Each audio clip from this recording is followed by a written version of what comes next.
in a certain community. At this time, a wrench came out from the side and inhumanely stabbed into the monster's eye socket. Doug, who had completed his daily task, used extremely skilled operations to the code interface and then opened a certain video. He pushed his glasses and curled up comfortably in the gaming chair, which was very comfortable. Writing a novel is like being in prison. Isn't it better to watch a movie?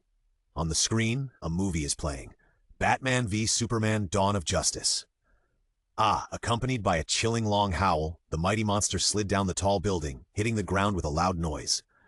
On the opposite side, Batman, who was stuck in the seatbelt, felt the red light in the monster's eye socket and muttered, "Oh shit!" Even though Doug had watched this several times, he still stared at the screen with great interest. It has to be you, little cutie. That's right! This monster that has pushed Batman to the brink of death and is called a cute little monster by Doug is the strongest killing machine, and even killed Superman in one fell swoop, Doomsday. In the picture, Batman lowered his head and raised his arms to protect his forehead, trying to rely on his body to block the heat rays that can melt and evaporate almost any substance.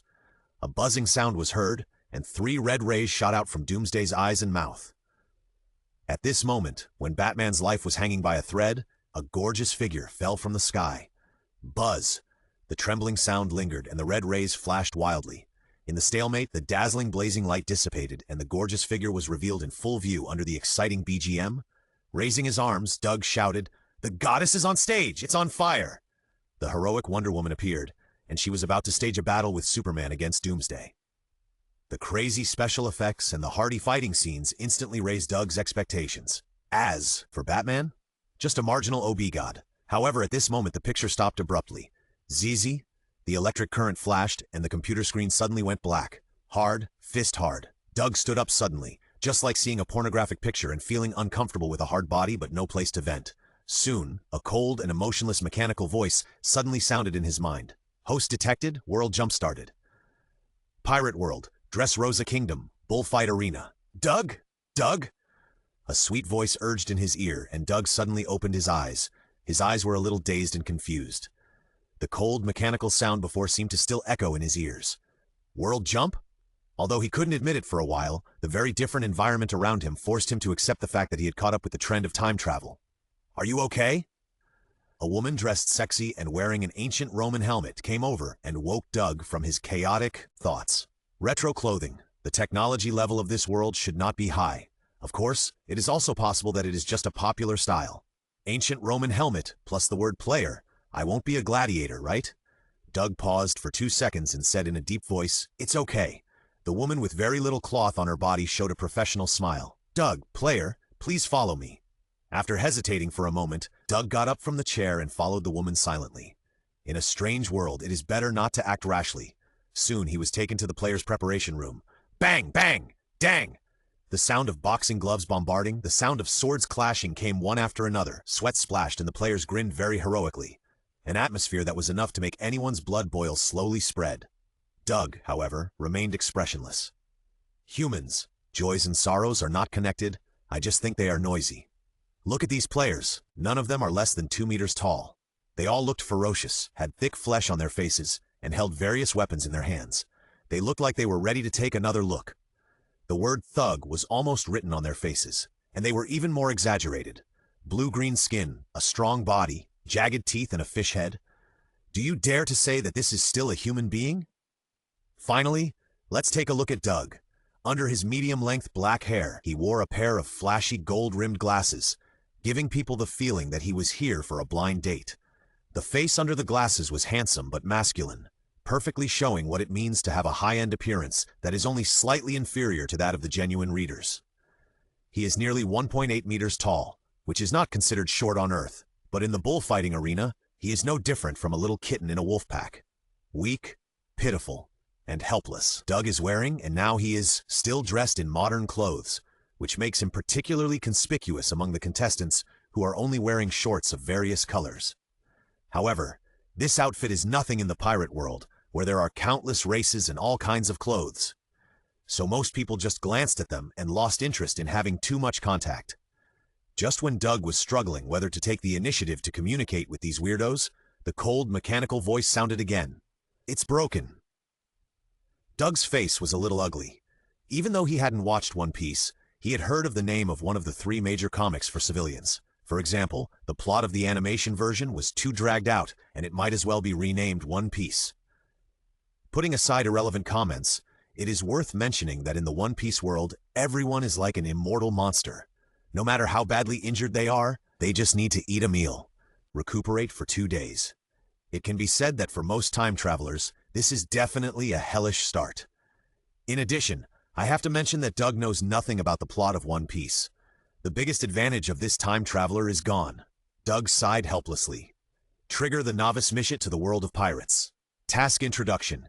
In the year 1520 of the Sea Circle calendar, the world of One Piece is in the era of great pirates. The sea is surging. Monsters are as numerous as stars. The strong survive, the weak die. This world is so simple. Task requirements. Find any empty room in the bullfighting arena, enter it and shout 3 times, "I'm here, I see, I conquer." Task reward, perfectly reproduce Doomsday Gene.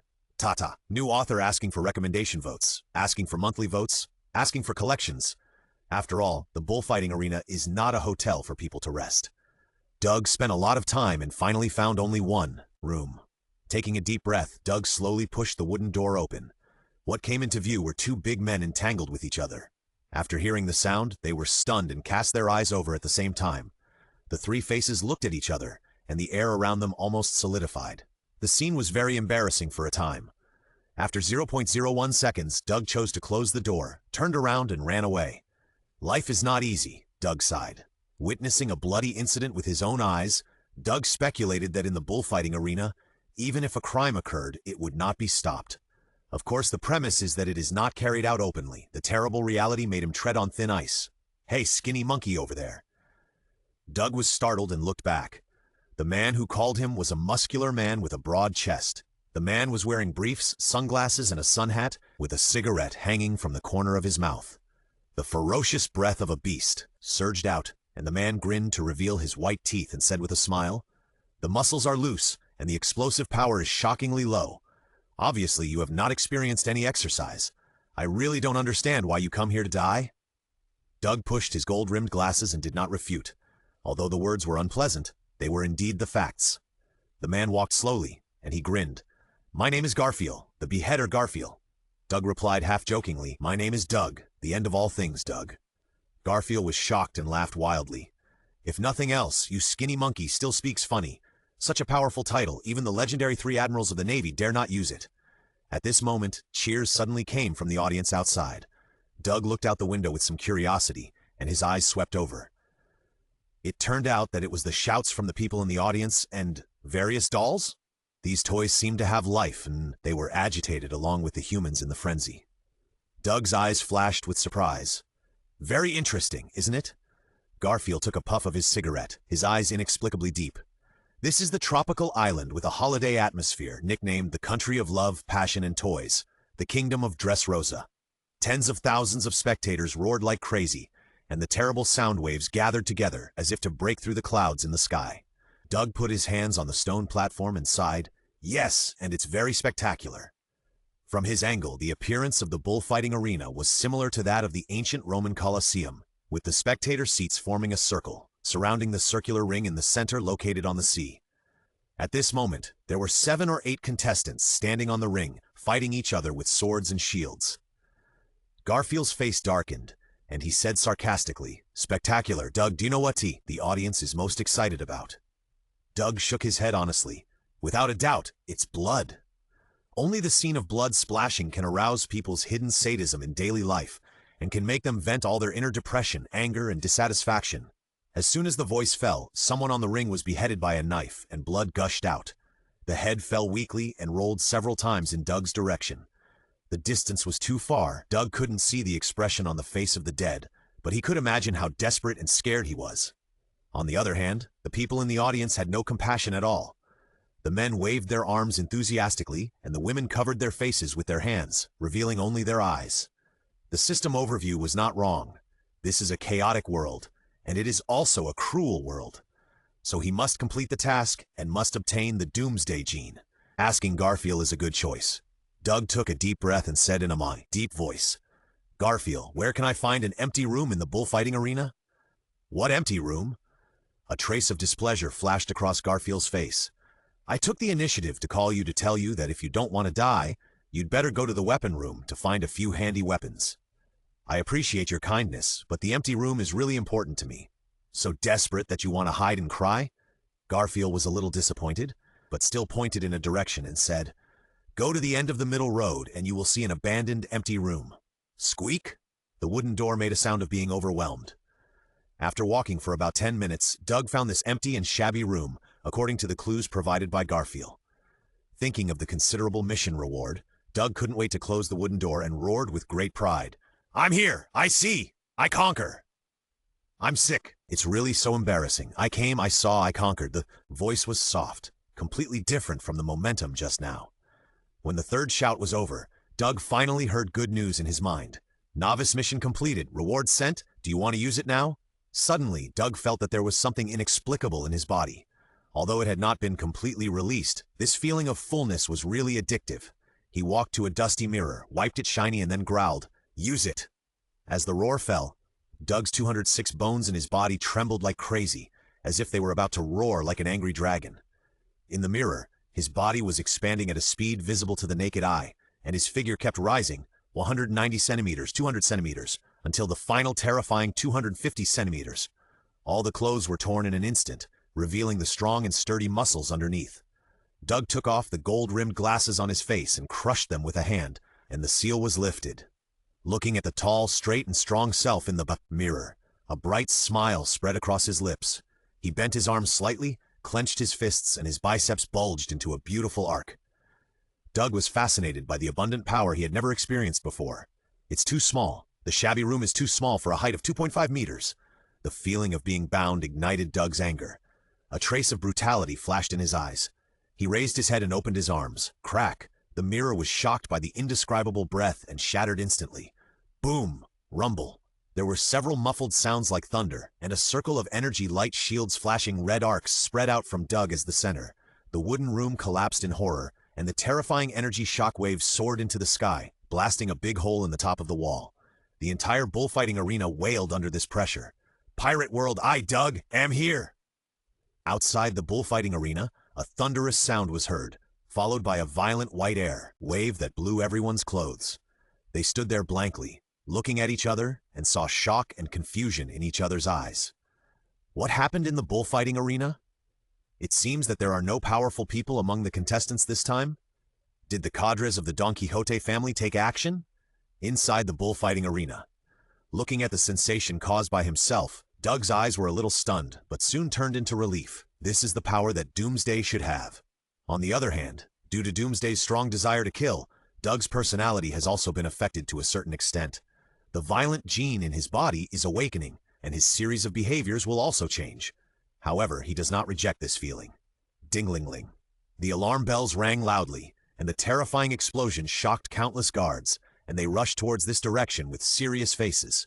Naked Doug instantly burst out at a very fast speed and left the area before the guards could react completely. He randomly selected a lucky guy and knocked him out, stripped him of his clothes and put them on himself, and then Doug began to check the updated panel. Name, Doug.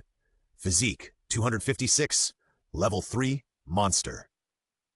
There is also a line of small notes below. The physique and intelligence of the elite Navy soldiers are 1. According to Doug's understanding, each ability 0 to 9 is level 1, 10 to 99 is level 2, 100 to 999 is level 3, and so on. It is also worth mentioning that physique and intelligence seem simple, but in fact they include a wide range of aspects. The first is physique, which is not just strength, but a combination of speed, agility, various resistances, etc. The second is intelligence, which is not the IQ that is often mentioned, but is similar to the mental power in the game, including coordination, mana, etc. In addition to these two basic attributes, Doug also has some talents and skills given by Doomsday and the system, which are relatively interesting. Skills. Japanese proficiency can let you know that Japanese is not only about yamete, kiku, unlimited physical energy. You will never feel tired. The perpetual motion machine was born. Regeneration ability, level 3. Whenever you are injured, you will heal yourself at a certain speed. The healing speed increases with the level. Heat vision, level 3. A weakened version of the ability learned from Superman, which can melt and evaporate some substances. Learn and use now. Evolution, you can constantly evolve and restrain your opponent according to the opponent's ability characteristics in battle and adapt to all environments and all enemies. What can't kill me will eventually make me stronger. Resurrection, every cell of yours is resisting death. After being killed, you will be resurrected and evolve a way to deal with it. You can't be killed twice by the same method. What can kill me can't. Good guy. After closing the attribute panel, Doug hunched his arms again, feeling the weight of the 256 points of physical strength under his biceps, and felt that he could kill 100 cows with one punch. This is just the beginning. If it evolves for a period of time, it will spiral up to heaven, and the so-called resurrection ability is too incredible. You know, Doomsday has repeated countless deaths and clones since it was created, until finally it overcame death and became an immortal existence. And he, Doug, is at the peak at the beginning. So what if I don't understand the plot? I do whatever I want. Dressrosa Kingdom, the upper echelons of the palace. In a dim room, there are 4 thrones with backrests of clubs, hearts, spades, and diamonds. A man sits on the diamond throne, his whole body shrouded in darkness, and it is difficult to see his appearance. There is silence in the room. Bull, bull, bull, bull, bull, bull. The man took out a den mushi and pressed the answer button, and then a magnetic voice rang out. There was no trouble in the arena anyway, all thanks to you, Diamante. The man called Diamante was not moved by the praise, but said calmly, "What are you talking about, Dover? All this is still due to your authority as a king." No, this is your ability. Don't give me that, I'm not the hero of the arena. Dover on the other side of the den mushi emphasized, "You are the hero of the arena." No, Diamante vehemently denied. "Don't say that." The voice stopped abruptly. "Then, I won't say it." Hearing this, Diamante's expression changed, and he shouted, "Since you said so, then I admit it. That's right, it's because of me that the arena can be so stable." Bang, bang, bang! Suddenly there was a knock on the door, and then someone shouted, Master Diamante, the arena. Something big happened in the arena." Diamante's face darkened, he put down the den mushi, and shouted to the outside, "Get in!" Squeak! The person who came was the guard of the arena, and he reported with a pale face, "Master Diamante, for some reason, there was a sudden huge explosion in the bullfighting arena. When we rushed over, the scene was a mess and there was no clue." Diamante frowned slightly and said, "Did it affect the underground?" "There is a scrapyard under the bullfighting arena where humans who have become toys but have preserved their memories are imprisoned, as well as the losers of the bullfighting arena. Once these are exposed, they will always cause some big commotion in Dressrosa." The guard straightened his back and said, "Report to the master, it did not affect the underground and there were no casualties." "Rare good news." "I know." Diamante waved his hand, and the soldiers retreated respectfully. Dover's voice was heard again in the den. "Diamante, there seems to be a little problem over there. Well, just some small things. Right now, I'm in the Holy Land of Marijoa, waiting for the upcoming 7 Warlords of the Sea meeting to discuss the defeat of that bastard crocodile. I'm afraid I can't get away for the time being." Diamante's face changed slightly, and he said in a deep voice, "I understand, Dover. I'll go to the arena right away and eliminate all the destabilizing factors, including the Navy, the few little mice sent by the other pirate groups, and the source of this riot." A strange and evil laughter sounded. "Then I'm relieved. Amu amu."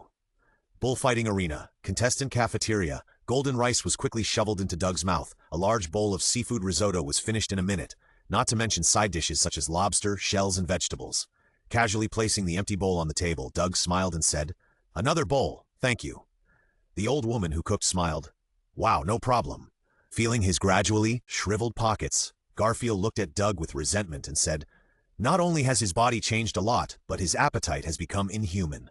30 minutes ago, Garfield and Doug met again. If it weren't for that highly recognizable handsome face, he would not have been able to connect the 2'5" little giant in front of him with the skinny monkey with glasses just now. Out of curiosity, he reluctantly took Doug to dinner to explore Doug's secrets. Pushing the 46th bowl of risotto in front of Doug, Garfield asked curiously, "Are you a devil fruit user? Was that your disguise?" Doug concentrated on eating the rice in front of him, and could only vaguely say, "Devil fruit? What is that? Is it delicious? How much is it per pound?" "It's not delicious, it's said to taste like shit." The shocking scene in front of him was naturally caused by the Doomsday Gene that Doug had just absorbed. The system talks about science, but it can only talk a little bit. In short, although the acquisition of the Doomsday Gene made Doug extremely strong, it also made him an invincible king of eating, as if to make up for some kind of loss. But even if he didn't eat it, it wouldn't have much impact on Doug. At most, it would slow down the speed of evolution. Just as Doug was about to join the battle for the 47th bowl, the voice of the system came from his mind. Character event detectile. Completing the character event will get a reward. Observation hockey. Do you want to activate it? Look, the unscientific is coming. Although he didn't know what observation hockey was, Doug had nothing to do, so he activated it. Suddenly, a picture appeared in Doug's mind. In the conference room, young Garfield was wearing a strange coat with the word justice engraved on the back. He was talking to someone on a small den mushi, nodding from time to time, and shouting things like, "I promise to complete the mission." The next day, he changed his clothes and set sail. He traveled thousands of miles to the kingdom of Dressrosa and resolutely stepped into the bullfighting arena. The picture was extremely real. Garfield's resolute face seemed to still appear in front of Doug. This seemed to be a real memory in Garfield's mind. Doug casually piled the empty bowls forward and looked up at Garfield. "So you are an infernal affairs guy." After the picture disappeared, some information appeared in Doug's mind. Character of Garfield. 2 years ago, according to the intelligence provided by Marshal Sengoku, Doflamingo, one of the 7 warlords of the sea, had a lot of illegal transactions under his command.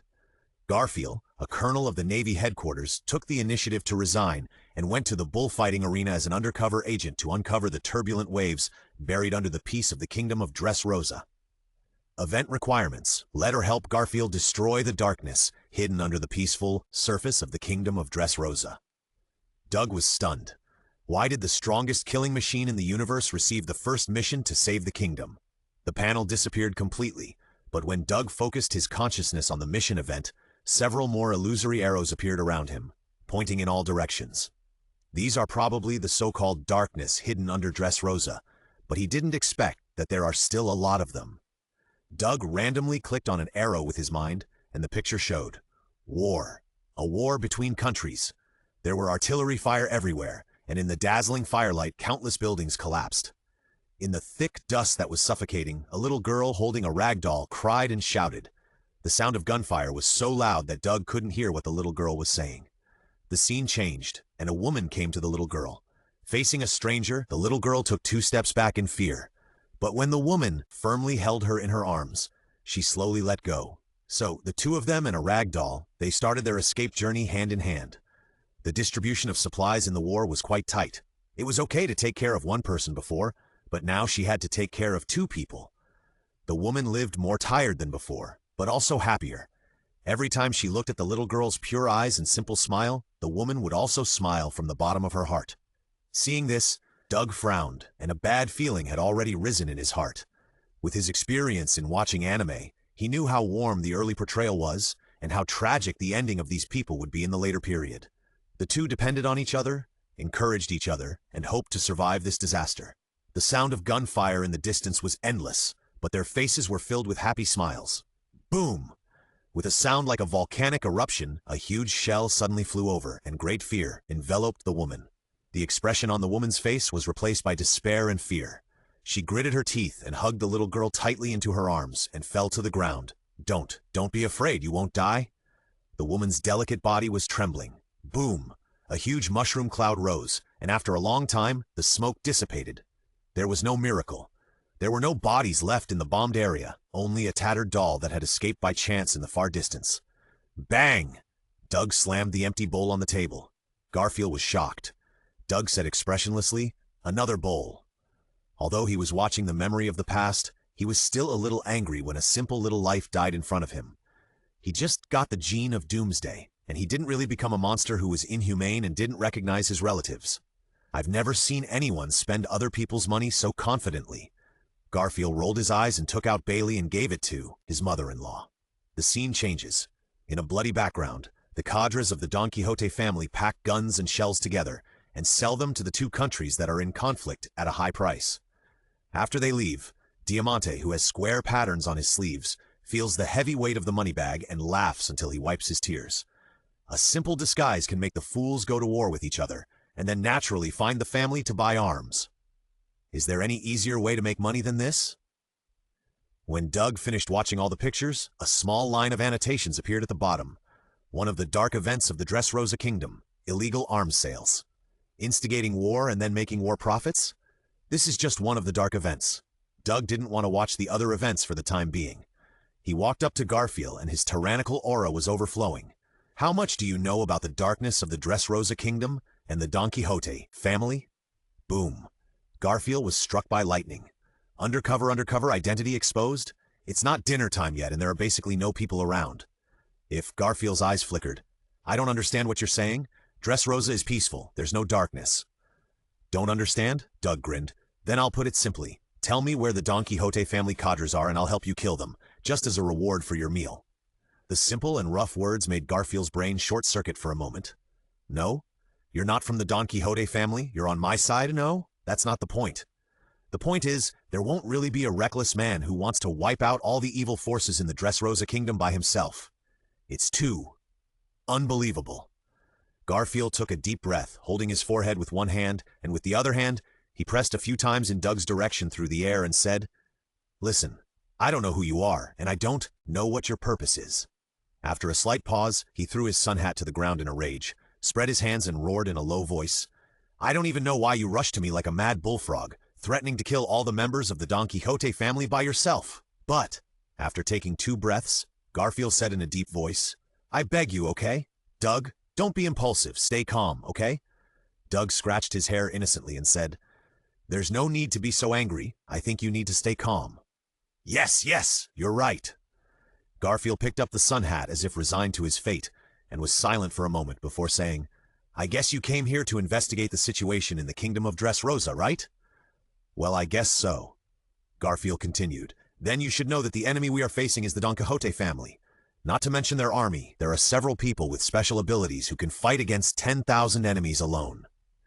The leader is one of the 7 warlords of the sea, Don Quixote, Doflamingo.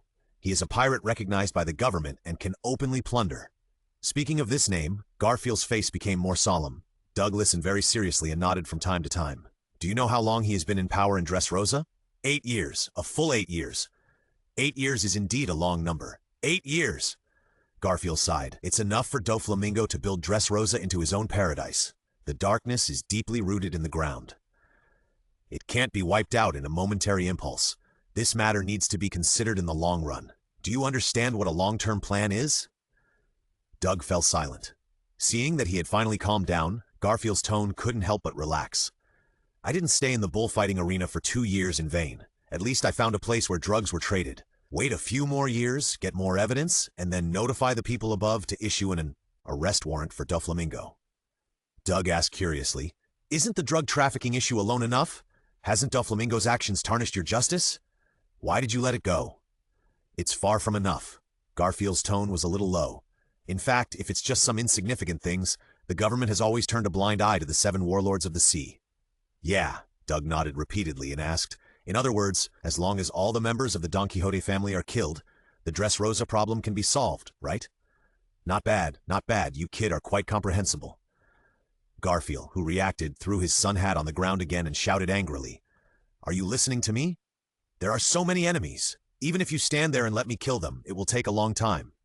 Besides, Doflamingo is one of the top 7 warlords of the sea. You are not an admiral or one of the 4 emperors. Why are you rushing over there? Are you going to die? Yes.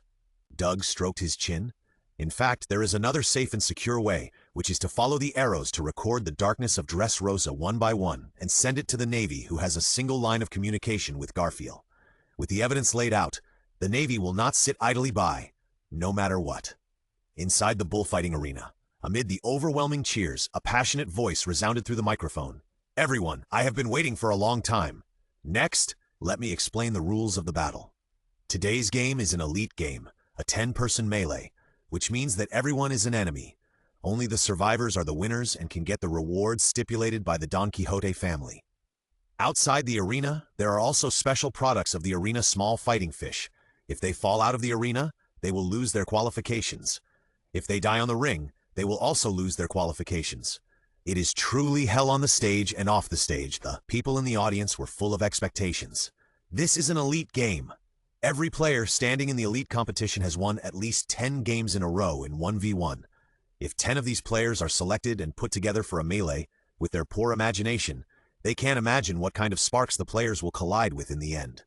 Oh, criminal Samson, kill your opponents cruelly. You scum of the Fishman tribe, Don't waste my bed in vain. Intestine hunter, take out the intestines in these garbage and make them into snacks. On weekdays they are polite nobles, gentlemen, and ladies, but now they have torn off this thin disguise and released their nature without reservation. Madness, tyranny, the war in the bullfighting arena can only end when all the blood is shed. Amid the roars of the audience, the commentator's face flushed. He grabbed the microphone in front of him and announced, "Special event of the bullfighting arena, the first game of the elite competition, the 10-man elimination match, the bell for the start of the battle. Ring! Ding!" Accompanied by the ringing of the golden bell, the atmosphere of the bullfighting arena reached a climax. The 10 people on the ring looked at each other, grinning and swinging their weapons at the same time in tacit understanding. Bang!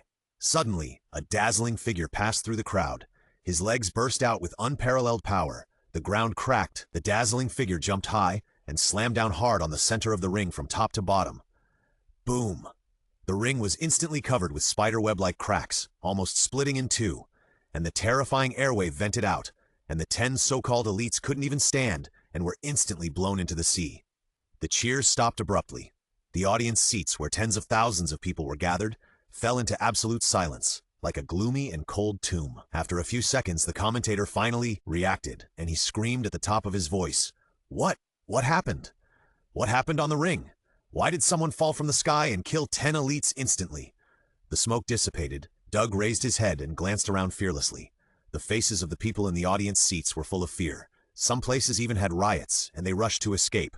For a while, there was even a stampede. Let all the cadres of the Don Quixote family get out. Arrogant and rude. On that handsome face, people only saw straightforward provocation. Yes, what Garfield said made a lot of sense.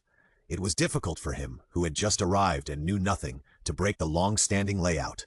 Even as a human being, rationality was always persuading Doug, and he could list hundreds of reasons. There are too many tragedies in the world. If we really deal with each one we see, can we really deal with them? People can forget thousands of things every day, so why not forget this one, too? Starting with a country of unknown strength? What a joke. Everything should be done step by step. Wouldn't it be better to just hang out in the bullfighting arena for a few days and then leave? The biggest reliance is resurrection? The authenticity of the resurrection mechanism is still under discussion. After all, life is only once. If you die, you really die. In the pirate world full of monsters, hiding is the kingly way, and surviving to the end is the victory. When you see these crappy things, it is the truth to avoid them. There are only 2 points that convince Doug. First, there are rewards for missions, observation hockey, although he really doesn't know what it's for. Second, screw the hiding, screw the safety methods, I call it Doomsday. In the contestant preparation room, Garfield stared at the dazzling figure with a dull expression. "Doug, you guy, please don't die!" In the bullfighting arena, what a shock! The commentator was so excited that he could hardly control himself, and shouted, "This man who suddenly appeared actually specifically challenged the cadres of the Don Quixote family and challenged the kings who reigned in the arena." The audience cheered again. They thought it was some special program. Amid the noise, white mist suddenly filled the air, and then a figure danced a fancy dance and slowly walked out of it. Oh! The audience raised their arms high, stood up and roared through gold and stone. Even the commentator burst into tears, shouting passionately, "Actually, he really came. Together with our king Don Quixote do Flamingo, he saved one of the highest officials in this country, our hero in the arena, Mr. Diamante." Doug stared at the man who was dancing a weird dance and was called Don Quixote Family official. This man was thin and tall, wearing a fur-brimmed hat, with 2 facial wrinkles on his face, and a red cloak behind him, dressed like the Lar, chief of an indigenous tribe. What didn't match this outfit was that he was holding a western sword in his hand, instead of a bow and arrow or a javelin. Slowly walking into the ring, Diamante smiled and said, "I came here to clean up a few little mice, but I didn't expect to have an unexpected reward. The audience will be even more excited when a fool like you appears." Doug grinned, his face full of malicious smile. "Idiot!" As soon as the voice fell, he kicked the ground and rushed forward, bursting out at an extremely fast speed in an instant, shooting at Diamante like a sharp arrow, making the audience gasp. So fast? What a strong physical fitness! Diamante was shocked and quickly lifted the red cloak behind him. Dang! The collision of fists and cloaks made a sound like the intersection of metal and iron. No move. The collision of flesh and soft cloaks actually resulted in a stalemate, which was really incredible. Lord Diamante is so powerful. He blocked the enemy's fist with just the cloak. There was an exclamation from the audience. Diamante's red cape actually gave off a golden sheen, and it was extremely tough. He snorted and laughed. "Don't look at my cape as light and fluttering. It's made of steel. I'm a flag bearer who ate the flying fruit, and I can turn everything I touch into something light and fluttering." As he spoke, the rapier in his other hand turned into a fluttering shape like silk, and it wound around in the air for a few circles, forming a bullfighting posture. Seeing this magical scene, the audience burst into a big and small noise again. Doug looked at all this with interest. Is this the so-called devil fruit ability user? It's really weird, but it doesn't feel that strong, right? Is it necessary to be so surprised? He only used 1/10 of his strength in that punch just now, but he didn't expect Diamante to become complacent because he blocked that punch. "Lock it!" As Diamante's voice fell, the soft rapier regained the hardness of steel, and he roared, "Bullfighting horn staff!" Bang! There was another sound of metal colliding. Damn it! Doug couldn't help but secretly exclaimed that it was a close call. The power of the devil fruit was really insidious.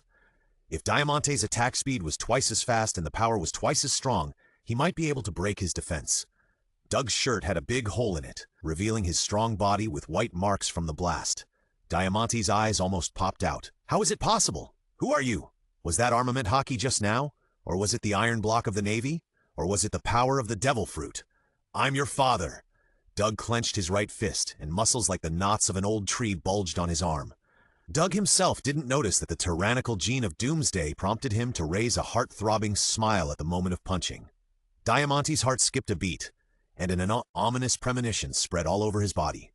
The red cloak was thrown away, and the metallic luster reappeared. He shouted, "Bullfighting cloak! Maximum hardness!" Bang! The sound of metal colliding rang out for the third time.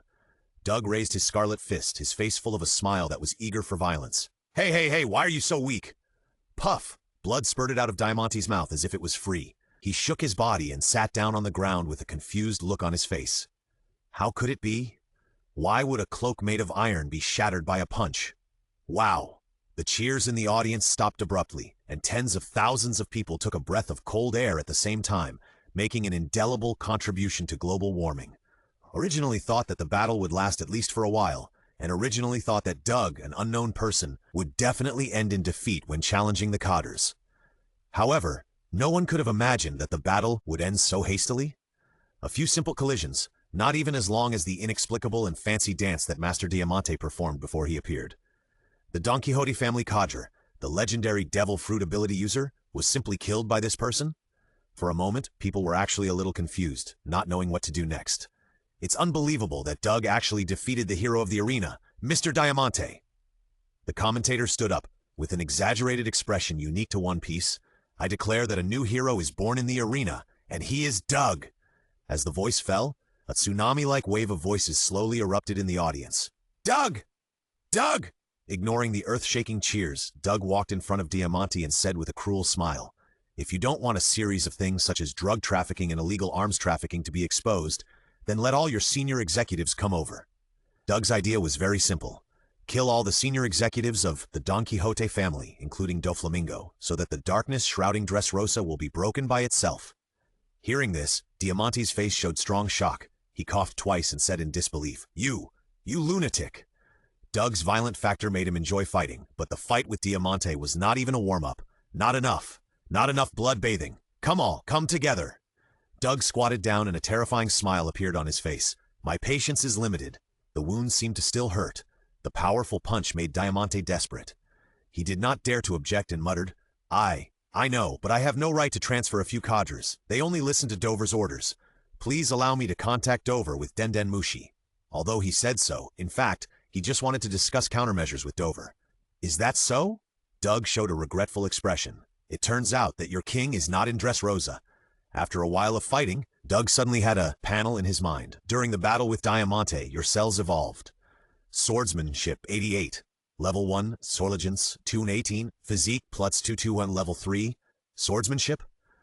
I didn't expect that I could get it by simply colliding with an enemy who used a sword. Is this Doomsday's super evolutionary ability? Love it. Staring at the sabers scattered on the ring that almost broke the ring, Doug's fingers moved slightly. He didn't understand all kinds of cool sword moves as if he had an epiphany. Sure enough, the system talks about science but not completely. According to Doug's estimation, it was probably that when he was practicing swordsmanship, he would be assisted by God, and all kinds of inspiration would burst out, quickly making his actual level equal to the data on the panel. At the same time, Doug activated the character event again. This time, it was Diamantes. Amid the blazing flames, cries were heard everywhere, and the people were trembling together. The soldiers who were supposed to be responsible for the protection were waving their swords and pointing the blades at the ordinary people who had no ability to resist. No matter how you look at it, it looks like the soldiers were carrying out a one-sided massacre. The screen turned, still pointing at the soldier who was slaughtering the people, but it was a close-up of the frontal photo. The expression was not fierce, brutal, or hideous. It was sadness and struggle. The screen continued to change, and the expressions on the faces of the soldiers who wielded swords and killed civilians were almost the same, with tears and snot all flowing down. Doug's face was solemn. The scene in front of him was very strange.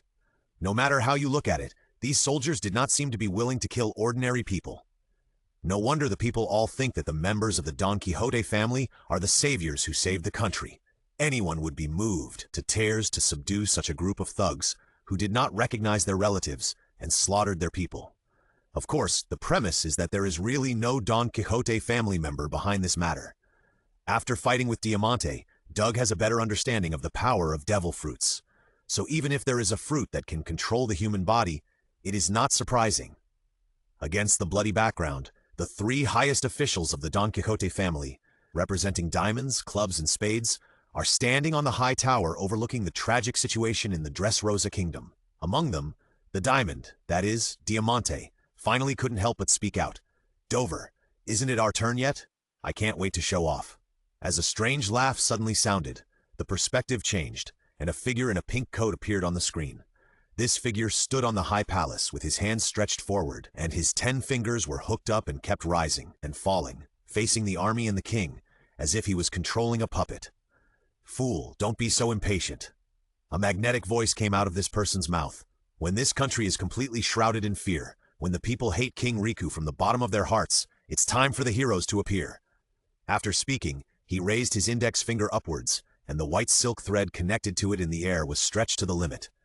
Suddenly, King Riku, who was riding a conspicuous white horse in the crowd, also raised the big sword in his hand that was stained with the blood of the people and poured all his strength into his arm. Whoosh! Under the command of the index finger, the big sword danced, and the sound of the air being cut was clear and harsh. Then a good head of the people was cut off, hitting the ground with a dull sound, and blood splashed on King Riku's tearful face. It's hard not to be angry. Guys who like to play with people's hearts are already disliked. Coupled with this perverted ability to control the body and force people to do things against their will, Doflamingo's image in Doug's heart plummeted. It has reached the point where, if there is a chance, I will never let it go. "Why do you do this, King Riku's army? Why is this happening? Your Majesty, King Riku, what did we do wrong to punish us like this? You said to prepare for Bailey, so we will take out all the money just because you care about us people and are our most respected king." The entire Dressrosa kingdom was filled with the angry cries of the people. The saddest thing in the world is to be betrayed by the person you trust the most. King Riku, damn King Riku. He trampled on our trust. He doesn't deserve to be king. He actually slaughtered us like pigs and dogs for money and for his own selfish desires. The people covered their heads and burst into tears, and the flames of hatred in their eyes seemed to burn everything. A man cried while holding his dead child. He raised his head, and the hatred in his eyes almost turned into substance. "Scum! I curse you, King Riku, and your whole family." Suddenly, someone shouted, "King Riku's army is coming." The sound of horse hooves rang in his ears. The man looked terrified, but he did not run away. Instead, he held the child and lowered his head tightly. "Damn it! Even after death, I will turn into a ghost and curse you." A huge shadow enveloped the man. Wearing armor and holding a notched sword, the soldier slowly walked in front of him. Whoosh! The sword fell down. No! Some people couldn't bear to watch this scene. At this critical moment, a foot appeared out of nowhere and kicked the brutal soldier to the ground. Diamante, wearing a red cloak, walked out of the shadows and smiled. "Don't worry, everyone. This crazy soldier has been subdued by me. Killed, finally killed." The people shed tears and felt relieved. At this moment, the thunderous sound of horse hooves rang out. It turned out that a large number of King Riku's army came from afar. Diamante put on a compassionate look and shouted, "Damn King Riku's army, don't you give us a chance to live? You must kill us all. I, Diamante, as a cadre of the Don Quixote family, will never let this happen. Sword? Snake sword! The western sword in Diamante's hand became light and fluttered, launching unpredictable attacks like a snake, killing King Liku's soldiers and horses. People were stunned for a moment, and then they raised their arms excitedly, cheering with tears. Diamante! Diamante! At this point, all memories of Diamante's events ended, and some information emerged. Character event. Although the performance was very successful, many people from King Liku and his army who participated in the incident survived. Even if they can't make any big waves, they may cause a lot of trouble. Event requirements: lead ore, help Diamante kill all the surviving Riku troops. Do you want to activate? Doug certainly did not choose to activate. He did not even look at the event reward. He just muttered, "Damn, I didn't hit him lightly." Holy Land Marajoa, conference room. A huge round table was placed in the middle. 4 people in Navy uniform sat at the table, 3 men and 1 woman. One of the male Navy had a horizontal beard under his nose. Let's call him Horizontal Beard for the time being. Another male Navy had a very long scar on his left side face. He was simply called Scar Brother. The last male Navy wore black sunglasses and had conspicuous white hair. As for the only female Navy, she was very old, with silver hair and wrinkles on her face. But her face was ruddy and she looked good. She was wearing a coat of justice. Her temperament was completely different from the 3 male Navy. She seemed to have a higher status and stronger strength. Scarbrother pondered for a moment, suddenly looked at the horizontal beard and said, "What do you think of the plan that Marshal Jean Guo said?" "It's good." After a slight pause, the horizontal beard added half-jokingly, "At least it's much better than the idea you provided. Your plan is almost like something written by a 3-year-old child." Snap! Scarbrother stood up and slammed the table, with his other hand on the handle of the knife. "Asshole! Didn't the idea you provided also get killed?" The horizontal beard said disdainfully, Yo, someone is anxious, but I won't say who it is. Anyway, I'm much better than you. At least I lasted 3 minutes in the hands of the Marshal, unlike some people who were killed in 10 seconds. Scarbrother was so angry that he didn't hit people in the face. This kid not only slapped me in the face with his leather shoes, but also became sarcastic. He almost wanted to draw his knife and chop the horizontal beard to death, and then he really drew the knife out of the sheath with a clang. The bearded man was stunned for a moment, then stood up and took 2 steps back. His chair was knocked to the ground with a clang, and he shouted, "What are you going to do?" My hands won't obey me." As soon as he finished speaking, Scarbrother actually raised his knife above his head and made a chopping motion. "Nonsense! There is no such absurd thing in the world." With a clang, the bearded man was forced to draw his saber and pointed it at his companion. He shouted angrily, "Put down the knife! Don't force me to really do it!" The situation turned into this in the blink of an eye, and the man in sunglasses finally couldn't sit still. He roared, "What are you doing? Is this a place for fun now?" "It's an insult to justice. It's really an insult to justice." The female Navy raised her head slightly, stared at the outside of the meeting room, squinted her eyes and said calmly, "Stop playing Doflamingo." An evil laugh came from the railing outside the meeting room. Everyone looked over there and found a man with blonde hair, sunglasses, a pink feather coat, cropped pants, and pointed shoes. It was Doflamingo, the pirate with an original bounty of 340 million Baileys, and known as the Sky Yasha. If Doug were here, he would definitely exclaim, "Tight pants, moccasins, isn't this a spirited guy?"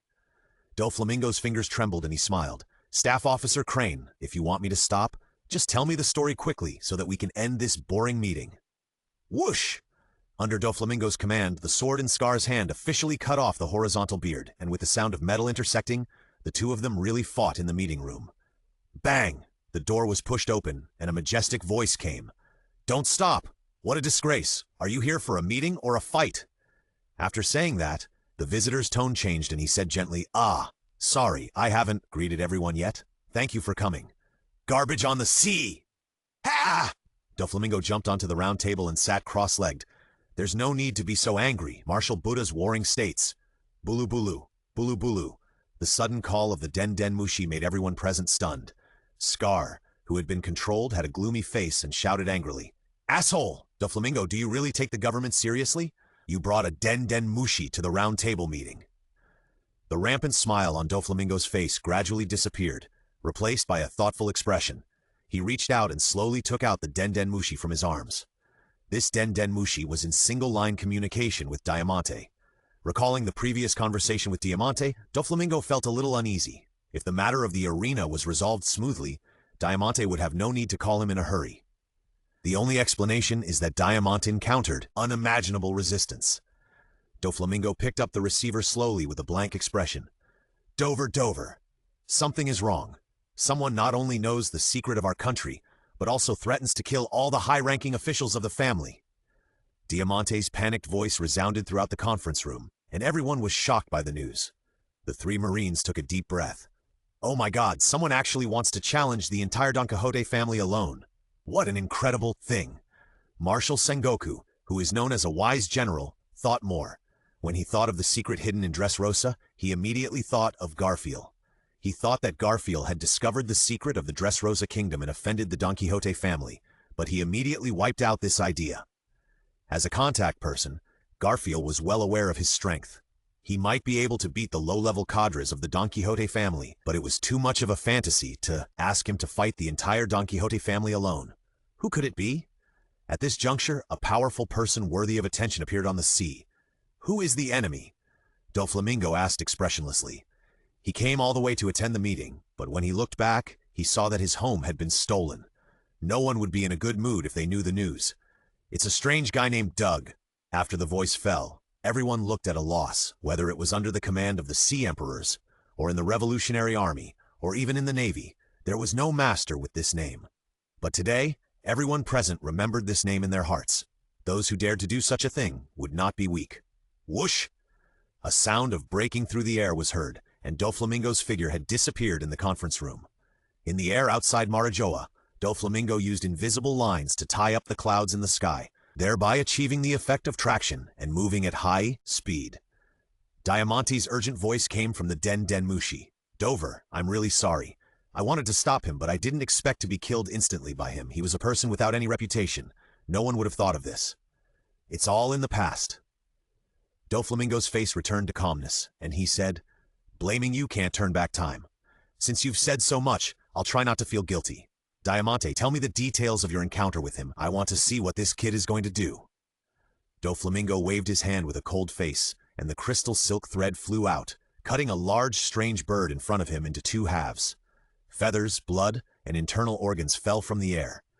So he didn't put forward any conditions. He just rushed up to you like crazy, grabbed your neck and yelled, Call all the family leaders here, I'm gonna kill them all.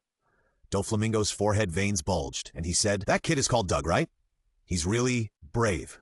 The Den Mushi suddenly showed a horrified look and screamed, Dover, he's looking at me with more and more impatience. If I don't respond immediately, he will definitely kill me. Doflamingo scowled. Hand him the Den Mushi. I'll talk to the kid in person.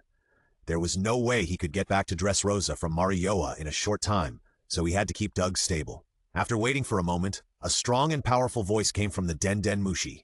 Moses, is that Mr. Doflamingo? Yeah, you really scared me. I didn't expect the boss to call me in person. Hiya. After a sneer, Doflamingo regained his composure and said, Don't talk nonsense. What do you want? State your conditions. Conditions? Doug seemed to have heard some ridiculous words and laughed wildly. Didn't Diamante tell you? The condition is to call the family cadres over and let me kill them all one by one. Hey, you're joking too much, Doug. The veins, Doflamingo's forehead bulged again. He held back his anger and said in a deep voice, What do you want? Bailey? Drugs? Arms? Or a devil fruit? Doug on the Den Mushi side suddenly looked cold. Doflamingo, if you keep on complaining, I'll let you hear the sound of Diamante's head being blown to pieces. Facing this stubborn face, Doflamingo covered his forehead and laughed angrily. Hey, okay. I really can't do anything about you, brat. Since you insist on challenging a country alone, then I'll satisfy you. Return the Den Mushi to Diamante, and I'll arrange for the cadres to come over. Wouldn't it have been better if you did this earlier? Doug's face was full of a smile that longed for violence. Diamante carefully took the Den Mushi, hid aside and asked in a low voice, Dover, should we just send all the cadres to suppress him? No. Doflamingo opened his palm and pointed at his forehead with his middle finger. Send sucrose first and try. It would be best if we can solve this kid without bloodshed. Sugar, sucrose? Diamante exclaimed. Dover, you haven't forgotten the importance of sucrose, have you? If anything happens to her, the whole country will be plunged into chaos. Doflamingo, since that kid can kill you in seconds, it will be difficult for cadres other than Pika to ensure their safety when facing him. The cadres are all important family members of mine, and I don't want anyone to die. Even if that incident is exposed, as long as I'm still here, there is still room for a turnaround. Diamante remained silent. Doflamingo continued to instruct. Also, let the officers lead the soldiers to gather. If Sucrose fails, let the officers play freely. Understood. Dendenmushi showed a disdainful smile. Don't worry, Dover. Human physical strength has its limits. How can Doug kill all the officers and soldiers? Hearing this, Doflamingo did not laugh. This is exactly what he is worried about. There is no idiot in the world who would voluntarily die. Doug is definitely not alone, but where will his hidden reinforcements be? Dressrosa? Or outside the kingdom? Or hidden in his body? Doflamingo bit his finger. Murderous intent surged. There is no news. Where did this tricky bastard jump out from? Dressrosa on the bullfighting arena. Doug stared at Diamante coldly, quietly waiting for them to complete the deployment. If the officers come together, the efficiency will be much higher than asking him to search all over the street. Diamante took the denmushi brought by the soldiers and informed the cadres distributed in various places of Dover's instructions one by one. At this moment, the denmushi connected to Doflamingo made another sound. Give the denmushi to Doug. Diamante's heart skipped a beat. Dover, what are you doing? He firmly believed that if he continued to talk nonsense, he would definitely be brutally killed by Doug. Diamante gritted his teeth slightly and chose to believe Dover. Doug looked at Diamante, who was smiling and approaching, and a tyrannical smile flashed across his face.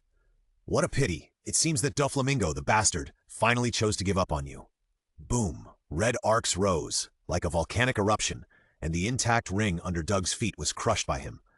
The ring that was almost broken in half finally couldn't bear the weight and broke in the middle. The water waves rolled up. Diamante's limbs were cold. Doug's fist was enlarging in his pupils. Before he hit him, he felt as if his life force was slowly fading away. With this punch, he would definitely die. You discovered the darkness that was shrouding you, so you chose to kill people as the fastest way to break the situation. This is your real purpose. Am I right, Doug?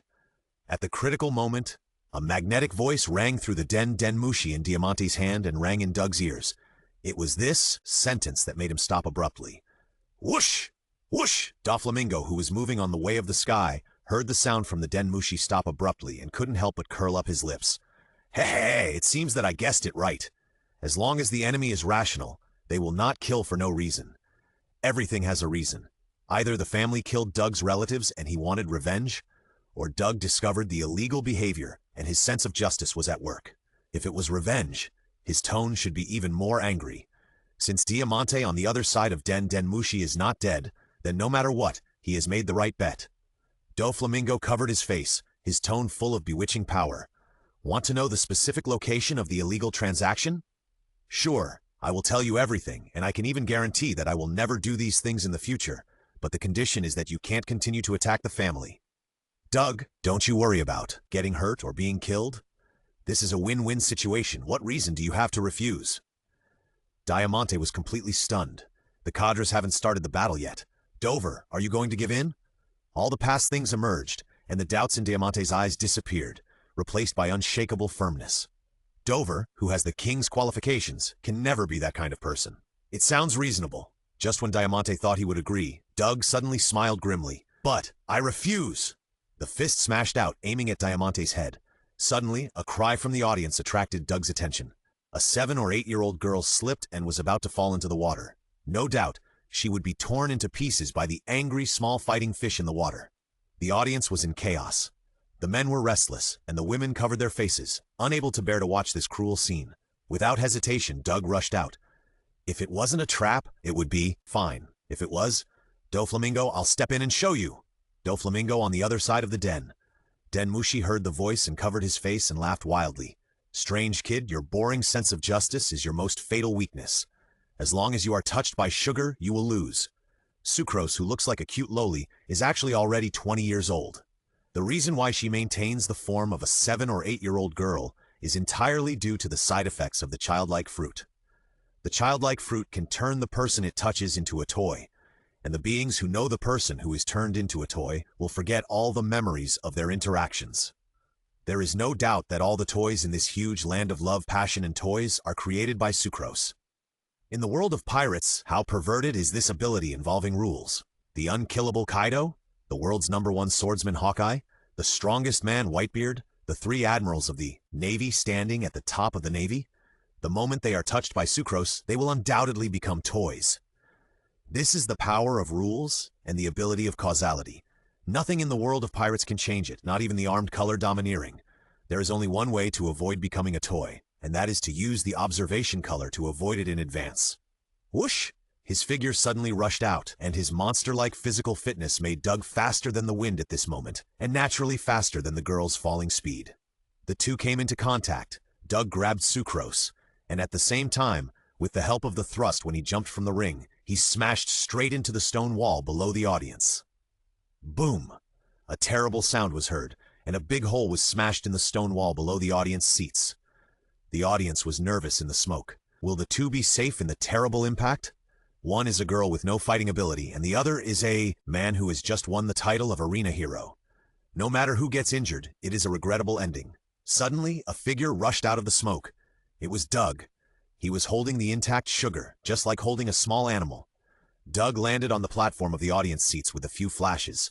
Sugar was swaying and couldn't touch Doug. Doug put the girl down, and then he had time to look at her appearance. She was a little Lolita wearing a spotted floral dress, a single-sided glasses on her left eye, and a sister's hair. She looked sweet and lovely, with a little baby fat, which made people want to hold her in their arms and pamper her. As if she had just woken up from a nightmare, the little girl wiped her tears pitifully. "It's so scary. Woo woo woo. So scary." Doug turned around with a frown. Comforting little girls is not what he is good at. He is only good at destroying everything in the world. No! The little girl took 2 steps forward, crystal tears rolling in her eyes. She pursed her lips and said softly, "Big brother, I want a hug." The voice was so soft that it seemed to melt people's bones. Who can stand this? Anyway, Doug couldn't stand it. He paused slightly and gave up the action of turning around. Instead, he bent his knees and squatted down to the same height as Sugar. Sugar was happy in her heart, but she didn't rush for success. She just slowly approached and slowly raised her hands. Her physical fitness was very poor. The closer the distance, the better. Otherwise, Doug might detect his malicious intentions in advance. "Do you see this thing?" Doug smiled and pointed to his fist, which was bigger than a sandbag, and said, "If I punch you, you might cry for a long time. In order to avoid the above situation, I advise you not to be willful." Hearing this, Sugar panicked. "What should I do? The monster in front of me can even break Diamante's iron cloak. I'm afraid that a finger can make me scream. Damn it, let's fight." Sugar seemed to be scared silly. She opened her arms and rushed over crying. Doug raised his eyebrows slightly, raised his hand to grab Sugar, and wanted to push her away gently. At a certain moment, Sugar's hand touched Doug's arm. Puff! As the strange sound rang out, Doug was stunned. What happened? Why, Sugar keeps getting bigger in my pupils. Can she turn into a giant? Or am I shrinking? Heh! Diamante smiled proudly. "Dover, I have good news for you.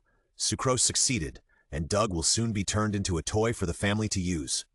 Thinking that this arrogant monster will be forced to work and fight for us until he dies? I'm so high!"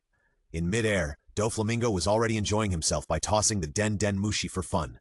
He sneered, "Turn all the spectators and contestants in the bullfighting arena, those who have had contact with Doug, into toys. Don't let any of them go. In this way, no matter what Doug knows, it can't be conveyed."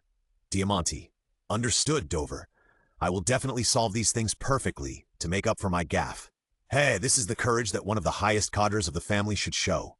No, Dover. Don't say that. It was my dereliction of duty to let that kid Doug cause a riot. I am unworthy of the name of Cube. Then, I won't say anything." Diamante's face was red, and he shouted, "Since you have said so much, I will not feel guilty. Yes, I am one of the highest-ranking cadres in the family. My body seems to be wrong?" Doug looked down and saw not a human arm, but an arm similar to a plush doll. "Is that so? It is indeed a trap. Only when Sucrose touched it, it turns out that the little girl may also be a so-called devil fruit ability user. Damn it! The moves of these ability users are too hard to defend against." Doug clenched his fists, and his eyes were burning with blazing fire. Even though he became a toy and his power was weakened, he could still feel the terrible power coming from the plush arms. Although he didn't know whether killing the ability user would make the ability disappear, it was so close that it was worth a try. On the outside, Doug was just a teddy bear doll that was not as tall as Sucrose, but the moment he waved his arms, a sonic boom sounded in the air. Physique, level 2, super strong. Sign a contract, one cannot harm humans. As soon as Sugar's cold voice fell, Doug's body suddenly stopped and his swinging fist froze in midair. 2. Absolutely obey the orders of the family. Sugar looked at the trembling teddy bear doll, took out a basket of grapes from somewhere, put them between his fingers and said while eating, "It's ridiculous. I didn't expect that I would be regarded as a weakling by you. Go to the arms dealer you hate the most and move arms." After receiving the order, the teddy bear doll slowly walked towards the exit of the arena. With a clang, it turned out that the fruit basket in Sugar's hand fell, and the fresh purple grapes rolled all over the ground. Sugar, who usually loved them the most, was unwilling to even look at them at this moment. She stared at the teddy bear doll blankly. "No, this is impossible. As a member of the family, I clearly gave the order. Why didn't he act?" Sizzle! Cracks began to appear on the surface of the teddy bear doll, and soon it broke into two halves. A little man walked out of the broken part and his figure continued to grow. Evolution, evolution. Because your irritable cells are not satisfied with being bound in the body of a petite toy, they fight against the rules again and again, and are reborn again and again. Finally, they gain the ability to be immune to the fruit of childishness. Red arcs of electricity cheered on Doug's body, as if celebrating his new life.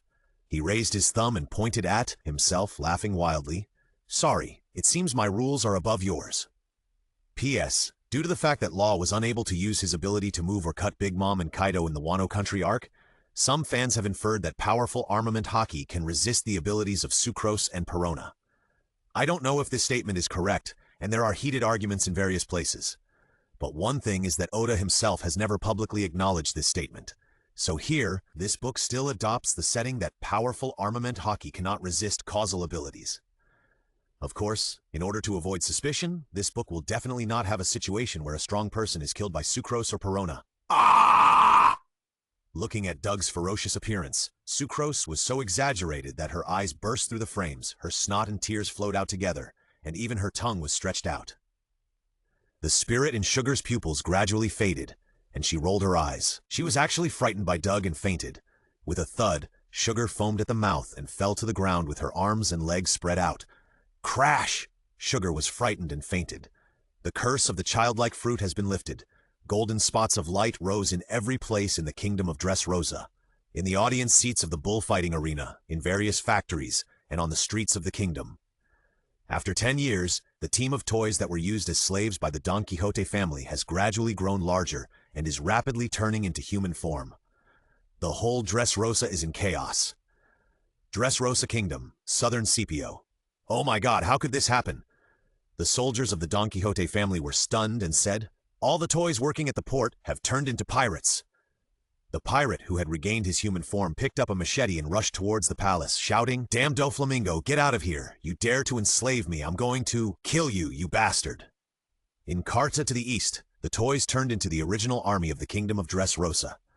There was an astonishing hatred in their eyes, and they were determined to tear Doflamingo, who had fooled the kingdom for 8 years, into pieces.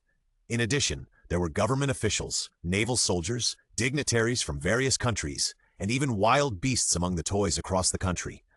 The angry people gathered and roared with murderous intent. "Down with Doflamingo! Down with the Don Quixote family! Torture them cruelly and let them know the pain we have suffered for the past 8 years. We have all been deceived by Doflamingo. What are you talking about? I think he is a very good king. Our country's been very prosperous in recent years. That's because you don't know the true face of Doflamingo at all. Near Dressrosa, there is a country under the primeval forest on Greenbit Island. That is the Dontada Kingdom, whose members are all composed of dwarfs. Although the dwarfs are short in stature, they are amazingly strong and move very fast, and their combat power should not be underestimated. Everyone, listen to me." Leo, the captain of the dwarf tribe, stood on a small hill and gave a mobilization speech. "As early as 900 years ago, we had a grudge with the Don Quixote family, and in recent years, they have captured 500 compatriots, including Princess Manchery, and used them as slaves. All kinds of hatred in the past emerged in the minds of the dwarfs, and the flames hidden in their pupils were ignited." Leo looked serious and continued, "We were not opponents before, but now there is a turning point. According to the information provided by the spies, the kingdom of Dressrosa is in an unimaginable riot at this moment. The toys have revived, and the major cadres are in a mess, so it is the best time for us to achieve our ultimate goal, to overthrow the rule of Don Quixote, Doflamingo. Everyone." Leo raised his arms and shouted, "In order to prevent the nightmare history from recurring, follow me and fight against Doflamingo." The little people raised their spears and shouted, "Captain Leo is right. We must never let the tragic times come again. Woo! Never! Let's fight!" Someone shouted, "Destroy the Don Quixote family and rescue the people." Slowly, the crypt was filled with the same shouts, which lasted for a long time. Leo nodded with satisfaction. "Take up your weapons. Let's go." Bullfighting arena, contestant preparation room. "Marshall, you saw it all." Garfield held a video denmushi in his hand and pointed it at the audience seats that were in chaos due to the revival of the toys. "I never thought that one of the characteristics of Dressrosa would hide an unpredictable dark side." The majestic voice of Marshal Sengoku came from the denmushi. "Ensure your safety, and it's time for the Navy to take action against this Shichibukai." Diamante on the ring had an extremely ugly expression on his face. He growled at the denmushi. "Dover, for some reason Doug broke through the restraints of the toys directly, and Sucrose was so scared when she saw this scene. I'm afraid that the toys all over the country will begin to revive." On the other side of the denmushi, the smile on Doflamingo's face gradually disappeared. His cheeks bulged, and the veins on his forehead bulged. He fell into a state of extreme anger. Hey! The plan with the highest success rate and the ability to kill Doug without shedding a drop of blood actually failed. What an international joke. Diamante saw with his own eyes that the little brat was turned into a toy. Whoosh! Doflamingo had a cold face, and he stepped on the silk thread to push his body, and began his long journey again. Doug, that little brat, really picked a good time. It happened that he was not in Dressrosa. Whether he killed him or used the worst plan, the birdcage to suppress the riot in the kingdom, these things could not be done now. Dover, what should we do now? Not only Doug, we have to face great turmoil throughout the country, and the news may even reach the government. Diamante was so anxious that he was running around. Doflamingo said in a deep voice, "Calm down, Diamante. Like I said, as long as I, the Joker, haven't fallen, everything will be fine." The riots in various parts of the kingdom and the dwarfs who have been eyeing us in secret, all should be intercepted by the army. No matter what, don't let anyone affect the decisive battle between the cadres and Doug in the bullfighting arena. Only there is the key to determining the fate of Dressrosa. After saying this, Doflamingo took out another denmushi from his arms, put his hand on the dial button, and his eyes were uncertain. Doug frowned slightly. He didn't pay too much attention to the revived toys or even the fainted sugar because the stone platform under his feet was shaking for some unknown reason. This strange change forced him to concentrate on dealing with the crisis that might occur at any time. Boom! Boom! A strange sound came from the ring that was split in half. In Diamante's excited eyes, the ring was repairing and expanding at a speed visible to the naked eye, and finally approached the audience seats. Then, the circular audience seats made of stones seemed to have life, rising and falling like waves, and quickly spread out in all directions. The audience standing on it fell to the ground, and the moving stones under their feet made them unable to even straighten their waists. Curses and cries for help came one after another. In just a dozen seconds, the ring, which was only 100 meters in diameter, instantly expanded into a super-huge ring with a diameter of 300 meters. The area that was originally the water surface was covered by the stone platform, and even the area of the surrounding audience seats was expanded.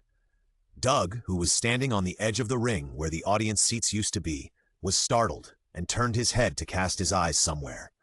The audience seats that were perfectly surrounded by a circle suddenly split into a huge gap, and 10 neat figures walked out of the gap side by side. The terrifying momentum made the originally noisy audience seats fall into a dead silence in an instant. The cadres of the Don Quixote family are here. 10 people: Torabol, Jorah, Pika, Gladius, Baby 5, Buffalo, Lau, G, Mahabas, Derringer, and Senior, Peak. They are all cadres of the Don Quixote family, and almost all of them are devil fruit ability users. The terrifying lineup made the audience on the ring tremble. People couldn't imagine what kind of enemy could alarm 10 of them at the same time. I say, Dover is really something. Why didn't he let us take action earlier? Heh. A tall, sloppy uncle with half a snot hanging from his nose laughed strangely. Codename Plum Blossom, the user of the sticky fruit treball. There is no need to worry about our safety. The young master only needs to say a word and let this old lady with a beauty comparable to that of the Empress go to die. Oh, hoo. The fat aunt with curly hair and lipstick covered her mouth and laughed. The user of the art fruit Jorah? Yeah, it's time to take action. How to deal with him best? Chop up his limbs and make a human stick? Or kick 100 holes in his body? A man wearing a baseball cap, hot pants, white stockings, and 10-centimeter red high heels covered his mouth and grinned. The half-fish man with fighting fish blood. Deringer. Don't say it's just one person. If I let go, the entire Dressrosa kingdom will tremble. An extremely shrill voice came from the mouth of a very tall man with bronze skin and wearing golden armor. Codenamed Spade, the user of the stone fruit, and undoubtedly the strongest person in the Don Quixote family, except for the boss, Pika. This amazing and huge arena was created by him using his ability. The other cadres also made a few harsh words. As pirates who have been galloping on the sea for many years, they did not take the unpopular Doug seriously. Cadres of the Don Quixote family? So scary. Doug smiled and flashed to the side of Diamante in the center of the ring, as if his iron fist smashed the head that still had a look of surprise on its face. His body was covered in scarlet, but due to the influence of the Doomsday Gene, Doug did not feel the slightest bit of nausea. Instead, his face was filled with a smile that showed his desire to destroy everything. The simple violence without too many words directly shocked the hearts of all the audience. They stared at Doug with completely dull eyes. What kind of arrogant and bold guy must he be to further provoke them in front of the cadres? You must know that the cadres are not kind-hearted people. This scene also made the smiles on the faces of the 10 cadres freeze in an instant, replaced by raging anger. Doug looked at the tattered sleeves and directly stretched out his hands to tear his shirt to pieces, revealing his angular and muscular upper body. Level 3, monster. Doug raised his fist, the violent factor in his body cheering, his face full of fanaticism. Come on, struggle, dance wildly, offer everything you have to please me until kill me. As soon as the voice fell, the cadres shouted loudly and rushed towards Doug. Roaring, murderous intent surged. Grand line, a certain sea area. Little ones, what is our goal? The rising star pirate Wojin, who had a bounty of 120 million, stood at the bow, holding up the machete in his hand and shouting with expectation. New run, peace. 2 completely different voices sounded almost at the same time, and the pirates glared at each other and quarreled with each other. You shouted the wrong thing. The boss is obviously the man who wants to be the pirate king. You shouted the wrong thing. The boss said that he wanted to go to the New World to challenge the 4 emperors on the sea. Looking at his men in a mess, Wojin scolded with a bitter heart. Shut up! It would be too embarrassing to tell others that you don't know my goal after being my companion for so long. Listen carefully. Wojin inserted his saber into the deck, made an OK gesture and shouted, I became a pirate for only 3 things. Shichibukai, Shichibukai, and Shichibukai. Open plunder, government license. This is the benefit of being Shichibukai. Wojin showed a smug smile. I am different from those idiots who desperately search for great treasures. The truth is to receive a stable salary from the government. The pirates looked at each other, and it took a while before cheers of all sizes were heard. Amid the cheers, a discordant pirate voice suddenly interrupted. Hey, Captain, there seems to be something flying behind you. Huh? Wojin turned his head suddenly, and a black shadow kept growing in his pupils. Bang! Before he could react, the whole person flew out and slammed into the captain's room. I guess your undercover Navy agent has already told you everything that happened in Dressrosa, Marshal Sengoku. Doflamingo stood at the bow, trying to look relaxed in front of the Den Mushi in his hand. You contacted me after just a while. Are you asking the Navy to let you go? You're a famous piece of trash on the sea. It was indeed the majestic voice of Marshal Sengoku on the other end of the phone. Ship, Captain! You bastard! The pirates only recovered from their shock at this time. With a continuous clanging sound, they drew their sabers and rushed towards the unknown enemy. Suddenly, a strange wave burst out. Doflamingo, bang, bang, bang! The sound of falling to the ground continued to sound on the pirate ship. The pirates who rushed over all rolled their eyes and opened their mouths wide and were knocked down by the strange wave. Hawang Haki! Ugin, who turned over from the captain's room, was shocked.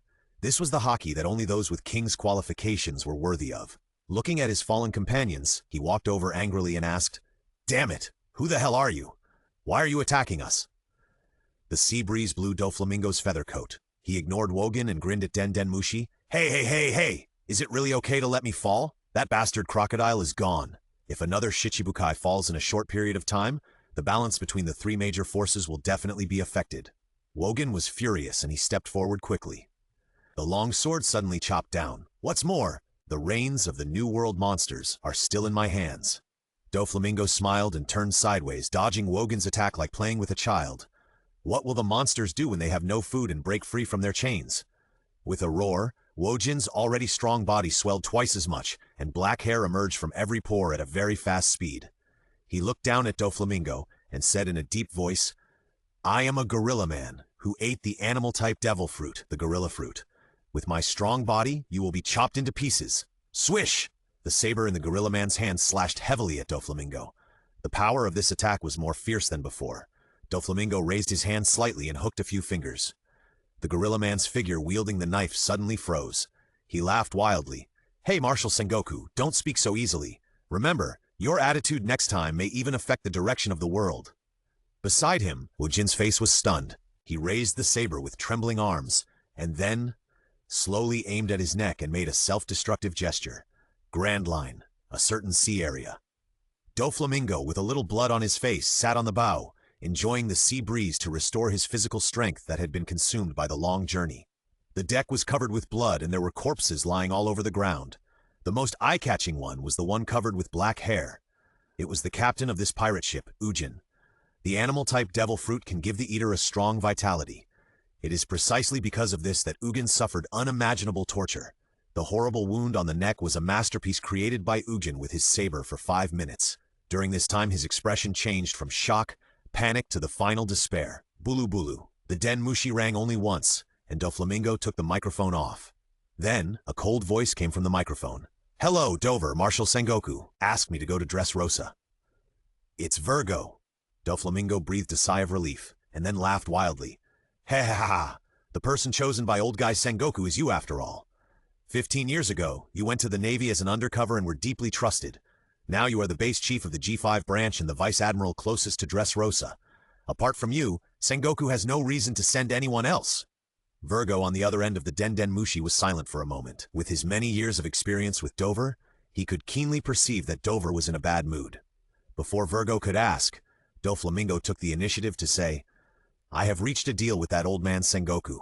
I will resign from the throne of the Dressrosa Kingdom and give up all my black industries in exchange for the Navy's help and the continuation of the position of the 7 warlords of the sea. Boom! Boom! Doflamingo's words were no less than a bolt from the blue, causing a great sensation to Virgo, who had always been expressionless and seemed to have facial paralysis. After coming back to his senses from the huge shock, Virgo said in a deep voice, What happened in Dressrosa that made you give up the power you spent 8 years building and your identity as an underground middleman joker in order to protect the Shichibukai? Then, as if he had thought of a possibility, he added, Could it be that the artificial devil fruit factory has been exposed? The veins on Doflamingo's forehead bulged. If that's the case, the Navy should have sent an admiral, and I wouldn't have been able to keep my position as a Shichibukai. Also, I want to correct one thing, Virgo. Doflamingo's eyes were deep.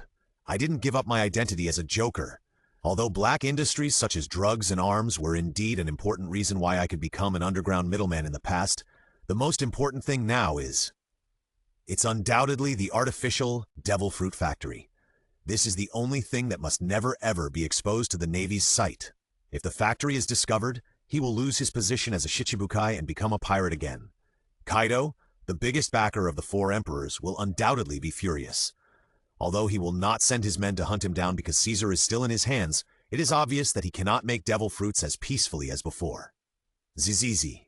In the air, black and red lightning spreads unconsciously around with Doflamingo as the center, stunning all creatures within a certain range. After venting his anger, Doflamingo continued to speak. Listen, Virgo.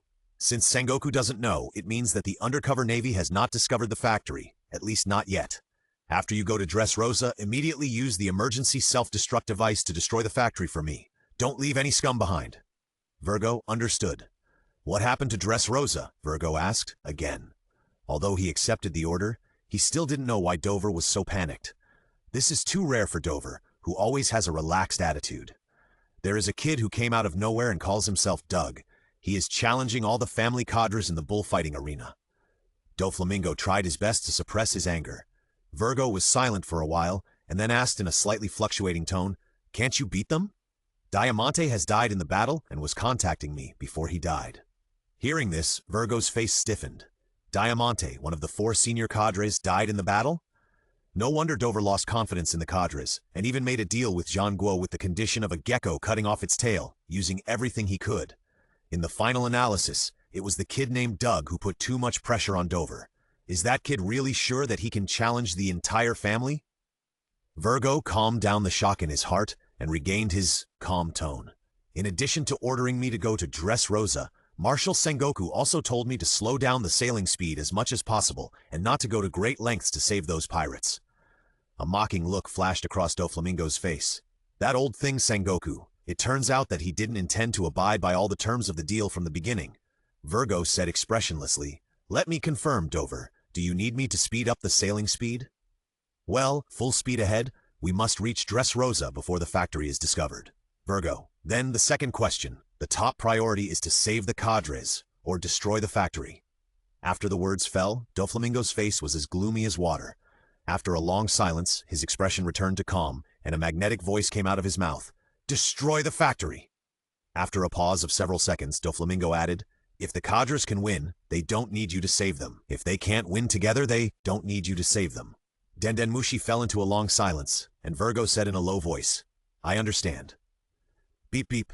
The sun was tilted and covered by clouds, and a thick shadow enveloped Doflamingo. He crossed his 10 fingers tightly, and the veins on his forehead were more prominent than ever before. After all, the cadres may not lose. As long as they can win, all the worst possibilities will not happen. So, Doflamingo's eyes were deep, and he roared, "Cut off Doug's head and kill him cruelly, so that all the people in Dressrosa will fear the Don Quixote family from the bottom of their hearts. If it succeeds, this time we will use absolute violence to rule those fools." Whoosh! With the sound of sonic boom, Doflamingo reappeared in the air, and the long journey began again. Behind him, the pirate ship carrying hundreds of pirates sank to the bottom of the sea, taking away the captain's dream of becoming a Shichibukai. And there was no sound. Time goes back a little. In the huge arena of the bullfighting arena in the kingdom of Dressrosa, 10 cadres stared at Doug, who was surrounded in the middle, with unbelievable looks on their faces. The battle has been going on for a while. At the beginning, there was no suspense about the outcome of the battle. The 10 cadres attacked together and completely suppressed Doug. But soon, the cadres found that something was wrong. The body of Pika, the user of the stone fruit, suddenly softened and merged into the stone arena like a puddle of mud, and then turned into a human form and appeared beside Doug. Dang! A sound of metal clashing sounded. Pika's broadsword was like a crescent moon, and it fell heavily on Doug's arm, successfully cutting through the monster like muscles, bringing a splash of blood. It hurts so much. It's the first time that the defense has been broken after fighting for so long. Doug glanced at the wound, which was not too big, and grinned. "It seems that you are the strongest cadre in the family." As soon as he finished speaking, the muscles around the wound kept surging. After just a few seconds, the wound was filled with new muscles, and even the skin returned to its original state, looking as if it had never been hurt. Several weaker cadres fell into silence, and a strong despair enveloped their heads. At this moment, the cadres gradually understood why the young master had been avoiding contact between them and Doug. Although they could suppress Doug, their attacks could not break the defense at all. Even the attacks of the strongest cadre, Pika, were difficult to work. What's the point of fighting? The little devil in front of him, who could kill Diamante in seconds, was undoubtedly a monster in human skin. Doug waved his fists and enjoyed the prompt sounds that kept popping up in his mind. In hand-to-hand combat, physical strength +10, 10, +10, 10, 5 monster. In melee combat, martial arts 3, +3, +4, 4. 25-2, professional fighter. In fencing, swordsmanship 4, +8, +6, level 2, iron swordsman. In thinking about countermeasures, intelligence 4, 4, 3, 1 level 3. In dodging bullets, gunmanship 3, +2, +1, +4. In bickering, sarcasm 3, 5, +2, 36. Level 2, foul-mouthed genius. What the hell is that last one? Doug was full of black lines on his face. The sarcasm and other things simply damaged his wise and brave image, so he crossed it out. However, Doug was very satisfied with the rest. Except for the 2 abilities of ship and firearm control, which were difficult to transform into his own strength because he had not practiced with swords and firearms, he had completely digested the rest in the fight. Although I really want to play with you guys, I'm sorry. Doug clenched his fists, making a loud noise, and his solid muscles bulged like a giant, emitting an oppressive aura. Experience packages like you are everywhere in the sea. Several cadres looked unhappy. They didn't know what the experience package Doug was talking about meant, but combined with the frivolous tone, they knew it was not a good thing. Pika screamed, "Don't panic. Since he has the ability to heal himself, comparable to that of an animal-type devil fruit user, we will slowly consume his strength until he runs out of energy." I say, Being attacked by 10 cadres at the same time, even if this kid has a monster-like physique, his energy will definitely be consumed faster than ours. He won't be able to hold on for long, hey? Treble laughed triumphantly. These two simple sentences gave the cadres strength to surge in their hearts, and the glow of desire for victory emanated from their pupils. That's right, the analysis of the two top cadres made sense, and the balance of victory was tilting towards us. They looked at each other, and in tacit understanding, they rushed towards Doug again. An hour later, the balance of victory collapsed, and with an unwilling scream, Derringer became the 9th cadre to fall. Before he fell, he secretly glanced at Pika with a questioning look. Is this the Doug you said you could defeat by a war of attrition? If it weren't for Pika's seniority, and being a cadre who had followed the young master from the beginning and was deeply trusted, he would have even suspected that this guy was sent by Doug to the family as an undercover. If they all exploded at once, they might have been able to break Doug's defense and kill him. Instead, the foolish decision of fighting a war of attrition made them fall into an abyss from which they could never climb out. When they came, 10 cadres were aggressive, but now only Pika is left. Pika panted slightly, his eyes full of disbelief. He shouted in a shrill voice, "You guy, are you a monster? Ah, it's so noisy." Doug picked his ears with an unhappy expression. "What kind of structure are you? You can make a voice shriller than a girl with a 5-meter body. How dare you laugh at my voice?" Pika's eyes flashed a terrifying red light. Octopus stone. With a shrill shout, Pika's body sneaked into the ring. Boom! The ring behind Doug trembled, and suddenly 8 rock tentacles rushed out from the surface of the ring, stopping above his head, trying to penetrate him from top to bottom. The tentacles were close at hand, and Doug clenched his right fist and blasted them out, smashing them into pieces of stone. Stone bite. A big face made of rock emerged, and then suddenly bit Doug. Bang! The substantial touch came, and a smug smile appeared on the big rock face. It bit. Doug stared at the strange face hanging on his arm quietly, yawning boredly, and said, "Can you please not use these painless attacks and jump out and fight me with your real body?" The smile on the big rock face was stiff, and the aura of the creature on it dissipated. Pika's real body drilled out from somewhere in the ring, and his originally bronze skin slowly turned into black with a golden iron color. The whole body was covered with armed color. He said sharply, "Those good-for-nothings are too much of a hindrance preventing me from fully exerting my strength. Well, dare you little brats to resist my family. Let me be your opponent." He was very confident about this move because in the previous clash, Doug's fist was indestructible and could almost crush all the attacks of the cadres. But only, when his fist was covered with armament hockey, he was at a disadvantage several times. Roar! This move again! Doug raised his right fist, with a tyrannical smile on his face. "But did you notice that I was practicing punching when fighting with you?" As the voice fell, the black color slowly stained his right fist, exuding a metallic luster, full of a shocking sense of power. Evolution! Evolution, because your studious cells are unwilling to be suppressed by the enemy's weird abilities. After repeated drills and imitations, you finally succeeded in stealing the enemy's abilities. Monster physique plus armament hockey. When? How could there be such a genius? Pika was shocked. When he just fought with Doug, the kid even asked what this ability was called. But when Pika saw that Doug's armament hockey was only enough to cover his right arm, he couldn't help but sneer. "Such a weak and pitiful armament hockey is your confidence? It seems that I need to teach you a lesson to wake you up." Hey-ah! Doug laughed happily like a villain, and then said cruelly, "Do you understand what the gold content of the monster's body is?" Boom! A loud noise like a landslide broke out, and the intact huge arena under Doug's feet trembled wildly and spiderweb-like cracks spread. Pika only felt a flash of a figure in front of him, and Doug appeared in front of him like teleportation, punching him. Giant fist of stone. Rocks emerged from Pika's fist covered with armament hockey. It was not a simple rock covering, but the appearance, hardness, and properties of the rock were all absorbed into his own power. But I saw that the two fists, one big and one small, collided with each other. Boom! The stone shattered instantly. Not good. Pika's face changed drastically, but it was too late to make any moves. His right fist in armed color collided with Doug's, and a roar sounded. He couldn't help but feel a little sweet in his mouth. He broke through the airwave like a cannonball and smashed into the audience far away. In the audience, there were still some brave audiences who burst into exclamations. "No way! There is a figure flying over here! This is not good! Hey, hey, hey, it's bad! Run! Ah!" The audience was shrouded in panic. People stood up and pushed each other, wishing they had 2 more legs at this moment. Boom! The audience seemed to be hit by a meteorite, and the rumbling cracks and shatters spread far away, and a terrible pit was created. Some daring audiences came over and cast their curious eyes into the pit. They wanted to know who was hit so far. "Oh my God, it's Master Pika!" People were so shocked that their jaws dropped to the ground. "It's so scary. I thought it was Doug." Garfield, who came out of the player preparation room, dropped his cigarette on the ground, his eyes bulging. Is he really Doug?" Garfield stuttered. "He's just a monster. I almost thought I saw Vice Admiral Garp, who used the mountain as a sandbag and flattened 8 mountains. Ahem. In the flying dust, Pika coughed out 2 mouthfuls of blood and struggled to climb out of the huge pit. At this moment, there was still a strong sense of disbelief in his eyes. That kid who had just realized the armed color and could only cover his arms could have such a powerful punch? "Damn it! I don't accept it!"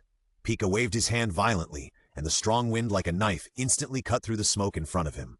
Just as he was about to look for Doug's figure, he saw a black shadow constantly enlarging in his pupils. Doug did not hide the brutality on his face. He grabbed one of Pika's legs and threw him back to the ring. The terrible impact almost stopped Pika's brain. Just as he was about to stand up and resist, he saw a figure teleporting to him again. This time, Doug grabbed Pika's legs and threw him hard onto the surface of the ring. As the ring shook, the audience was stunned and their jaws dropped to the ground. Boom! Boom! Boom! The thunderous sound echoed for a minute. Thanks to his strong vitality and the armed color that he tried his best to maintain, Pika did not faint completely. So after a close contact with the ground, his body directly escaped into the stone ring. Doug frowned slightly, raised his pitch-black right fist that looked like cast steel, and waited quietly. A minute later, Pika did not appear. Doug was stunned and unhappy. He ran away? Although Squeaky's fighting ability is not strong, he is really good at escaping. Doug cursed. He can escape as soon as he touches the ground. It's not fun to fight him. After saying that, Doug looked up. Wherever he passed, whether it was the audience or the soldiers of the Don Quixote family hiding outside the arena, they all lowered their heads instinctively, trembling all over and not daring to make any sound. Although Doug enjoyed fighting under the influence of violence, he would not feel any pleasure at all to abuse the weak who had no power to resist. Boom, boom, the stone ring in the arena suddenly began to shake. Doug was startled and muttered, "Squeaky is still not giving up? Just attacking like a woman." Suddenly, Doug's expression became solemn because he found that not only the ring was shaking, but also the stone audience seats were shaking. This time, the ground shook over an area that was unprecedentedly large. Bang! Cracks appeared on the huge arena again, and the pure power of his legs made Doug jump high. He jumped to the top of the audience and looked around. Sure enough, not only the arena and the audience, but even the houses in the distance and the huge mountain in the distance were shaking slightly. If this is also the power of Squeaky Voice? The ground shook and the crackling sound continued. The terrible power, like a small earthquake, shattered the glass of many buildings in an instant. People began to run away. The roar continued, and in the horrified eyes of countless people, a human face suddenly protruded from the tall mountain, followed by countless stones shaking. Hey, is this true? This is too incredible. Garfield looked up at the sky, his mouth wide open. Cigarette fell to the ground with a pop. Not only him, but also the people who were fleeing frantically on the streets of Dressrosa also had weak legs, looked up at the sky, and uttered miserable wails. What is that? A giant! It's Pika! Master Pika! We can't resist them after all. A strong sense of despair and fear enveloped all the survivors of Dressrosa. From the unimaginably huge mountain, a stone giant walked out. His fist alone was about 50 meters in size, about 10 stories high, and his body was 900 meters away. This posture was too terrifying. If such an ultimate rock fist was to hit from the sky, it would be an earth-shattering attack, an attack of natural disaster level. Doug frowned, looking at the stone giant from afar, and said with interest, "The upper limit of the devil fruit ability is so high. I felt so weak when fighting with me." Doug bent his legs to gather strength. After a loud explosion, he jumped a very long distance in an instant. Swoosh! 2 terrifying red lights flashed in the deep eye sockets of the stone giant, and then his lips rose and fell slightly, and a familiar, shrill voice sounded. "Damn, kid! Dare to offend Dover's majesty and kill family members, I must smash you into a meat paste. The god of destruction, Giant Pika, appears." Boom! Rumble! The sound of a volcanic eruption sounded, and the earth shook. The giant Pika pulled his palm completely out of the mountain, raised his stone fist high, and made a gesture to smash it down. "Just crush it! I'm going to crush you with my huge fist!" The airflow in the sky was agitated, and the huge stone arm was waving. The huge stone fist even blocked the sun. The shadow covered Doug at a very fast speed, like a town about to fall from the sky. Doug's right arm was stained with a dark color. He clenched his fist and stood in place, obviously ready to face this stone fist that was destroying the world. The first thing that came into contact with the stone fist was the towering high-rise building. Without any suspense, the high-rise building was shattered. Before the fist fell, a strong gust of wind and countless broken stones rushed in his face, cutting Doug's skin like a knife. Boom! The ground cracked, and Doug, with a red arc flashing in his eyes, jumped high and swung his right fist. With a loud bang, Doug's fist covered with armed color collided with the stone fist, instantly shattering the hurricane around him, turning into white air currents that swept into the distance. At the center of the collision, red arcs splashed, which were even more brilliant and dazzling. After a few seconds of stalemate, the giant god of destruction, Pika, let out a sharp cry, and as the red light in the stone giant's eyes lit up, the already thick stone fist expanded again. Die! Bug! With a piercing scream, the huge stone fist fell down, submerging Doug's body in it. Bang! The terrifying white high-pressure wave swept over. Dozens of buildings were completely shattered. The ground was pushed away like a wave, and ordinary people and soldiers of the Don Quixote family were blown up by the airwave. Rumble. Not far from the battlefield, the bullfighting arena was naturally turbulent and seemed to be crumbling. At the exit of the arena, the Navy undercover Garfield lay on the ground, holding the Den Den Mushi in one hand and covering his sun hat with the other hand to prevent it from being blown away. Marshal, the battle between Pika and Doug has too much influence. If we let them continue, the entire Dressrosa kingdom will be destroyed. We need to send warships to support them. Is the situation so serious? A surprised voice came from the other side of the phone. He still underestimated the destructive power of Doug and the Don Quixote family cadres. Don't panic. I have sent Virgo, the head of the G5 branch base, over, but... States was silent for a few seconds and then said in a deep voice, "This is my misjudgment. I will let Virgo rush over at full speed. We must do our best to ensure the safety of ordinary people." Garfield's expression was ferocious, and he roared in a low voice, "Damn Don Quixote family, a bunch of garbage who disregard life." Marshal Warring States on the other end of the Den Den Mushi said in a low voice, "Garfield, now is not the time to be sad and angry. You must always pay attention to the situation of the battle and report to me as soon as possible." "Yes, this is the purpose of sending him here." Garfield raised his head suddenly, and his expression suddenly froze. "What happened? Who won between Doug and the Don Quixote family cadres?" Garfield's jaw dropped to the ground, and he murmured, "Your Excellency, Marshal, broken. The giant Pika of the God of Destruction has split."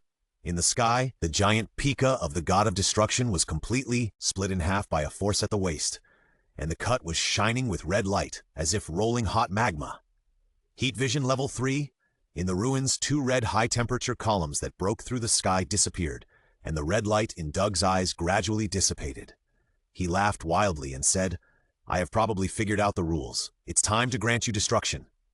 The upper body of the giant Pika that slowly fell down trembled slightly as if breathing, and red light appeared in its eyes. A familiar voice sounded, "Little bug, stop talking nonsense." As expected, it escaped to the upper body. To control such a huge body, the main body must be concentrated in the most important head. It was cut in an instant, and it was afraid that it would not have time to run to the lower body. 2 red beams of light shot out from Doug's pupils again, directly splitting the upper body of the stone giant in 2. The air was filled with the smell of burning. In this way, Doug first observed which stone was breathing, and then shot out the thermal vision, using the dichotomy method to continuously narrow the range. The remaining stones were in the air. In other words, Pika hiding inside was already trapped. Soon, there was only a short stone finger left in the air where Pika might be. Doug laughed wildly and shot towards the target like a sharp arrow. Ripples splashed on the stone finger. Knowing that there was no place to escape, Pika's real body appeared. His face was as pale as paper, and his expression was panicked. He even forgot to use the armament hockey, and just stared at the devil-like figure. Boom! Doug flashed in front of him like a teleportation, and punched him without saying a word. The armament hockey that had just appeared was dispersed, and a large amount of blood spit out from Pika's mouth. Ah! Doug opened his mouth and laughed wildly. The brutality in his heart was transformed into energy. A circle of energy light shield flashing with red arcs exploded like thunder. Boom! Boom! Boom! Doug's fists fell one after another. Every time he raised his fist, it was covered with scarlet plasma like cheese. But in fact, it was the posture of flesh mixed with blood being blasted into mud. The violent red shockwave also vented with his fists, shaking all the falling rocks in the air into powder. Bang! Bang! Two figures fell one after another and hit the lower body of the giant Pika, the god of destruction. Get up and fight until you kill me!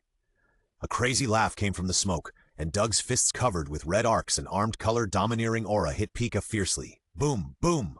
The thunder-like sound lasted for 3 minutes.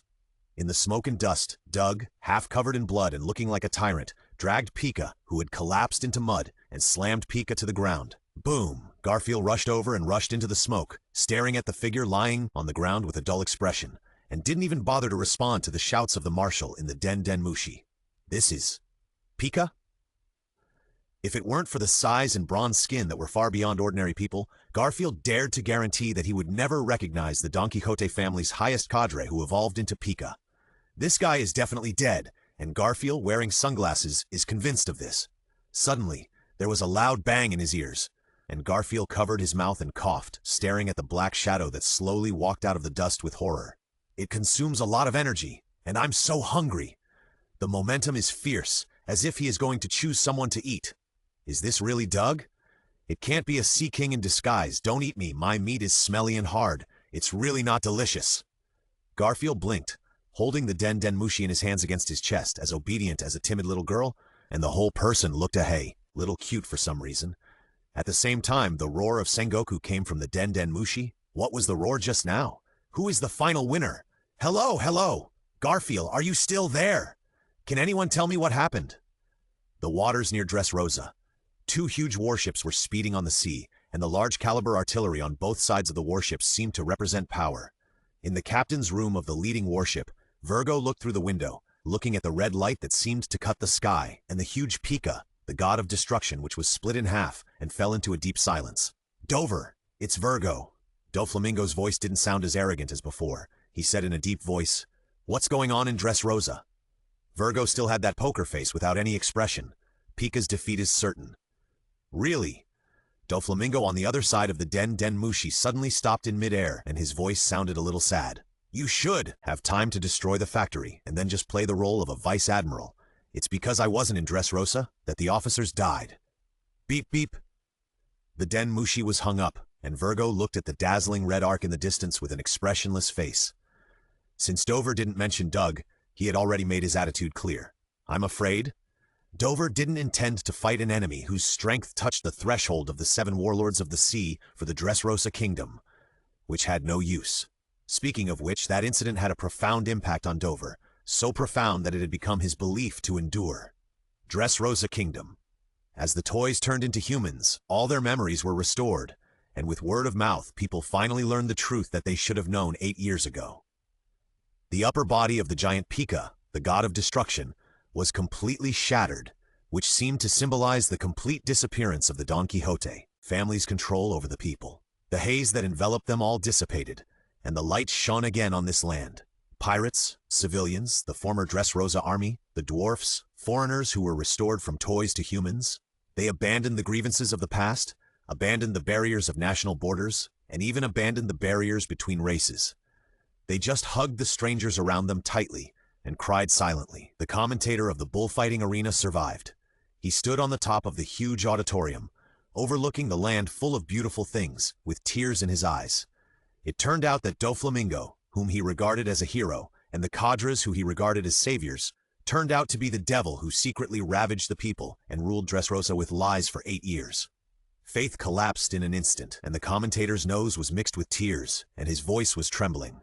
Cheer up now. Now is not the time to be sad. He picked up the microphone on the loudspeaker Den Den Mushi and put it to his mouth. Although he was crying and his expression was distorted, the passionate voice that sounded this time was very familiar to the people. The fateful battle of Dressrosa, the pirate family army against the dwarf army. The battle between the commanders, the cadres of the Don Quixote family against Doomsday Doug. The winner? The winner! Although he was determined to give a passionate speech and show his best side to the people, when he said this, the commentator, a big man, swallowed his throat and cried loudly, Doug! At first there were only a few people, and later the whole Dressrosa kingdom was filled with enthusiastic voices. Doug! Doug! It was deafening and lasted for a long time. On the other side, Doug took the confused Garfield back to the bullfighting arena. Because of the battle, both the contestants and the spectators had run away.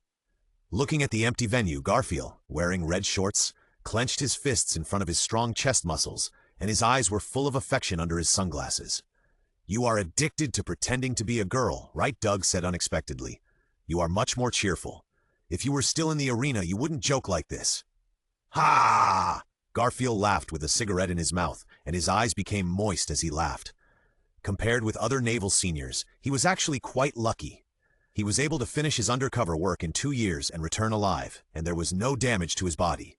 Even Marshal John Guo promised that when he returned to the headquarters, he would be rewarded with a brigadier general while resuming his naval position. This is something that many soldiers envy. Boom! A loud noise interrupted Garfield's sensationalism.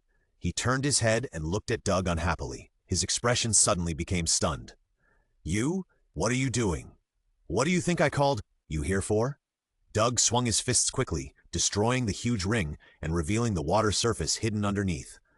"Hurry up, go to the contestant restaurant to find tools and seasonings. You're used to the food in the contestant cafeteria. Today, I'll let you taste my cooking skills." "Huh?" Garfield didn't know whether to laugh or cry. "So you're thinking about the small fighting fish raised by the Don Quixote family. You're worthy of it." Doug jumped directly into the water, knocked out all the small fighting fish that he once feared so much, and threw them onto the ring. The bonfire was burning fiercely. The two of them had a clear division of labor. Garfield scaled, cut, and bled the bodies of more than 30 small fighting fish, and then quickly handed them to Doug, who roasted and seasoned them on the fire. Seeing the small fighting fish weighing dozens of tons disappearing into Doug's stomach bit by bit, Garfield looked strange. This appetite is even better than in the contestant cafeteria. If he were brought into the Navy, would he be able to eat up an entire base? If he really went broke, Marshal Sengoku would probably not blame me as the culprit. In fact, under normal circumstances, Doug wouldn't eat so much. But the long-term fight with the cadres has caused his cells to evolve continuously, and the release of a large amount of heat vision and red shock waves has made him urgently need to replenish. The strong digestive ability can help him quickly convert the meat he eats into energy in the body. Garfield smoked a cigarette, his eyes deep. "By the way, you shouldn't be a pirate." "Of course not." Garfield's face was happy. He coughed twice, pretending to be calm. "Then what are your plans for the future? Or, go back with me to join the Navy? I can recommend you to Marshal Sengoku. Maybe with luck, you can become a vice admiral who suppresses one side. And even a general is not impossible if you work hard." "How is it?" Garfield cast an expectant look. "The conditions are very generous. Although I don't know what the Navy does specifically, I am not interested in official things." Doug stuffed a huge piece of fish into his stomach and continued, "Official means restraint and lack of freedom. And being able to live as I please anywhere, this is what I pursue." "Live as I please?" Garfield's eyes were filled with some inexplicable meaning. It's really a word that is close at hand and yet far away. "As for what my plans for the future are," Doug's eyes flashed with violence. "It's very simple. Stay in Dressrosa and wait for Doflamingo to return, and then kill him." "Eh?" Garfield's first reaction to hearing this was to throw his sun hat, but when he put his hand on the brim of his hat, he remembered that Doug, who could challenge all the cadres of the Don Quixote family alone, seemed to have a chance of defeating Doflamingo. "You guy," Garfield sighed, "don't do everything with brute force. This world is not as simple as you think. The water is very deep." Doug killed all the remaining fighting fish and then said vaguely, "Can you find a way to get me a good knife?" A humanoid beast actually wants to use a knife? Although Garfield had never seen Doug take action, just by looking at Pika's miserable appearance, he knew how heavy Doug's fist was. It would be a waste of talent to use a knife on such a monster. "It is because others will have prejudices like you when they see me, so I need a sword to decorate myself." Doug stood up and pointed his thumb at himself. "My dream is to be a swordsman in white clothes." "Really? I seem to have heard someone say that his dream is to live freely. Is there a rule that people can only have one dream?" Garfield was speechless for a moment, unable to argue with him, so he changed the subject and said, "Come on, let's go. I'll take you around the town and see if we can find a good sword." There was no hope for famous swords, and Dressrosa was not a country of swordsmen. Not many people had high attainments in swordsmanship, and swordsmiths were even more scarce resources. "Roar!" Doug raised his arms. "I'm not sleepy anymore if you talk about this." "A knife shop in a town in Dressrosa. Boss, I want to buy a knife." "I'm here, welcome." The sharp-nosed and monkey-faced boss put down the newspaper, rubbed his hands and smiled, and he almost had the word swindler carved on his face. We have old swords, and new swords. Our store is a time-honored brand with a history of 300 years. But when he saw the person coming, his face suddenly changed, and he said coldly, "Why is it you, a poor guy who always says he wants to buy a knife but doesn't bring money? If you dare to mess around today, I will call the Navy directly." "Heh, look at what you said." The pale man took out a stack of tattered banknotes with a strange smile. "This is 200,000 Baileys." 200,000? The boss's eyes instantly turned into the shape of Bailey. He rubbed his hands and pointed in a direction and said, "All the swords there are 200,000 Baileys. Please take your pick." The pale man did not go to the area designated by the boss, but walked towards the corner of the store. "Hey, customer! Customer!" The boss put away the Bailey and ran over, reminding him, "These are all blunt knives, and each one is only 50,000 Baileys." "Shut up!" A loud shout interrupted all the words that the boss was about to say. "Why are you so fierce? I'm sorry that I'm kind enough to remind you." The aggrieved boss walked away awkwardly, comforting himself in his heart. "Don't worry about this guy who doesn't know the goods. Anyway, no one will buy blunt knives. Even if he takes 4 directly, I'll make a profit." The pale-faced man staggered to the bamboo basket filled with sabers, looking at the sabers like a drug addict. "I can hear a voice calling me." The man squatted down, rummaging in the bamboo basket with trembling fingers. "Every time I pass this store, I can hear your voice. Come here, kid, come here. You are the chosen one, the man who will become a swordsman. So I'm here. I came as promised." The man's pupils burst into a fanatical look, and he grabbed a saber. "Now, fulfill your promise." "Ha!" The boss opened his sleepy eyes and murmured, "Have you finally chosen? You can still choose." With a clang, the chair was pushed over. "Wait!" The boss stood up in a panic, his tone horrified.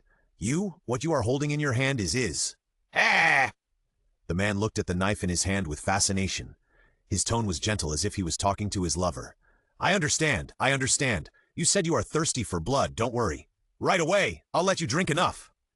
As the cold tone fell, the man suddenly turned around, rushed towards the boss, raised the knife in his hand, and chopped it down heavily. "Ah!" The boss screamed and sat on the ground. The knife passed over his head dangerously, and then chopped towards the counter. "Ah!" The man's right arm holding the knife became dry, as if the moisture was sucked away. But he didn't feel scared, but rolled his eyes and looked enjoying it.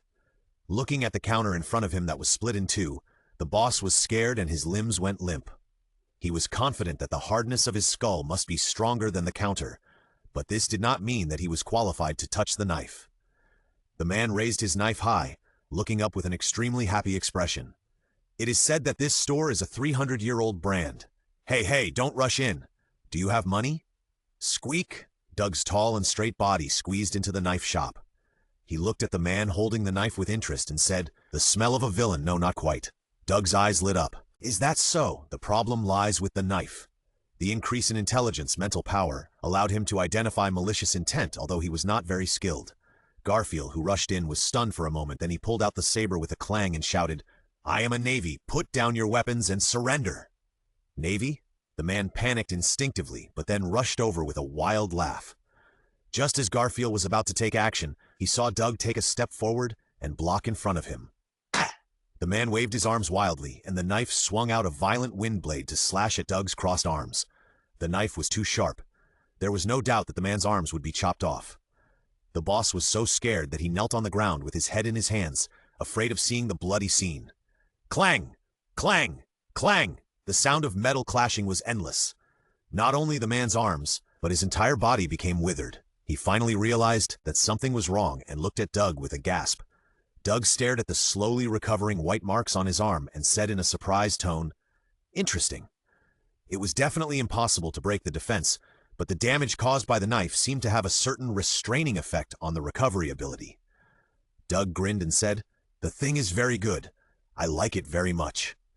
The man was very tired from swinging the knife, and his body was thin from hunger, so Doug gave him a gentle and considerate punch, knocking him away for a long distance, allowing him to get rid of the control of the demon's sword.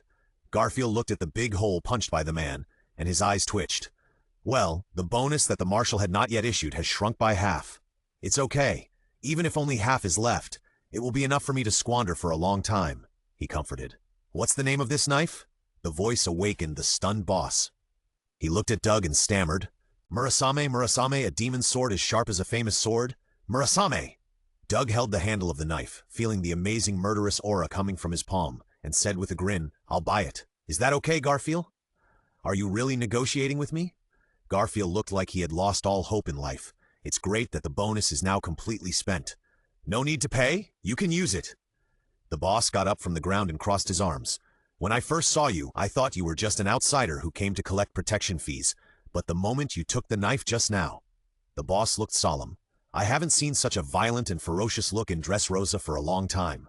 As the saying goes, a sword deserves its owner. Good luck, the one who can subdue the demon sword Murasame." Doug sheathed the demon sword Murasame and grinned. "Thank you very much." The two walked out of the store, and at this moment, bulu bulu bulu bulu. Garfield's expression changed slightly. It was the telephone bug on his body that was in single-line communication with Marshal Sengoku that rang. Did the Marshal have another order? No, everything that should be ordered has been made clear. Then, who could it be? Garfield's face was solemn, and he slowly picked up the phone. Then a cold voice came from inside. "Moshi Moshi, this is Virgo. Moshi Moshi, this is Virgo." Garfield stood there in a daze, his muscles tense, and his hands subconsciously reached for the hilt of the knife at his waist. "Virgo, who is it?" Ha, relax, Garfield. The undercover work has been successfully completed. I am the base chief of the G5 branch. Marshal Sengoku told me about you. Virgo's tone was indescribably soft. "Are you scared?" "Ah!" Garfield's tense body relaxed. "Brigadier General Garfield. Heh. You don't mind me calling you that in advance, do you?" The expression on the Den Mushi turned into a smiley face. "Marshal Sengoku said that the cleaning work will be left to us, and you can start your vacation now." Is that so? Until now, Garfield still felt a little unreal. "Of course. In addition, I brought 10 warships this time, with the purpose of sweeping away the evil forces left by Doflamingo." 10? Marshal Sengoku couldn't have asked you to bring so many warships unless the purpose was to destroy Dressrosa. Oh, that's right. Virgo on the other end of the Den Mushi suddenly realized, "I didn't bring so many warships. I only brought 2, one to clean up the battlefield and one to send you back." Hearing this, Garfield let out a sigh of relief. Really, talking to this guy would scare him to death. The voice paused slightly, and a gentle and confident voice came from the Den Mushi. "The ones who sent you back are those guys from the G5 branch. Although they are all brainless and rough people, after getting along with them, it won't take long for you to think that they are a group of very lovely subordinates." Garfield was a little curious. Is that so? There are rumors outside that the Navy of the G5 branch is a group of hooligans. It seems that the rumors are indeed rumors. With such a leader, they must be not bad. By the way, do you know the hero who saved Dressrosa? The smile on the Den Mushi became even bigger. If possible, I would like to get to know him too. After all, everyone would be curious about the person who defeated the Don Quixote family. Haha. Oh, are you talking about Doug? He's right next to me. Garfield nodded repeatedly and handed the Den Mushi to Doug. He winked and opened his lips slightly, saying silently, Base Commander. He's at least a lieutenant general, a very high position. There's no harm in getting to know him." Doug shrugged, not wanting to waste Garfield's kindness, and took the microphone. "Hello, if you want to get to know him, you can fight with me first. I'm happy to accompany you." What kind of lieutenant general is this?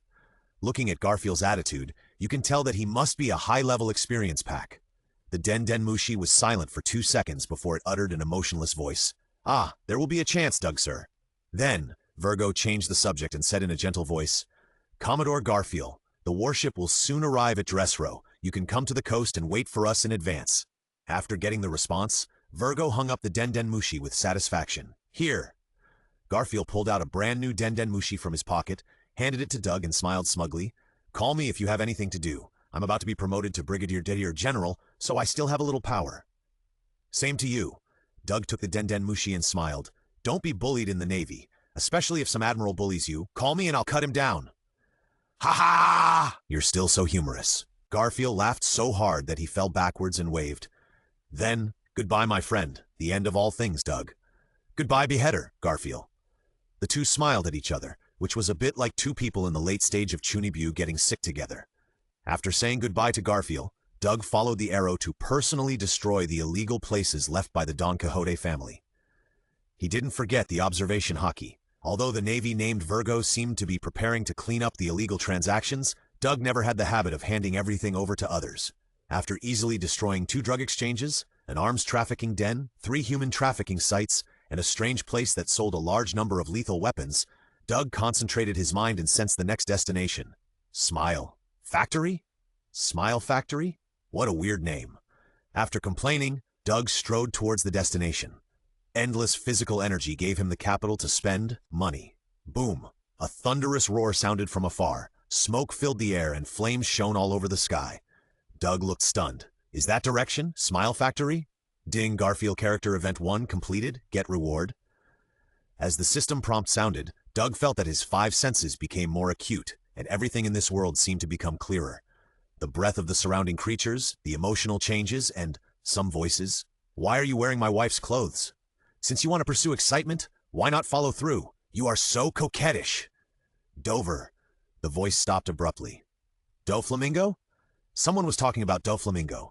Doug was surprised, but the sound only lasted for a moment. He couldn't find any trace of him when he tried to look for him. Observation hockey? Virgo's poker face changed slightly. Fortunately, he was almost discovered. Fortunately, the other party's observation hockey seemed to be very immature. The factory was completely destroyed? Yeah, there were some mistakes, but it's nothing serious. That brat, Doug. Doflamingo on the other side of the Denmushi was throbbing with veins popping out. Kill all the cadres? If it were me, what would I do next? First, eliminate all illegal transactions. After that, are you going to kidnap Caesar? No, if it were me, I would just kill him directly, because Caesar is the only person in the world who knows how to make artificial devil fruits. But if I really do that, I'll be the one who's unlucky, so I'm going to go to Punk Hazard myself and hold Caesar firmly in my hand. Got it. Virgo paused slightly. In addition, according to your instructions, I have managed to let the undercover Navy agent go back first. Heh. Doflamingo laughed wildly. The interest has to be collected slowly. The undercover Navy agent won't be the first, nor the last. But speaking of it, I let him live in the arena for another year, but he told Sengoku all the news he saw right away. What a pity. I understand. Virgo said expressionlessly. Heh. Today is a special day. Kaido, the 4 emperors, will send one of the Flying Six to trade for the newly made artificial devil fruit. Doflamingo's malicious smile was not concealed. What will happen when the arrogant Flying Six learn that the artificial devil fruits have all been destroyed by the Navy and Doug? What will happen if we encounter a warship while passing through the Dressrosa waters? Heh, bad things will follow one after another. And we? Doflamingo laughed evilly. We just need to listen to the screams of the weak and let him experience the kind of tragic death that he would rather not have lived in this world. Dressrosa Kingdom, on the coast. Doug was waving the demon sword Murasame to absorb the power brought by evolution. Detected character event Garfield's death activated. As the emotionless, cold, mechanical sound rang out, the smile on Doug's face gradually disappeared, replaced by a tyranny that seemed to destroy everything. The pirate screamed in fear, followed by the sound of struggling and gulping water. The pirate was pulled out of the water with his clothes stripped off. He had a ferocious face, but now he looked like a boiled frog. Blisters of all sizes appeared on his skin, and large pieces of hair fell off. The Navy soldiers in strange clothes laughed and said, bathing in a big pot full of boiling water, isn't it very enjoyable? It's so hot! It's so hot, please spare me! The pirate shouted incoherently. Ha! Several soldiers danced with joy, seeming to enjoy the pirates begging for mercy.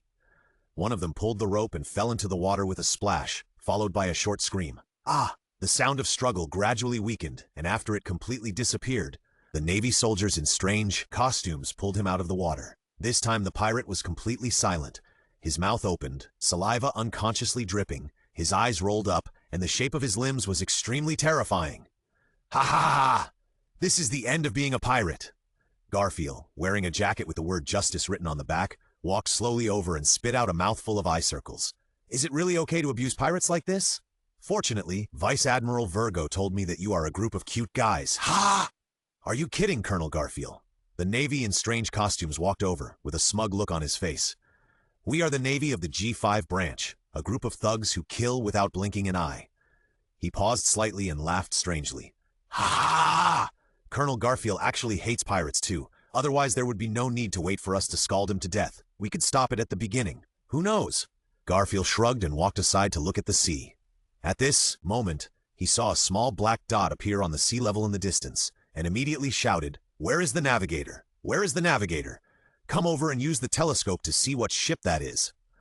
The ferocious-looking navigator came over, picked up the telescope and looked, muttering, "The skull on the flag has a pair of strange horns, and there is a word behind the skull that seems to be 8. Oh my god. It's the ship of the Beast Pirates. The Beast Pirates under the command of the 4 Emperors Kaido. Garfield threw down the cigarette and said in a deep voice, "Brothers, pick up your weapons and get ready to fight. There is a big battle to be fought." After saying that, he was the first to draw out his saber. "No, no, no, there is no hope." The navigator looked terrified and muttered, "The leader. But it's Phaeton, one of the 6 Flying Six, the great pirate with a bounty of 310 million Baileys." As soon as these words came out, the warship fell into absolute silence, and the already panicked Navy was completely shrouded in despair. It was the Navy soldier in strange clothes who took the initiative to speak. "Colonel Garfield, you control the warship and sail back to Dressrosa to find Vice Admiral Virgo. Now he is the only one who can protect you." As soon as this was said, the soldiers echoed, "Yes, yes, you are a young Navy who has been reborn, and you are different from us rotten people." The Navy soldier in strange clothes took up the guns in his hands and shouted, "Ha! Let's go!" We rowed the boat over and covered Colonel Garfield's retreat. "Let's go! What about the Beast Pirates? What about the Flying Six? Catch them all!" Garfield's eyes were a little wet and he shouted angrily, "Assholes, what are you talking to me one by one? Is there a coward who escaped in the Navy?" After that, he turned around and raised his sword to point at the pirate ship and shouted with murderous intent, "Fire! Fire!" The first half of the character event image ended, and Doug fell into silence. They were full of passion, but the ending was already determined. It was only now that Doug began to understand the weight of the word Navy. The scene changed, and the warship full of Navy corpses, including the soldier in strange clothes, lying on the deck, with a hideous and ferocious face and no blood. The only one still alive was Garfield, who was half kneeling on the deck with a saber in his hand, and beside him lay 3 corpses dressed like Viking warriors. "Ha! Not bad! You were able to kill 3 waiters." After a hearty smile, a tall, sturdy man walked over. His right eye socket was empty, and there was obviously only one eyeball left. He had a pair of horns similar to deer antlers on his head, and a bracelet with 2 crimson gems on his right wrist. Garfield raised his head suddenly and gritted his teeth and said, "Damn it! Phaeton, why did you, the Beast Pirates, sail to Dressrosa at this time? What is your purpose?" "Ha ha ha." Phaeton's remaining pupils turned and suddenly pointed at Garfield's chest. "Your Den Mushi is still on. I'm not that stupid to tell you that my purpose in coming to Dressrosa is to exchange for—" "Master Phaeton?" the pirate next to him yelled. Sorry, I almost said it." Phaeton scratched his fluffy hair. What a pity. The expectation on Garfield's face faded, and he unbuttoned his shirt with one hand and pulled out a Den Mushi from his arms. "Marshal, I tried my best." "What are you talking about? I didn't ask you to ask that. I asked you to take out the Den Mushi." The low voice of Marshal Sengoku came from the Den Mushi. "Phaeton, since you dare to kill the Navy in front of me, I guess you, the Beast Pirates, are ready to face the wrath of the Navy. It's useless to beg the enemy. Only threats can keep Garfield alive." Phaeton's face changed rapidly. The antlers on his head stretched and enlarged rapidly. The remaining eyeballs became larger and rounder, and the position also moved from the side of the face to the middle, and white hair grew on his arms and legs. From a human, he turned into a monster with 2 hooves standing upright, a body of more than 10 meters, an animal-type devil fruit that is rarer than the natural type. The deer fruit? Mythical beast? Cyclops deer form. Navy? Uhaha, do you dare to come to Wano country? Phaeton, who had transformed into a one-eyed giant deer, looked down at Garfield and growled, "Tell me, where is Doug? He dared to destroy Dressrosa." Master Phaeton, Marshal Sengoku on the Den Mushi side fell into deep thought. What exactly was Kaido planning for Dressrosa?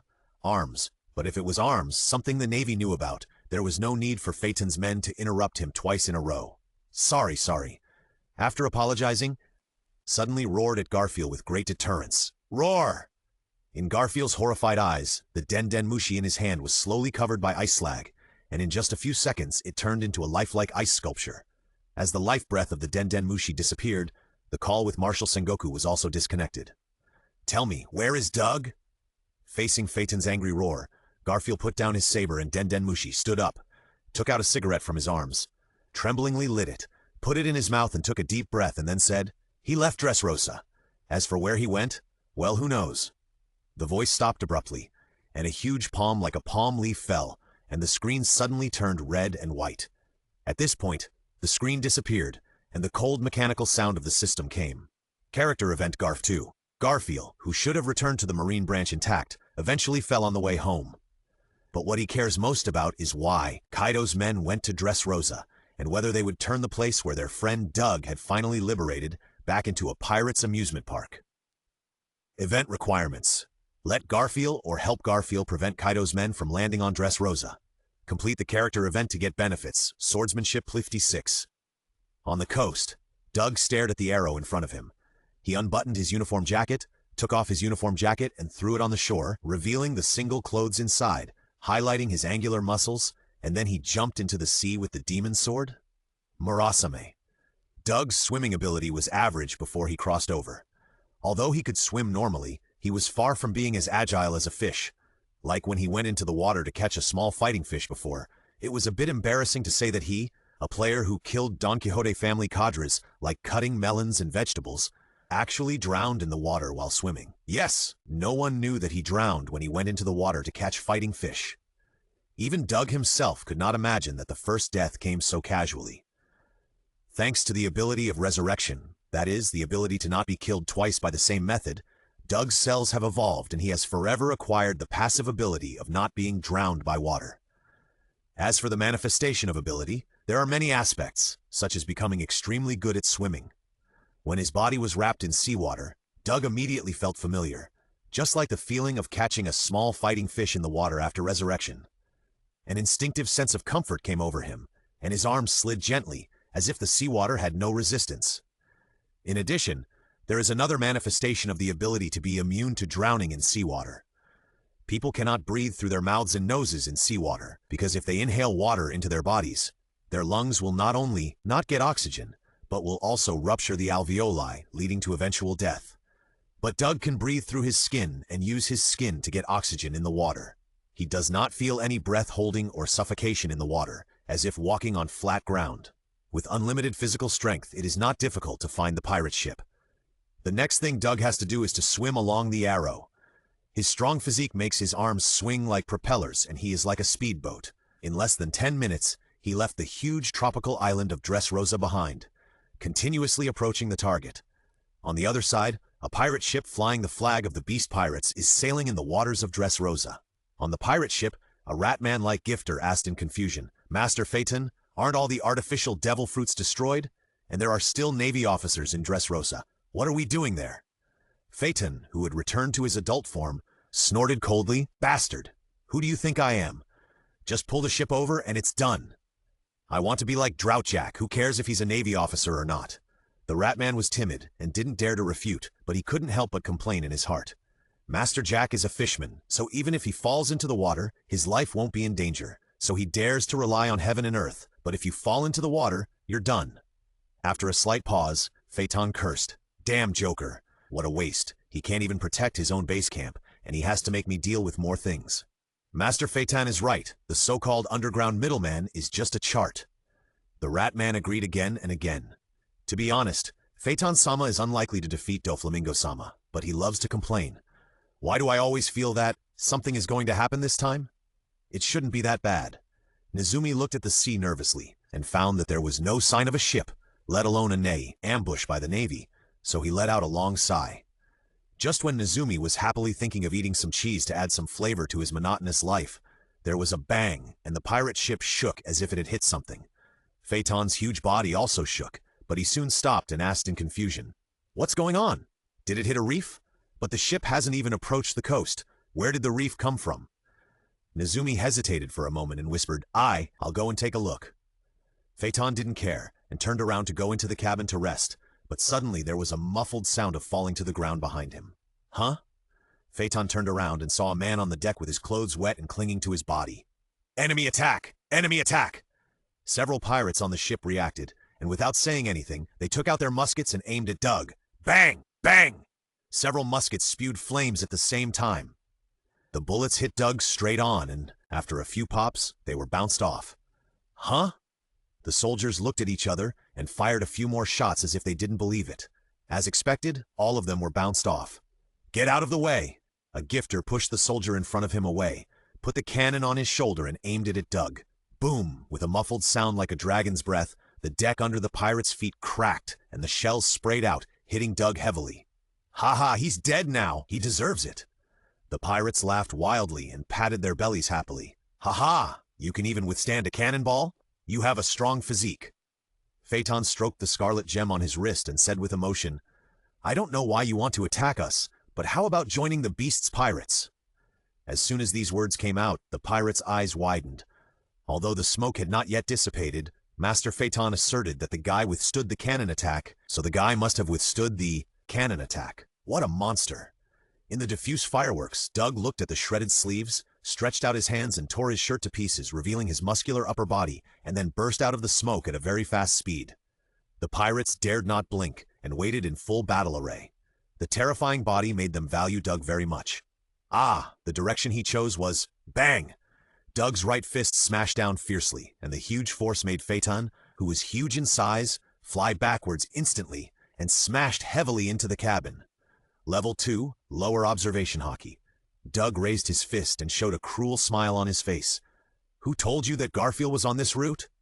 In the vast ocean, it was really a miracle that someone could accurately encounter a warship without telling anyone. The stunned pirates came to their senses, and a low inhalation sound came from them, raising the air around them by 2 degrees. First hit a punch, then ask questions. Aha! It doesn't hurt. Phaeton walked out of the smoke and dust. Of course, if there was no blood foam at the corner of his mouth, this sentence would be more convincing. He was really careless. First of all, he didn't expect that Doug's first choice would be him. Secondly, he didn't expect that although his observation hockey could capture Doug's figure, his physical reaction speed couldn't keep up. However, if he transformed into a beast form, his strength, speed, reaction speed, etc. would be improved. This all-round improvement made him confident that he could keep up with Doug's speed. How dare you hurt the boss? You won't say it? Doug threw a rushing alpaca-like gifter into the sea and raised his fists. Then I'll beat you half to death and then let you speak. Ha! Phaeton laughed heartily and transformed into a huge one-eyed deer again. You kid, you're really arrogant. Animal-type devil fruit ability users are at their strongest in close combat and physical combat. Phaeton, who had transformed into a one-eyed deer, snorted coldly, waving his upper body and 2 arms covered with deer hair and rushing towards Doug, like a mountain pressing down on his head. Feeling the air pressure on his palm like a palm leaf fan, Doug was shocked. The opponent's physical body alone was many times stronger than Pika, and even more pressure than the giant Pika of the god of destruction. Facing Phaeton, whose physical body might be stronger than his own, Doug's blood was aroused, and the fanatical expression of eagerness to fight reappeared on his face. The muscles on his arms bulged high, and instead of retreating, he took a heavy step forward. With a loud bang, Doug's body collided with the Cyclops deer, and the violent wind stirred up, the deck broke and cracked, and the surging impact even made the draft of the pirate ship deeper by 1 point in an instant. And it was shaky. The terrifying white air pressure swept over, making the remaining pirates stagger and unable to stand steadily. This is a contest between monsters and monsters. The collision between the two lasted for more than 10 seconds before they finally separated. Both Doug's legs and Phaeton's deer hooves left 2 deep marks on the deck. Even though the pirate ship of the Beast's pirates was built using special technology and was extremely strong, it was a little unable to withstand the impact of the two. Ha! The deer's mouth opened and closed slightly, and a fierce light flashed in its one eye. Despicable guy, do you want to sink the big ship so that I can fall into the water? Now that you say that, I remember, Doug said in a deep voice. Garfield did say that the biggest weakness of the devil fruit ability user is the fear of seawater. As long as they are immersed in seawater, their bodies will become soft and weak. Just when Phaeton almost thought that Doug was going to sink the ship, he unexpectedly changed the subject. But falling into the sea and drowning is too easy for you. Doug's expression was violent, and red arcs danced irregularly in his pupils. As the metal hummed, his arms were immediately dyed with a pitch-black color, full of a shocking sense of power. Roar! Armament hockey? The one-eyed giant deer smiled contemptuously, and the smooth white hair on the 2 deer hooves on his upper body slowly turned into a metallic black. In this sea of the new world where everyone uses armament hockey, you are not so naive as to think that you can defeat me with this, are you?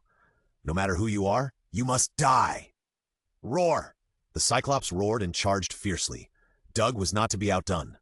The red energy shield spread out from his body, dispelling the chill brought by the enemy. He once again collided with the Cyclops, fist against deer hooves, head against deer antlers. 1, 2, 3 times. The white high-pressure wave expanded recklessly. No one on the ship could intervene in their battle, not even those who had eaten artificial devil fruits. With a bang, Doug flew high into the distance like a cannonball, drifting on the sea for hundreds of meters before sinking into the sea. Under the high-intensity collision between the two, the already overwhelmed pirate ship also broke in the middle. Under the horrified gaze of the members of the Beast Pirates, the ship's planks exploded and flew up, causing them to fly up in fear with their teeth and claws bared. The waves swept over, engulfing the pirates and the huge body of the Cyclops deer. Puff! Doug on the sea surface in the distance spit out a few bubbles, poked his head out, and used his observation hockey to sense the situation over there. The most powerful aura was still like a furnace, burning fiercely, with vigorous blood and energy, and it did not become weak because of being swallowed by the seawater. In addition, there was another, special wave coming. Kaka! With the broken pirate ship as the center, the surrounding sea surface was freezing at a very fast speed, and even the rolling waves suddenly stopped.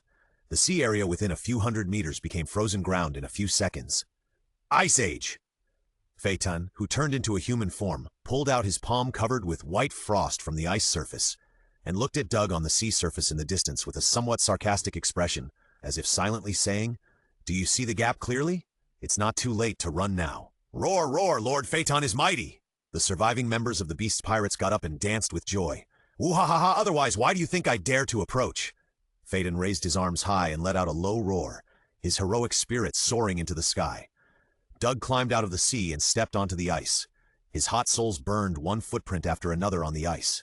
He didn't feel cold, but only felt that the tyrannical will in his heart that longed for killing was rising. Phaeton spit out a long white frost from his mouth and snorted. "Compared to the Marine just now, you are much stronger. You are worthy of having one of my eyes dug out by hand and made into a collection." Doug looked solemn and calm. His physique was rapidly improving after fighting with the Cadres, the god of destruction, the giant Pika, and Phaeton. It was more than twice as strong as when he first absorbed the Doomsday Gene. A casual punch can explode with the power to shatter half of a village, but it is far from being able to blow up the giant Pika of the god of destruction with one punch. Compared with Phaeton, who transformed into a one-eyed giant deer, his physical fitness is even worse, but he has improved more than just his physical strength. Holding the scabbard of the demon sword Murasame, Doug smiled cruelly at Phaeton. "Although using a sword is not as fun as punching, there is nothing we can do now."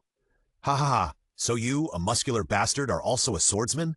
I thought the sword on your waist was just a decoration, a means to cover up your monster physique." After saying that, Phaeton transformed into a one-eyed giant deer again.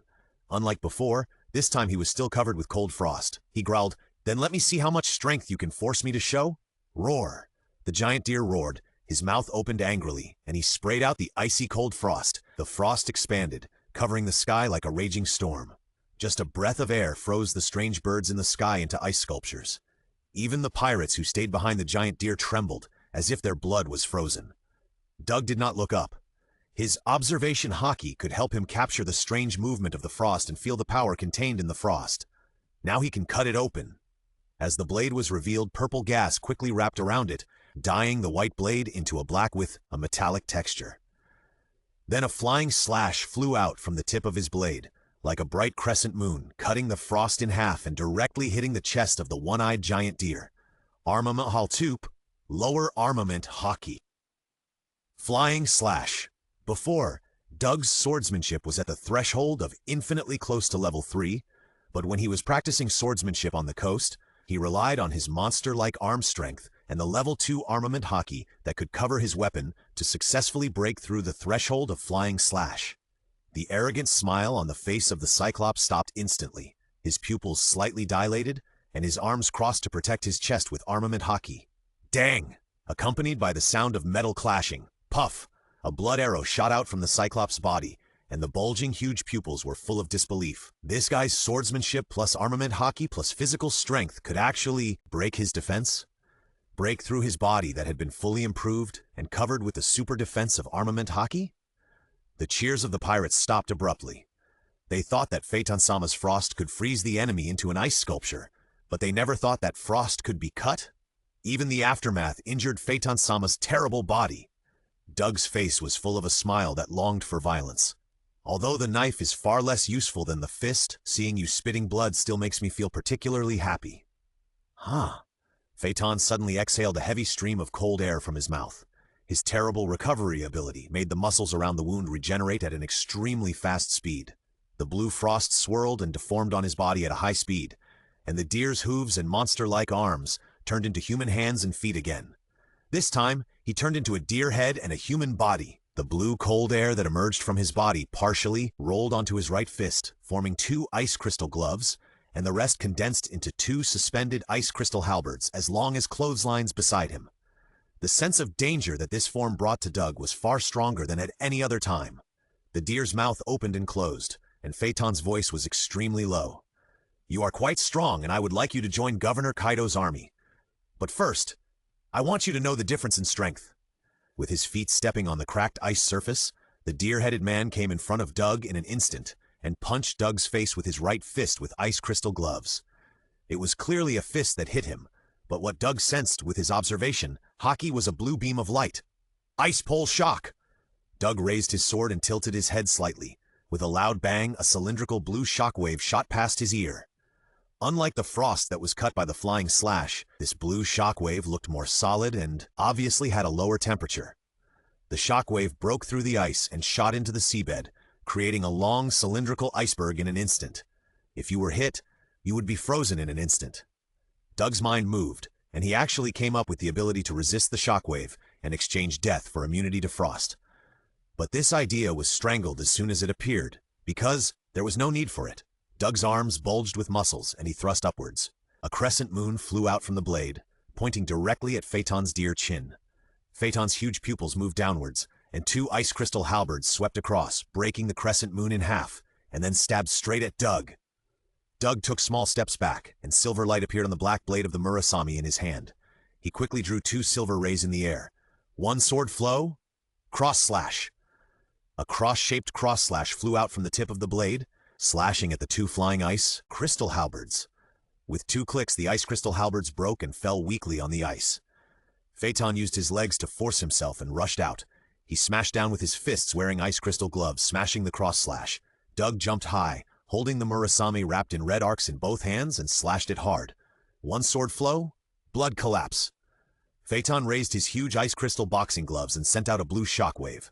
The roar continued, and the red and blue entangled halo expanded on the ice surface, shattering the wreckage of the pirate ship that was frozen into an ice sculpture 100 meters away. The red arc and blue cold air continued to expand outward with the shockwaves, and in the center of the halo, Doug raised Murasame and chopped at Phaeton's crossed ice crystal boxing gloves, wrestling with it. A large number of cracks spread out on the ice surface. If Phaeton hadn't intentionally created a very thick layer of ice in the center of the battlefield, the collision alone would have shattered the ice layer again and exposed it to the sea surface. After collisions again and again, Phaeton, who was fighting with Doug, keenly realized that the opponent was getting braver and stronger with each battle, which was simply outrageous. Damn it, what's going on? This guy was beaten far away by my beast form at the beginning, but now I have changed into a stronger half-orc form and can fight him on equal terms? His heart skipped a beat, and Phaeton had a sense of uneasiness. With a ferocious look on his face, he shouted, "Die, die, go to hell, die!" Ice Blue Annihilation Cannon. One sword style, Blood Arc Blade. Frost Ice Pillar. One sword style, Blood Arc Blade. Twilight Snow Thousand Mountains. One sword style, Blood Arc Blade. Boom, boom, boom. On the ice, a man and a deer-headed man fought closely, and the swords, fists, and feet collided back and forth. The pirates were stunned. This was the Flying Six of the Beast's pirates, the 6 strongest beings in the group. They went out to sea and encountered an enemy that they could fight back and forth. Their eyes flickered, and they wanted to find the right time to attack Doug. Even several of the gifters took action. However, as soon as they approached, they were blown far away by the swelling impact. Some of the unlucky ones fell directly into the sea.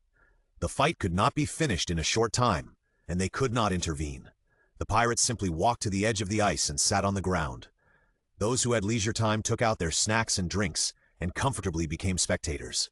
Master Phaeton uppercut his face. Leg sweep, leg sweep. Oh, Master Phaeton, why didn't you seize such a good opportunity? Amid the laughter of the pirates, the two fought fiercely until noon. It had been a full day and night since the battle began. Even under Phaeton's intentional control, there was not much intact ice left, which was comparable to half an island. Crack, crack. What happened? Is the battle about to end? Hearing the loud noise, several pirates stood up sleepily, mumbling incoherently. No one replied.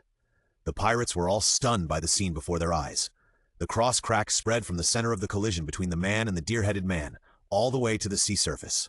The seawater rushed in and split the ice into four. Doug and Phaeton finally separated, standing on two islands, staring at each other across the trench.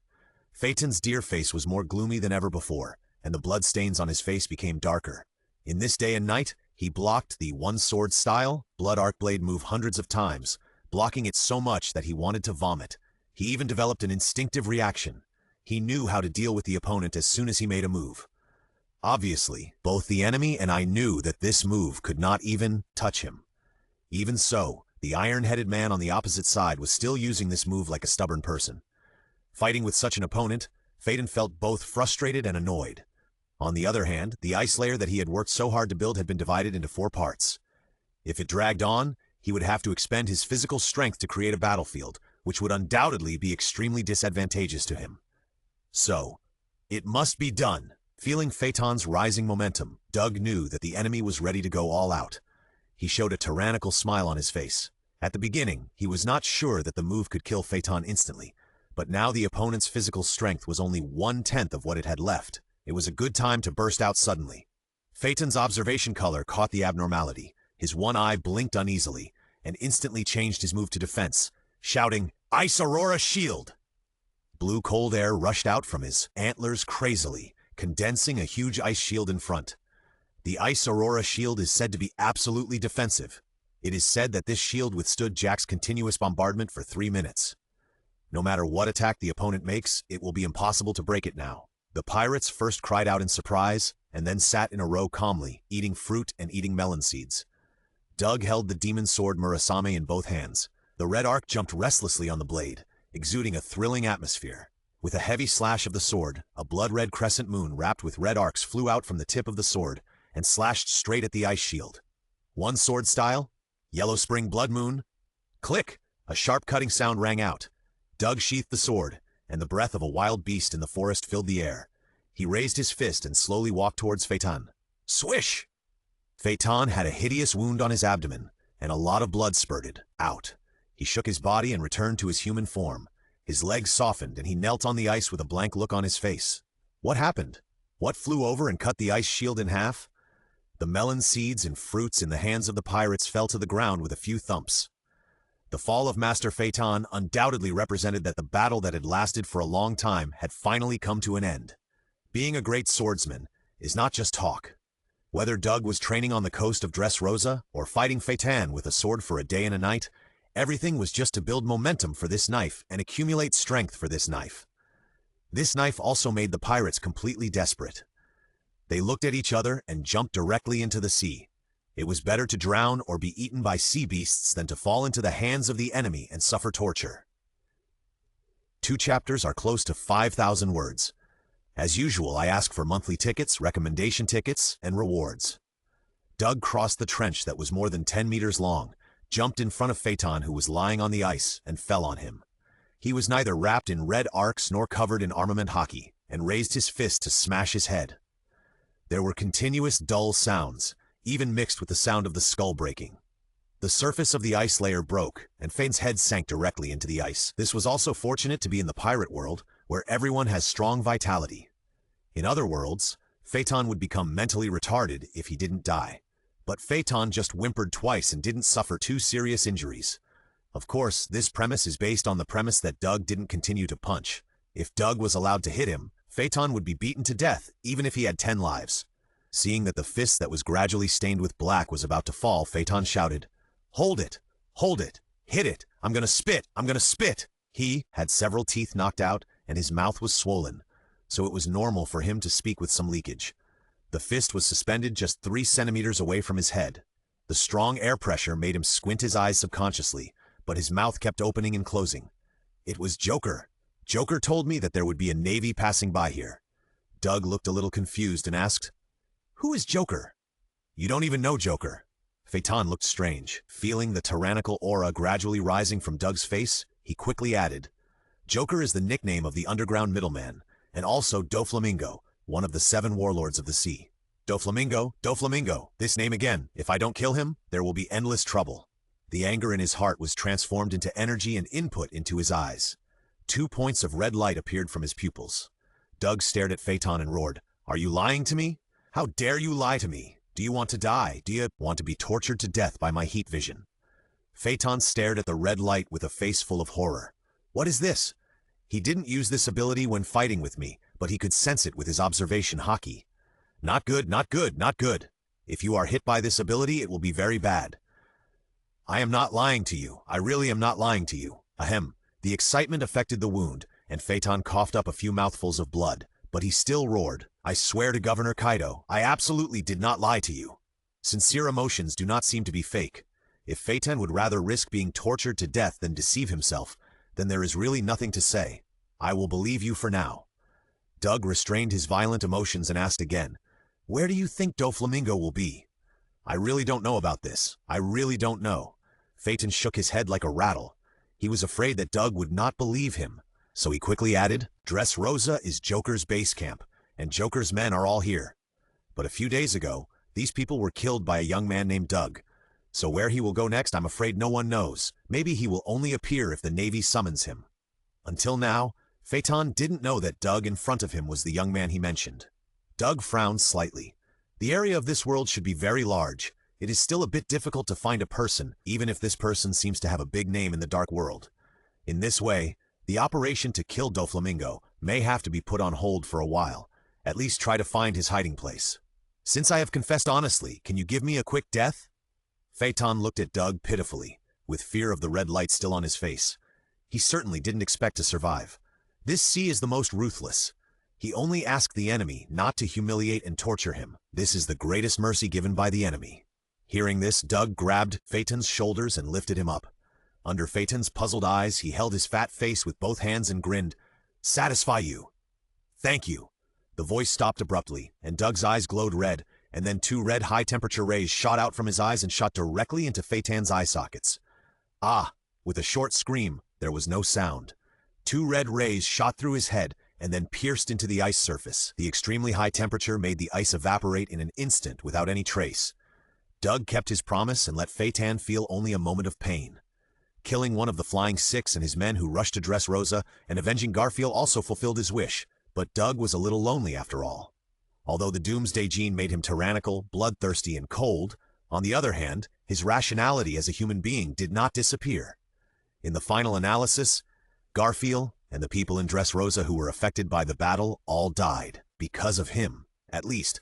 It was because he accelerated their death, which is undeniable.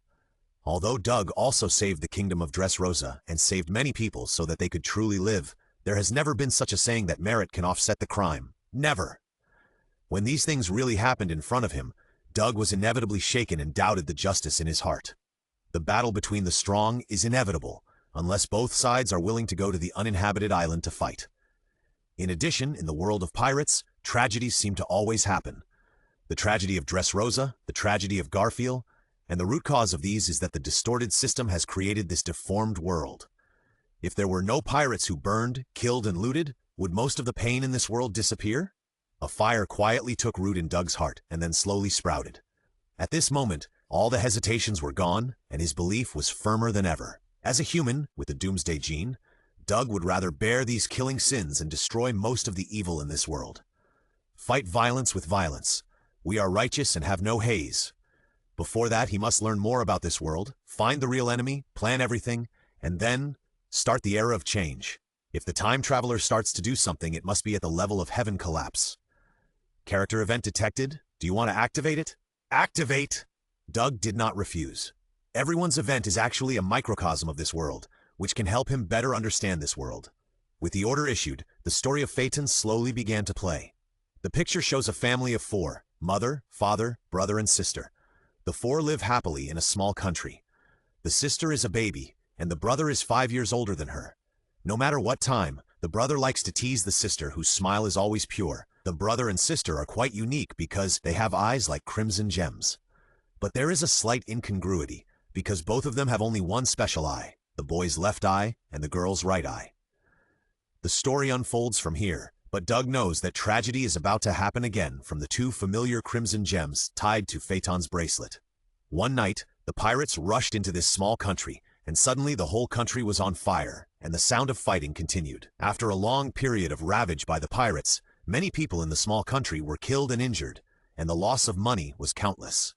And their family of 4, thanks to the boy's suggestion, hid in a dry well and barely survived the disaster. After that, the boy, who was only 10 years old but very precocious, was very dissatisfied with the king's cowardice and joined a group of villagers to run to the capital to question, why is the country so weak that the pirates can plunder without restraint? After hearing the question, the king was silent for a while, and then said, "Is this your choice? Then I will pay the heavenly gold and let the government send the navy to guard the island." Hearing this, the villagers were ecstatic. The powerful force of the navy was enough to deter pirates from landing on the island easily. Among the people who were so excited that they cried bitterly, the boy was not happy at all. He noticed the king's serious face and the special word, heavenly gold. Later, the boy learned that if he wanted the government to send troops to the country, he had to become a member country. And if he became a member country, he had to pay Tianshangjin to the Tianlong people. Tianshangjin represents a large amount of treasure which must be paid.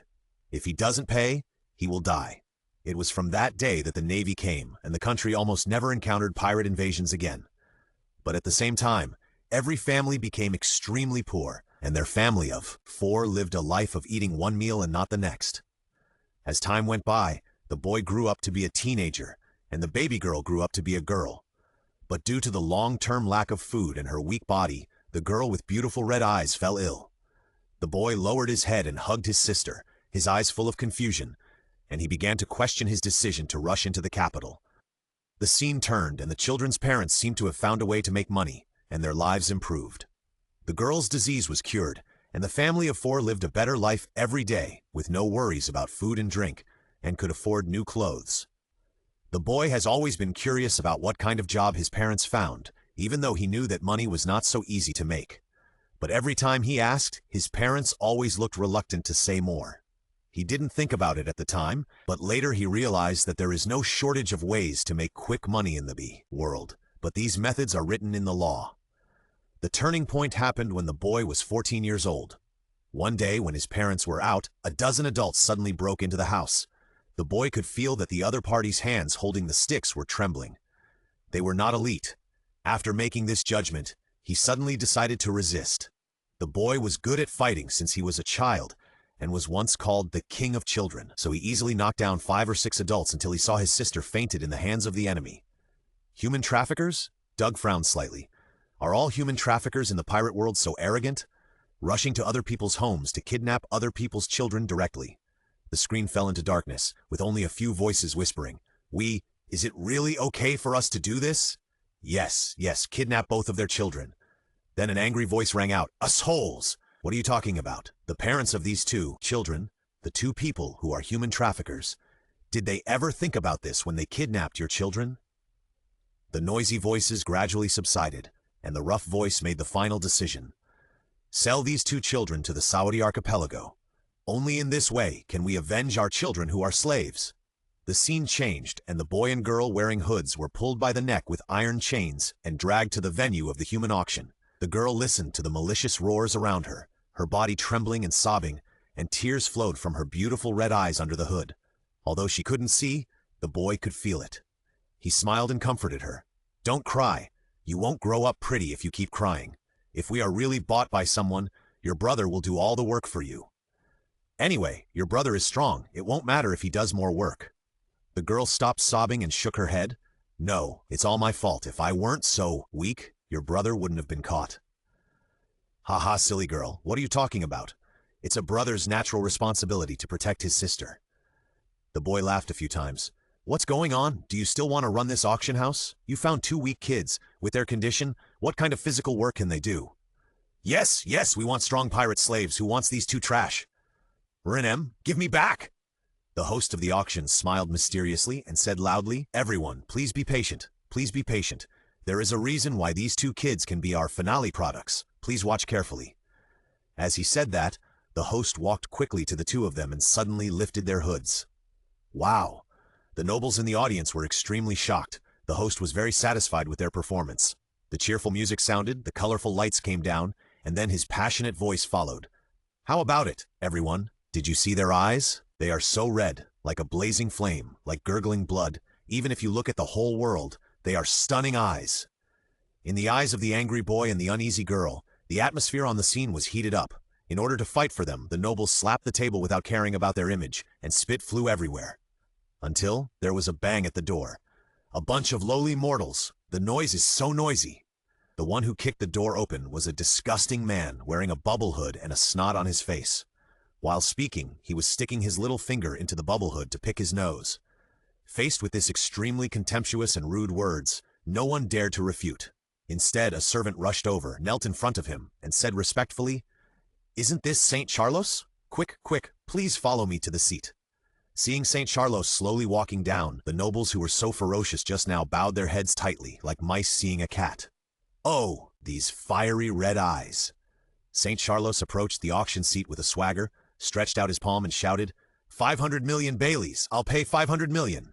As soon as these words came out, the whole audience fell into silence. No matter the amazing price or his noble status, in short, no noble was willing to compete with him. In the end, the boy and the girl were sold to Saint Charlos as slaves. Then, Saint Charlos felt that the boy and the girl were average in appearance, mainly because of the beautiful eyes, but the one on each side was too inconsistent. So he ordered the slave to dig out one eye of the boy and the girl.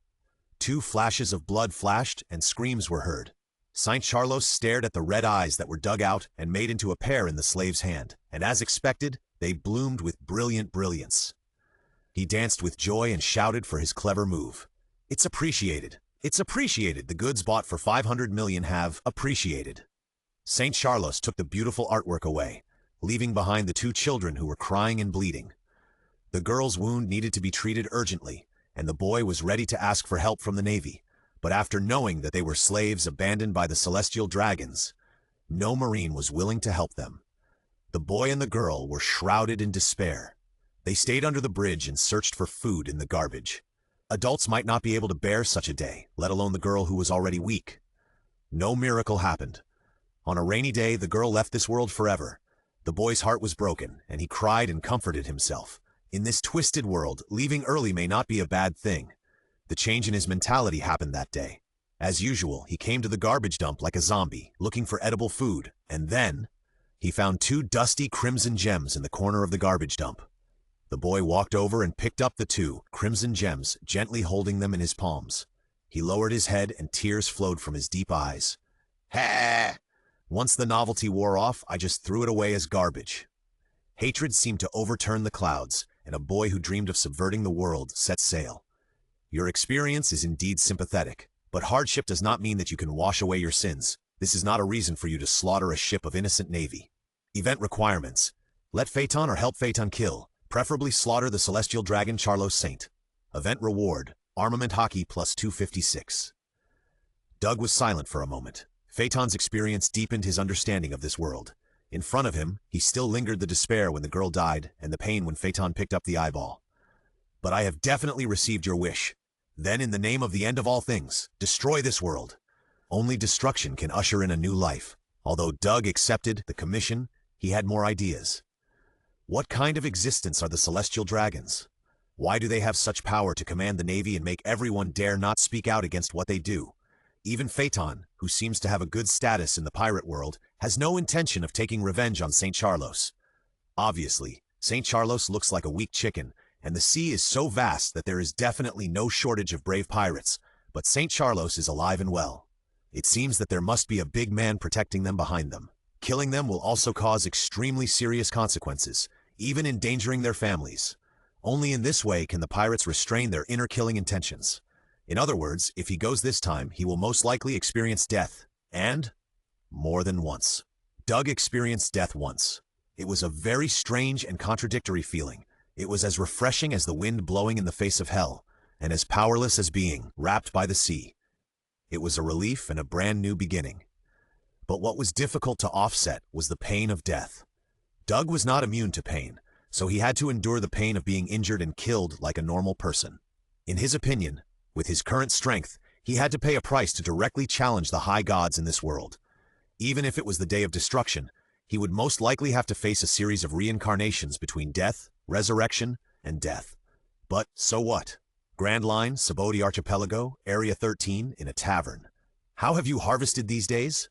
The fat man with a face full of flesh asked while drinking and pretending to be indifferent. The two people sitting next to him smiled smugly upon hearing this. One of them said, "Heh, to be honest, it's not an exaggeration to say that we have gained a lot." In the envious eyes of the fat man, the other one said, "A pirate captain with a bounty of 12 million Baileys, a dancer who is good at all kinds of difficult moves, a maid who is good at housework games, and a proud princess of a small country, valuable goods. This time we brought enough." That's really—" The sound of the wooden door being pushed open interrupted the fat man's words, and then a tall, straight, and strong man walked in. It was Doug, who wanted to sail over here, but because he underestimated the strange weather in the pirate world, the boat was destroyed and he fell into the sea before he went 1/10 of the distance, and finally had to swim over. The three people narrowed their eyes immediately, especially the fat man with a face full of flesh, staring at the man with a wretched light in his small eyes. He had always envied the goods brought by his companions, and now he saw this young man with a good figure and strong body. This has always been a hot-selling product, whether it is used as a watchdog or a thug, or even if he is lucky enough to be favored by a rich lady, she will not hesitate to get it at a certain price. "Welcome! What would you like to order?" asked the female owner of the bar with short black hair. The female owner looked very young with a delicate face, healthy wheat-colored skin, and a graceful figure. She held a cigarette diagonally in her mouth, with a bit of ruffian air and a strong intellectual big sister flavor. All kinds of dishes, meat, a lot of meat, and wine. The higher the alcohol content, the better. Doug sat on the high stool at the bar.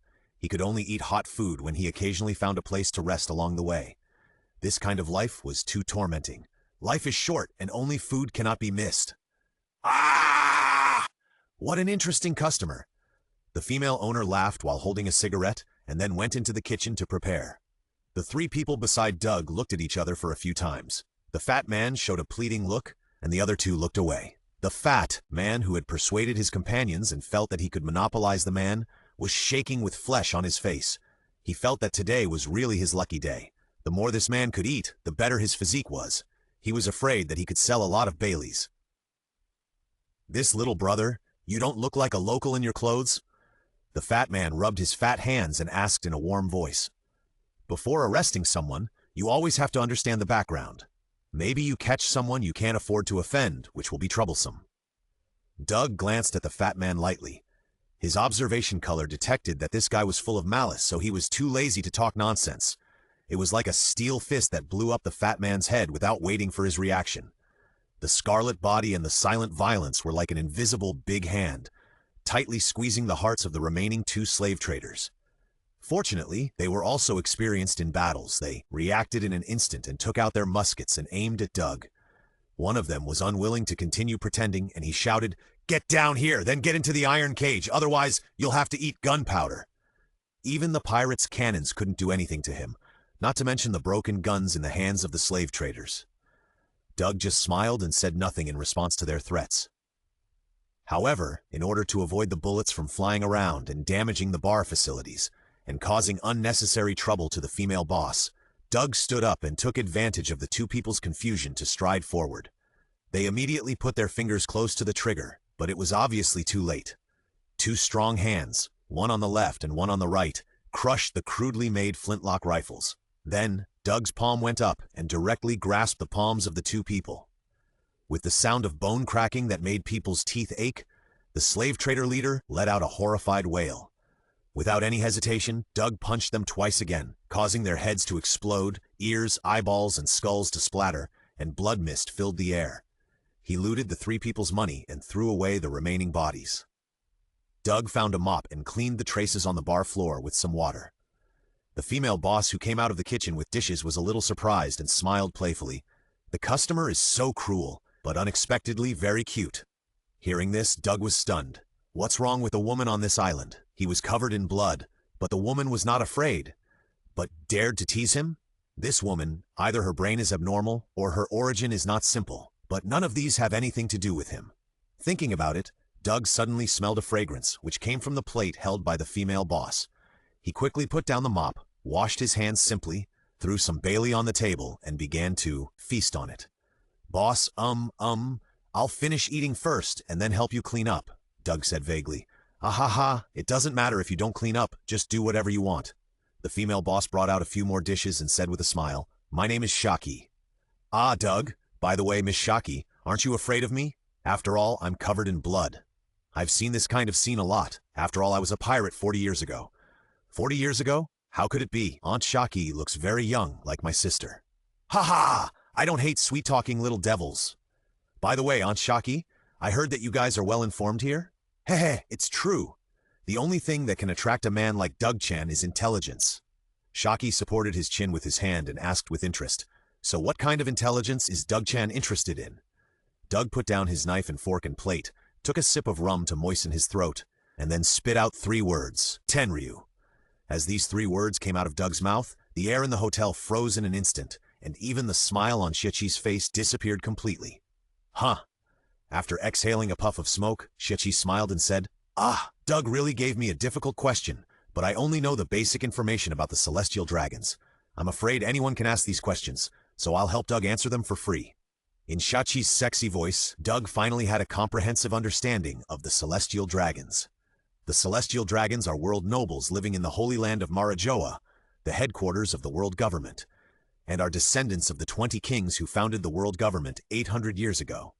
They regard themselves as descendants of the Creator, enjoy all privileges, have a strong sense of superiority, and have a serious discriminatory attitude towards anyone other than the celestial dragons.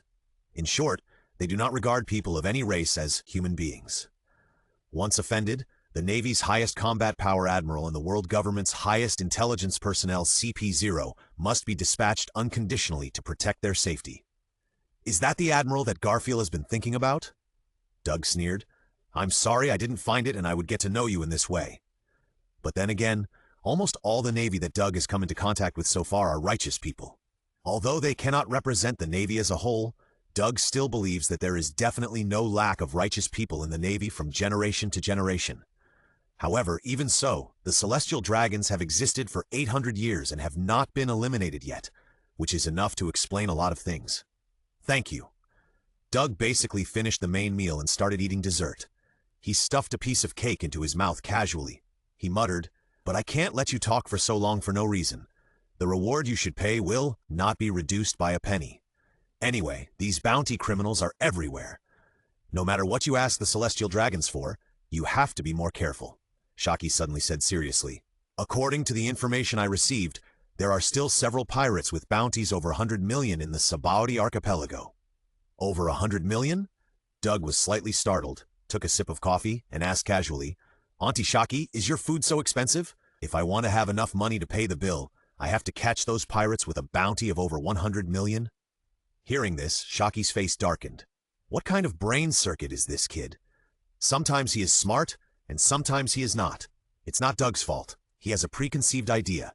In his impression, it seems that there are several members of the Don Quixote family with a bounty of over 100 million. According to the character event animation, Phaeton, who was burned to death by his heat ray, is a big pirate with a bounty of 310 million. After defeating these enemies, I naturally look down on these so-called young people with a bounty of over 100 million.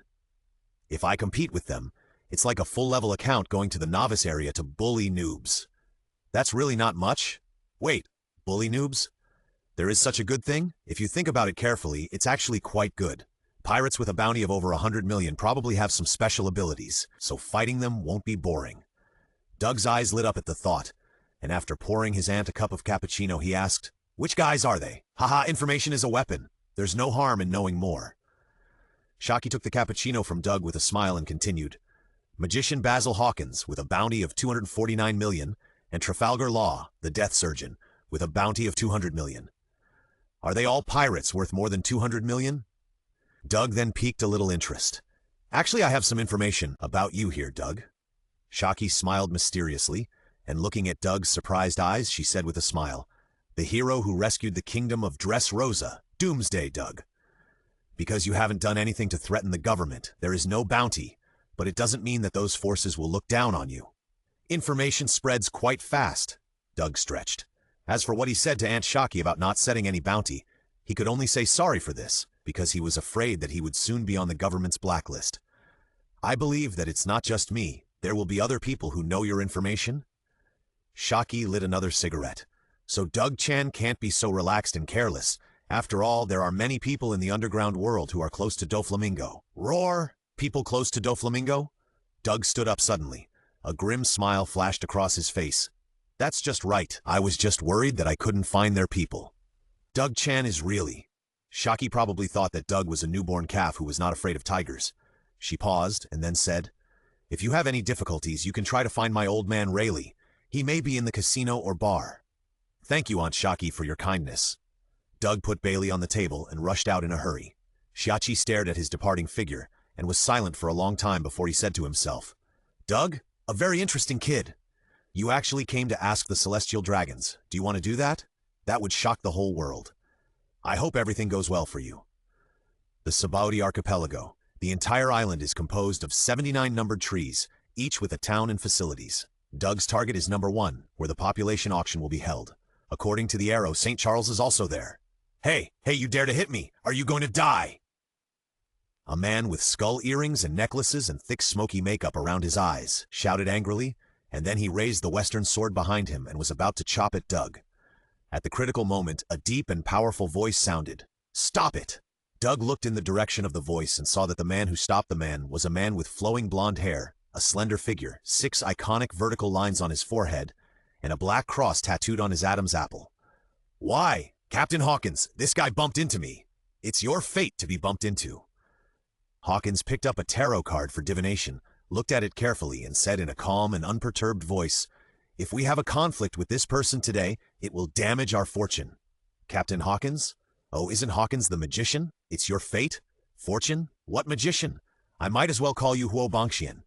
Although you like to play tricks, but the divination is still quite accurate." Doug made a sharp complaint in his heart, but he didn't want to get entangled with them anymore. The most important thing now is to find St. Charles. Doug looked at Huo Bangxian deeply, then put his hands in his pockets, walked past them calmly, and walked towards island number 1. A voice could be vaguely heard from behind. Hey, Captain Hawkins, you saved him and he dared to stare at you." Chabaudi Archipelago, island number 1. When people saw a pet dog with a bubble hood slowly approaching, the originally noisy commercial street suddenly became silent. The crowd split into 2 groups to make way, and then knelt down in a black mass, with their heads bowed tightly to show respect. Although the Untouchables maintained the greatest respect as usual, the celestial dragon St. Charles was still in an extremely unhappy mood. There were 2 reasons for this. One was that there were not many good slaves in the recent human auction, and the other was that the pirate slaves who served as mounts under his feet were too slow. "Too slow? Trash, why are you as slow as a turtle?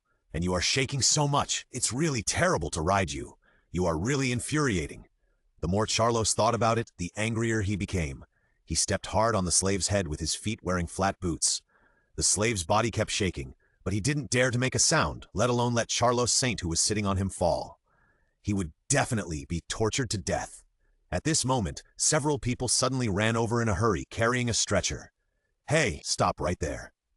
Hearing the voice, several people stopped in confusion. St. Charles's face was full of anger. He threw down the iron chain in his hand, shook his fat face, swaggered over, and questioned, "How dare you, a mere human, hang around in front of me?" One of them replied in a panic, "Yes, I'm sorry, but this person is seriously ill and is about to die. The hospital is right in front of us, and we must rescue him as soon as possible." St. Charles looked at the stretcher and suddenly realized, "Really, this won't do. We have to hurry." But then, he changed the subject. "We have to send him off." Before he finished speaking, he had a cruel smile on his face, kicked the patient off the stretcher, and stomped his feet hard on the patient's face, 1 foot 2 feet. Until the patient was silent, he said calmly, "Which is more important, my etiquette or the life of the Untouchables?" The CP0 member standing behind him like an iceberg replied calmly, "There are celestial dragons and there are Untouchables." At this moment, the celestial dragon was stunned for a moment and noticed the sweet and well-proportioned nurse crouching next to the patient. So he leaned over to take a look, nodded with satisfaction, and pronounced, "Okay, I'll let you be my wife." The CP0 member said in a flat tone, "Then I will immediately handle the procedures for the 13th wife to enter the Holy Land. Ah, I'm tired of Madams 1 to 5, and I'll demote you to be a pariah again." "I understand." The nurse was very scared, and she hurriedly said, Please wait a moment, I still." At this moment, a man rushed out of the alley, running and saying, "Please wait a moment, she is my future." Bang! The golden musket spewed flames. The voice stopped abruptly, and the man fell to the ground. St. Charlos said coldly, "Standing in front of me again, it's really? Damn it!" He panted with extreme anger. However, at this moment, under the incredulous gaze of the people, a man with his hands in his pockets slowly walked over. When he saw St. Charlos, his eyes lit up and he muttered, "Ah, I found it! Fuck, who is this guy? He dares to walk in the middle of the road! Damn, are you going to die? If you want to die, don't take us with you, bastard!" "Captain, that guy is—" The man who had a conflict with Doug before was extremely shocked. Hawkins stared at Doug without replying. The air suddenly became quiet and St. Charlos opened his mouth, his pupils suddenly stopped, and his expression was full of disbelief.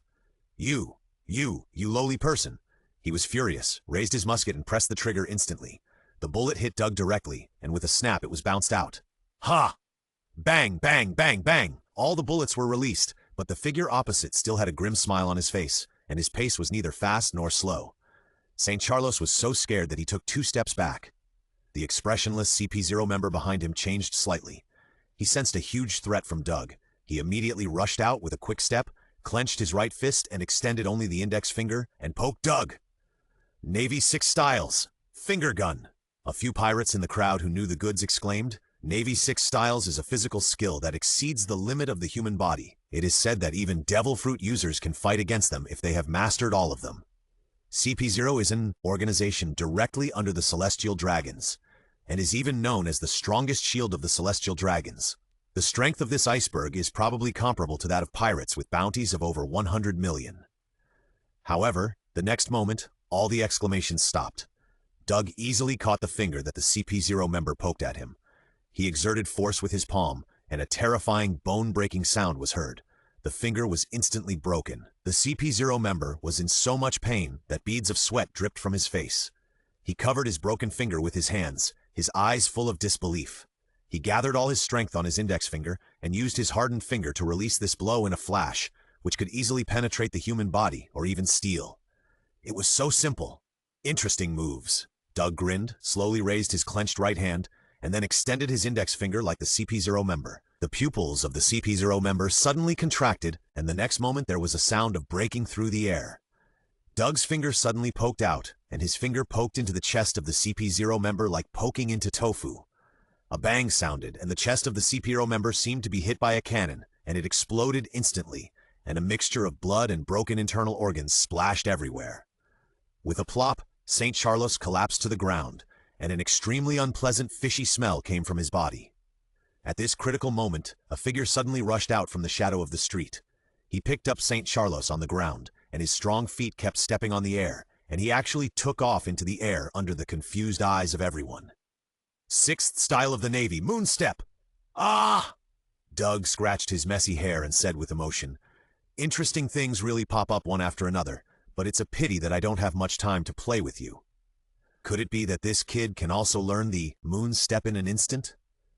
Several pirates with good eyesight couldn't help but have such incredible thoughts in their hearts. Boom! Suddenly, a loud noise like a landslide broke out, shattering all their fantasies. The ground under Doug's feet cracked inch by inch, and huge rubble splashed up one after another, and his figure was the first to arrive, directly grabbing the legs of the CP0 member and slamming him to the ground. Amid the rumbling sound of the earth shaking, the pirate's eyes were dull. "Oh?" Doug's eyes lit up, and he praised, "You protected St. Charlos so he didn't die? Really, how can I feel embarrassed when you think so much about me?" Doug was afraid that he would accidentally end St. Charlos's fragile life. After all, he didn't come here to simply kill St. Charlos. He had to slaughter him. Oh my God! This kid actually attacked the Celestial Dragons in public? The Hawkins crew member, who had clashed with Doug before, was full of disbelief. The terrifying explosive power made him realize that the captain's judgment was not wrong. Compared to his shock, the other pirates were in a mess. "It's over, it's over. Dare to attack the Celestial Dragons. The Admiral and the warship are coming." Doug walked into the smoke and kicked away the CP0 member, who was limp like a puddle of mud, and slowly walked out, dragging St. Charlos, who was almost in a coma. At this moment, the sound of footsteps like thunder sounded, and countless Navy troops surged from all directions, like a surging seawater surrounding Doug in the middle. The Navy had a garrison here, and the headquarters order was to protect the safety of the Celestial Dragons at all costs. The Navy has come. The pirates were in a mess. Only Hawkins and Law looked calm. Especially the latter. He kept staring at Doug with complicated eyes. "General public, please evacuate quickly. It's okay, we are here. Bastard pirate, put down the celestial dragons in your hand quickly. Otherwise, don't think about leaving this island safely." A Navy leader glared at Doug and shouted, "Room!" A low and magnetic voice sounded, and then Law's palm was facing down, and a semicircular barrier in his hand continued to expand until it covered all the Navy. Doug raised his eyebrows slightly. The semicircular barrier naturally covered him as well. However, his observation hockey did not detect the man's malicious intent, otherwise he would not mind having one more body here. Luo drew his sword from its sheath and swung it lightly at the Marines. The Marines' heads were cut off at the same time. The imagined scene of blood gushing did not appear. The cut was pitch black. Doug could tell that the Marines were not dead. Not only that, the expressions on the faces of those thrown heads showed surprise, shock, and panic, but not pain. "Interesting ability," Doug casually commented, dragging Charlos Saint's thigh in his hand and letting his fat face rub against the ground. Luo, who was teasing the Marines, looked a little surprised.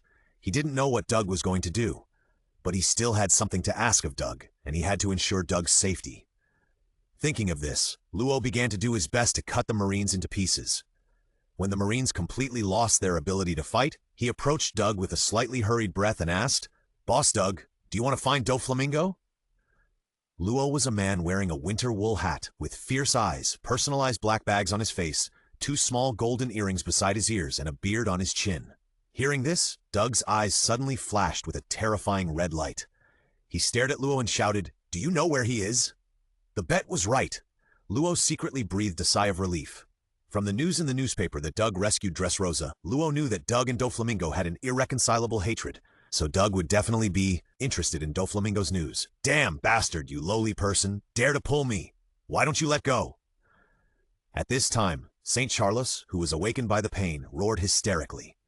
Doug grabbed him, flapped his big hands, and directly smashed the bubble hood that St. Charles was wearing, hitting him in the face. The fat face like a pig was twisted and deformed, broken teeth and blood foam splashed, and the clumsy body directly flipped in the air and turned 180 degrees in the air with difficulty before falling down. With a shrill scream, St. Charles's body twitched, rolled his eyes, and fainted completely. Doug dragged St. Charles like a bag of garbage and walked towards a certain place. Facing Law's stunned eyes, he asked again, "Where's Doflamingo?" "Punk Hazard." Law reacted at an extremely fast speed. He knew that he was racing against time now, and immediately said all the information he knew. If Doflamingo doesn't want to die, he must be in Punk Hazard, because there is something he wants to protect with his life. "Can you take me there?" Doug quickened his pace and started running. He tried to slow down so that Law could keep up. Without any hesitation, Luo said in an extremely confident tone, "Yes, not only that, I can also help you kill Doflamingo, believe me." Doug nodded slightly, and the terrifying red light dissipated. He said casually, "Then it is a happy decision. But before that, I still have some trivial things to do." Luo's expression changed drastically for the first time. The corners of his mouth twitched and he said in a hurry, "Boss Doug, no matter what you want to do, you must do it quickly. One of the 3 admirals with the highest combat power in the Navy will lead the warship here soon." As if Doug didn't care about what he said, he changed the subject. "Boss Doug, I am the only one who knows where Punk Hazard is. If I am killed by the Admiral of the Navy, you will never see Doflamingo unless the Navy forcibly summons me." This was a lie. Although Punk Hazard was an uninhabited island, it was not so unknown that no one except him knew about it. But Doug's unconventional behavior forced Luo to resort to this desperate measure, just to stimulate Doug and himself to leave the Sabaudi archipelago quickly. "Interesting. Are you threatening me?" Doug looked at Luo, and a smile of desire for violence flashed across his face. Even Luo, who was known for his coldness and cruelty, breathed a little faster under this vicious smile. But he did not give in. His eyes were extremely sharp, and he said in a deep voice, "This is not a threat, just a kind reminder. You can also refuse." "Heh!"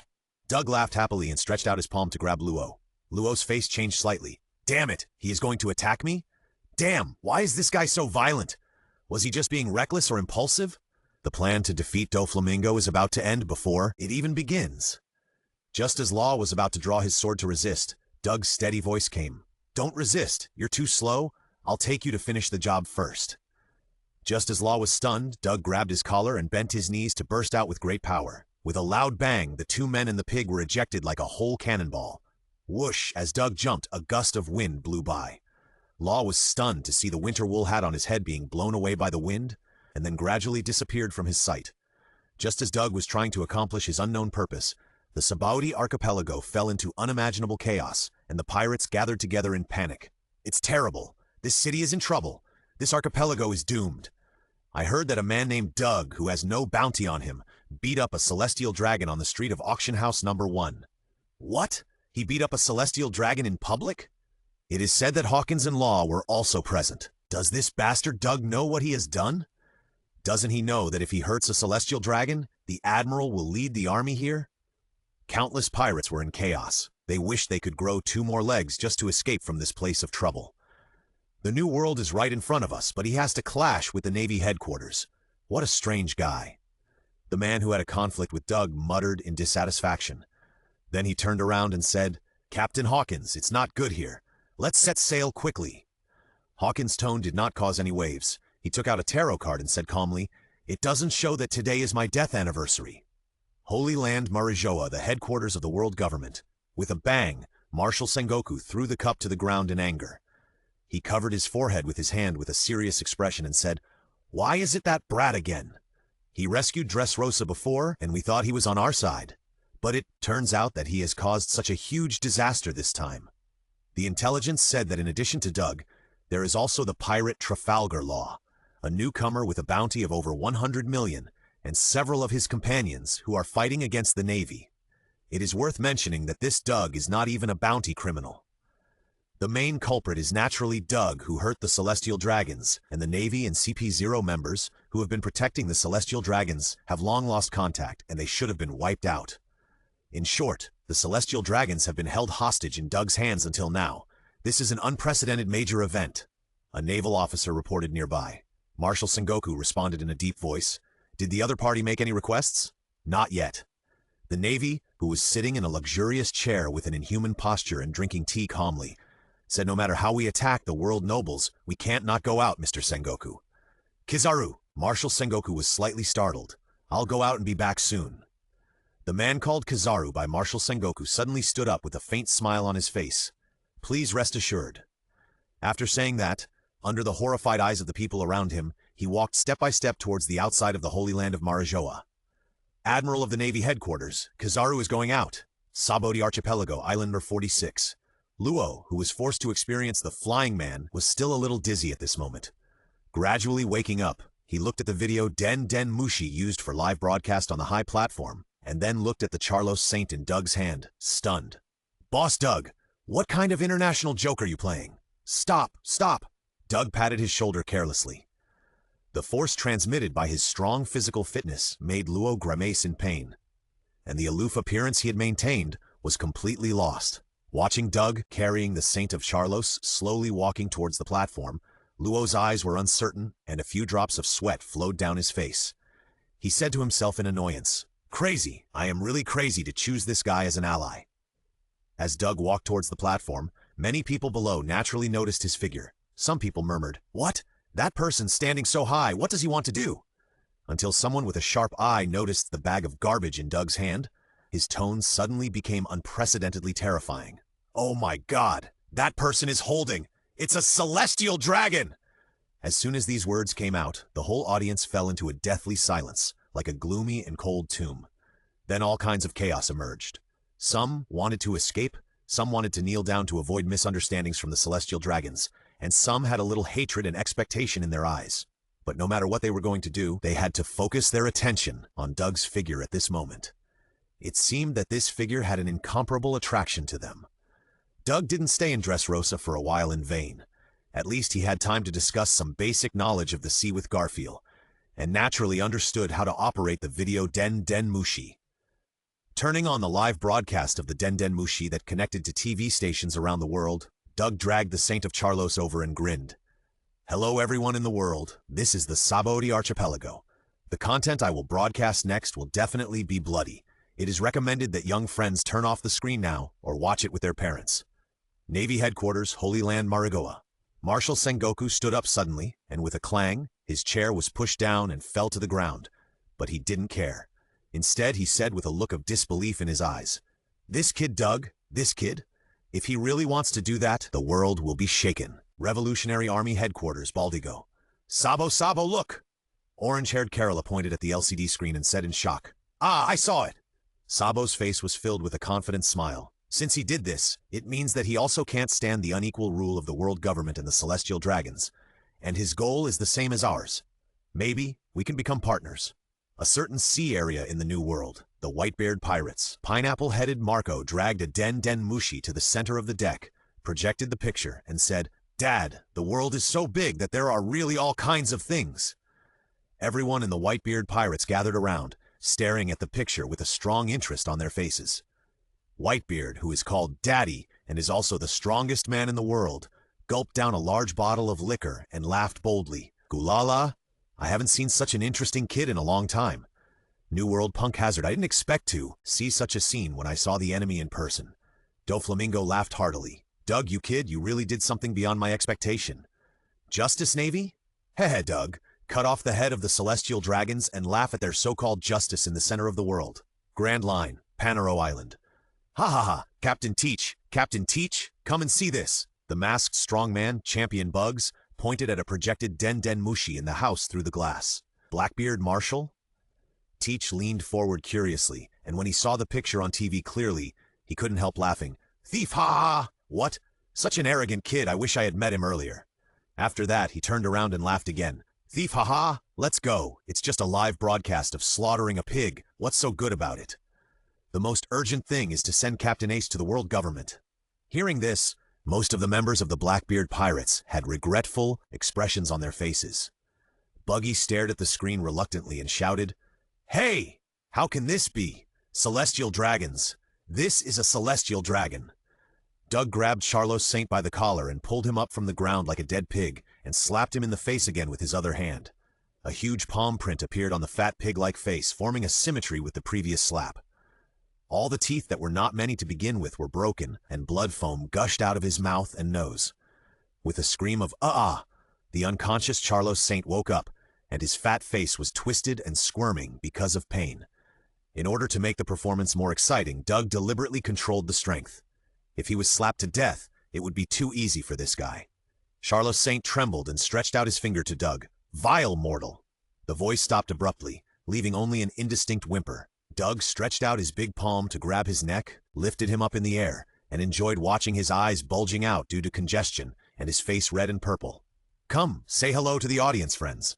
Doug pinched Charlos Saint's neck and lifted him up to the image, Den Mushi like pinching a chicken, facing the audience all over the world.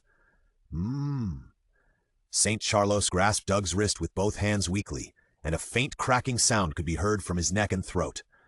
What a beautiful sound. Doug's face was filled with a tyrannical smile.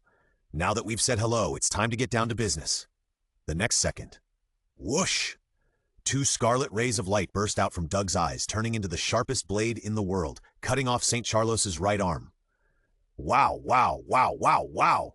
The shrill scream resounded throughout the Saboti archipelago, and resounded throughout the world through the video Den Den Mushi. The intense pain made St. Charlos twitch all over his body. Silence! A dead silence. The people under the high platform stared blankly at the arm that fell to the ground powerlessly. Their eyes bulged, the whites of their eyes gradually covered with bloodshot, their upper and lower teeth trembled, and they couldn't stop colliding. "Ah!" I don't know who screamed first in the crowd, waking up the others, and everyone rolled and crawled away from this place of trouble, away from that devilish man. "The sound is too quiet. I can't hear it." Doug's eyes were red and blazing. His expression was twisted with anger, and he roared at St. Charlos. Then several red beams of light shot out one after another, cutting off the remaining 3 limbs of St. Charlos one by one. The inhuman pain made St. Charlos faint instantly, but the force from his neck made him wake up again. His face was distorted, and his voice was no longer as high and mighty as before. Let me go. I what?" He was so painful that his mouth was trembling, and he couldn't even say a complete sentence. Doug threw St. Charlos, who was only left with his torso and head, into the sky, and red light burst out from his eyes, cutting St. Charlos in half, and large pieces of blood, broken internal organs and broken intestines scattered from the air. When Doug killed the so-called god in front of the whole world, an unspeakable emotion and experience turned in his heart, and at the same time a different ability quietly appeared in his talent. Level 1, Beginner of Hockey. After venting some of his anger, Doug turned his eyes, which still had some red light, and pointed them at Law, whose hair stood on end, and shouted, "Now, immediately, take me to Punk Hazard." His goal was only to kill St. Charlos, not to overthrow the rule of the world government, nor to kill all the celestial dragons. The time was not yet ripe, and a rash overthrow would only plunge the world into greater chaos, which was not in line with his philosophy. Law's fingers moved lightly. He didn't like being ordered around, and the strong sense of oppression brought by the man in front of him caused him to have a stress reaction. His breathing accelerated, his heart rate increased, his blood pressure rose, and he even subconsciously wanted to draw his sword to protect himself. But the only remaining trace of rationality made him kill these thoughts instantly. Luo panted for a few times and said in a hoarse voice, "Let's go. Go to the coast south of island number 15. My ship is anchored there. I will tell you the detailed plan after you get on board." As soon as he finished speaking, he rushed out quickly. "After being delayed for so long, the general will come at any time. I don't know what will happen to Doug by then, but he will definitely die anyway. Therefore, every second counts." At this moment, Doug's observation color suddenly sensed something abnormal. The next moment, a yellow beam of light shot towards him at an extremely fast speed. The warning in his heart exploded. Doug did not choose to greet this attack. His head tilted slightly, and the cylindrical laser shot past his ear. This energy laser is a directional beam with extremely high density, and its power is naturally terrifying. With a loud bang, the laser hit the big tree that served as the foundation of the island. The huge trunk of the tree was incinerated in an instant, and at the same time, a semicircular huge pit was left on the ground. "I've seen enough troubles today. I don't want to see any more generals." Luo returned to his usual indifferent state, and the white vortex continued to swirl in his palm. He raised a contemptuous smile at the corner of his mouth, looking at the existence that shot out the laser. His eyes were like a lone wolf, and he shouted coldly, "Get out of my way, Shichibukai Bartholomew, bear!" "Shichibukai?" Doug looked at the burly man in front of him, who was nearly 7 meters tall, with interest. His figure suddenly moved in front of him as if teleporting, and his fist covered with armed colors suddenly fell. Boom! The huge body fell heavily on the ground like a mountain collapsing, and a white high-pressure airwave swept out. The vortex in Luo's hand disappeared, and he opened his mouth slightly. One hit. "Calm down, this guy doesn't have the breath of a living creature. He looks like a robot. Anyway, he is definitely not a Shichibukai." After explaining, Doug grabbed Luo's neck and quickly approached island number 15 amid the violent explosion of the robot behind him. Saboti Archipelago, island number 24. "Excuse me for a moment," Kizaru asked with his hands in his pockets, looking down. "Please, run away, Captain Hawkins." The crew members were all panicked, but Hawkins sat on the box, his face calm, shuffling the tarot cards in his hand as calmly as a magician shuffling poker cards. "Battle failure rate. Escape success rate. 12%. I'm looking for a man named John Taomaru. Defense avoidance rate, 76%. The crew members covered their faces and couldn't bear to look directly at it, and the two of them said their own things. Hawkins drew the last tarot card and said, "Survival, mortality rate, 0%. After getting the result, he put the tarot card down and said calmly, "I don't know him, you can ask someone else. Oh, if I can't find him, I'll have nothing to do. Anyway, I'm idle, so I can't let you, a bounty hunter, go for nothing." Kizaru looked down at him and said frivolously, "Magician Basil?" "Hawkins." Kizaru's right leg emitted a bright light. He raised his foot and approached Hawkins from the side. "Speed is weight. Have you been kicked by light?" Before he finished speaking, Hawkins's figure broke through the airwave like a cannonball and smashed towards the huge building. At the moment of being hit, he still didn't change his face, obviously. He didn't react. It was not until the roar came that the crew looked over and shouted, "Captain!" At the same time, a man who was talking and laughing on the distant coast was suddenly hit hard, flying out like a rag doll, and hit the wall heavily, and there was a burst of exclamations around. Is this Hawkins's superhuman system? The ability of the straw fruit can transfer the damage to the person who has been cursed by the scarecrow. Kizaru looked sleepy, with his index finger straight and the bright light condensed at his fingertips. With a whoosh, the laser with power far exceeding that of the robot shot into the smoke and dust, and with a roar, the huge building was completely reduced to dust. After the explosion disappeared, Hawkins walked out of the smoke and dust unscathed. 2 tattered scarecrows fell from his body. He said calmly, "It's really extraordinary. I only used 10 to deal with the general. I'm really a little guilty." The appearance of conquering the devil. Straws grew from all over Hawkins' body, and he transformed into a huge scarecrow with 5 nails on his fingers, and then rushed to Kizaru quickly. Oh, Kizaru looked amazed. The guys with bounties of over 100 million are all like monsters, so scary. Whoosh! Hawkins' weird palm slashed down fiercely, but he was stunned to find that the enemy disappeared in front of him.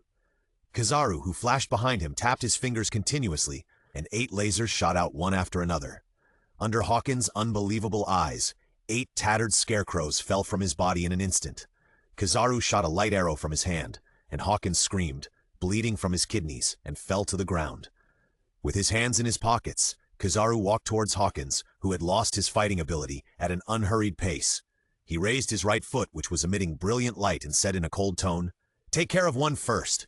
At this critical moment, bulu bulu bulu bulu, the den den mushi on his body suddenly rang. He paused and turned on the black den den mushi on his left wrist for monitoring. "Moses, Moses! Moses, Moses!" There was no response for a long time. Kizaru fumbled in his arms for a while, and then he took out another den mushi with sudden realization. "I am Borsalino." Sengoku's angry roar came from the den den mushi. "Kizaru!" "Oh, Marshal Sengoku." This was a bit beyond Kizaru's expectation. "What did you say before you left?" "Huh? Please be at ease." What was the result? Saint Charlos is dead. Dead! He was cut into pieces by Doug in front of the whole world. Don't worry, I'm so relieved. I'm so relieved that I'm going to go to the 5 elders for tea. Kizaru's squinting eyes opened completely. He tapped his forehead embarrassedly and said, "Oh, that's really my fault. Please don't worry, he'll go and catch Doug back right away." Doug led Luo and kept approaching the coast of Island No. 15. During the process, he destroyed several robots. There was no suspense. They were killed instantly with one blow. As for why he didn't stay and fight the world government to the death, Doug thought that there was no need for that at the moment. Before finding a substitute, it was not suitable to blindly destroy the world government. That would only cause greater chaos and conflict with his philosophy. Moreover, even if he went straight to the hard fight and became invincible in the pirate world after experiencing most of the pain in the world, what would he do after becoming invincible? Kill everyone? Destroy the pirate world? It was boring. Boring. He couldn't experience the local customs and the fun of fighting. He could only wait for the system to jump to the world. How could Doug choose such an empty and lonely way of life? The pirate world was the main world, as the home ground for a certain period of time in the future. If he didn't ravage and enjoy it, how could he be worthy of coming from afar? Of course, if there was a small world that he didn't like, he certainly didn't mind releasing his tyrannical nature. Doug was filled with pride. Just as he was about to approach the coast, a group of Navy officers suddenly rushed out from all directions and surrounded him. After all, the Sibiri archipelago was the home turf of the Navy. As soon as the news was received, the headquarters sent troops to ambush on the coasts of various islands. In this way, no matter which direction Doug planned to leave the island from, he would always be intercepted by them. "How dare you blatantly kill the celestial dragons live on the whole world? Doug, you must be brutally executed to calm the anger of the celestial dragons," the leading Navy general said as he raised his hand and signaled the Marines behind him to raise their swords. Luo wanted to step forward to help, but Doug, who was affected by the tyrannical gene, pulled him away. Doug felt the murderous intent on the faces of countless Navy officers, his face expressionless, but his fists gradually clenched. "Since you have chosen to stand in front of me, you must understand what you are about to face. Kill him." Countless Marines came like a surging tide. They roared, howled, and murderous intent rose. The Marine at the front looked at the enemy so close, raised his saber, and prepared to chop off the head and bring it back to apologize to the celestial dragons. Suddenly, he saw a red light in Doug's eyes. Laser, a person with special abilities? The next second, 2 scarlet rays of light occupied all his awareness, and the tough saber in his hand was cut in half along with his body. "Die!" Doug's eyes shot out scarlet beams, and a violent aura surged in his heart. The power of the scarlet light was increased to the maximum, ruthlessly harvesting the living things in front of him. As if infected by murderous intent, the expression on Doug's face gradually twisted, and he opened his mouth and roared crazily. Watching the living things in front of him fall down, he felt infinite joy in his heart. Justice? Evil? No matter who stands in front of me, there is only one result. The scarlet light quickly extended, moved and cut, and the ground was full of broken corpses of the Navy. The blood dyed the earth red, and countless Navy were split in half and lay on the ground. This place instantly turned into a hell on earth, with the cries and screams of the Navy everywhere. The scarlet light continued to sweep, and everything it touched was split in half. Soon the coast fell into a deathly silence, like a deep abyss cave. Luo Gao's cold attitude was gone, and his mouth was wide open as if he could fit a fist. When Doug was slaughtering the celestial dragons, he knew that Doug was a cruel person, but it was not until now that he realized that he had underestimated Doug. The adjective cruel was far from enough. Law stood beside Doug, his limbs cold. He had not felt this feeling of being enveloped by fear and despair for a long time. The last time he felt this way, he watched Mr. Cora being killed by Doflamingo himself. "Let's go, find Doflamingo." Doug, who had recovered, smiled lightly and patted Law's shoulder as if nothing had happened, then ran towards the coast.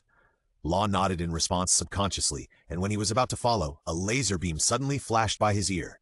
He reacted instantly and shouted, "Be careful!" But no matter how fast his nerves react or how fast sound propagates, how can they compare to the speed of laser light?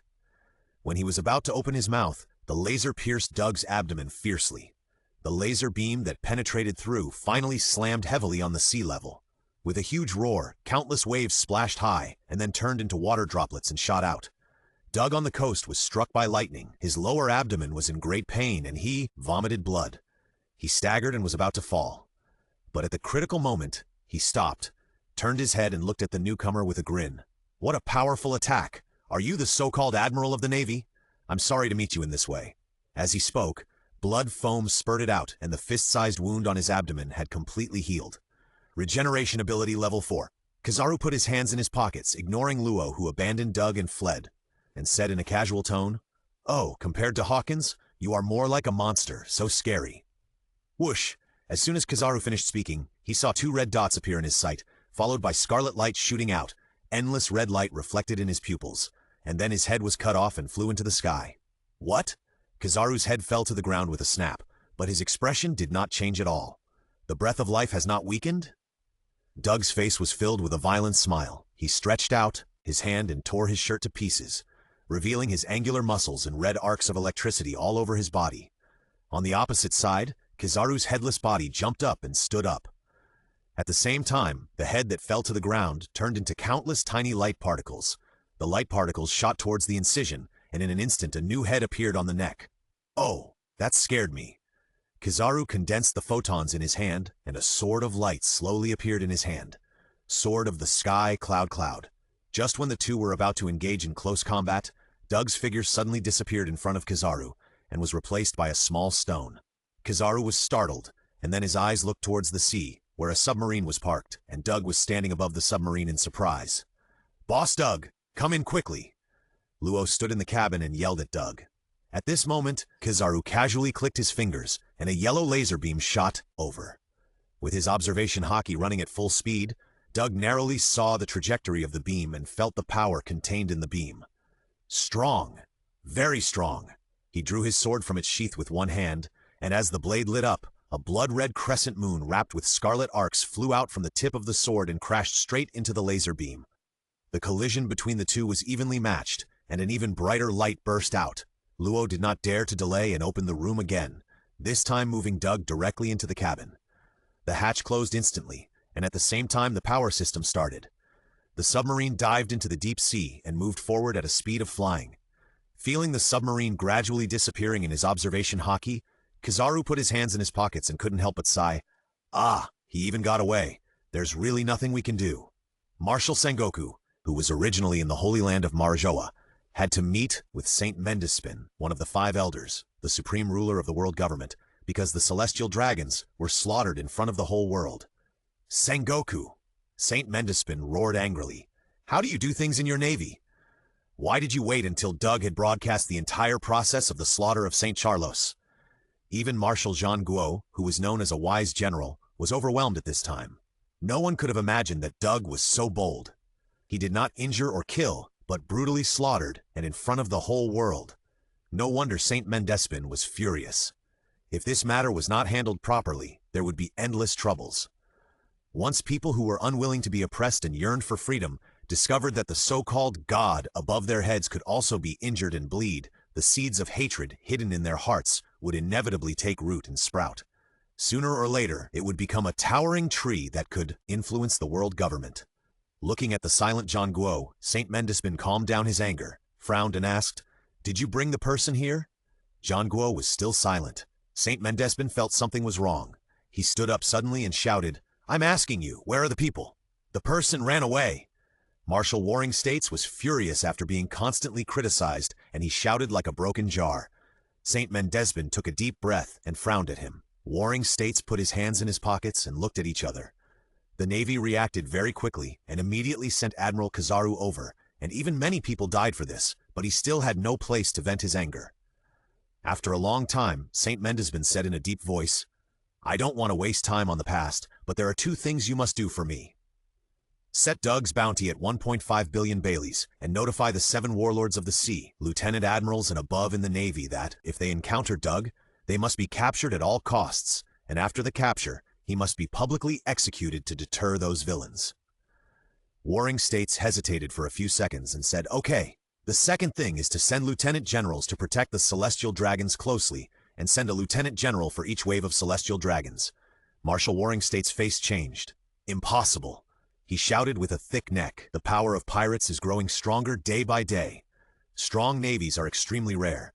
It is absolutely impossible for them to be bodyguards for the celestial dragons." Mendesbin slammed the table and roared, "Warring States, I'm not discussing with you. This is an order. As the world's aristocrats, the safety of the celestial dragons must be guaranteed. I don't want a second incident like the Sabaudi archipelago to happen again. If we withdraw some vice admirals, the power to fight against pirates will inevitably be weakened. How many Marines will die this way? Do you really understand?" Marshal Sengoku did not back down, but took a few steps forward and retorted, "So what? The lives of the untouchables, even hundreds of thousands or millions, are not as valuable as the lives of a noble celestial dragon." Forcing himself to spit out his true thoughts, St. Mendesbin said in a slightly slower tone, "You have also seen the results of Vegapunk's experiments. The pacifist has the body of a bear and is equipped with Kizaru's laser, which can guarantee the safety of naval soldiers to the greatest extent. How about this? As compensation, I will equip every warship that loses a vice admiral with a pacifist. How about it?" Mendesbin stared at Sengoku with burning eyes. Sengoku remained silent. He knew that this was the biggest concession of St. Mendesbin. Although the pacifist is powerful and comparable to pirates with bounties of over 100 million, it is not without disadvantages. Facing a slightly stronger enemy like Doug, it will be killed instantly at will, and this is the biggest disadvantage. Although the combat power of the vice admirals is uneven, some of them can still kill the pacifist instantly, otherwise they will not become the main force against the vicious pirates in the New World. Anyway, this matter ends here. The Navy at the vice admiral level, even if it cannot annihilate the enemy, will not die powerlessly like those CP0s. St. Mendesbin looked at him indifferently and sat back in his chair. Jean Guo turned around and left without saying a word. He knew that continuing to talk would be fruitless. The celestial dragons are not all trash. All celestial dragons are selected and trained when they are young, and the talented ones receive a completely different education from the mainstream trash. They receive one-on-one tutoring from the top people in their fields, and enter the world government to hold important positions after they become talented. The 5 elders are the highest position among the celestial dragons, and of course they have to ensure that the status of the celestial dragons cannot be shaken. After Jean Guo left, there was a knock on the door of St. Mendesbin's room, and after he opened his mouth to allow it, a member of CP0 with a strange mask walked into the conference room and knelt on one knee. "Your Excellency, the 5 elders, what do you want?" St. Mendesbin walked to the window, looked at Jean Guo's departing back from a distance, and said in a cold voice, "Notify all members of CP0 CP8 to search for Doug all over the world, including those who are close to him, and use informal means to force him to show up at the critical moment." "Understood." St. Mendesbin looked up at the sky, his eyes as cold as a knife. "Anyone who dares to offend the majesty of the celestial dragons must die." In an unknown sea, in the submarine of the Heart Pirates, "Boss, Doug." As calm as Luo was, he was a little ashamed at this moment. Killing the celestial dragons is already crazy, and after killing them, he still wants to fight with Admiral Kizaru next to Marajoa. That's really... Luo couldn't find any words to describe Doug, or he could find them, but didn't dare to say it, for he was afraid that this peerless villain in front of him would scatter his ashes. "Why are you so nervous?" As the culprit, Doug looked around the cabin with full energy and responded, "If I really wanted to fight him, the situation would not be like this now." The crew members looked at him as if he were a monster. "Would the situation be like this now? What kind of situation do you want, big brother? Just the live broadcast of the killing of the celestial dragons is enough to make the whole world busy." But what kind of ability does Kizaru have? He was fine even after his head was cut off? Doug asked with some curiosity. That ability is called elementalization, and it is a unique ability of natural devil fruit users. Law paused, thinking of Doug's arms stained with darkness, and said, elementalization can be immune to all physical attacks and most energy attacks, but not to domineering attacks. So that's how it is. Doug grinned. Then it will be easy to deal with any natural ability user next time. Law opened his mouth slightly, but didn't know what to say, so he had to change the subject to Doflamingo and then smash him with my fists, understand? The scarlet light has not yet left his eyes, and the crew can already sense the terrible temperature contained in the two red lights. They are all facing a great enemy. Sweat beads appeared on Luo's forehead, but he showed an evil smile and said in a grim voice, "Don't worry, Doug is the boss. Joker must be there." Punk Hazard, in the laboratory of the Research Institute. A gas-like Caesar had just finished the experiment in his hand, turned his head and saw a figure and immediately said with a horrified face, Joker? How do you have time to come to the lab?" Still with that signature smile and the same arrogant steps as before, Doflamingo walked up to Caesar and grinned. Heh, Caesar, if the production of artificial devil fruits is not enough, what will happen to the buyers from all over the country? Upon hearing this, Caesar broke out in a sweat. When did Joker become so irritable? They were obviously just partners, not superiors or subordinates. What about Kaido, the biggest buyer? Doflamingo's forehead veins bulged. In the end, I'll be the one who's unlucky. What will happen if I'm unlucky? Haha, bad things will follow. So, do you understand the importance of me coming here in person? The last sentence was almost a roar. Caesar's men, who did not know Doflamingo's true identity, were all horrified. It was the first time they saw their master trembling in front of others. I understand. Caesar, who is known as the supreme authority on weapons of mass destruction, and has a bounty of 300 million berries and the ability user of the natural gas fruit, did not dare to say a word in the face of the angry Joker. Hearing this, Doflamingo regained his relaxed smile and said, I'm glad you understand. I'm here just to discuss one thing with you. Discuss? Are you discussing with me? You're just about to put a knife on my neck. Caesar couldn't help but complain in his heart. Immediately stop the other research in your hands, namely the development of the weapon of mass destruction Death Kingdom and the research on giantization, and focus on the creation of artificial devil fruits. Joker actually knows everything? Caesar's eyes were filled with shock. So there was a spy in the Institute. Damn, who could it be? T-Beard? Monet? The Snow Mountain Brothers? Although he had a lot of thoughts in his mind, Caesar, who was afraid of the strong and bullied the weak, did not dare to neglect them. He rubbed his hands and put on an exaggerated smile. Yes, Joker, please rest assured. It's just... Caesar hesitated for a moment and said, the giantization research is funded by the Four Emperors' Big Mom. If it stagnates, they will... Heh.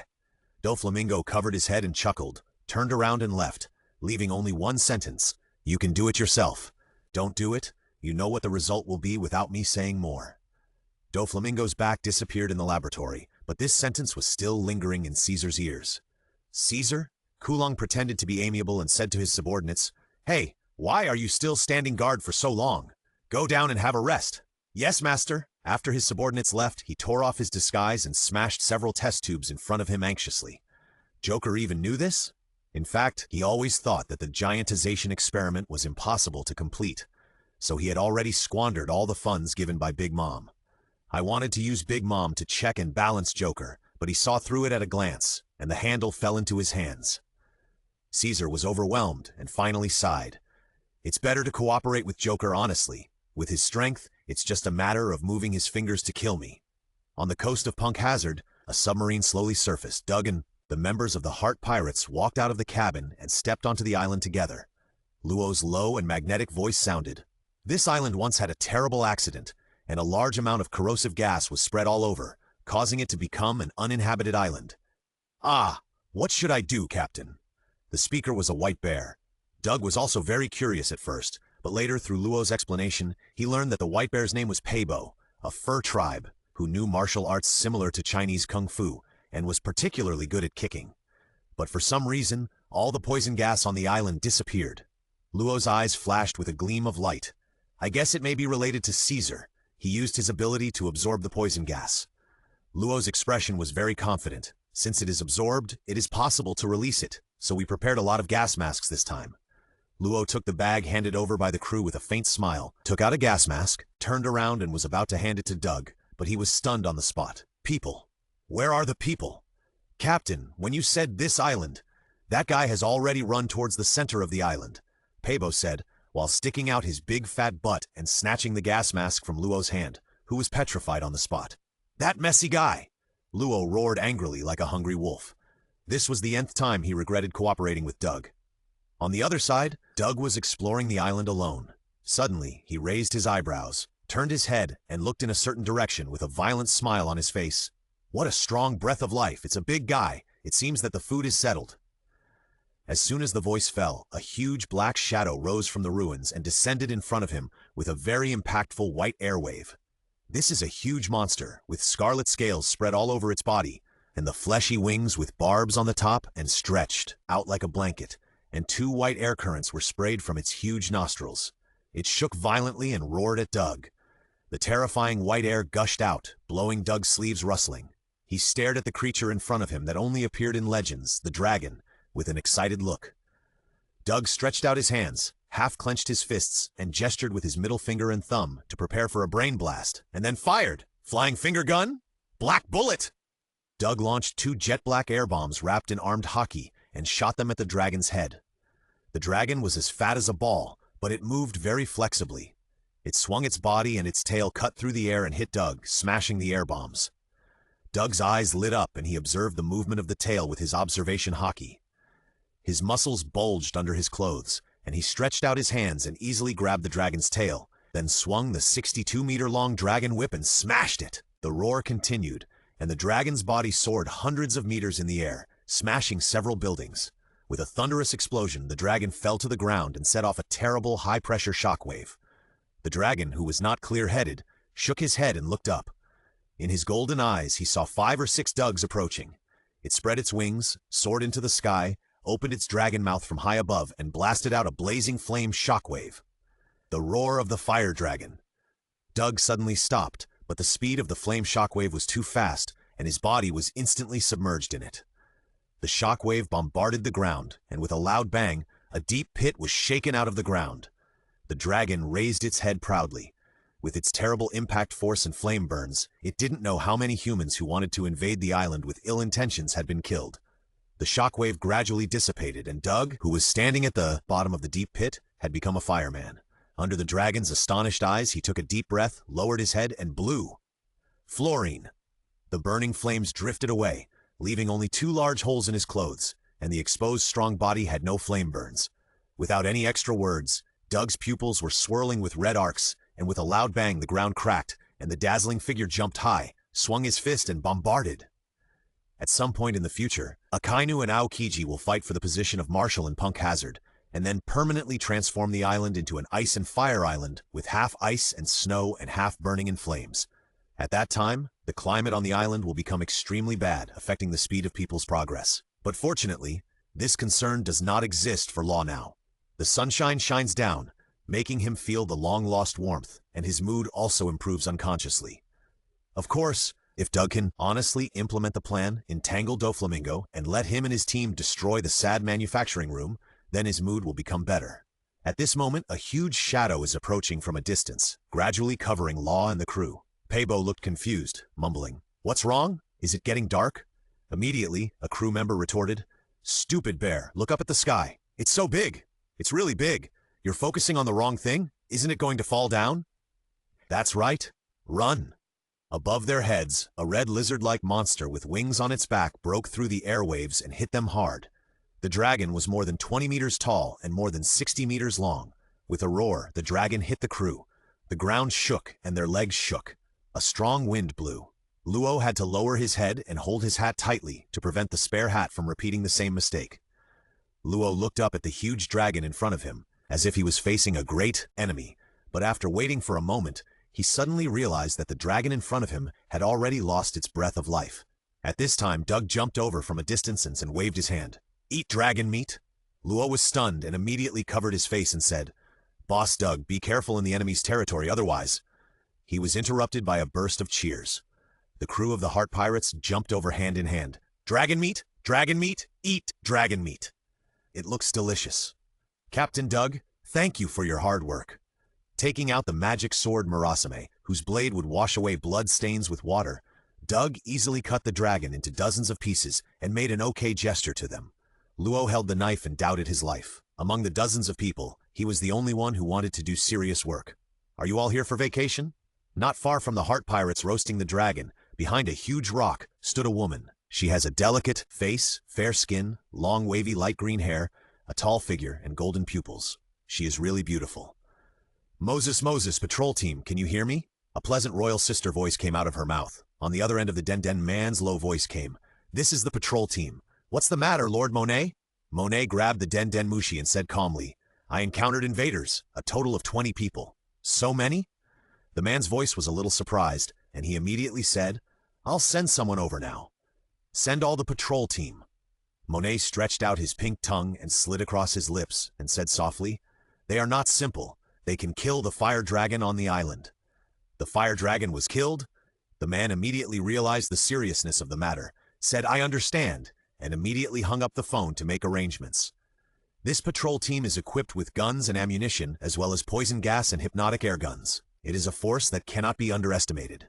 But the patrol team is just the master's subordinates.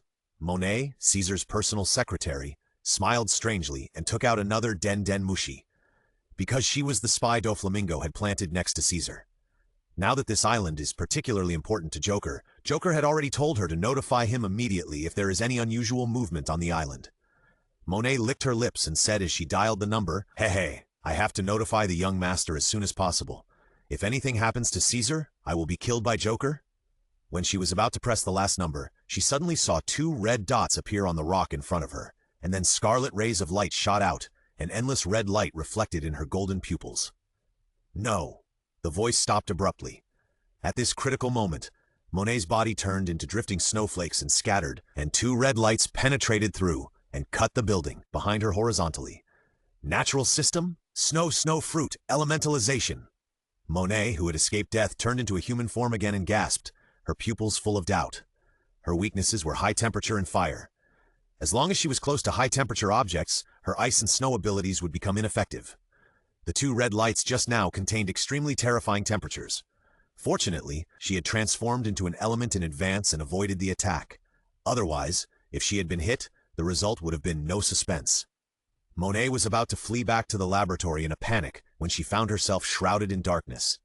Then a hand pinched the back of her neck. The palm was large and warm. Monet's pupils dilated instantly. Her heartbeat sounded like a rapid drumbeat, and even the cells in her body were trembling with fear. She was going to die. Die, she would be killed by this guy behind her.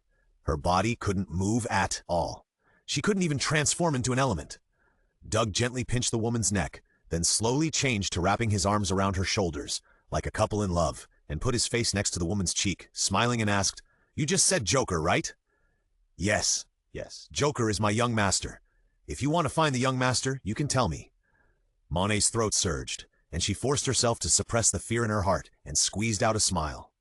It's not that she didn't want to resist, but there was a strange fluctuation behind her, a tyrannical breath and a faint scarlet arc, which made all her thoughts turn into fear of the overwhelming strong.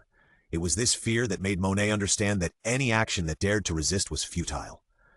Really? You are his subordinate. The smile on Doug's face became even more. I have something to discuss with him. Can you tell me that he is on this island? Young master is on this island. Monet panted heavily. You can tell me what you want to buy, and I will notify him immediately. The Joker, the underground middleman who sells everything? I want to buy. Doug sneered, his arms slowly retracted, and his voice became colder. His life. No. Feeling the strong breath of death, Monet began to struggle hard. Snowflakes condensed in her hands, and then turned into 2 awls, and she stabbed Doug behind her with her backhand. The sound of metal colliding rang out. Monet's face was instantly shrouded in despair. Sure enough, any resistance is futile. This man stood here and let her stab, but the awl could only break through the clothes and could not do anything to the tough flesh underneath. Ah! A suffocating feeling of squeezing came from Monet's arm, and blood flowed out of Monet's mouth and nose. The awl fell to the ground and turned into scattered snowflakes. Monet forgot about the elementalization. She began to struggle like crazy, screaming, roaring, punching, and kicking, but her arms were as hard as iron clamps. Crack. There was a crisp breaking sound, and the screams stopped abruptly. Monet's terrified expression froze on her face, and tears shook twice in her eye sockets and then slid down her cheeks. Doug let go of his hand that was soaked in darkness and let Monet fall to the ground, twisting into a weird posture. The news is correct, that's great. In the sky far away from Punk Hazard, raindrops fell madly from the sky, leaden dark clouds swept across the sky, and thunder and lightning sounded like the roar of gods. But even in such bad weather, there was still a warship sailing on the swaying sea, approaching Punk Hazard at a certain speed. That is, on the warship, Virgo, with a piece of steak hanging from the corner of his mouth, seemed to have observed something. He took out his Den Mushi and dialed a number. Moses. It's Virgo. Doflamingo's magnetic voice came. What happened? After the Dressrosa incident, Doflamingo became more cautious and asked Virgo to take over the patrol rights of this coast in the name of the Vice Admiral of the Navy to ensure that no external factors could interfere with this uninhabited island.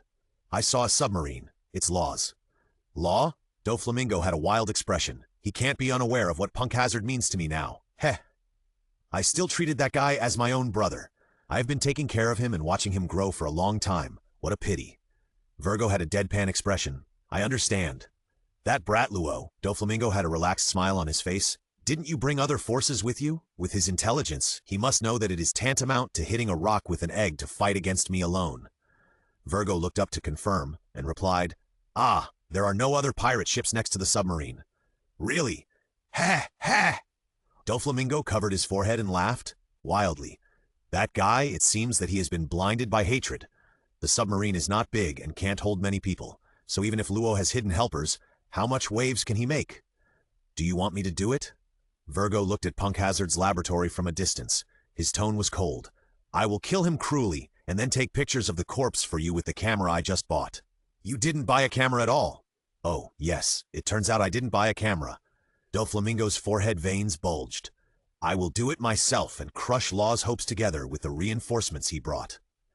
You go to the Research Institute to find Caesar, to prevent Law from splitting his troops into two groups and sending people to assassinate him, and at the same time supervise him to concentrate on making artificial devil fruits. Virgo put one hand behind his back and said in a deep voice, Understood, I will take good care of Caesar until all his functions are squeezed out. After learning that Doflamingo was on the island, Doug immediately abandoned Rona's group and used his observation hockey to search for the smell of creatures on the island. When crossing a flat land in the center of the island, a group of strange people appeared in Doug's perception and vision one after another. This group of people can be roughly divided into two categories. One group has their lower body fixed on a device similar to a tank track. It is unknown why they seem to use this thing to move. The tank people hold guns and artillery in their hands and carry various melee weapons on their backs. They are fully armed, and their postures are very scary. As for the other group, they are shrouded in high-tech anti-gas suits, wearing oxygen cylinders, and their weapons are air guns containing various hypnotic gases and toxic gases. They look very hellish. They are the so-called patrol team, and they are also the soldiers who received Monet's notice and rushed here to die. Look right in front of you. There is a person there. Strange, didn't Lord Monet say more than 20 people? How come there is only one? Fire! Fire! Why are you afraid of so many things? That's right. When you are poor, you should use tactics to intersperse. When you are rich, you should use firepower to cover, and our boss Caesar happens to be very rich. After discussing the final result, they were not vague at all. The tank troops raised their cannons and muskets and fired a series of shots in Doug's direction. A deafening sound suddenly erupted, and the ground was shaking continuously, followed by large and small monsters, and Doug's figure disappeared in the rolling dust. The tank men put away their guns and stood. They were very proud. It serves them right. This is the power of money. There are countless pirates who have been killed by artillery fire because of carelessness. The gas-proof clothing troops felt it was a pity that they could not test the power of the new poisonous gas on living creatures. Suddenly, two red lights appeared in the smoke and dust, and then two scarlet rays burst out. The leader of the tank men, T-Beard, who was still chatting and laughing, was instantly cut in half. The scarlet rays continued to sweep to the side at a very fast speed, and countless members of the patrol team followed suit. Feeling the breath of life disappearing, Doug grinned with enjoyment. His expression was a little distorted, as if smiling and angry, and his eyes burst out high-temperature rays, harvesting the lives of the remaining enemies more and more ruthlessly. The surviving members of the patrol team were shocked, stunned, and dazed at first. Their brains went blank, and they were completely unable to think until they heard the miserable shouts around them and woke up completely. "Run away! Master, save me!" After about 10 seconds, all the sounds stopped abruptly, and the uninhabited island regained its tranquility. The 2 red lights in the smoke dissipated, and Doug walked out intact. Without stopping, he stepped over the pool of blood, crossed the mountain of corpses, and rushed towards the research institute whose outline could be vaguely seen. Boom! Doug kicked the heavy metal door open suddenly and slammed it heavily on the wall, causing the metal wall to dent. The shrill alarm sounded throughout the entire experimental base. In the laboratory, Caesar was stunned when he heard the alarm. He cursed loudly without knowing that he had become a commander without troops. What are those wastes for? I even made mobile tracks and tried my best to reuse the wastes, but in the end, they are still wastes. A bunch of bastards, Caesar vented all his anger on them. He floated towards the monitoring room and said to himself with a little pride, "Swish! Joker seems to be hunting the invaders, but it seems that there are still some fish that slipped through the net. This genius scientist has to do it personally. Let me see, which little white mouse sneaked in?" Caesar floated into the monitoring room and mobilized the surveillance video with an expectant look.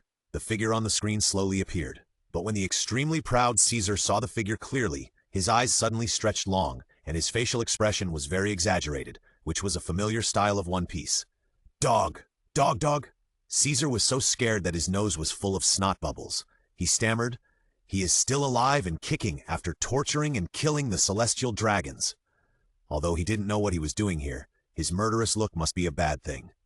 Caesar recalled the miserable appearance of St. Charlos, shuddered all over, and said hurriedly, "I have to go to Joker and ask him to protect me." Caesar turned into gas and came to the emergency escape corridor, trying to leave the institute. At this moment, the wall on Caesar's left suddenly exploded, and then a dark fist continued to enlarge in his field of vision. With a loud bang, he flipped and flew backwards, hitting the iron wall heavily. Puff! Caesar slid down the wall like a piece of meat pie sliding down from a frying pan. He covered his crooked nose and stared at Doug with gritted teeth. "Heh, you bastard, if you insist on killing me, I'll let you see the power of the gas fruit." As soon as he finished speaking, he took out a castanets from his pocket, pointed it at Doug and pressed it lightly, and a large amount of gas was released and then detonated instantly. Gas castanets!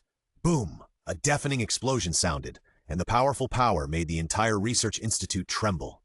A large amount of hot air generated by the explosion vented from both sides of the narrow corridor.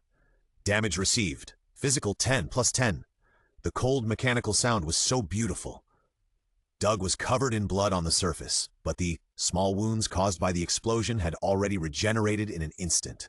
Doug looked at the shred sleeves and tore his shirt apart, revealing his angular, muscular upper body. A violent smile spread across his face. "It hurts."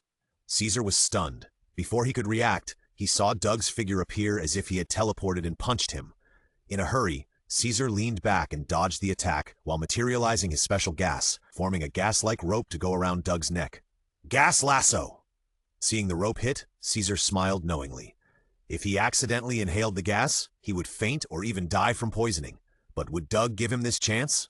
The moment Doug sensed the danger of the gas, he held his breath from his mouth and nose, and at the same time stopped his skin from breathing. Then he drew his sword from its sheath and swung it. A flying slash flew out like a bright crescent moon, cutting the rope and slashing straight at Caesar. Caesar's face was first stunned and shocked, then quickly twisted and deformed, and countless blood arrows shot out from his mouth and body. His body hit the wall again, and Caesar twitched twice, and then he was completely motionless. Doug flapped his palms twice to disperse the remaining gas in front of him, and then walked over to pinch Caesar's head, slowly pinching it like steel, and in the blink of an eye, he broke Caesar's scalp, and his strength remained undiminished. Ah! Feeling the severe pain from the skull and the faint sound of explosions, Caesar, who woke up instantly, let out a painful wail. "No, no, if you pinch it again, the head will explode." "You want what?" "I cooperate with you," Caesar said with difficulty, his eyes full of expectation and flattery. "Wouldn't it be better if it was like this at the beginning?" Doug said this, but the strength of his palm did not decrease but increased. The powerful force directly made Caesar bleed from all 7 orifices. Doug grinned. "I am in a bad mood now because the most vigorous life breath in the laboratory is you, a scum, a waste, a dog-like thing." With a loud bang, Doug threw Caesar away. "Shah!" Caesar sat up and covered his forehead with a painful expression, looking at Doug with fear from time to time. Doug showed two red lights in his eyes, looking down at Caesar from a high position, and shouted, "Where is Doflamingo?" Caesar's expression was full of disbelief. He cursed in his heart. "You can find Joker if you want. Why rush up and punch me without asking anything?" But he didn't have time to dwell on these things. He licked his face and made an exaggerated, flattering expression, saying, "Joker went to hunt the invaders." As soon as he finished speaking, Doug's face became extremely gloomy, and two scarlet rays of light almost shot out of his eyes. Caesar was so frightened by this scene that he trembled all over, and he quickly confessed everything. "No, but don't worry. I can make artificial devil fruits, which are extremely important to Joker. He will save me at all costs." Fearing that Doug would think this was a threat, he hurriedly added, "What I mean is that as long as you catch me, you can lead Joker here, no matter where you go. If you believe me, I can also use Den Den Mushi to call Joker directly here. Then I'll wait for him. If he doesn't come back, you know the consequences." Doug grabbed one of Caesar's feet and dragged him out of the institute, while asking, "What's the matter with those children in the laboratory?" "Oh, that's the result of the giantization experiment." Caesar looked flattering and told everything he knew. "Monet and I lied to the children, saying that they had a disease that would infect their parents and kill them, and then those little brats believed it. In fact, to put it simply, we lured them here, and then I fed them giant medicine and poisonous candies for easy control. I see that those children are quite big, so is the experiment successful?" "How can it succeed? There are too many disadvantages. You have to cultivate it from a young age, and those drugs are all toxins that affect people's lifespan." After a slight pause, Caesar said cautiously, "But if you want, I can make it for you." "Oh, is that so?" Doug nodded after learning the whole story, and sentenced Caesar to death in his heart. Caesar was very shy because he thought that nodding was a recognition of himself, so he began to show off his value crazily. "Actually, I am best at making biological weapons. I have used many civilians for experiments, and the power is absolutely guaranteed." "Oh, is that so?" Doug was a little amazed at Caesar's high-intensity self-explosion, and nodded again. In his heart, he crossed out the item "Execute Caesar" and replaced it with "Decide to let Caesar die cruelly." "Actually, enough, shut up," Doug scolded directly. He didn't want to kill Caesar before Doflamingo came. Punk hazard somewhere. "I say, that's enough." Luo held his knife and looked at the crew members lying on the ground, not knowing what to say. Peibo, whose body had expanded, stood up, full of fighting spirit. "I'm full. Leave the battle to me, Captain. Hiccup." At this moment, a crew member pointed at the rock behind Luo with a horrified expression. "Ship, Captain." Luo's expression changed slightly, and he drew out the magic knife without any hesitation. Ghost cry, chopped away, and then this extremely swift knife chopped the air. Doflamingo rolled down from mid-air, covering his face and laughing wildly. "Law, long time no see. It's not easy to see you." Law did not panic. He smiled with sarcasm in his smile. "I was really shocked. I didn't expect the boss to come in person." "Heh, quite arrogant." Doflamingo smiled even more.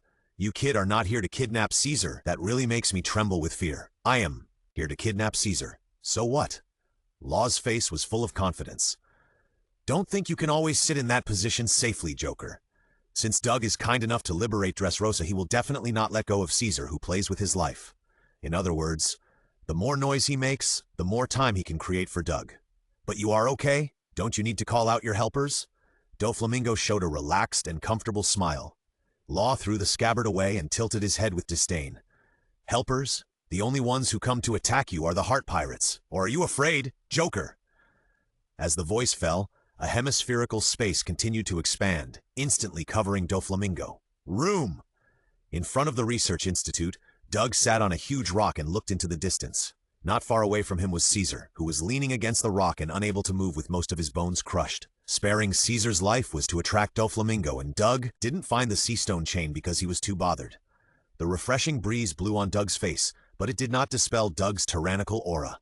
Instead, as the waiting time increased, his murderous intent rose. Bang! Bang! At this moment, Doug suddenly heard a series of air-breaking sounds. He looked up and found that the source of the sound was a cold man wearing a plaid coat and sunglasses. The man was Virgo, who had received Doflamingo's order to rush to the Research Institute. He stepped on the air with strong force, creating a strong sense of suspension, and moved at high speed in the air. Navy 6 styles, moon step, Virgo! Caesar was surprised and exclaimed, "It's great that you can show up. Hurry up." The voice stopped as Doug stood up. Looking at the devil-like figure, Caesar's face was pale, and the wounds all over his body were still aching. "Ah, it's you." Virgo slowly descended from the sky, looking at the enemy slowly approaching, with an expressionless face. The one who wiped out the Don Quixote family. I remember your name is... Doug. After saying that, he took out a bamboo from nowhere, and then threw down his windbreaker, revealing his strong body underneath. The terrifying muscles seemed to be carved from marble, and every line was full of power. Doug narrowed his eyes slightly, and he heard that Virgo's voice was the one who had talked to Garfield in Dressrosa. But now that Virgo appeared here, it undoubtedly proved one thing. The tyrannical aura surged, and Doug grinned and said, "So that's it. Since Virgo was Doflamingo's undercover in the Navy, then the factory was inexplicably bombed and Garfield's route was exposed. Everything made sense. When you were in Dressrosa, you wanted to fight me, right?" As he spoke, a golden iron color rose on the surface of the bamboo in Virgo's hand. "What did I say at the beginning?" Virgo's muscles swelled, and the breath of a wild beast in the air, deep forest emanated from him. "There will be a chance, Doug, mister." As soon as the voice fell, the bamboo in Virgo's hand, which was stained with black, spun at high speed. Then he rushed out with a vigorous step, swung the bamboo with both hands and smashed it hard on Doug's head. "Ghost! Bamboo!" The centrifugal force accumulated after high-speed rotation, coupled with the hardness of domineering, can bring a huge blunt impact to the enemy after hitting it, and its power is enough to split mountains and crack the earth. Facing this blow that made the air explode, Doug remained calm. His raised right arm was gradually stained with a black and purple color, and he blasted towards the high-speed spinning bamboo. The sound of metal intersecting rang out, and sparks flew everywhere. Under Virgo's unbelievable eyes, the bamboo covered with armed color domineering was actually directly broken by this punch. With a snap, the broken bamboo section returned to its original color and fell to the ground powerlessly. Armament Hockey 512 Level 3, Intermediate Armament Hockey. The rewards from the system, the evolution after fighting with several enemies, and the swinging of fists every day and night in the submarine, created the punch that broke the bamboo into two. Why do you think my armament hockey is weak? As the voice fell, Doug's whole body was dyed with purple. Although his whole body was also covered with armament hockey, the strength of his armament hockey was far greater than that of Pika. Your armament hockey seems to be at the same level as mine. Doug's body was flashing with red arcs, but there are also differences at the same level. Whether it is basic combat power or hockey, I am better than you. Boom! A loud noise like a landslide broke out, and the ground rumbled and cracked. At the same time, Doug's figure appeared in front of Virgo as if teleporting. Virgo's pupils shook. What is this? So fast, a shaving that stomps on the ground dozens of times in a row to generate a strong reaction force? No, it's not. It's a pure physical explosion? What's wrong with this guy's body? Before the fist hit, the terrible shockwave had already scratched Virgo's skin and hurt. He quickly threw down the half bamboo, and his whole body was also stained purple like Doug, and raised his right fist to fight back. With a loud bang, the ground under their feet exploded like a volcanic eruption. After only a moment of stalemate, Virgo's body flew out, rolled and bounced on the ground for more than 100 meters before hitting a huge rock heavily. Virgo quickly stood up and waved his hand to create a strong gust of wind to sweep away the smoke and dust. Blood flowed from his forehead. His stiff poker face had already collapsed, and he looked around in amazement. What happened? Where are the people? Where are the people? Why is the field full of his breath and the perception of the observation hockey? Could it be that his speed has... Before Virgo could think about it, a purple fist stretched out from his side and hit him hard in the face. With a scream, Virgo was thrown out again. However, before he landed, a fist like cast steel hit his abdomen from top to bottom. After the deafening roar, a blazing shockwave rose up. The ground seemed to be hit by a meteorite. The ground cracked and shattered, and huge rubble splashed up one after another. Doug did not give Virgo a chance to react. His fists were like impatient drumbeats bombarding him continuously. Boom, boom.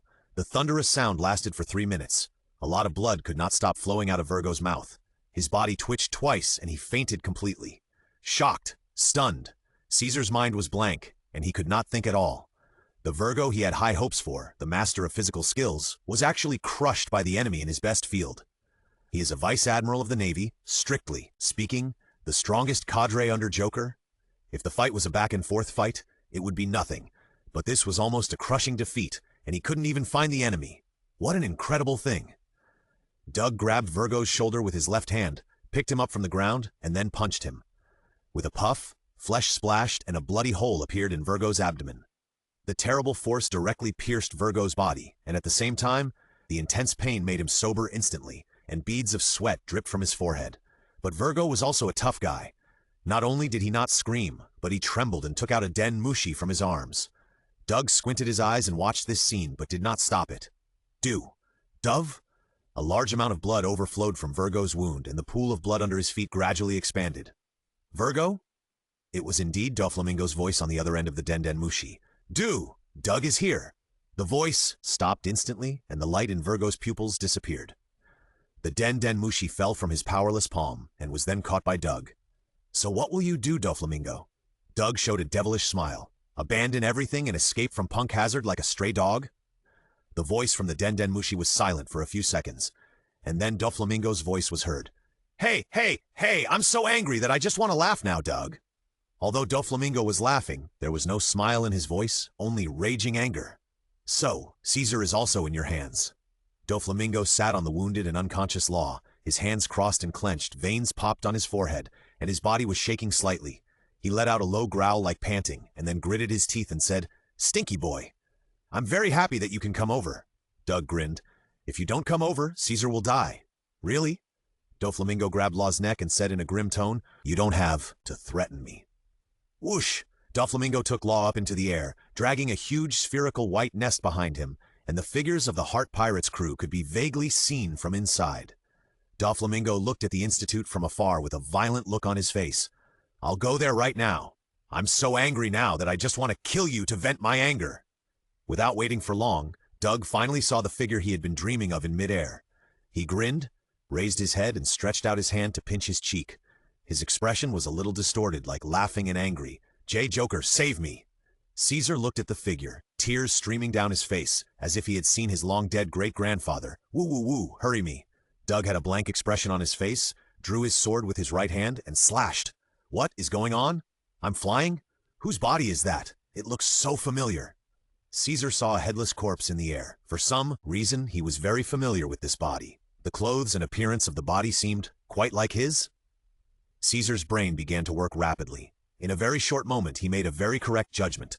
"This is not my body." With a snap, the head fell to the ground. Caesar looked at the headless body again. Whose body could it be?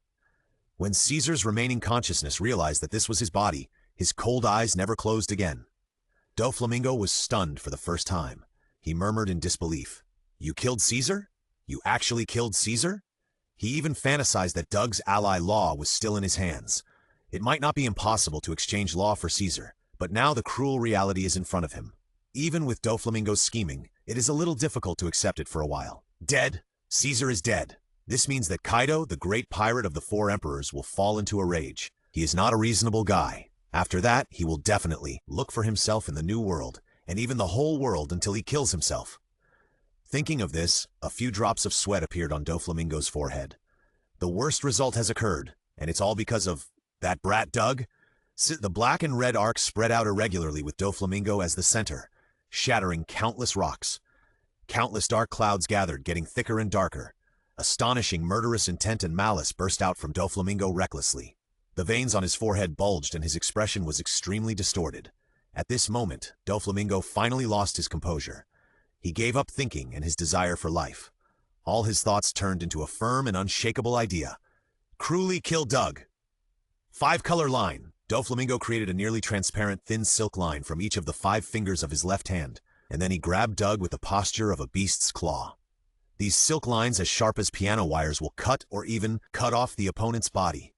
Doug's muscles bulged. He drew his sword from its sheath, clenched his hands around the sword Murasame, and chopped forward heavily. Hiss! A series of sparks flew out. The slashing removed and resisted the power of these nearly transparent thin lines, and then a piercing cry was emitted. Fine cracks continued to spread from under the feet of the two. Boom! Doug's Murasame was entangled by a black gas, and the sword covered with the color of arms suddenly increased its power, knocking Doflamingo back a distance. At the same time, the spherical white nest suspended in the sky in the distance exploded, and more than 20 members of the Heart Pirates fell like raindrops. Doflamingo put away the index and ring fingers of his empty right hand and raised the other 3 fingers. Suddenly, more than 20 members of the Heart Pirates, including Law, who was thrown away early, attacked Doug from all directions with twisted postures like puppets. Suddenly, among the 20 or so figures, a fat figure soared into the air, shouting, "I'll hit you, I'll hit you, I'll hit you!" Doflamingo's silk thread only has considerable hardness when it is wrapped with armament hockey, and he mainly focuses on Doug, not taking the wounded people seriously at all. In addition, Peppo is a fur tribe and can control static electricity, so there is a scene where Peppo uses static electricity to burn the silk thread and then escapes from control. Luo was overjoyed and shouted, "Quick, help us burn the thread too! Doug needs help." Ignoring these annoying little ghosts, Doflamingo released all his evil thoughts to Doug. Foot-shaving thread. This move is similar to the principle of the 5-color thread, but the difference is that the silk thread is made from the toes. At this moment, in order to enhance the power, Doflamingo's toes and silk thread are covered with armament hockey. This move is powerful enough to tear a building apart, and even armament hockey cannot completely defend against it. Doug turned around and slashed in the direction of Doflamingo's kick. Boom! A thunder suddenly exploded in the sky, red and black lightning expanded outward, and the domineering auras kept colliding. A series of shockwaves swept in all directions with the two as the center. The terrifying aftermath spread out, and the heart pirates who wanted to rush up to help were blown away dozens of meters and fell heavily to the ground, their lives unknown. Even Law was exhausted and could not use the room, so he had to hold on with his knife. "Quick, get out of here! The boss Doug doesn't need us to make trouble." As soon as the voice fell, Law was the first to withdraw. The heart pirates who were still able to move also quickly picked up their companions on the ground and left.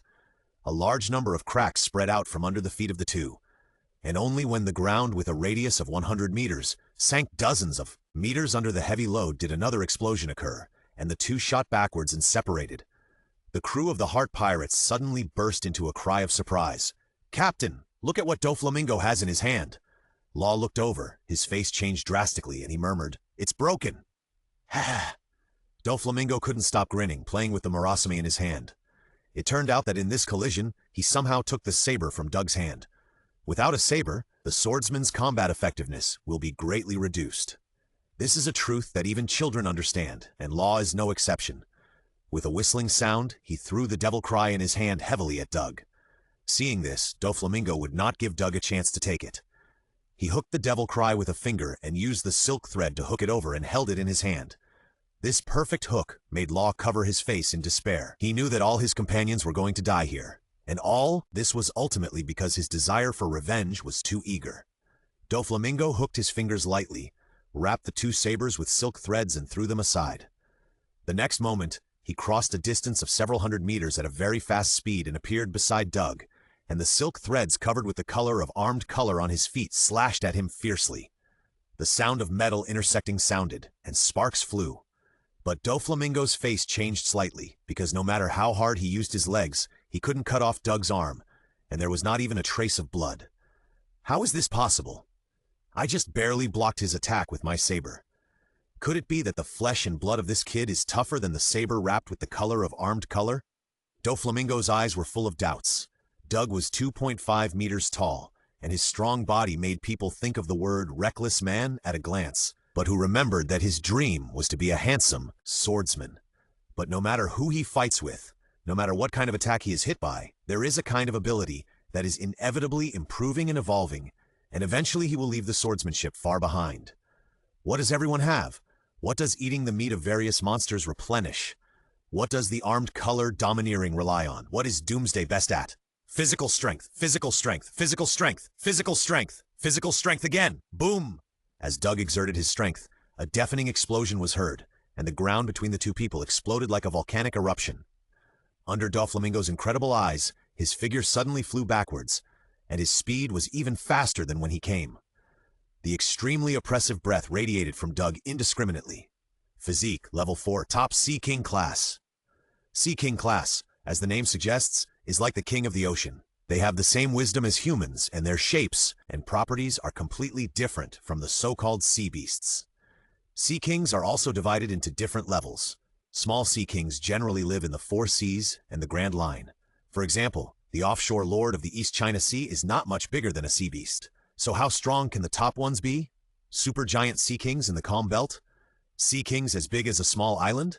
Sea kings summoned by Princess Shirahoshi and over 5,000 meters long? The king who controls the Sea Kings, Princess Shirahoshi, one of the 3 ancient weapons, is even praised as having the power to save or destroy the world. Doug once thought that as long as he evolved for a period of time, he would be able to spiral up to the sky with his physique, but when this power was truly concentrated in his body, he felt far from satisfied, because he experienced a more terrifying power and saw a more distant future. Higher, faster, stronger. Boom! Like a volcanic eruption, the intact ground under Doug's feet was cracked by him, and a distance of hundreds of meters was instantly crossed.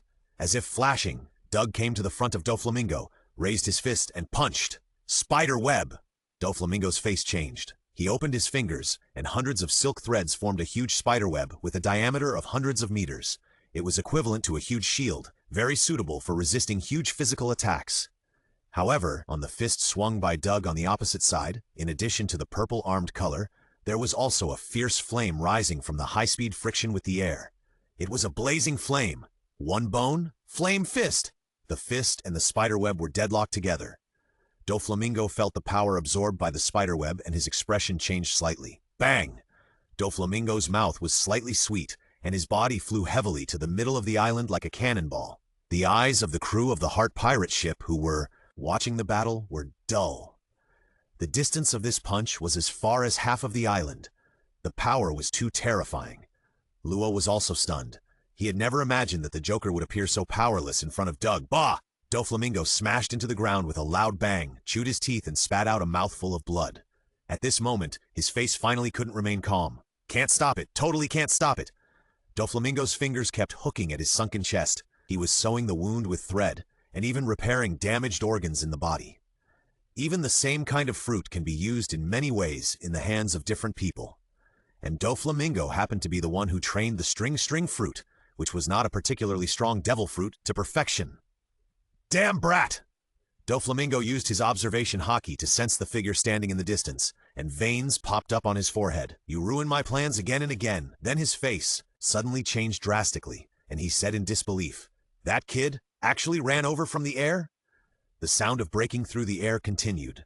Doug rushed over at a very fast speed, his fist burning with fire, and blasted a flaming air bomb from a long distance. Flamingo cannon! Doflamingo crossed his arms and used his armament haki to defend, but he was blasted away again without suspense. However, on the way back, he hooked his fingers lightly, leaned his back against the silk thread wrapped in the clouds, and continued to release the force until he stopped. Then, Doflamingo half-clenched his fist, only extended his index finger and thumb, and made a pistol gesture. With two bangs, two balls of thin threads shot out at high speed like a gun. Bouncing string! This move is extremely destructive and can easily penetrate a person's bones. It is also very fast, so it is difficult for the enemy to dodge even if they are far away. Doug did not dodge, he swung his purple fist to bounce the two balls of string away. At the same time, he fired a Vulcan cannon with his backhand, and his feet stepped on the air at high speed, shortening the distance between the two. With a bang, Doflamingo flew backwards again, but as he retreated, he opened his hands and grasped them. Countless silk threads shot up, and then merged into one when he clasped his hands together. Double Super Twister. It is called double, but in fact, it is the combination of the super twisters shot out from the two palms. It is definitely not as simple as 1 + 1 = 2. It can burst out with multiple power. Two bones, flame fist. Two fists burning with blazing flames collided with a thick red whip, and flames burst out. The aftermath spread out like a slash, cutting the boulders on the ground into countless pieces. There was even boiling magma flowing at the cuts, which was enough to imagine how hot it was. Doug continued to advance, and Doflamingo did not give in. He stepped on the air path and launched tricky attacks from various directions. The speed of the two fighting became faster and faster. The collisions became more and more frequent, and the black and red lightning became more and more unstable. 5-color line, the line of falling rogues, the line of shaving feet. Since normal attacks could not hit the enemy, Doflamingo simply changed from the surface to the point, and specifically attacked Doug's various vital points. In addition, he had a little idea. The way Doug moved should be very similar to the moon step, one of the 6 styles. Then there would be an unavoidable problem, the consumption of physical strength. Even a vice admiral would be exhausted after using it for 10 minutes at most. After all, this is not a regular flying skill at all. Its biggest function is to launch attacks from the enemy's blind spot. But he is different. The silk threads are wrapped around the clouds, and his physical strength is almost not consumed. So even though Doflamingo has always been at a disadvantage in a head-on fight with Doug, and even though he has many wounds all over his body, including his face, This reason alone is the greatest belief that supports him in close combat. 20 minutes later. Fuck! Doflamingo looked at Doug, who was getting more and more fierce and felt like a clown. He couldn't bear it anymore, and the veins on his forehead bulged. He raised his hand and used the ability of the awakened thread fruit. A large area of silk threads spread out, and the soil and rocks on the ground turned into silk threads under Doflamingo's ability. Then tens of thousands of transparent white silk threads were arranged horizontally, forming a raging wave-like attack. White line of wild waves. The waves turned over and kept approaching. Doug was caught in it, like a boat that could capsize at any time in a storm. In the end, the boat was wrapped in a huge white line of waves in a twisted shape, and all the silk threads gathered their strength to try to shred the boat. Firelight lit up from the white waves, and the roar continued. Countless shock waves and flames broke out from the waves, and the flames formed at high speed were like a peacock spreading its tail. To the peacock! Seeing that the trick was broken, Doflamingo did not panic. Thousands of lines wrapped in armed colors rose from the ground and surrounded Doug in the shape of flamingo wings. 1,000 arrows piercing the heart? Feather strike line! Boom! Boom! Boom! The thunderous sound lasted for several minutes. The flames and lines entangled in the air. The shock waves spread outward in circles, and the black and red lightning reappeared. This intensity of attack could not take down the enemy, and Doflamingo still did not panic and directly used the ultimate killer move. Wrapped with high-intensity armament hockey, 16 white lines with purple tips appeared from the ground. 16 sacred bullets? God-slaying! Just by hearing the name, you can tell how powerful this move is. It is not an exaggeration to say that it is indestructible. Wrapped with high-intensity armament hockey, the penetrating power is more than dozens of times stronger. Seeing this scene, Doug just clenched his fists together. He first compressed the air in front of him, and then spread it out in one breath. The impact wave that spread out was like an evil dragon, with red arcs all over his body. Red Dragon! With the crisp sound of dragon roar, the red dragon was extremely flexible, either clawing or biting, and instantly smashed all 16 sacred bullets. Doflamingo's face changed drastically. Feeling the power of the attack, he was panicked. However, the blood dragon was too fast. In a flash, it held him in its mouth and slammed heavily in the center of the island. With a loud bang, it was like the collapse of the sky and the earth. The heart pirates were so excited that they danced with joy. Bebo even raised his buttocks and shook it towards the huge pit. Law also clenched his fists, his eyes deep. Crack, crack, the bottomless crack spread out from the place where the blood dragon bombarded, all the way to the sea, and the waves filled it. If you look down from above, you can see that the whole island is split in two by this crack. Character event Doflamingo. Doflamingo was born into a family of celestial dragons, and enjoyed the privileges of celestial dragons. But one day his father claimed that celestial dragons and ordinary people were the same human beings, announced that he would give up his privileges, and then left the Holy Land of Marioa with his family of 4. But he never expected that people would vent their grievances on them, causing Doflamingo and his brother to be cruelly tortured when they were young. His father regretted and wanted to return to the Holy Land, but was rejected. From then on, their conditions became more and more difficult, and Doflamingo's mother also contracted an illness and died. Doflamingo attributed all the suffering they had endured to his father's stupidity. He shot his father in front of his brother in a rage, and then returned to Marjoa with his head, wanting to regain his identity as a celestial dragon, but was still rejected, so he hated the celestial dragons from then on. Event requirements: turn the world upside down, or kill all celestial dragons. The screen is relatively short, and there are a lot of text introductions. Of course, the difficulty is not small. Doug did not accept the character commission. First, he did not look down on the reward that was as small as a mosquito leg. Second, he did not want to help Doflamingo realize his dream, although their goals were somewhat coincidental. Both wanted to kill the celestial dragons. It is worth mentioning that Doflamingo has a second character event. If Doug grits his teeth and has a chance to complete the first one in a short time, then the second one is truly unsolvable. Event requirements: let or help Don Quixote. Doflamingo defeat and kill Doug. Doug and Law sat side by side on the coast of Punk Hazard and chatted. In other words, you want to fundamentally change the world?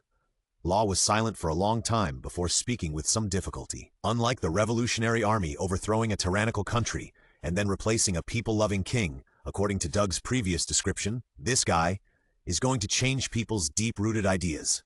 If you can't do it, forget it. If you have the ability to not change, my thoughts are not clear. At this moment, Doug's face was not tyrannical at all, but he looked at the sky with deep eyes. Luo naturally wouldn't understand, and no one in this world would understand. In a certain world, there is a country that would provide roads, water, electricity, and the internet to a remote border village with only 100 people, just to make life convenient for the locals. That is a country where workers and farmers are brothers. Even in the pirate world where personal force can override everything, Doug still hopes to ignite the torch of revolution and spread his ideas. Luo asked curiously, "But what do you plan to do specifically? The 4 emperors of the sea, the world government, and various countries, none of them are willing to be inferior to others. A worm cannot slay a dragon. Only a dragon or a being more powerful than a dragon can slay a dragon." Doug grinned. "You ask me what I want to do specifically. In fact, my idea is very simple. Kill all the celestial dragons, overthrow the world government, defeat the navy, the 4 emperors, and the revolutionary army you mentioned, and then pass on the idea of dragon slaying to them." Shocked, stunned. Luo was completely shocked at this moment. His brain was blank, and he couldn't think at all. What kind of international joke is this? Does he want to fight against the world government, the navy, the 4 emperors, pirates, and various countries at the same time? This is almost equivalent to fighting against the power of the whole world. Why can he say it so lightly? Doug chuckled again and said, "Revolution is not that simple. All I can do is act as a fuse." Although Doug's memory is not that good, as his intelligence continues to increase, he remembers a lot of things from the past, so it is nothing to memorize the entire dragon-slaying book. It took Law a long time to sort out his confused thoughts. He said in a deep voice, "Boss Doug, what thousands of people have been doing and it took thousands of years to complete was compressed into a few decades by you. Do you understand what this means? It means that the whole world will fall into chaos because of you. Because of you, Doug. The world will be in war and may even be destroyed. Can you still not care at that time? I am the destruction itself." Doug's face was filled with a violent smile, and he made the final request. "So what, Luo? Do you want to change the world with me?" Law's expression became more solemn than ever, but after a moment he showed a relieved expression and said, "Doflamingo is dead, and my biggest goal in life is over. In this case, why not accompany you to subvert the world?" After that, Luo changed the subject. "But Boss Doug, you killed Joker, which is bound to attract Kaido's attention." "The 4 emperors?" Doug was interested. "What do you think of making him the first target to be defeated?" Law pondered for a moment, shook his head and said, "The Beast's pirates are mostly a bunch of reckless men. Even if you defeat them, it is unlikely to change their minds. In fact, if you want me to recommend it, you can try to pass on your ideas to the Revolutionary Army. But their headquarters is very hidden and difficult to find." At this time, Peppo suddenly trotted over and shouted, "Captain, big event, big event. The Navy is going to publicly execute Portgas D. Ace, the captain of the Whitebeard Pirates 2nd Division." Law was a little shocked and said, "If that's the case, Whitebeard will definitely go to rescue him. That will turn into the biggest war since the opening of the Great Pirate Era." Doug raised his eyebrows. A mere 4 emperors dared to challenge the entire Navy. Wouldn't the pirates have killed the Navy long ago? No, if it was that man. Law's eyes were uncertain. The Whitebeard who is known as the strongest man in the world, maybe? The strongest? Doug's eyes lit up. Seeing the excitement on Doug's face, Law was slightly startled and a bad feeling came over him. "Where is Ace imprisoned?" Doug continued to ask. At this moment, Law was sure that Doug was definitely trying to get involved. He covered his face and said weakly, "It is known as the world's #1 prison that cannot be broken into or escaped. Impel down." Doug asked, "Who do you think has a greater chance of winning in a battle between the two sides?" Luo pondered for a moment and said, "Although I don't want to say this, it is undoubtedly the Navy. They have too many masters, the 3 admirals, Marshal Sengoku, and the hero Garp, plus the hidden power. The possibility of the Whitebeard pirates winning is very small." "Really?" Doug showed a pity on his face. "As the strongest in the world, it would be a pity if you died without fighting me." "So, what do you want to do?" Luo stared at Doug with deep eyes. Doug covered his face and laughed wildly. "Of course, go to Impel Down and get Ace out. I do whatever I want to do. This is the first. The others all stand aside."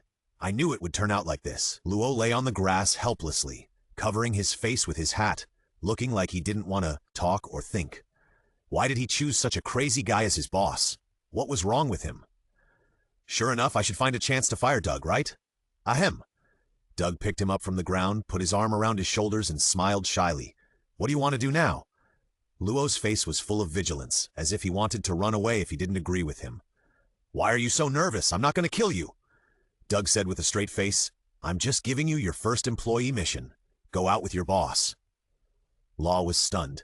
You don't want me to take you there, do you? Impel Down is located in the doldrums where there are many sea kings, and it's on the bottom of the sea. It's heavily guarded, and it's guarded by Magellan, who has combat power close to that of an admiral. What's the difference between this and asking for my life? Law was a little furious. If he was one of the 7 warlords of the sea, he might be able to sneak in. But how could an ordinary pirate get in?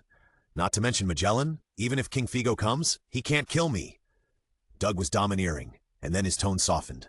What should I do? I don't know the exact location of Impel Down. What king?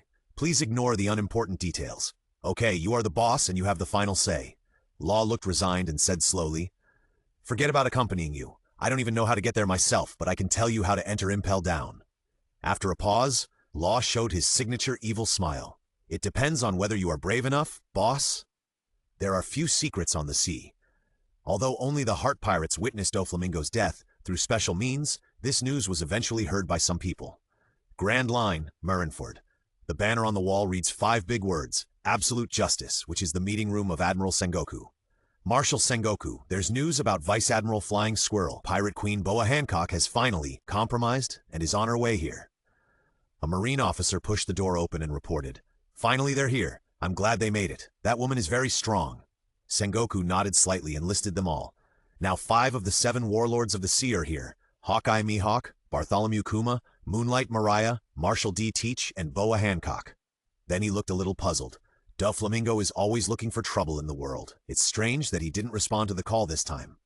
At this time, another navy rushed in and reported, Your Excellency Marshal, in the incident of the Saboti Archipelago, Kizaru captured almost all the pirates on the island to vent his anger. Now they are too late to detain them in Impel Down. Let them go. Now don't report anything to me except for Whitebeard's matter. Sengoku said in a very serious tone. Also, the world noble Saint Roseward. Jean Guo covered his face and said helplessly, Let the generals deal with Your Excellency the Marshal. Didn't I say that? Jean Guo felt a headache. It's not a particularly important matter. Don't report it to me. It's about Doflamingo. The Marine looked a little timid. Is it that guy? Jean Guo raised his eyebrows and questioned, What did he say? Is he going to rush over to join the battle? No, it's his life card which has been burned out. What? Jean Guo couldn't hide his shock, clapped his hands and stood up directly, and even his eyes unconsciously burst into a terrifying golden light, which was the manifestation of his fruit ability. Although the Marine was a little panicked, he still forced himself to say, There are several powerful people in the underground world who are deeply entangled with Joker. They have Joker's life card in their hands. According to the information from the undercover, Joker's death is a fact. At this juncture, Jean Guo sat back in his chair. His eyebrows were almost tangled together. At this moment, another Marine rushed in, looking panicked, saying, Marshal Sengoku, something bad has happened. Whitebeard has taken action. Sengoku's face was grim, and he clasped his hands together and said, Has the report from the surveillance ship finally arrived? He pointed to the Den Den Mushi on the table and said, Transfer it to me. I will ask them directly. No, that. The Marine's forehead was dripping with sweat, and he said, The 23 surveillance ships responsible for monitoring Whitebeard's main ship, the Moby Dick operation, just now, all lost contact. Wow. The entire conference hall was in an uproar. However, the Marine's report continued. In the New World, the Red Hair Pirates and the Beasts Pirates, who are also the 4 Emperors, have also become restless. As a result, there is no trace of how large the scale of their attack is and when they will attack. When he said the last sentence, the Marine's voice was almost hysterical. Jean Guo's eyes were uncertain, and he ordered, During the time when Ace is imprisoned, it is very likely that a decisive battle will take place in Impel Down. Let everyone prepare. At the same time, in a certain sea area, there was a ship called Moby Dick, and the members on it were the Whitebeard pirates that made the Navy extremely nervous. Dad, all the surveillance ships have been destroyed at the first time. No matter what actions we take, the Navy cannot detect them. Marco, the captain of the first squadron, reported. The crew on the ship stared at the figure in the middle of the deck, all of them with serious eyes and high fighting spirit, as if as long as this person gave an order, even life and death could be ignored. Gulala! Whitebeard laughed happily, and suddenly his expression changed slightly, looking up at the sky. The crew also looked up, but the sky was so dark with countless dark clouds gathering, and nothing could be seen. They all looked confused, as if they didn't know what was going on. Only a few captains looked solemn, staring at the sky, as if there was some terrible enemy there. The clouds became darker and thicker. With a loud bang, a thunder suddenly exploded in the sky, followed by a heroic cry. Ah, woo, woo! It seems that someone is crying, but there are no other ships around. The crew members were confused, and then they touched their faces and asked in surprise, "Why is there still water dripping from the sky? Is it raining?" Woo, woo, woo. Poor Joker, you were killed, although it's all because you are too weak. As soon as the voice fell, a very oppressive figure rushed out of the clouds, holding a huge mace and smashing it down in the air. The air pressure he released alone caused turbulent waves in the sea, and countless crew members couldn't even stand up. "Gulala, you little brat!" Whitebeard laughed and pulled off the IV and oxygen bottle on his body. He quickly pulled out Kurokumo Kiri, one of the 12 supreme swords, from behind his seat and chopped hard at the figure that fell from the sky. Boom, boom. The crew pointed at the sky and stammered, "Clouds, clouds, no! The sky is cracked!" In the sky, the heavy clouds were completely split in half by a force, and the dark sky seemed to have cracked into an abyss. Oh, the Grand Line! The Grand Line! The pirates on a pirate ship danced a strange dance with their wrists and hands. They were celebrating entering the Grand Line. Unlike them, the only pirate who was both a navigator and a captain, the pirate with a bounty of 60 million berries, Zahn, looked ashen. "Grand Line! Grand Line! Shut up, you idiots with brains as small as almonds!" Zuan roared hysterically. "Row the boat right now! Row out of this sea area!" "Hey, why, Captain? We finally entered the Grand Line." The pirates were puzzled. Zuan gritted his teeth and explained, "What do you think this sea area is called? It's called the Calm Belt. It's a completely calm sea area with no wind or current. For sailing ships that rely on the wind, it is an extremely dangerous and deadly place. Do you idiots understand what I mean? And in short, row quickly, row for your father." Zuan was so anxious that he was about to cry. However, just as the pirates were preparing to act, the motionless sea suddenly set off a huge wave, and then the deck rose and fell, shaking constantly, and they were panicked. "What's wrong? What's wrong? What happened?" Zuan's legs went weak, and he sat down on the deck with a plop. His face was filled with despair, and he cried, "And the Calm Belt is the nest of sea kings, and it's a supergiant sea king. The reason why no one passes through is because of them."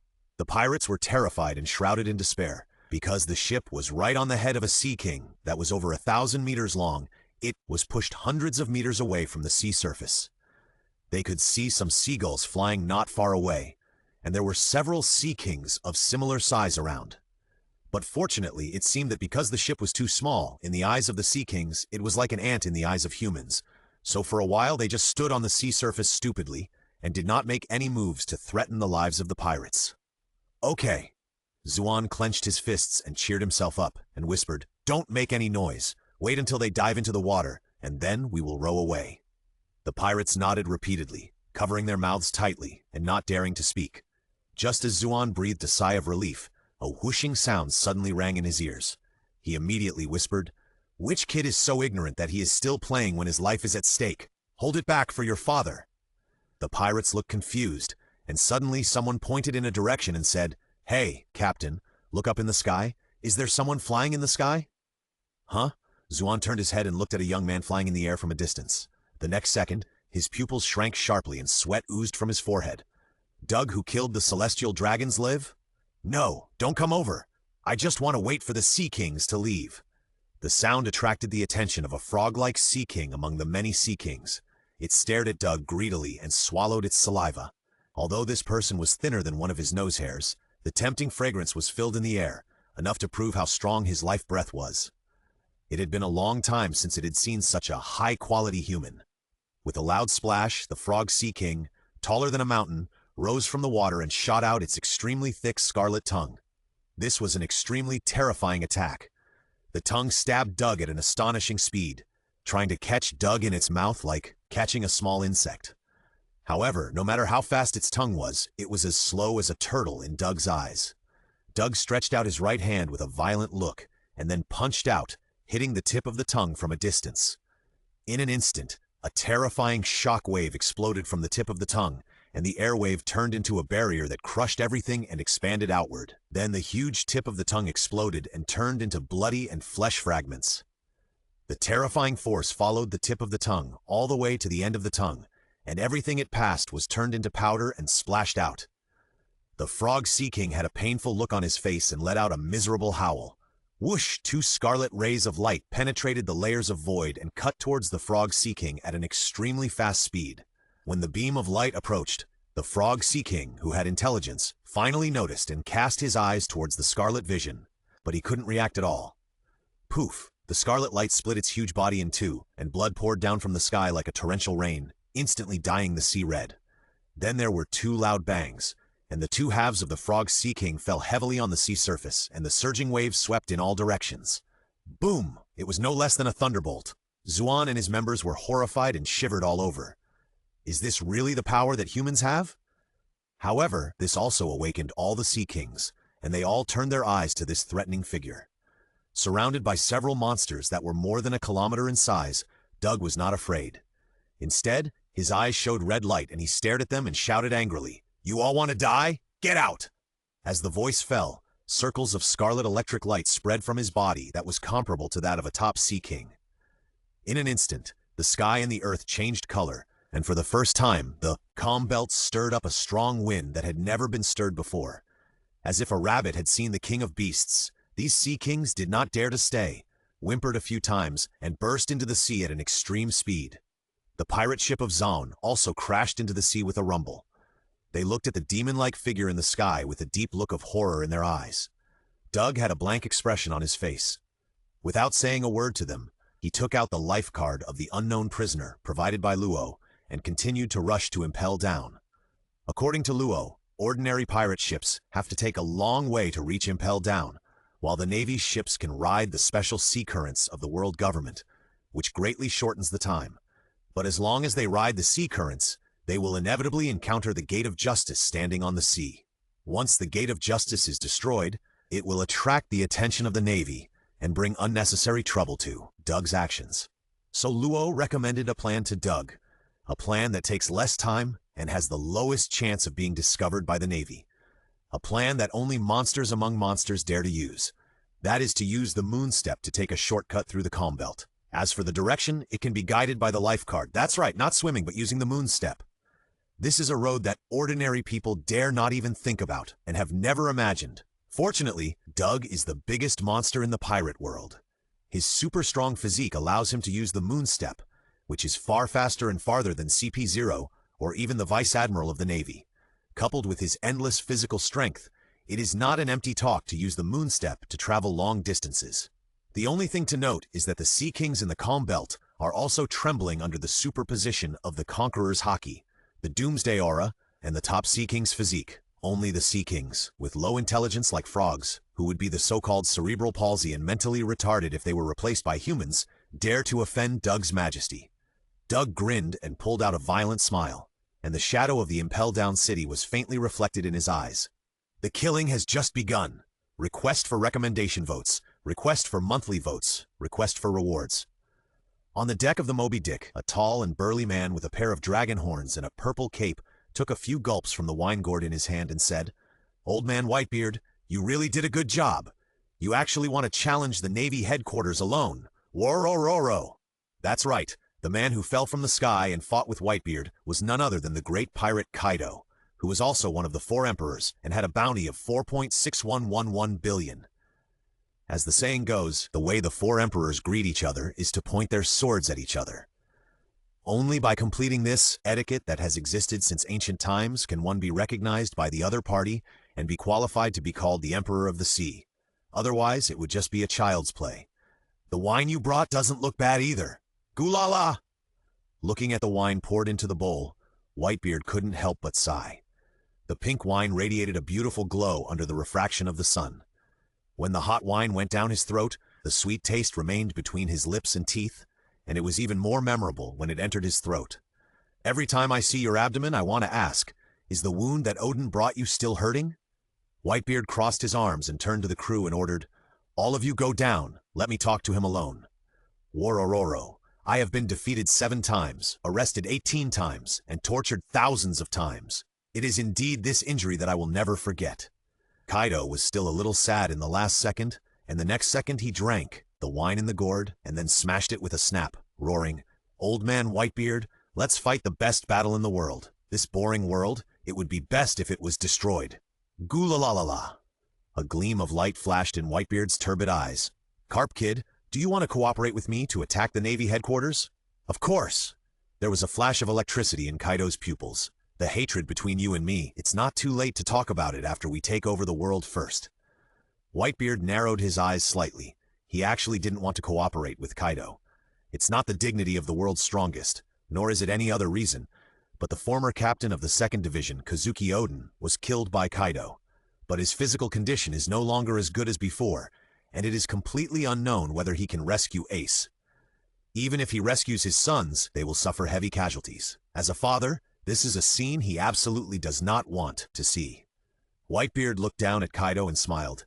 Gulala, you, the little brat with a snot hanging from your nose, have really grown up a lot compared to the past. Then let's form an alliance.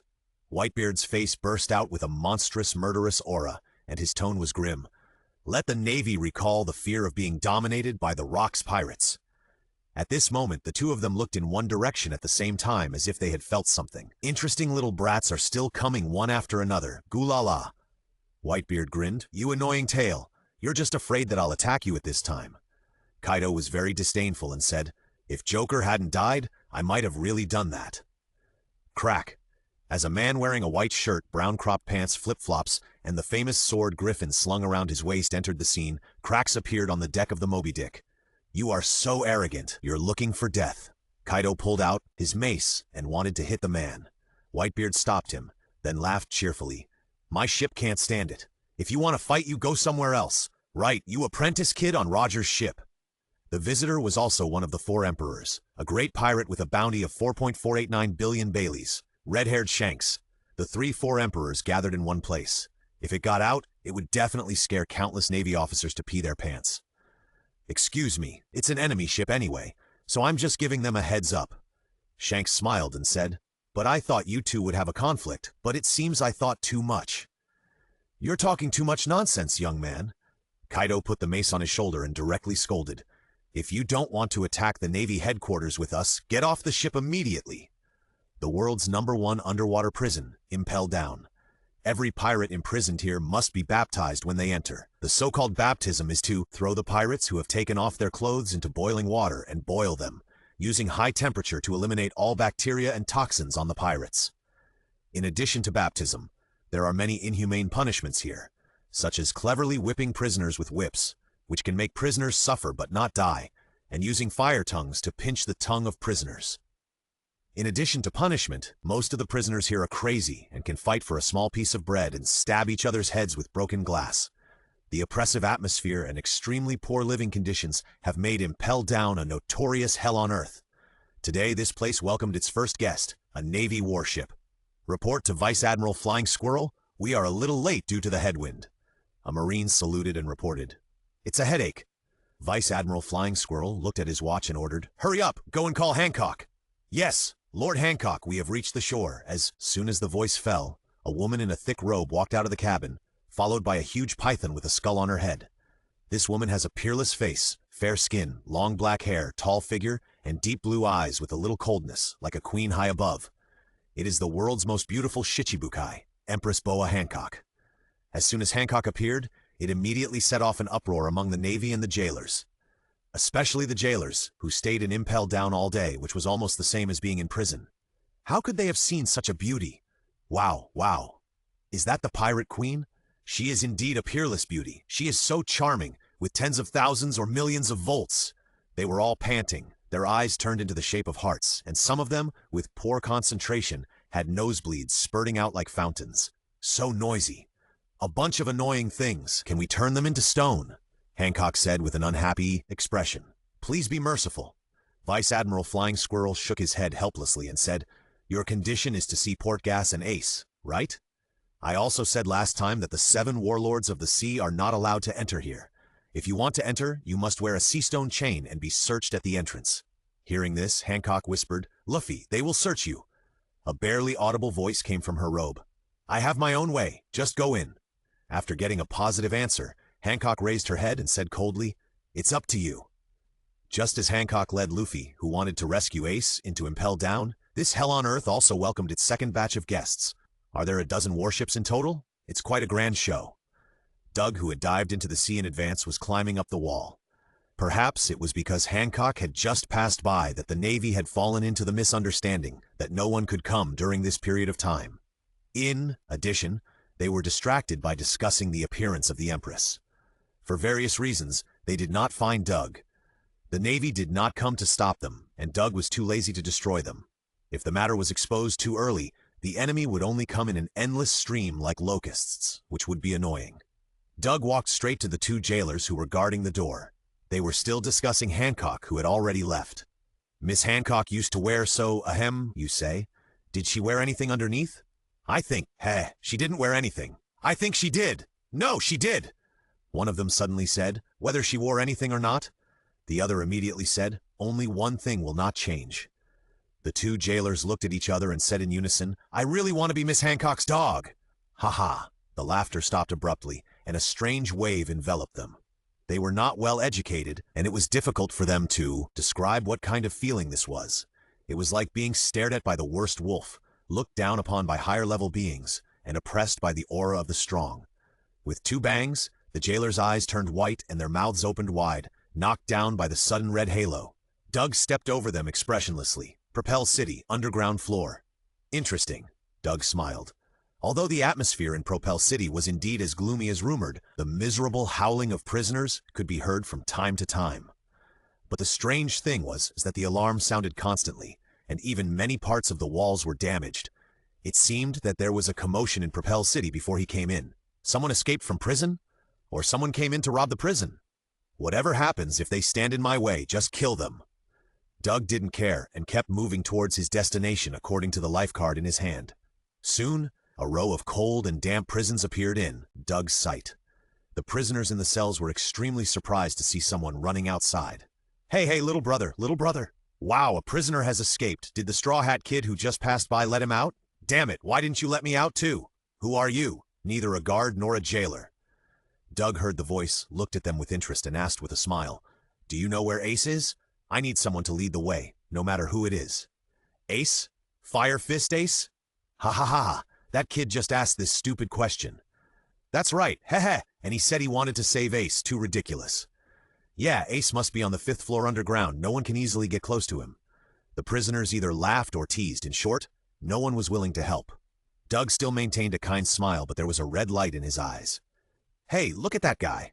It's so strange, people's eyes can... Whoosh! 2 scarlet rays burst out from Doug's eyes, and the prisoners in the cell, along with the hard iron bars, were cut in half. In an instant, a large number of broken bodies appeared. The prisoners fell to the ground in half, and their greasy fat even burned into a fire. Ah! Spare my life! Spare my life! Don't kill me! The injured but not dead prisoners lay on the cold ground and wailed. At this moment, Push City seemed to have become a real hell. Doug ignored the prisoners' pleas for mercy. Instead, his murderous intent grew in his heart. The scarlet rays increased to their maximum power, ruthlessly harvesting the living things in front of him. Until a slightly smarter prisoner screamed at the top of his voice, I can take you there! I can! Buzz! 2 finger-thick scarlet rays almost brushed past his scalp, even cutting his pointed hair into a flat surface. The red light suddenly disappeared. Doug still had a kind smile on his face and said, I thought you would rather be killed than lead the way, which made me feel uneasy. You're kidding. The flat-headed brother who escaped the disaster was pale, with cold sweat all over his forehead and back, as if he had just climbed out of the water, shaking all over, and couldn't even stand up. Don't play tricks. Don't waste time. If you don't want to be cut in half like them, lead the way. Doug stared at him expressionlessly. Okay. The flat-headed brother suppressed his fear and struggled to get up from the ground, but he started vomiting crazily before he could say a word. He was naturally not a novice to be imprisoned in the Impel Downs, and he had seen many bloody scenes, but this was the first time he had seen such a horrific scene. However, in order to save his life, he had to be very alert and risk his life to accompany this madman to invade the Impel Downs. Brother, the bounty for the Fire Fist Ace you are looking for is 550 million berries. According to my guess, he is at least imprisoned on the 5th underground floor, and there is a chance that he is even imprisoned on the 6th underground floor. It is said that the prisoners on the 6th underground floor are extremely vicious. Only those monsters that have been wiped out from history are qualified to be imprisoned there. When the flat-headed brother talked about the monsters on the 6th underground floor, Sweat broke out on his forehead. He led the way and carefully explained it to Doug. Doug looked indifferent. Go to the 5th underground floor first. If there is nothing, go directly to the 6th underground floor. It was quite easy to say. I'm afraid you will meet the Warden Magellan as soon as you go down the 2nd floor. The journey was particularly smooth. There was no shadow of the jailer, and the alarm was not triggered. It was so smooth that the flat-headed brother even suspected that the jailers had some big plan, and this was a trap set for them. It was not until he saw the big hole in the monitoring room that he was relieved. It turned out that someone attracted the attention of the jailer. But then the flat-headed brother took a deep breath and said, "The real underground level 1 is ahead. We." The voice stopped instantly, and Doug grabbed his neck and flew forward. After passing through the hole, Doug saw a huge pit. Inside the pit was a blood-red forest, and there were several waves of prisoners in the forest. Seeing the scene that was so familiar that he could even encounter it in his dreams, the flat-headed brother's face turned pale, but he explained diligently. The trees here are sword trees, with leaves as sharp as knives. The grass growing below is needle grass that can easily pierce the human body. The prisoners were chased by the poisonous spiders and jailers at their feet and fled everywhere. They were pierced by leaves and grass and suffered from the torture of thousands of cuts. In short, this is the underground level 1, the Red Lotus Hell. The prisoners in the Red Lotus Hell were covered in blood, their mouths opened in pain, and they wailed like evil spirits. "Help me! It hurts so much! It's too painful! You scum, you're so noisy!" Doug looked unhappy, clenched his fist, and punched the sword forest in a plain way. In the blank eyes of the prisoners, the shockwave instantly tore the air apart, making a sharp cry, and suddenly the wind howled. Then there was a strong explosion, and the almost numb prisoners, along with a large area of sword forest and needle grass, were blasted into powder. The aftermath swept out in a crushing manner, and many prisoners turned into a ball of blood mist before they could react. The flat-headed brother looked dazed, and his brain stopped working in an instant. He suddenly woke up and glanced at Doug quietly, but was frightened again. "Oh my God, what's this expression?" On his twisted face, emotions such as enjoyment, obsession, and ecstasy were mixed together, enough to make anyone who saw it shudder. "I need to kill immediately, right away." Doug's face was still calm when he said these 2 sentences, but then he glared at the flat-headed brother and roared, "Take me to the lower floor. I want to kill them all." A chilling, murderous intent swept through the flat-headed brother, and he felt creepy. He held back the urge to urinate, and he trembled as he pointed in a direction, stammering, "There are no stairs on this floor, only one way to escape from the sea of suffering, and in that direction there is a big hole. It leads to the 2nd underground floor, a more terrifying hell. Only those who want to escape from hell to the ground, absolutely no one. Shaha, no one wants to jump from hell to a deeper hell." The flat-headed brother said it was a close call. Fortunately, he bit his tongue at the critical moment. Otherwise, he would have said the word fool. In that case, he would definitely die. Doug came to the deep and dark cave entrance. Without any hesitation, he took a leap of faith. Impelled down, 4th floor, Warden's office. "It's really hot here," Hancock said coldly, looking at the distorted air. Domino, the elegant beauty, deputy warden with reddish-brown sunglasses and golden curly hair, explained, "Because there is a raging fire behind this wall. This is the 4th underground floor, the burning hell." "Huh?" Lieutenant General Flying Squirrel looked around and asked in confusion, "Is the warden not here yet?" Domino said, "Warden Magellan spends 10 hours a day suffering from diarrhea, and locking himself in the toilet is a common occurrence for him. In addition, the sleep time is 8 hours, so excluding meal and rest time, his working time is about 4 hours." Hancock's voice was still cold. "Then why is he still qualified to be the warden?" Domino said, "He can still be relied on at critical moments." They came to a wooden door, and Domino reminded, "I forgot to say that the warden is the user of the poison fruit, and is a poisonous person. Please pay more attention." At the same time, the jailers standing not far away moved in unison, and took out the gas masks that had been prepared long ago and put them on. The heavy footsteps were getting closer and closer, and then, with a creak, the wooden door was opened, and a huge man with a Satan-like appearance staggered out. "Thank you for your hard work." "Thank you for your hard work, Warden." The jailers on both sides saluted.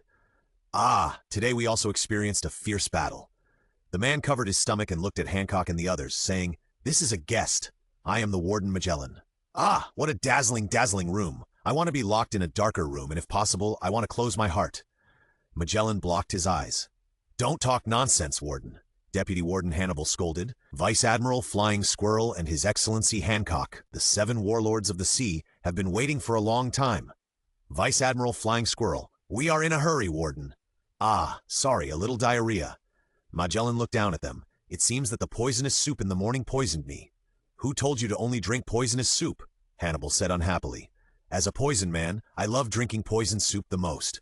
Isn't there an idiom called fighting poison with poison? It's because you can't attack that you have diarrhea. You are still poisonous, Hannibal. Hannibal scolded. Get down from the position of warden quickly. Oh, I said it wrong. They said they wanted to see Ace soon. That's too much. What you said just now was too much. Magellan sighed. How could I have such a heartless subordinate? As Magellan sighed, visible purple gas drifted out of his mouth. Domino was quick to take out 2 gas masks and handed them to Hancock and Lieutenant General Flying Squirrel. Hannibal covered his nose and turned around twice. Damn it, you spit out real poison gas! Magellan laughed so hard that tears came out of his eyes. You deserve it. You stupid subordinate. Hannibal was furious. Asshole, you actually spit out poison gas on purpose. Hancock suddenly stepped forward and stomped Magellan to the ground with 1 foot. He tilted his head back, put one hand on his waist, and thrust his chest up, showing a posture of looking up to everyone, and shouted, What on earth did you make me inhale, you rude thing? Magellan's old face turned red, and he murmured, Wow, what a stunning beauty, I love you. Hannibal supported his chin and said, I'm so envious. Domino, Deputy Warden, that's the position of warden. Hannibal didn't care. One day it will be mine. Veins bulged on Lieutenant General Flying Squirrel's forehead. We're in a hurry. Bull, bull, bull, bull. Deputy Warden Hannibal picked up the phone. Hello, this is the warden's office. Magellan stood up, angrily, and roared, Why are you here to answer, huh? A mouthful of poisonous gas drifted out. Hannibal wailed a few times and fell directly to the ground and could not move. Domino calmly told the jailer, Prepare the antidote for the deputy warden. What did you say? Magellan, holding the microphone, was surprised. There is an invader in my impel down? Domino, who had always been calm and holding a syringe to detoxify Hannibal, had beads of sweat on his forehead and exclaimed, How is it possible? In the history of the prison, there has never been a record of an invasion. Hannibal struggled to get up and said, This is a top priority. The warden should take full responsibility. Hancock was shocked. Could it be that Luffy was discovered? At this moment, as if to confirm the words of the jailer, a loud explosion suddenly came from above their heads, and then the entire underground 4th floor shook slightly. Was it really Luffy who caused such a big commotion? Hancock propped up her chin and thought. She always felt something was wrong. What a terrible wave. The enemy looks very powerful. Domino looked at Magellan. Magellan told Den Mushi, Anyway, send the image to me. Hancock understood that there was no time to worry about whether it was Luffy who did it. She put on a pitiful attitude and said to Magellan coquettishly, Warden, I want to get to the prisoner as soon as possible. Magellan was instantly confused and lost his direction. His eyes turned into a heart shape, and he smiled foolishly. Okay, let's go. We'll go right away. 1st floor, monitoring room. The jailers were very surprised. Strange, the contact with Magellan has been cut off.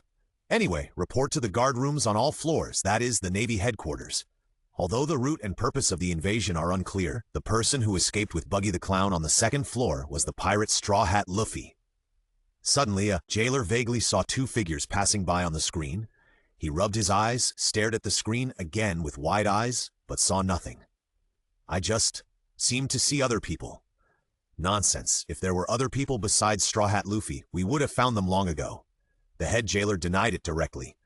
Report to the head jailer. A jailer sat in front of the screen, looking panicked.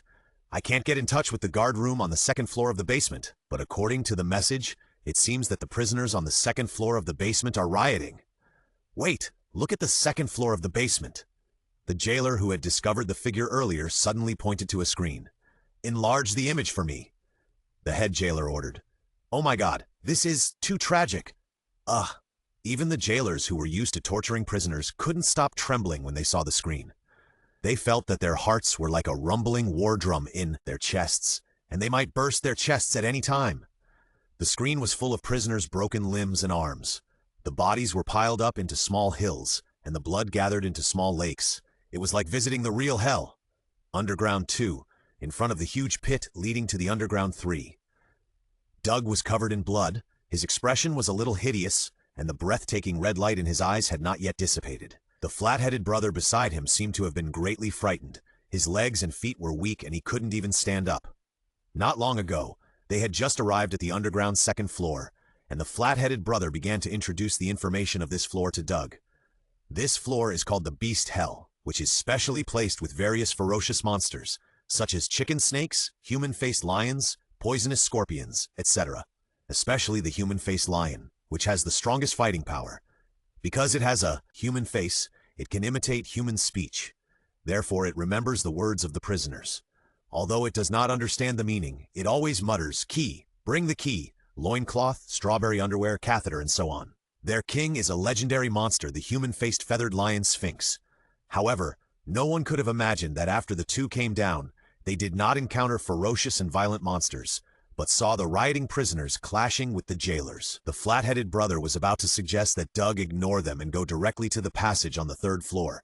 But before he could say anything, a gust of wind swept by him, and then he vaguely saw a figure rushing out at an incredible speed. He looked closely and found that the figure was Doug, who had been holding him. Immediately, the flat-headed brother had the idea of taking this opportunity to escape. But the next second, all distracting thoughts were shattered. He saw that Doug did not use the terrible scarlet light, but rushed into the crowd alone, punching the flesh, and instantly set off a bloody storm. In an instant, miserable howls were heard, broken limbs were thrown high, and even the blood foam splashed on the face of the flat-headed brother hiding in the distance. It is enough to imagine how terrible the impact on the prisoners was. After seeing Doug show his power twice in a row, the flat-headed brother completely extinguished the idea of escaping. Impelled down at the main entrance, the Marines who received the news on the warship were a little surprised. With such strict security, when did Straw Hat Luffy sneak in? There is only one intruder, but if Ace has any mishap, not only impelled down, but even the entire world government will become a laughingstock of the world. The naval general was extremely angry and turned to order. Enter the prison, put the reputation of the Navy headquarters on the line, and make sure to capture Straw Hat Luffy. Yes! At this moment, the gate of Impel Down slowly opened. Please wait a moment. A woman with a charming voice came out. She had curly blonde hair, bangs covering her eyes, and wore a pink tight leather jacket and spiked high heels. Her figure was very attractive. Who is it? I am Sadie, who loves to torture. Not only did an invader appear, but we also had to rely on the help of the Navy to advance the city. Well, it's really a disgrace. Sadie, the head of the jailer, murmured. The Marine shouted angrily, "What a joke the situation is." Without saying a word, Sadie picked up the whip in her hand and whipped it. After a crisp sound, a scream came from the Marine who spoke. "Ah, well, the scream is so pleasant." Sadie covered her pretty face with her hands, which was flushed. The Admiral asked, "You mean we don't need the help of our Navy, right?" "Yes, the prison is a maze, and people who are not familiar with the internal situation are useless. You just need to pull up the suspension bridge as the only exit and push it into the city, and it will be completely blocked. Don't worry, this underwater prison, is impossible to escape." Sadie stretched out her clove tongue and gently licked her pink lips. "I understand, we just need to hold on to the outside, right?" the Admiral said in a deep voice. "Yes, you are a good boy." Sadie smiled and turned around, disappearing into the darkness. In this way, Sadie took the 3 warden beasts, Koala Monster, Rhino Monster, and Zebra Monster, to take a large elevator and went directly to the 4th floor underground to meet with Magellan Warden. "Report, Straw Hat Luffy has invaded this floor. And, in addition to him, there seems to be another group of people on this floor. According to the news, the other group is 2 people, but there is no way to know who they are," the jailer reported. Magellan's face darkened. "Why did another group of people suddenly appear? Did they split into 2 groups? Stupid warden." Hannibal smiled and said, "Those 2 must be prisoners released by Straw Hat Luffy to confuse us." Yes, this possibility is indeed not ruled out. Magellan's brain was working quickly, and he ordered, "We will split into 3 groups. The stairs leading to the 3rd floor underground will be handed over to you, Hannibal. Sati-chan will lead the jailers to guard the stairs leading to the 5th floor underground." "Why is that? I don't want to guard." Sadie-chan tightly grasped the whip in her hand and said coquettishly, Well, I want to attack. If I don't attack, there is no meaning for my existence, Warden." Hannibal thought to himself, "If they come here, I will let them go, and the responsibility will be all on the Warden." "Don't accept it?" Magellan exhaled a breath of purple poisonous gas. Sadie-chan and Hannibal subconsciously leaned back and were very afraid of the poisonous gas. "After we catch these 2 groups of people, you can do whatever you want with them." Magellan's eyes were filled with murderous intent. Go after the remaining jailers. It doesn't matter if you kill them. After a while, Doug easily passed through the 3rd underground floor and came to the 4th underground floor by moon steps. Along the way, he encountered nothing else except killing prisoners, which made him very disappointed with the so-called hell. The flat-headed brother was completely numb. Facing the legendary 4th underground floor, he was not afraid, but explained with a passionate voice. This floor is called the Burning Hell. It is like a huge iron pot, with boiling blood pools and seas of fire everywhere. The entrance to the 5th floor is there. Hey! Suddenly, the flat-headed brother was stunned because he saw several purple dragons on the central platform of the 4th floor, fighting with the boy wearing a straw hat. He noticed it. So how could Doug, who had the ability to observe and hear, not fail to notice it? However, he ignored it and said expressionlessly, "Go directly to the 5th underground floor." Doug had killed almost all the prisoners on the first 3 floors, which reduced his violent temper and released his desire to kill. Naturally, it was not so strong. Oh, the entrance is in that direction. When the flat-headed brother pointed over, he was slightly startled because he saw 3 monsters walking upright. That's the jailer beasts. It is said that their animal-type devil fruit abilities have all been awakened and have extremely strong self-healing abilities. The voice stopped abruptly, and Doug rushed out in an instant. The 3 jailer beasts had sharp senses and almost instantly noticed Doug's approaching figure. Immediately, the muscles on their bodies bulged high, and 3 arms blasted out at the same time. The jailer beast's arms were like pillars, which could easily tear steel and smash rocks. Even beings with stronger physiques than them did not dare to confront them head-on. Putting aside Magellan, the warden, and Shiryu Yu, the chief guard, these 3 are definitely the top fighting force in the city of Impel Down. 3 fists as big as sandbags slammed into Doug, who was relatively small, at the same time. The fists tore the air apart and blocked all the places where he could dodge. Doug looked at the huge fist that was smashing down, and he had no intention of dodging it. He clenched his fist and punched it out in a simple and unpretentious way. Boom! Before the 4 fists collided completely, there was a loud explosion-like sound, and then the shockwave swept the whole place.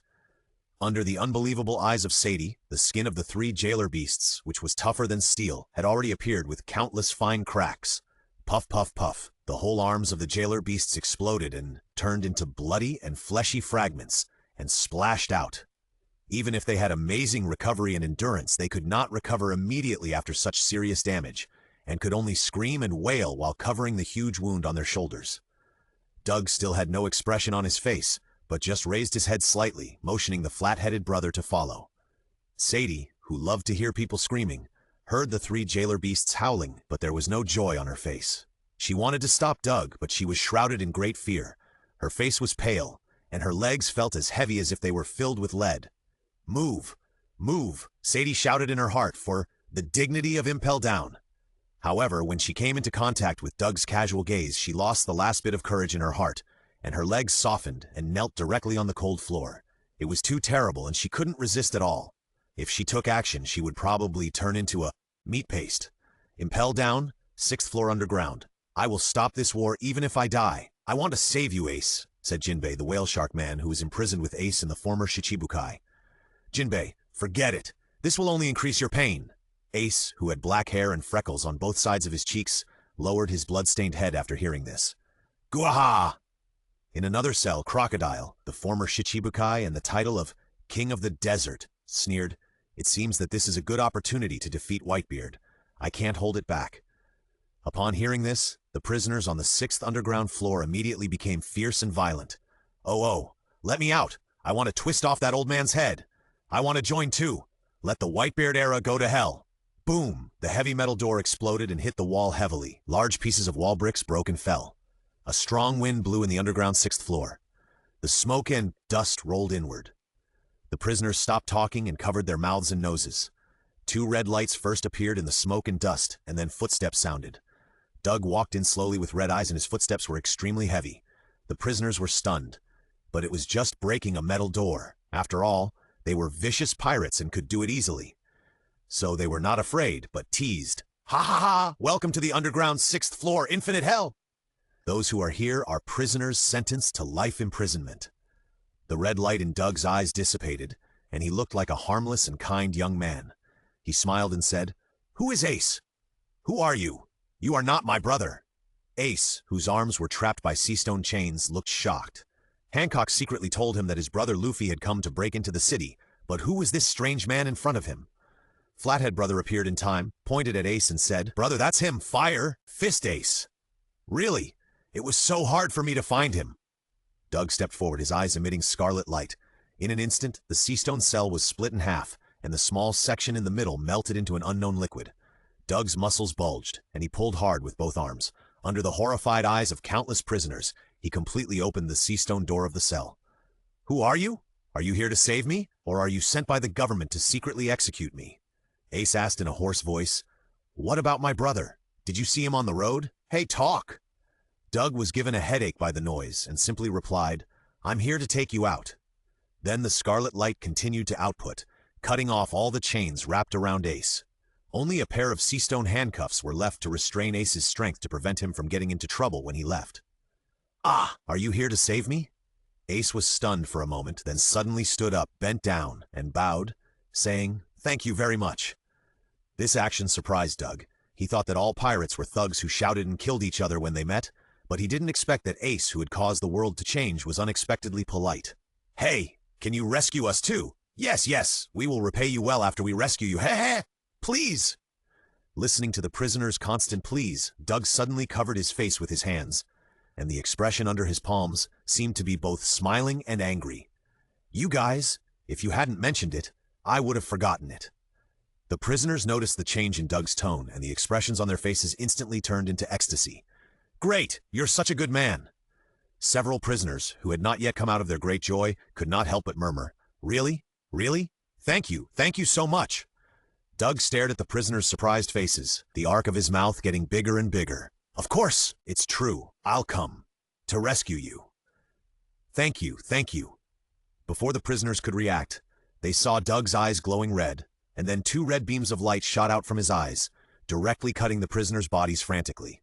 For a while, there were continuous screams, but most of them only lasted for a moment, and then there was no sound. To Doug's surprise, although most of the prisoners were killed by him without any resistance, several prisoners barely avoided the attack of the ray with their physical fitness. Doug noticed that the few prisoners who survived neither called for help nor showed any surprise at his slaughter of prisoners. Everyone was still calm and composed, with calm eyes. He understood that even though these people were on the 6th underground floor, they were the elite of the elite, and they had probably seen big scenes. But what did this have to do with Doug? As long as these people didn't cause trouble for him and didn't make noises like the other prisoners, he didn't bother to pay attention to them. Doug walked out of the cell with a blank expression. The flat-headed man ran over very skillfully and held Ace hostage from behind. "I say, little brother." Ace had a headache. This guy was even more troublesome than his brother. "Since you can cut the seastone chains, can you let me out first? I still need to find my brother." "No, you will only waste my time." Doug refused without even turning his head.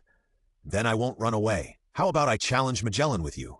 Rumor has it that his fighting power is comparable to that of a general, and he is a very difficult enemy." Ace persuaded him again, but this time Doug ignored him. Ace was completely helpless with Doug. He was too embarrassed to scold Doug, who had gone through so much trouble to break into Impel Down to save him. Since it was useless to say anything, he could only take it one step at a time. Impel Down, 4th, underground floor, burning hell. "This is the death sentence for you, invader." Magellan looked down coldly at Straw Hat Luffy, who was corroded by toxins and lying on the ground completely unable to move. "After 24 hours of excruciating pain, you will see real hell." Luffy, lying on the ground, had a dazed look in his eyes and murmured unconsciously, "Ace." Magellan said expressionlessly, "Come here, a jailer. Throw him to the cell on the 5th underground floor." A jailer immediately stepped forward and dragged Luffy away. After Luffy disappeared from Magellan's sight, the Den Den Mushi on his body rang. After the call was connected, the prison guard's panicked voice was heard. "Warden Magellan, something is wrong. There are countless casualties among the prisoners on the 6th underground floor, and it has been confirmed that Portguesty Ace has been rescued." Trample, tramp! Suddenly, heavy footsteps came from behind Magellan. He looked back and saw 3 figures in the distance.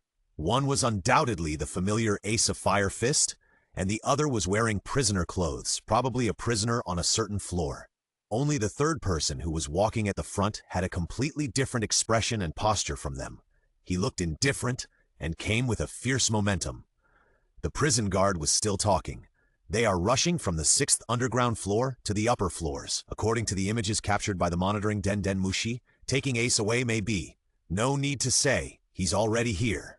The Den Den Mushi was hung up by Magellan. Purple venom dripped from Magellan's face, and the stone was corroded in an instant, leaving a small pit on the ground in an instant. His eyes were fierce, and he growled, "The vicious criminal with a bounty of 1.5 billion berries, Doomsday? Doug? Impel down, 4th underground floor." The honey badger's eyes almost popped out of their sockets, and he shouted in panic, "Brother, you can't fight him. He is the ruler of hell, the Warden Magellan. He is the user of the poison fruit and the one who can shut up the most vicious prisoners in the world's largest prison. He is undoubtedly the most difficult enemy." I didn't expect that. Besides Monkey and Luffy, there were other people who invaded this impel down, which is known as the Iron Wall. Magellan's expression was very grim, and "You successfully rescued the most important prisoner." Doug stared at Magellan, his face unable to hide his excitement. "Finally, a strong man is here. This trip was not in vain." "Brother, Magellan is full of poison. You will suffer if you touch him. He is definitely the nemesis and nightmare of melee fighters. So don't fight him, run." The honey badger grabbed Ace, his face unable to hide his worry. "No matter what, this is the end. Rats!" Magellan was covered in venom, and then a huge dragon-shaped poisonous dragon emerged from behind him and bit the three of them fiercely. Poisonous dragon! This is Magellan's famous skill. Once you touch the poisonous dragon, you will be corroded by the venom immediately. This venom is a nerve-paralyzing poison that will immediately make the poisoned person fall into a pain worse than death until he dies. In the original book, he even killed all the crew members of the Blackbeard pirates with this attack. "Ah! Run away!" The flat-headed brother escorted Ace to retreat continuously, but the speed of the poisonous dragon was getting faster and faster, and it was almost coming in front of them. At the critical moment, Doug rushed out in a flash, clenched his fist and accumulated power, and then blasted forward heavily. In an instant, an air bomb burning with blazing flames burst out and collided fiercely with the poisonous dragon. The moment the two came into contact, the head of the poisonous dragon was blown up, but the air bomb was also swallowed up by the pour, splattered venom, and dissipated in midair. The trembling, flat-headed brother, hiding in the distance, was stunned, and then an extremely absurd idea emerged in his heart. Could it be that the little brother can really fight with Magellan? Ace was also horrified. When did such a master appear in the world, who could actually take the blow of Magellan without any damage? Doug, who smashed the poisonous dragon in the field, did not stop.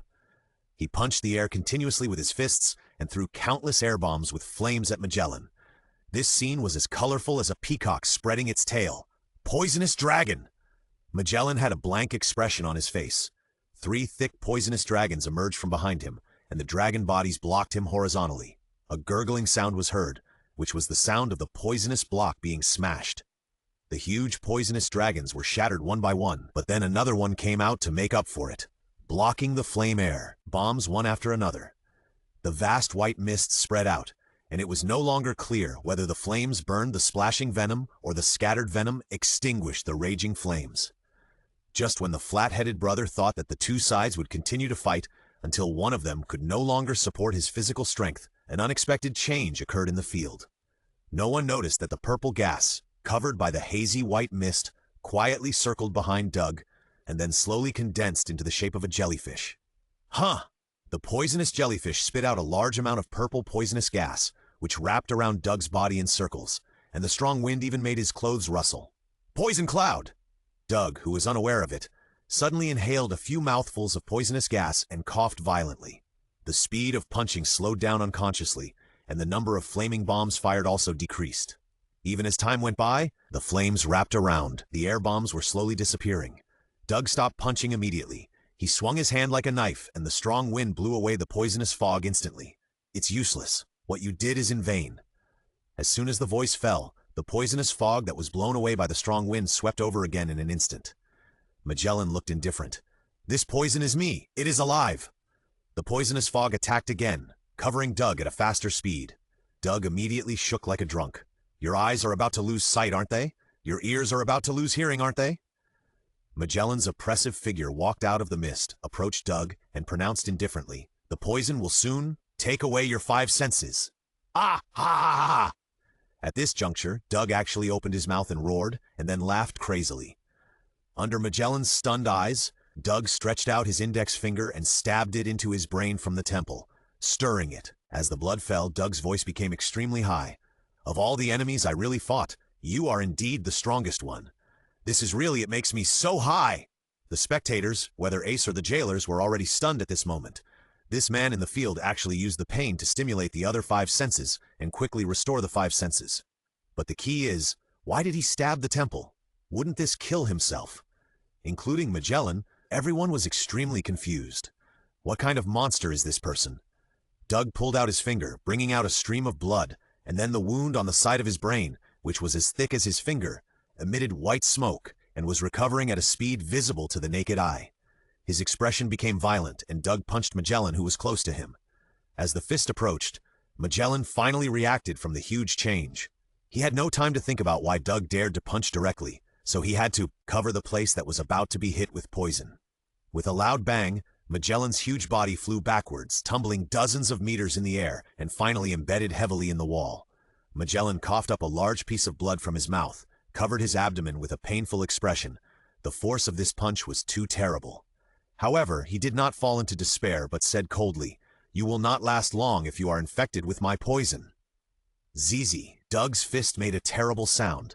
That was the poison corroding his flesh. But this venom that can corrode a big hole in the ground can only corrode Doug's epidermis.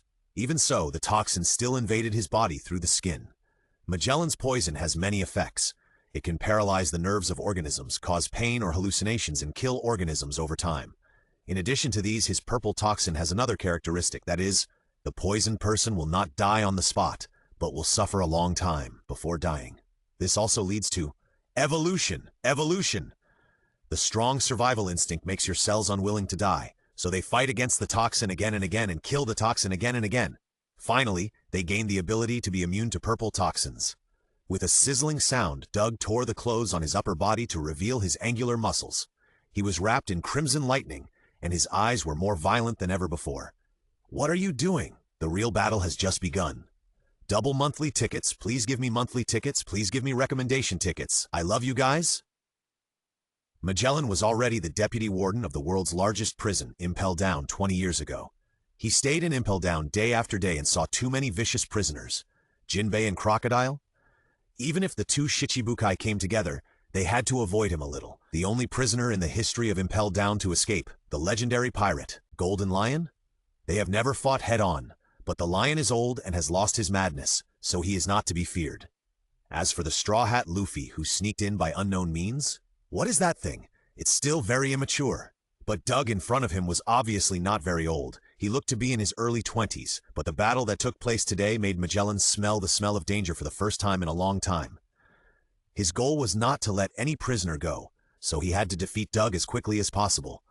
But even the poison he was best at was used, but he could not cause fatal damage to him, which was incredible. There seemed to be riots on other floors, and he had to find a turning point to fight quickly. But using that trick was extremely consuming. If something unexpected happened, he might not have the energy to take care of other prisoners. Fortunately, his stupid subordinate, the deputy warden Hannibal, was a very loyal and smart person, even though Hannibal had once thought of letting the enemy who fled to the entrance of the underground 3rd floor run away, and then put the pot on Magellan's head and inherited his position as the warden. But if even the Fire Fist Ace was rescued, even he, the deputy warden, would definitely be blamed. So Hannibal stood up, immediately notified the deputy warden Domino, and led some prison guards to the underground 6th floor. Released the former warden of Impel Down, Yushi Shilu, who was sentenced to suspended death penalty because of his bloodlust and often killed prisoners for fun without reason. Warden Shilu is almost the same in strength as Magellan. As long as he comes to support immediately, whether it is to stop Doug or kill Buggy the Clown who fled to the upper floors to gather the remaining prisoners, he will definitely be able to ease the unfavorable situation. Magellan was very pleased to hear the news and said, "My successor must be you, Hannibal." He put aside all his worries and went all out to deal with Doug. Boom! A large amount of purple venom spread from Magellan's body, and a huge pit was corroded in the hard floor. 10 huge dragon-shaped poisonous blocks drilled out and rushed straight to Doug, about to bite him to death. Doug looked excited and took a step forward. His body collided with the 9 poisonous dragons, and there was a loud bang. The ground was broken and cracked, and the layers were lifted up. The surging shockwave almost made Ace and the jailers unstable. Even though Doug was immune to the poison, the impact of the poisonous dragons was still there. "You little bastard!" With a pop, Magellan's huge body slid out of the mouth of the 10th poisonous dragon that had been overlooking Doug from a high place. In a flash, Magellan used this poisonous dragon to cross a distance of dozens of meters and slid from the wall to Doug. "Poison channel. Don't think I." Magellan pulled off the 2 horns on his head and stuffed them in his hands as weapons. Whoosh! He slashed diagonally, and his horn brought strong wind pressure to Doug, who was fighting against the poisonous dragon. "You only know how to use poison." Doug looked up suddenly, and a red light flashed in his eyes, followed by 2 scarlet rays of light bursting out. Magellan was shocked. There was no place to use his strength in the air, and it was absolutely impossible for him to avoid the 2 scarlet sights. But fortunately, the poisonous dragon was himself. The 10th poisonous dragon suddenly accelerated, and the dragon head swung to knock Magellan away. Almost at the same time when the scarlet light cut the 10th poisonous dragon, Doug also shattered the remaining 9 poisonous dragons one by one. Then, without stopping, he flashed to the front of Magellan, who was knocked away. As soon as Magellan stood up, he saw Doug, who almost teleported to him. He raised the weapon in his right hand and rushed against Doug from top to bottom. The crimson lightning was surging, and the 2 were in a stalemate for a second, and then a grim smile flashed across Doug's face. Boom! The huge force caused the horn-shaped weapon to crack inch by inch, and it turned into powder in an instant. Then Magellan's huge body was directly pressed to the ground by his punch. The hard ground cracked inch by inch, and blood gushed out of Magellan's mouth with a sound of "ah." Magellan's response was extremely quick. Before the blood was completely splashed on the ground, he suddenly took a deep breath. Magellan's cheeks bulged on both sides, and then there was another pop, and a poisonous ball spurted out of his mouth and shot towards Doug. Poisonous pufferfish! Doug took a few steps back, and the poison ball flew out from above his head, hitting the top of the wall, corroding a huge hole in an instant. Magellan propped himself up and stood up from the ground, not giving Doug any chance to react. He saw poison balls being shot out one after another, hitting Doug at a very fast speed. But even though these poison balls were very fast, they were as slow as a turtle in Doug's eyes. He saw his fist hit out at high speed, and the 3 flying poison balls were almost exploded at the same time, and the venom immediately splashed out in all directions. Pop! The 4th poison ball flew out and shot fiercely at Doug. But in Magellan's astonished eyes, Doug's figure disappeared, and this poison ball naturally did not hit the target. Just as Magellan was at a loss, Doug's voice came from behind him. "Your physical skills are okay, but they are just okay." Magellan's pupils shrank sharply. Could it be that his speed was so fast that even in my perception it seemed to have disappeared? Although Magellan didn't understand, he was shocked. But he was the Lord of Hell after all. He hesitated for a moment, and a huge block of poison appeared from his back. He was fast, but Doug was faster than him. Doug's face was still grinning, and he stretched out his palms and slapped Magellan's head hard. The terrifying airwaves swept the whole scene, and the poisonous dragon that showed a little sign on Magellan's back softened instantly, turned into venom, and fell to the ground. He himself was bleeding from all 7 orifices, and felt dizzy and even had a strong tinnitus. In a hurry, Magellan slapped the ground with his palms, and with the help of the reverse thrust, he stood up and stepped back several steps. Magellan's eyes were full of horror. He couldn't imagine that Doug's physical skills could be so powerful. If he continued to fight like this, he would be killed by Doug without any resistance. A blinding red light suddenly lit up from Magellan's eyes, and a completely different toxin spread from his body. Doug did not act rashly. In his perception, this bright red toxin was completely different from the previous purple toxin. Wherever the red toxin passed, the ground was not corroded, but cracked inch by inch, showing the color of withered yellow weeds. The red poisonous blocks enveloped Magellan in circles, and in an instant, a skeleton-shaped giant appeared. Magellan's majestic voice came from the mouth of the skeleton giant. "This is a special toxin. Any substance that comes into contact with it will be infected and gradually spread to corrode everything. As long as a person comes into contact with the poison, it will gradually spread until death." The skeleton giant looked down at the tiny Doug, and his voice was cold. "Your physical skills are too strong. I know that if I don't use this trick, I'm afraid I won't have a chance to use it in the future. Come on, Doug. This is my ultimate killer move. If you can, just break it for me to see." The skeleton giant waved his red palm heavily at Doug. "Poison giant soldier, judgment of hell." Impel down monitoring room. Jailer glanced at the screen casually. and suddenly his expression changed slightly, and he shouted, "Look, who are these three?" The number 2 jailer looked at the screen and said in a panic, "It's Luffy the Straw Hat who was killed by Magellan, Ivankov the long-lost Demon King, and Lightning of the Revolutionary Army. They went straight to the 6th floor underground, and their purpose was to rescue Ace the Fire Fist." As soon as these words came out, the whole monitoring room was shrouded in panic.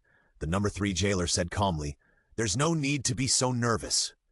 Hasn't Ace the Fire Fist been rescued by Doug? Doug himself is still fighting with Magellan on the 4th floor underground. What can they do if they go there?" "Yes," the number 1 jailer suddenly realized, "it doesn't matter who the prisoners are. Anyway, whether we go to intercept Doug or Luffy, we are all sending ourselves to die. Why not?" A happy expression emerged on the face of the number 1 jailer. "Let's eat grilled rice cakes while waiting for Warden Magellan to win." Number 2 nodded slightly in agreement, but then he seemed to have thought of something and exclaimed, "Wait!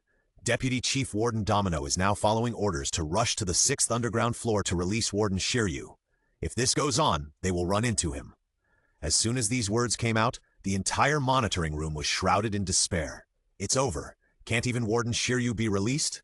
And Deputy Chief Warden Domino? Is he going to be killed by Straw Hat Luffy and the others? At this moment, Hannibal suddenly broke into the monitoring room and gave orders at a very fast speed.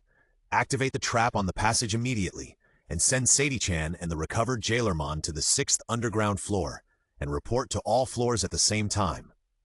After a slight pause, Hannibal poked the floor with his trident and said urgently, "There is no need to report to the 4th underground floor, where Warden Magellan is. He is now concentrating on dealing with Doug and cannot be distracted. That's it, quickly." "Yes." The jailers who were in chaos seemed to have found a backbone, regained their fighting spirit, and threw themselves into the battle. The number 1 jailer opened his mouth wide, feeling incredible. The deputy warden is unusually serious. Could he be a fake? Noticing the jailer's surprised eyes, Hannibal's face was sweating, and he lowered his head to explain, "We must catch them. How can I let my head move with him?" The number 1 jailer wiped the sweat off his face and said in an instant, "Yes, it's him." Impelled down, 6th underground floor, Luffy asked loudly, "Where is Ace?" Originally, he was poisoned by Magellan and was doomed to die. But after some twists and turns, he was saved by Ivankov using therapeutic hormones and became alive and kicking again. The entire Infinite Hell was dead silent and no one responded to him. Unlike the thick-skinned Luffy, Ivankov noticed the abnormality at this moment. Beads of sweat oozed from his forehead and he murmured with shock on his face, "This is the 6th underground floor. Why are most of the prisoners killed?" The noise of mechanical operation was heard. It turned out that Domino led some prison guards to take the elevator to the 6th underground floor. When they opened the door, they were surprised to find that there were 3 people standing outside the cell. Ivankov knew that time was running out, so he didn't waste any words. He blinked at high speed and used explosive wind. The pink gust of wind flew out and knocked Domino and his group to the ground. "Death Eyes!" Ivankov stepped forward and grabbed a prison guard, asking, "Can you tell us? Ace, where is he?" I refuse." Although the prison guard was full of fear, he still refused. "Ah, this is a headache. You should be honest with your body." Ivankov had a lewd smile on his face. The prison guard stepped back a few steps. "What are you going to do?" "Embryo? Female hormones." The bulge at the front of Ivankov's finger turned into a small needle, which he inserted into the side of the jailer and injected all the hormones into it. "Ah!" It was a rough scream at first, but as the male jailer's pectoralis major muscles bulged exaggeratedly, his figure gradually became slimmer, and his skin became whiter. The sound gradually became sharper. "Ah!" The jailer, who turned into a beautiful woman, stared at her bulging chest, her delicate face full of surprise. The jailer's eyes instantly turned into the shape of hearts, and they drooled and smiled foolishly. "Hurry up, give my brother an injection too!" "Damn it!" Domino, the blonde beauty, who was the deputy warden, couldn't stand it anymore and scolded coldly. "If you can't stand any temptation, then don't be a jailer. Go back and be a navy obediently." Hearing this, the jailers immediately lowered their heads in shame. Although Deputy Warden Domino is still as strict as ever, she is right this time. "Yes, support. We must never succumb to the enemy's power." The jailers all had a fearless look on their faces. Even the jailer who had turned into a woman wiped away his tears. His eyes were unusually firm. As one of the rare beauties in hell, and a blonde beauty who had repeatedly jumped on their XP system, how could they disobey the order of Deputy Chief Warden Domino just to turn their brother into a woman? Absolutely impossible. "I'll say a number, 10. Ivankov spread his palms and said, I'll turn you into 10 beauties.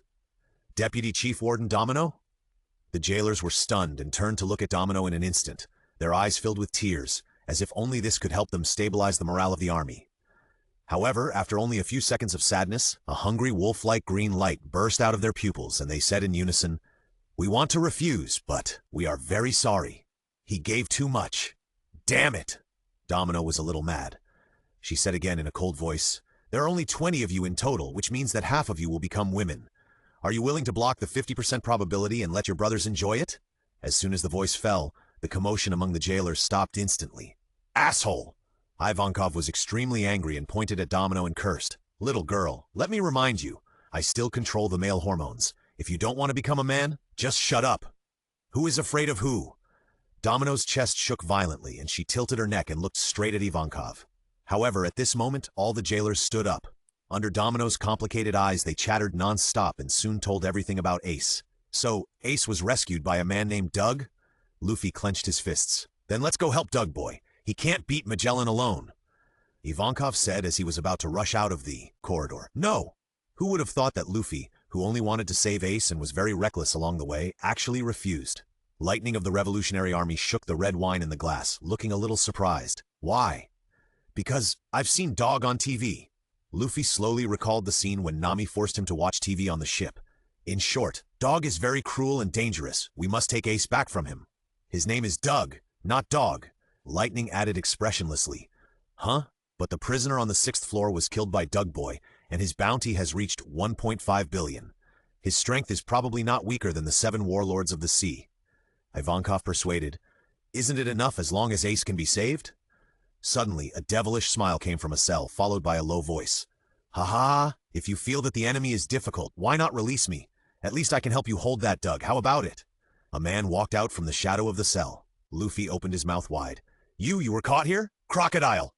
"Ha!" Crocodile, who has a slicked back hair, a long horizontal scar on his face, a golden hook on his left hand, and the style of a mafia boss, looked at Luffy calmly and said, "Long time no see, Straw Hat." "Straw Hat boy, let him go." Ivankov looked confident. "Ah? Little Ivan, that one, this guy." Luffy pointed at Crocodile and shouted. "Don't worry." Ivankov smiled mysteriously, "because I know one of his weaknesses." "Hey, don't talk nonsense, you bastard." After hearing what Ivankov said, Crocodile could no longer remain calm and gritted his teeth. "Please, take me with you. I was locked up because I opposed this war." The fat man Jinbei, who was locked up all over, shouted loudly, "I have no problem taking Ace back from Doug, who has unknown intentions." Lightning got the tacit consent and his right hand turned into scissors. He used the pointed part to pry open the lock and released Crocodile and Jinbei, the 2 Shichibukai. "The strongest team is assembled, then let's go." Ivankov looked excited. To take Ace back from Doug, to defeat Magellan. Put as many prisoners as possible and bring panic to the world's #1 prison. "Go, Straw Hat boy." Lightning calmly drank red wine. "He's gone. He's really unrestrained, hee-ha? 2 chapters with more than 5,000 words. Please vote for me. Please recommend me. Please reward me. Impel down, Underground Level 5, the extremely cold hell. When Straw Hat Luffy and his group arrived at this level, they were all shocked. "Oh my god, the prisoners are..." Ivankov was completely stunned and couldn't even speak. Lightning, who had been relatively calm, also had sweat dripping from his nose. He said, "Kill them all." Crocodile took a deep puff of his cigar and chuckled. "Ha ha! It's really like that guy's style. Even if I only met him once, I can see his viciousness through his eyes." Nodded his fat head. "Come to think of it, Doug also went on a killing spree on the 6th underground floor. I didn't expect that the plan to release the prisoners would end before it even started." Ivankov suddenly started to stagger like a drunk. "I was a little too sad, huh? It caused dizziness." Luffy was shocked. "Huh? Little Ivan, are you okay?" "That's impossible." Ivankov suddenly became energetic. "Hee-ha! So it was a lie." Luffy wiped the sweat from his head. "You scared me. 2 idiots." Crocodile held a cigar in his mouth, his face full of disdain. At this moment, a large number of jailers rushed in from the elevator, and they also brought jailer beasts. The leader was none other than the deputy warden Hannibal, who was shouting, "Urgent reinforcements! Urgent reinforcements! All the jailers come to the 5th underground floor immediately. I will risk my life to be the warden." "Ah, I said wrong. I will fight even if it means risking my life." 3 idiots. Crescent-shaped sand dunes. Fishman karate. Karasuma tile punch. Eraser. Rain. The jailer fell down in less than 10 seconds in the hands of the 2 Shichibukai and Straw Hat Luffy. According to the information provided by the jailer, Ivankov suddenly stopped his playful expression and became more serious than ever before. The fourth underground floor, the burning hell, is where Doug and the warden Magellan fought. Because all the troops were sent out, they don't know who will win or lose. Lightning also looked a little nervous. In other words, Jinbei's fat face was also a little serious. We must be prepared to face Doug and Magellan alone, or face them at the same time. There is no need to be so pessimistic. Crocodile held a cigar with an indifferent look. Look at the bright side. Doug is a criminal worth 1.5 billion belly. Even if he can't defeat Magellan, he will definitely cause trouble. Facing Magellan, whose physical strength has been greatly consumed, it will undoubtedly be much easier for us. Then I will be the rear guard, and I will stop Magellan. Ivankov was calm and composed, and he was extremely reliable at the critical moment. Leave Doug to me? Crocodile's eyes were indifferent. If this guy is still alive. The only enemies that threaten Impel Down are Magellan and Doug. Jinbei clenched his fists. I'm not good at dealing with Magellan, who is covered in poison, but I can fight Doug. Then I'll leave Ace to the Straw Hat Boy. Ivankov tilted his head and looked. Where is he? Why bother with him so much? Luffy didn't listen to their analysis but raised his feet and rushed to the fourth underground floor. Let's take a look and we'll know. This again? Everyone immediately accelerated and followed Luffy's side closely. Almost at the same time, they stepped into the scorching hell on the fourth underground floor. Boom, boom. It was like a series of thunderbolts from the sky. Everyone was stunned. Their mouths open, but they couldn't say a word. The huge team fell into absolute silence. Bang, bang. The heavy punches seemed to hit the hearts of each of them, and could break their fragile hearts at any time. They actually pushed that Magellan. Lightning pressed him into the broken wall. Jinbei, blast after blow. Crocodile, hey, are you kidding me? Is this guy a monster? Doug did not show any emotion in the face of these people who suddenly broke in.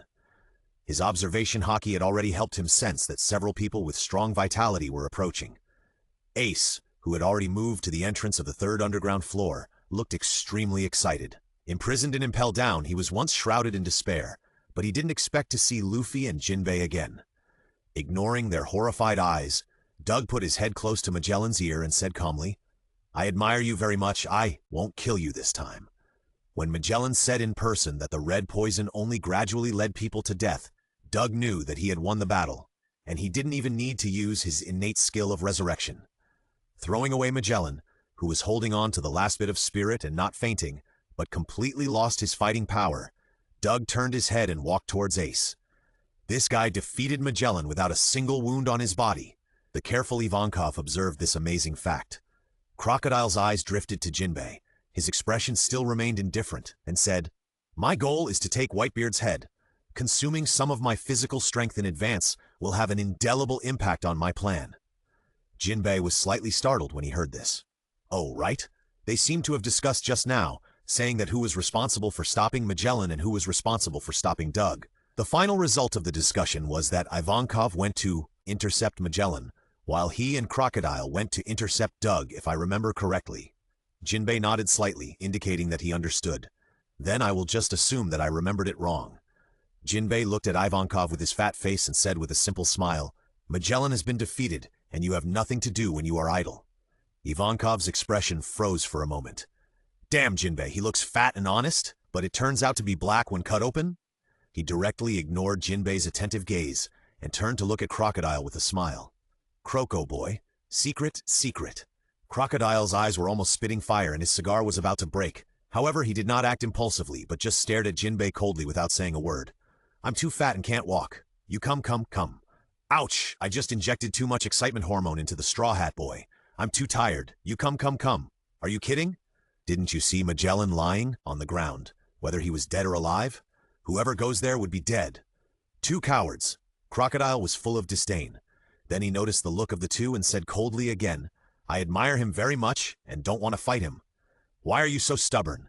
Jinbei and Ivankov were speechless. I'll do it. Luffy rushed out, yelling, Rubber! Crocodile clapped his hands in admiration. Right, that's how it should be. If you want to protect something, you have to defend it with all your might. Give me back Ace! Luffy's arms kept stretching out, and he used the reaction force of rubber expansion and contraction to attack. I want to be the Pirate King. Rubber pistol. Ace, who had been offline for a long time, finally reacted and shouted, Wait, Luffy. In Luffy's perception, the figure of the man opposite him suddenly disappeared, and then appeared in front of him in the next moment, followed by a dark fist hitting his face. With a loud bang, Luffy's body instantly flew out, rolling and jumping on the ground, and was heavily embedded in the stone wall after 100 meters. Doug was puzzled. You just said you wanted to be the king of something? Luffy. Straw Hat Boy. It was not until the roar that Ace, Jinbei, and Ivankov reacted and turned their heads to look in the direction of the broken wall, their voices full of worry. The smoke dissipated. Luffy's eyes rolled up, and the whole person fell into a state of coma. His body was embedded in the wall and could not be pulled out. Doug said nonchalantly, "Since the one punch didn't kill him, then consider it good luck. I'm too lazy to throw a second punch." After saying this, the huge stone hanging in everyone's heart fell. Doug pointed his index finger at Ace and said, "My goal is to take him away safely. Whether you want to escape or destroy Impel Down, it has nothing to do with me. There is only one thing." Doug looked back at them, pointed his thumb at himself, his eyes full of violence. "Don't mess with me? Especially that hairy monkey like Straw Hat, there won't be a second time." Ivankov's pupils trembled a little, swallowed hard, and said sharply, "Please rest assured, I will definitely convince the Straw Hat Boy. Fighting this monster is really a long and idle life. Anyway, he is also saving Ace. Why force a conflict?" Doug took the lead slightly, signaling that the flat-headed brother should continue to escort Ace upwards. Ace's face was bitter. On one side was the great benefactor, and on the other side was the most beloved younger brother. Fortunately, Doug did not kill him, otherwise he might have to make a painful decision. "Wait, Luffy! When Doug frees me, I will meet you." Marineford, Marine Headquarters. "Marshal Sengoku. What happened?" Buddha Sengoku looked serious, staring at the Marine who rushed in to report. The Marine had obviously run all the way here, panting heavily. There are still more than 5 hours before Ace's execution, but the Navy ambush there has not completed the handover ceremony. In other words, Ace is still in Impel Down? Sengoku's face darkened. Just a Straw Hat Luffy broke in. Why did such a big change happen? "Marshal." Another Marine rushed in and said, "According to the latest news from Impel Down." As soon as the voice fell, it immediately attracted the attention of everyone in the meeting room. Sweat dripped down the Marine's forehead, and he was obviously surprised by the news he had received. The vicious criminal with a bounty of 1.5 billion berries, Doomsday, Doug, has also broken into the world's largest prison, Impel Down. What? How could it be? It's fine if it was the first one, but why is there a second person breaking in? How do the jailers do their job? They only reported this important news now. The conference room was instantly in turmoil, and the Navy generals were in a mess. Bang! Django stood up and slammed the table, saying in a deep voice, "Quiet!" The noisy meeting place suddenly fell silent. Django said coldly, "Continue reporting." "Yes." The Marine swallowed his saliva. Fire Fist Ace was rescued by Doug, and the Warden Magellan, the Deputy Warden Hannibal, and others have all been defeated by him. Even the Magellan who had high hopes. Django sat back in his chair with a headache, holding his forehead with an ugly look. However, bad news came one after another. The first Marine who rushed in was pale and reported, "It is still unknown when Whitebeard will appear. Now it has entered the most urgent moment. But we have searched the entire island and still can't find any trace of the 7 warlords of the sea Blackbeard. There is a warship that has arrived at Impel Down without permission, although I think it is impossible." Asshole! After continuous blows, Sengoku was so angry that he could hardly stay calm. But as a Marine Admiral, he had to force himself to calm down and analyze the situation. Sengoku said in a deep voice, "The initiative is no longer in our hands. Magellan has been defeated and Ace has not been escorted here yet. The current Impel Down is like an unlocked vault to those ambitious people. Once the prisoners on the 6th underground floor are released and Ace is completely rescued, we will be defeated before this battle even begins." Veins bulged on Sengoku's forehead, and he roared, "Send Sakazuki over immediately." But if Admiral Akainu goes over?" The Marine looked panicked. "What if the Whitebeard pirates attack us at this time?" Sengoku stood up suddenly, 2 golden lights bursting out of his eyes. "Then fight! Do you really think that my Sengoku only relied on his brain to get to the top? Ha ha ha! There really are those guys." Garp tore off the cloak with the word justice on the back, and his expression became serious. "Sengoku, this situation is more serious than we imagined, and it may even lead to the destruction of the Navy." "Ah!" Sengoku also took off his marshal's cape and walked out of the conference room. "The guys in the New World are also restless, the Beast Pirates and the Red Hair Pirates. This time, we may face more than one Sea Emperor. Ignoring the extremely horrified eyes of the Marines, Garp walked out side by side with him and said coldly, "If they can do it, just give it a try." Marshal Sengoku, the top of the Navy, personally captured the hero Garp of the Pirate King. The two old guys from the old times finally decided to take action. The front entrance of Impel Down. "Please, please wait." The leading Navy general looked at the newcomer with an embarrassed look on his face.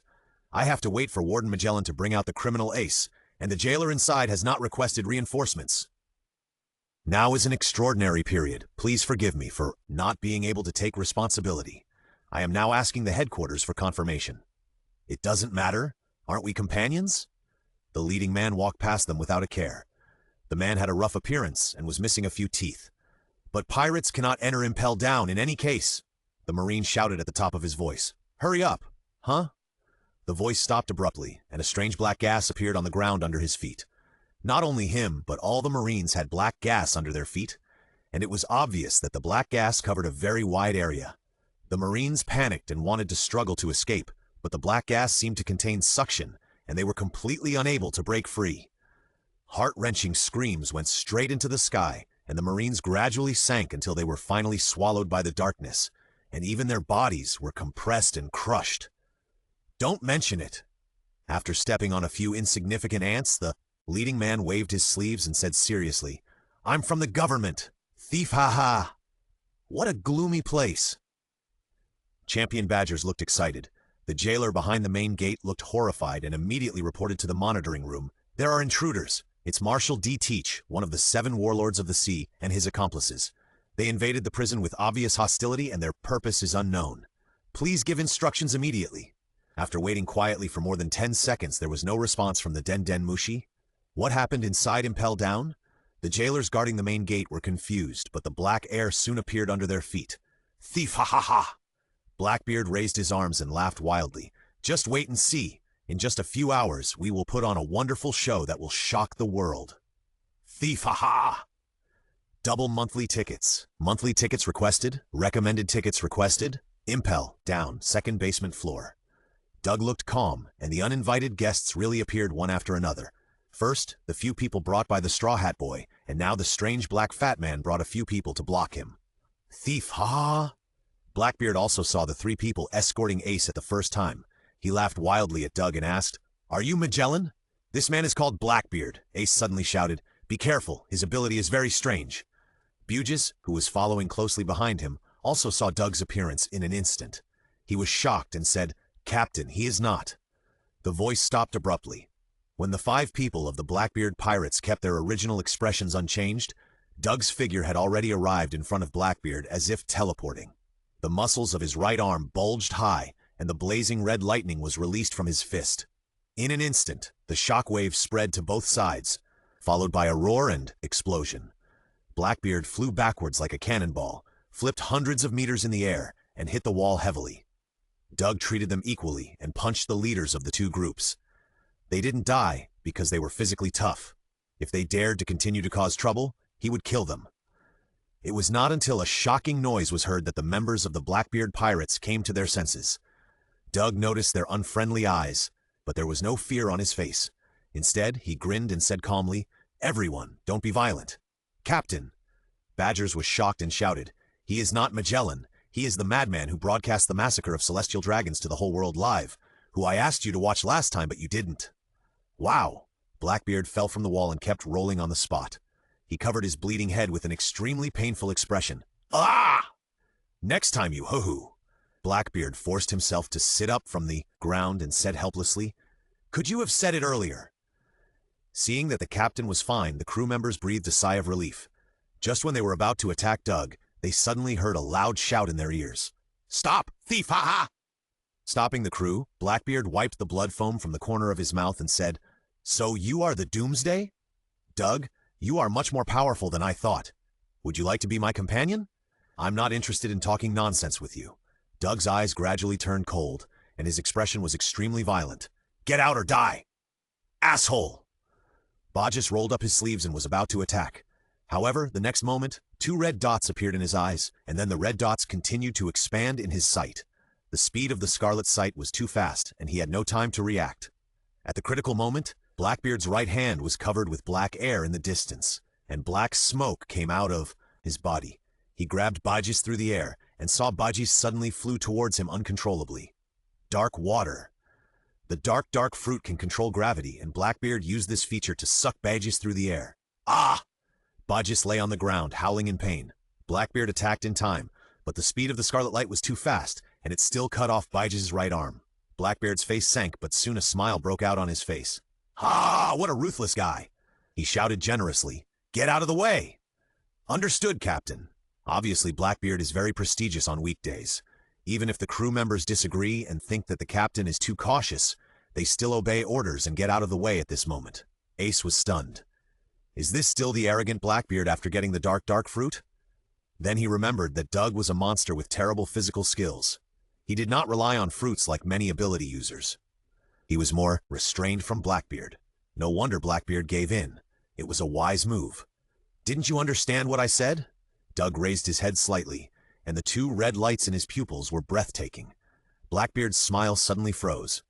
Ace's rescue meant that Whitebeard would most likely not attack the Navy headquarters. In that case, the plan to seize the strongest superhuman tremor fruit would have been declared bankrupt. If he hadn't been concerned about Doug's terrifying strength, he would have taken action long ago. But now this guy is not satisfied. He must let them go, so that even the plan to release the prisoners on the 6th underground floor will be in vain. Blackbeard's face gradually darkened, and he said in a cold voice, "Let's go!" As soon as the voice fell, every member of the Blackbeard pirates was stunned. They naturally understood how much the captain had paid for today. How could he just leave like this? However, Blackbeard said nothing, turned around and left very decisively. Suddenly, a strong sense of humiliation enveloped everyone in the Blackbeard pirates. Blackbeard cursed in his heart. "You know nothing."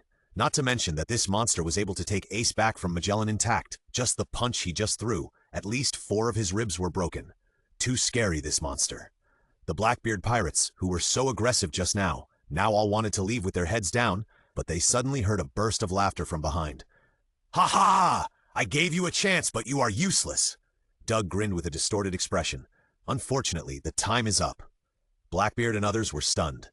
Before they could react to what Doug said, they saw large amounts of blood splashing from their companions. Then several broken limbs and arms were thrown high. In front of Doug's powerful strength, the human body was as fragile as a rag doll that would break at a pull. Blackbeard, who was at the front, had a pale face. His calmness and indifference were completely shattered. In just a few seconds, all his companions were killed. The terrible fact made Blackbeard's limbs cold and horrified. He quickly aimed his palm covered by the black air at Doug, who was moving at high speed, trying to suck him into the darkness. Doug was sucked in by him.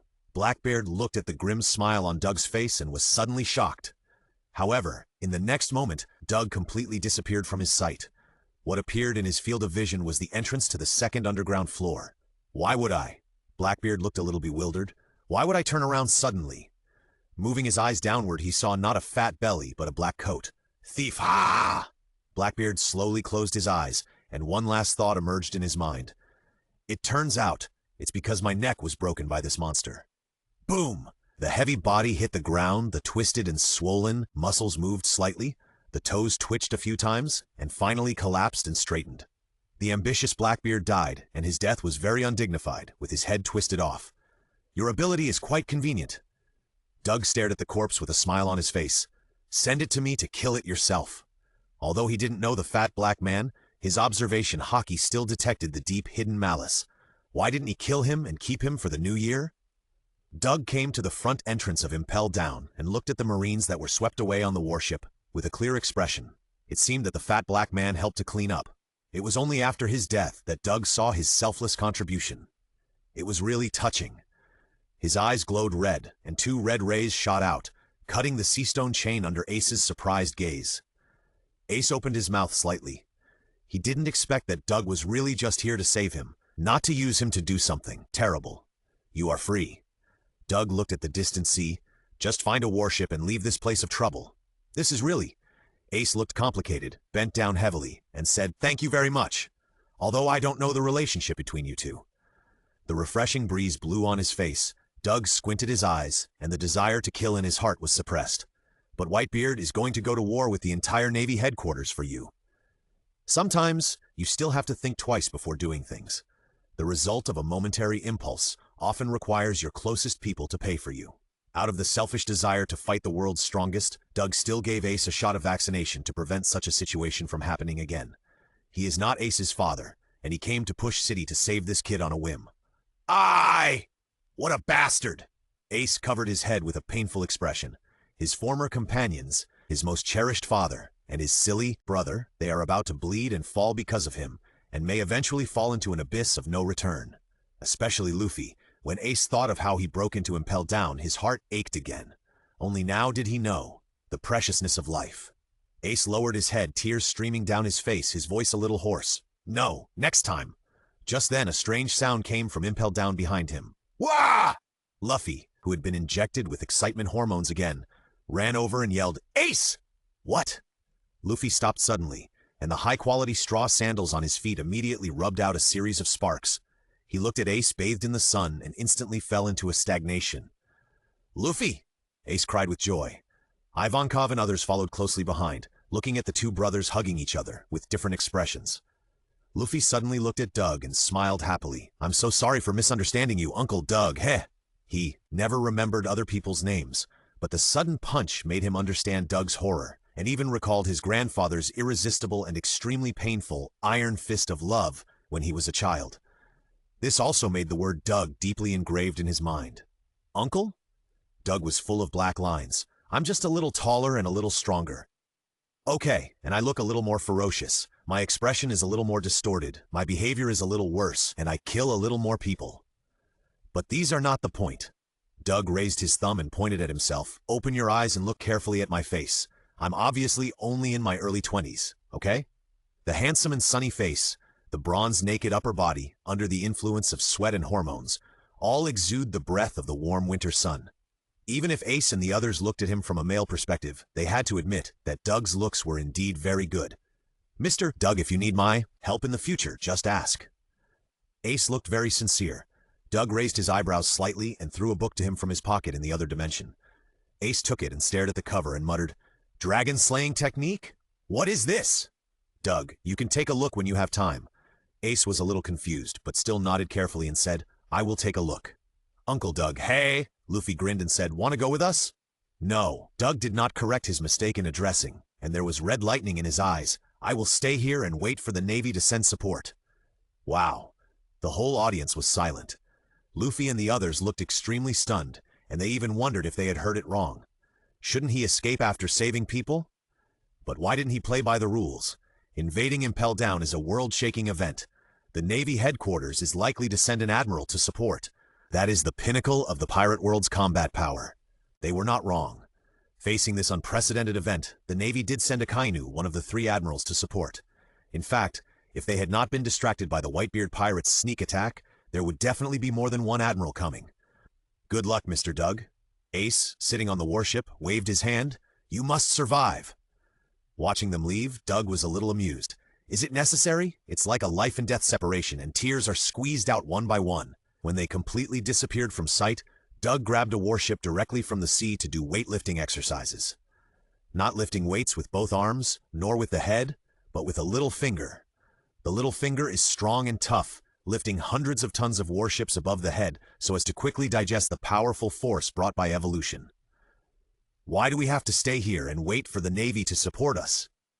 Because Doug wants to know the answer to a question, an answer that only a Navy admiral or even a Navy marshal can know. After a while, a warship appeared on the distant horizon.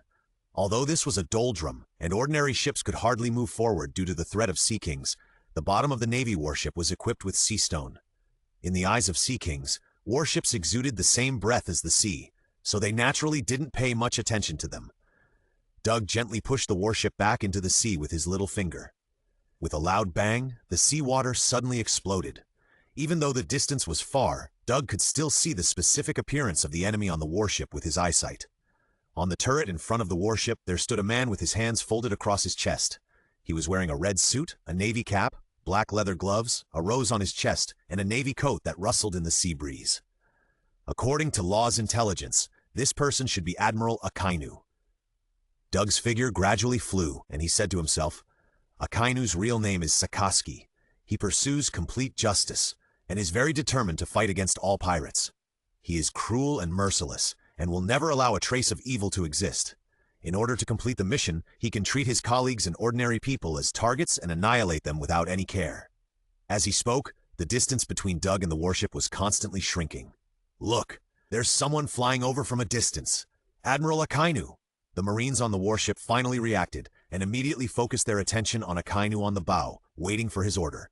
Akainu put his hands in his pockets, staring at the figure in the distance, and said indifferently, "Is that so? Has Ace escaped? You are really unforgivable."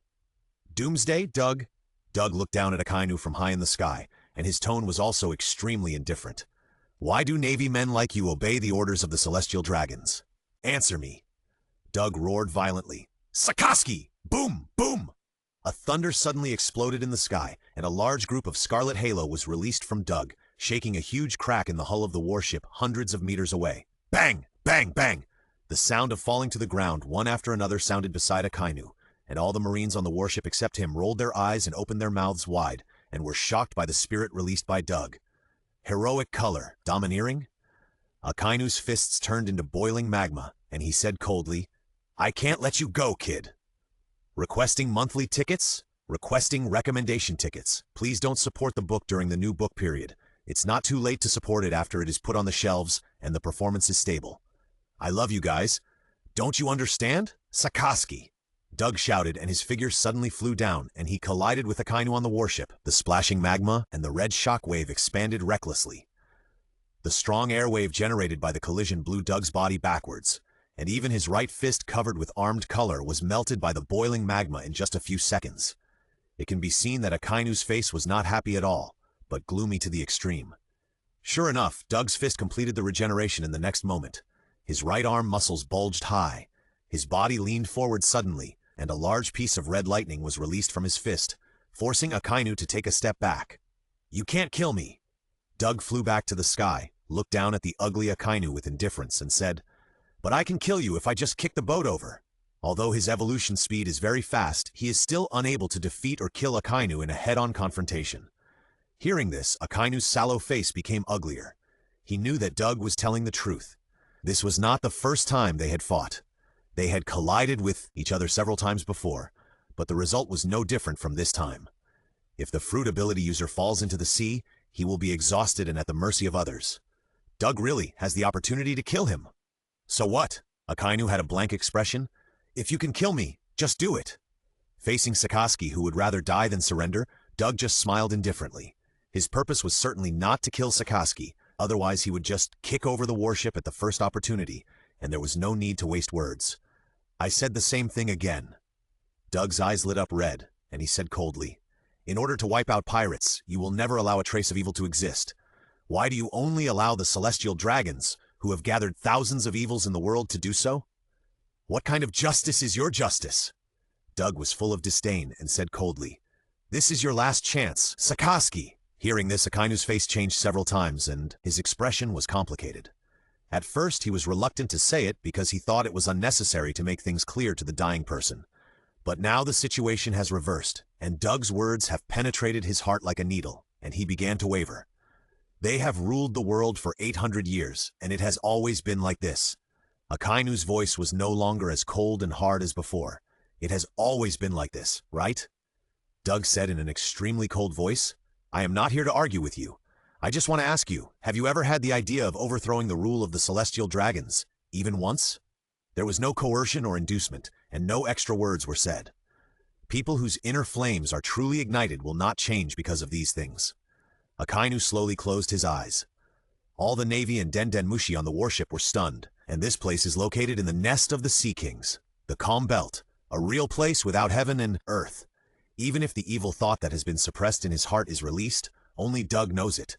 But what is the duty of a soldier? Obey, obey, still obey. Even if he doesn't like the Celestial Dragons and the Five Elders, he can openly resist them. "Sorry, I really can't do it." Then fuck. The past scenes flashed through his mind. Akainu suddenly opened his eyes, his pupils flowing with magma that could burn everything in the world.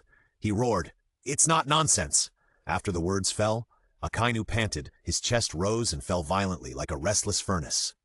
"But the Five Elders didn't stipulate that you can't be open with your enemies, right?" "Ah! Ha!" Doug raised the corner of his mouth and laughed wildly with his hands covering his face. Circles of red shockwaves burst out from his body, causing waves on the sea. "You are still too naive, Doug." Akainu restrained his emotions and said coldly, "The water of the world government is far deeper than you think, unfathomable and terrifyingly deep. Are you worried about me so soon?" Doug grinned. "The position changes very quickly. Get lost." Akainu's face was cold and hard. "I can't take action against the world government." "I don't need to. I can kill the world government alone." Doug shook his head and looked indifferent. If his doomsday can't defeat the world government, then what kind of doomsday is it? Akainu frowned slightly. He didn't believe what Doug said. After all, this was too unbelievable. But he still asked in a deep voice, "Then what do you want to do with me?" If he still can't see that Doug is waiting for him on purpose, then he has lived for so many years in vain, and climbed to such a high position in vain. "I just don't want to kill your navy, so I came here to try to communicate with you, the Admiral." Doug's face was filled with a violent smile. "When that day comes, I hope your navy won't stand in my way." He paused slightly, his expression indifferent. "Of course, even if you stand in front of me, the ending won't change at all." "Bulu bulu, bulu bulu." A Den Den Mushi's voice suddenly rang out from Akainu's body. He lowered his head and glanced at it. It was the golden Den Den Mushi that only the Admiral could use, which could not only issue the Demon Slayer order, but also directly communicate with the Five Elders. He stared at Doug and said in a deep voice, "The other side is the Five Elders." "The Five Elders with the highest authority in the world government?" "Ha!" Doug laughed wildly. "Sakaski, answer it. What's the big deal?" "I won't say anything. You answer it." A few black lines appeared on Akainu's forehead, but he still pressed the answer button and then said indifferently, "I am Sakaski. What's the matter?" "Sakaski, Doug's invasion of Impel Down is a big deal. Killing prisoners at will is even bigger. It is a slap in the face of our world government, an unprecedented major event. We have classified Doug as the criminal second only to the world's most vicious criminal, the leader of the Revolutionary Army. Monkey? Dragon! In other words, the second most vicious criminal." Mendispin's angry roar came from the other side of the Den Den Mushi. Akainu turned his head to look at the culprit Doug, and found that he was grinning and fearless. It's a pity that if you knew the real thoughts in Doug's mind, you would probably classify him as a vicious criminal as famous as Dragon. Mendispin on the opposite side continued to attack. "If you encounter Doug on your way to Impel Down this time, be sure to spare his life and bring him back for us to punish severely, severely." Doug smiled at Sakaski. Opposite the Den Den Mushi were the extremely angry Five Elders, which really put some pressure on him as he stayed next to the Admiral. "I understand." Akainu looked gloomy and hung up the Den Den Mushi. "What do you think, Admiral Akainu?" Stretched out his hand, his smile full of tyranny. "Do you want to obey the orders of the Five Elders and arrest me?" Facing Doug's words, Akainu took out the handcuffs expressionlessly and said in a deep voice, "Obeying orders is the duty of a soldier." As soon as the voice fell, he threw the handcuffs into the sea and roared, "Fuck your celestial dragons! Fuck your Five Elders! Fuck your orders!" "That's right." Doug laughed wildly again, flew over and patted Sakaski on the shoulder, saying, "Your justice that is bound by the celestial dragons. What kind of bullshit justice is that?" "I said it." A few drops of magma dripped from Akainu's face, and in an instant a small pit was corroded on the warship's turret under his feet. "I have no intention of taking action against the celestial dragons and the world government. But I will consider your proposal, but on the premise that—" Akainu looked straight into Doug's eyes. "You do have the power to overthrow the world government. That's why I will help disperse the Navy. The Admiral has a lot of power, and he is in league with Doug, so it is very likely that he will use the excuse of arranging tactics to deceive the Navy and let them avoid Doug. Although he thinks that it doesn't matter if all the Marines die, as long as he can overthrow the celestial dragons, the greatest evil in the world. You don't have to make a decision so quickly." Doug looked indifferent. "I have no plans to overthrow the world government in the short term, after all." Doug grinned. "Don't worry, play with him. As for the strength you are worried about?" Doug's eyes were very contemptuous. "Wait until you hear the sound of a few Sea Emperors' heads falling, and you will know it naturally." Even Akainu was made to flicker by Doug's arrogance. This is too cruel. What on earth does he think of the Sea Emperor? A local dog that can be slaughtered at any time? As if he had guessed what Akainu was thinking, Doug said, Hey, don't get me wrong. I don't think they are weak. I just feel sorry. I'm just too strong." The expression on Doug's face was exactly the same as that of Kizaru, who deserved a beating. Akainu was completely speechless. He had seen many narcissistic people, but he had never seen one to this extent. But he really couldn't do anything about Doug, which was the most infuriating. Akainu felt that he couldn't stay any longer, so he immediately threw out a Den Den Mushi, and then said in a cold voice, "If you have any ideas, use this Den Den Mushi to contact me. But you have to know that I definitely can't help you openly resist the celestial dragons at the moment. I'm leaving. I'll go back and report this time, and say that I was too careless and let you run away." Speaking of this, even a cold and hard person like Akainu blushed. He might have died at the hands of the enemy, but he still had to say that he let Doug run away. It was really embarrassing, but this is the middle of the ocean, and there is only one warship where he can stand, so he can't go all out. "Yo, are you blushing?" Doug found it very interesting when Akainu, who always showed the attitude of an iron-blooded soldier, showed this expression. "You are wrong. That is magma." After saying that, Akainu turned around and left, controlling the warship to escape from the man in the air.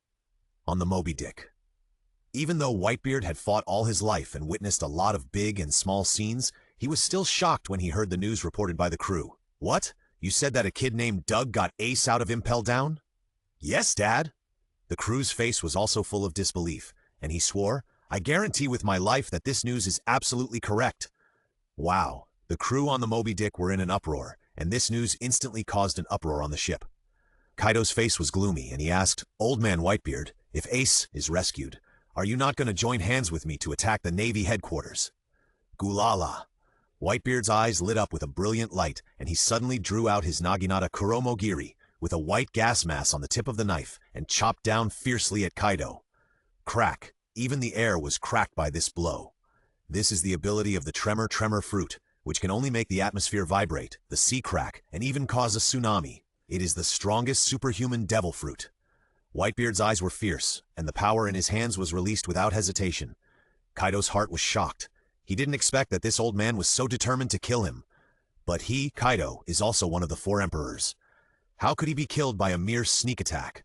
Kaido's muscles bulged all over his body, exuding an oppressive breath like a giant. He swung the mace, wrapped in lightning in his hand, and collided with Whitebeard. Thunder? Bagua! This move seems ordinary, but it is not simple. It is extremely fast and powerful. In the original work, it once knocked down Luffy in the 4th gear with one blow. Boom boom, the sky shattered and thunder exploded. Whitebeard's huge body took a few steps back, leaving several deep footprints on the deck. Kaido on the opposite side was like a cannonball, smashing the side of the Moby Dick, tearing the air and flying into the air. After flying for a while, the sky above Kaido was suddenly covered with dark clouds, presenting a terrible scene like lightning and thunder. "Worororo, you've been fooled. Old Man Whitebeard, this is my escape route." Then he transformed into a huge blue dragon that flew into the clouds and mist, drilled into the rolling sea of clouds, and disappeared from the sight of everyone on the Moby Dick. He had no intention of fighting at all. He secretly unloaded his strength in the collision with Whitebeard and left the scene at the fastest speed with the help of the reverse thrust of Whitebeard's powerful force. He couldn't do such a stupid thing as challenging the Whitebeard pirates by himself. At least now was not the right time to do it. Whitebeard stared at the dragon's departing figure, his eyes changing. If he were younger, he would not have given Kaido a chance to escape. Unfortunately, time is unforgiving, and he is just an ordinary person with only one heart. Although he is called a demon and a monster by the world, he can't always be the strongest. Somewhere on the sea, Doug was moving at high speed in the air, but in an instant he was stunned and looked a little shocked. It was not because of anything else, but because he heard an interesting news from the system. He was going to jump to another world. Of course, jumping to another world would not prevent him from returning to the pirate world. The system mentioned earlier that the pirate world is the main world. The main world means that the host can come back whenever he wants, even if he goes to another world.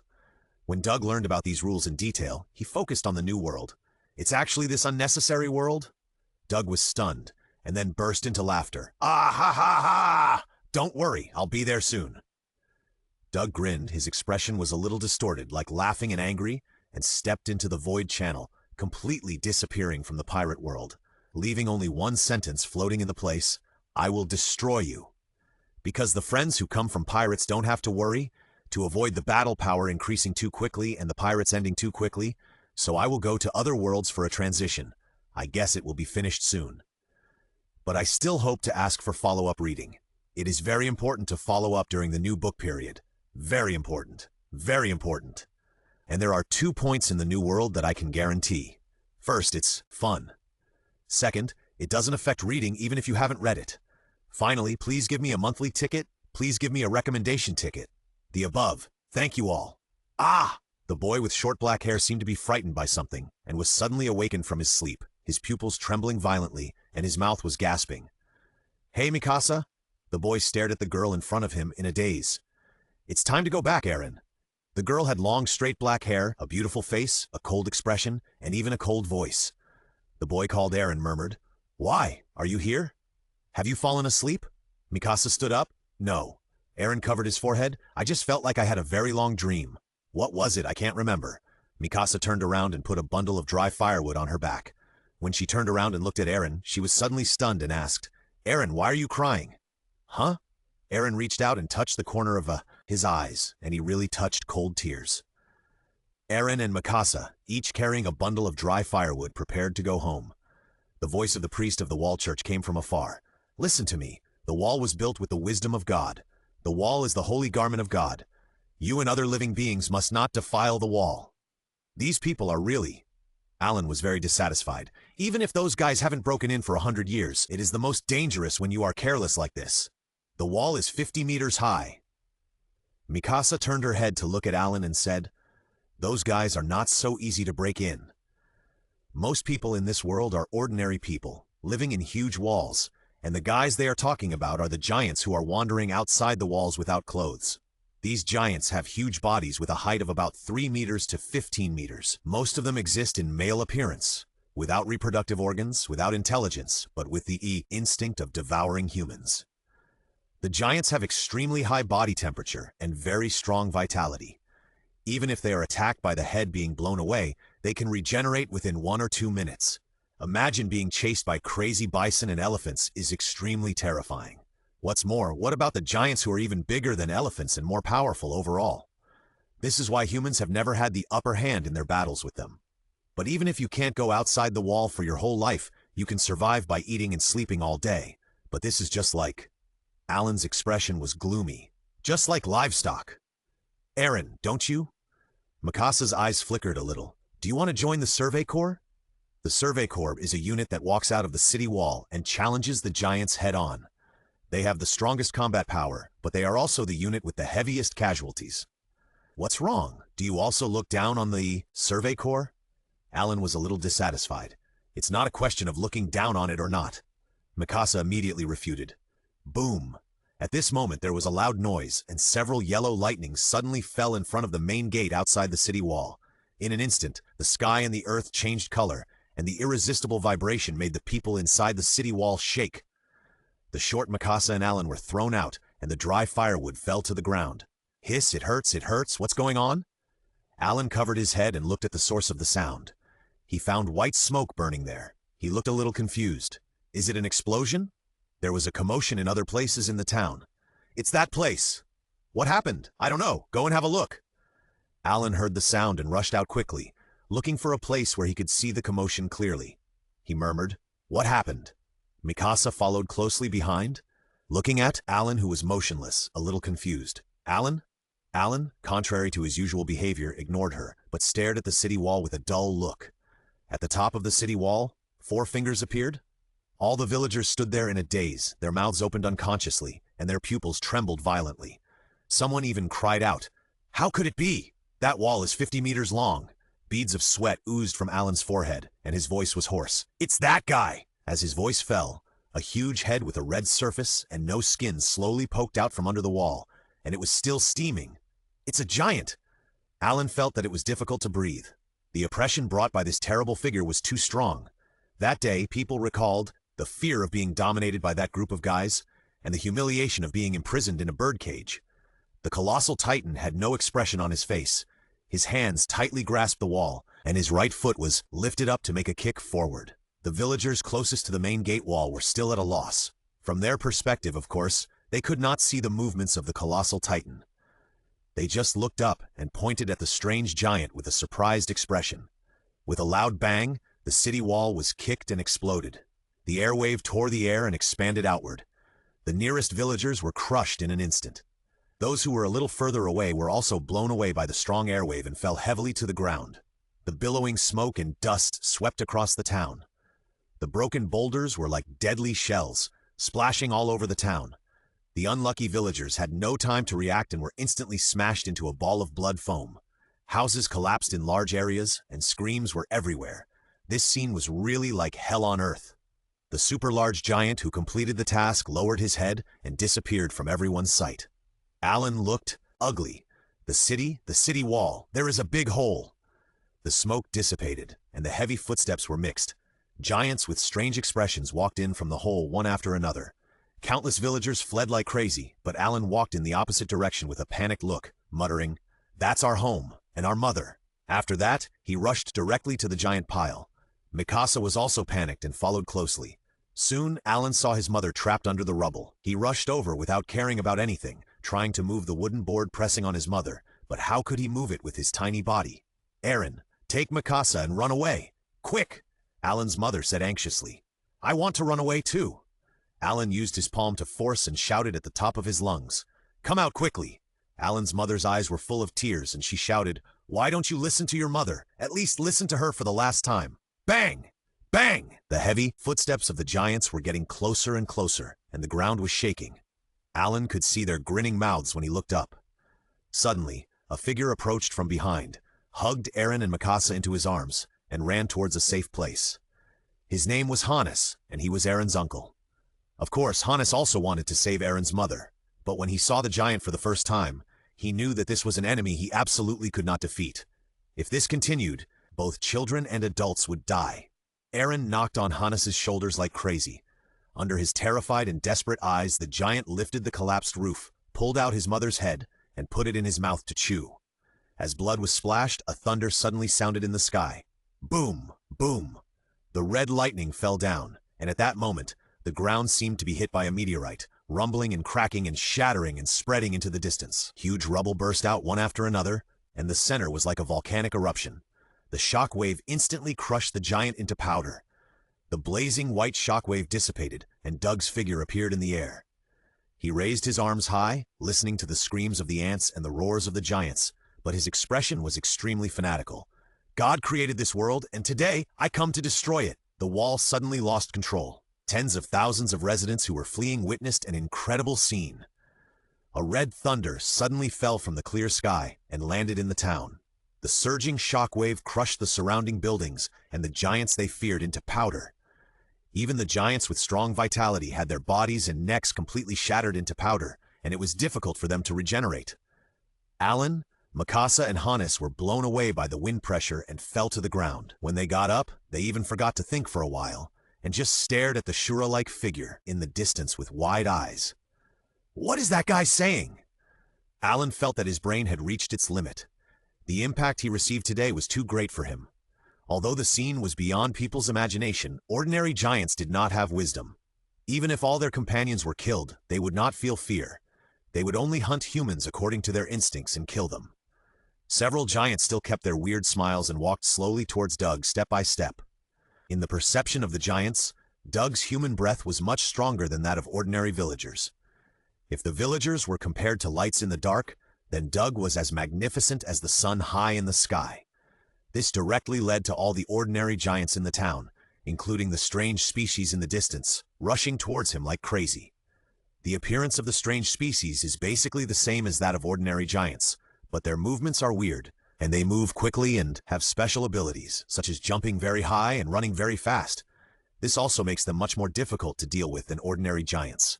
The figures of the giants were like flesh-colored waves covering the sky and the earth, swarming in from every corner of the town. Alan looked shocked. What on earth is that guy waiting for? Even Captain Levi, who is known as the strongest man in the world, would have no chance of surviving if he were trapped in this encirclement.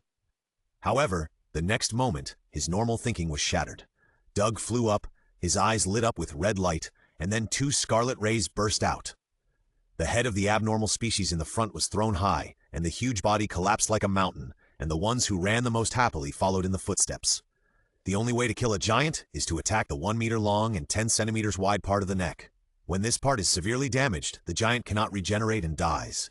And Doug's thermal vision is to cut off the giant's head and directly burn that part into nothingness. "Ha!" Doug opened his mouth and let out a devilish smile. As the crazy laughter came out, the power of the scarlet beam in his eyes gradually increased. Originally only the thickness of a finger, it has now become 3 times thicker, ruthlessly harvesting the lives of giants. Doug seemed to be tainted by murderous intent, and his desire for destruction was released without reservation. His facial expression gradually twisted, and he opened his mouth and roared crazily. Watching the disgusting species in front of him fall down continuously, Doug felt endless joy in his heart, and his desire to kill was still rising. "That's it! Kill them all! Kill them all!" The scarlet light cut quickly, killing all the dozens of giants surrounded by Doug, and white smoke rose up, and they turned into steam and dissipated between heaven and earth. This scene was enough to make anyone's heart and gall blaze, but it could not shake the determination of the unintelligent giants to devour humans. They kept invading from the place where a hole was broken under the city wall. Doug grinned and saw 2 scarlet beams piercing through the layers of void water waves, bombarding the cave entrance at a very fast speed. The giants squeezed together, were cut in half before they could react, and the greasy fat even ignited a raging fire. Shockingly, their regeneration speed was no match for the terrible temperature of the thermal vision. The burning fire soon spread to their necks. When the back of their necks were burned to ashes, they also completely evaporated and died. Boom! It was no less than thunder and lightning. Tens of thousands of villagers felt a chill on their backs. The invincible giants in their eyes were like chickens and dogs in the hands of this demon king, and could be killed at will. Alan's eyes suddenly became fierce as he stared at Doug. His lips kept trembling, and his heart was like a rumbling war drum beating violently in his chest. As the son of the plane of this world, he was also the mastermind behind everything by transmitting memories of the past. Even if there is no awakening power now, the protagonist's halo still makes Alan feel a strong threat from Doug, like a natural enemy. Countless giants rushed in and were cut and ignited by the scarlet light. The flesh and bones that had not yet completely evaporated piled up into a mountain. Doug's body was like a cannonball, breaking through the airwave and slamming into the hole under the city wall. In an instant, his broken bones and steaming flesh were shattered, and he came to the outside of the wall, which was extremely feared by the people inside the wall. Too many.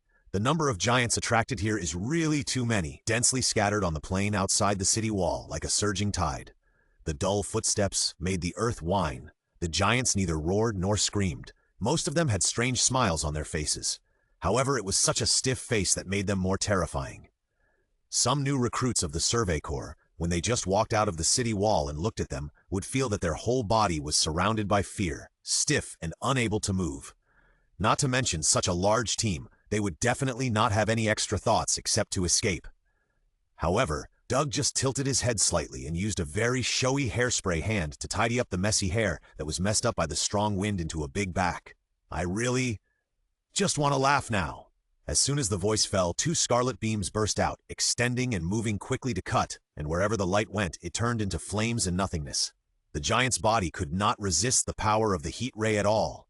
In the damaged town, Berthold Hoover, Rainer Braun and Annie Reinhardt, who have recovered their normal human appearance and possess the power of the Colossal Titan, the Armored Titan, and the Female Titan, are gathering together.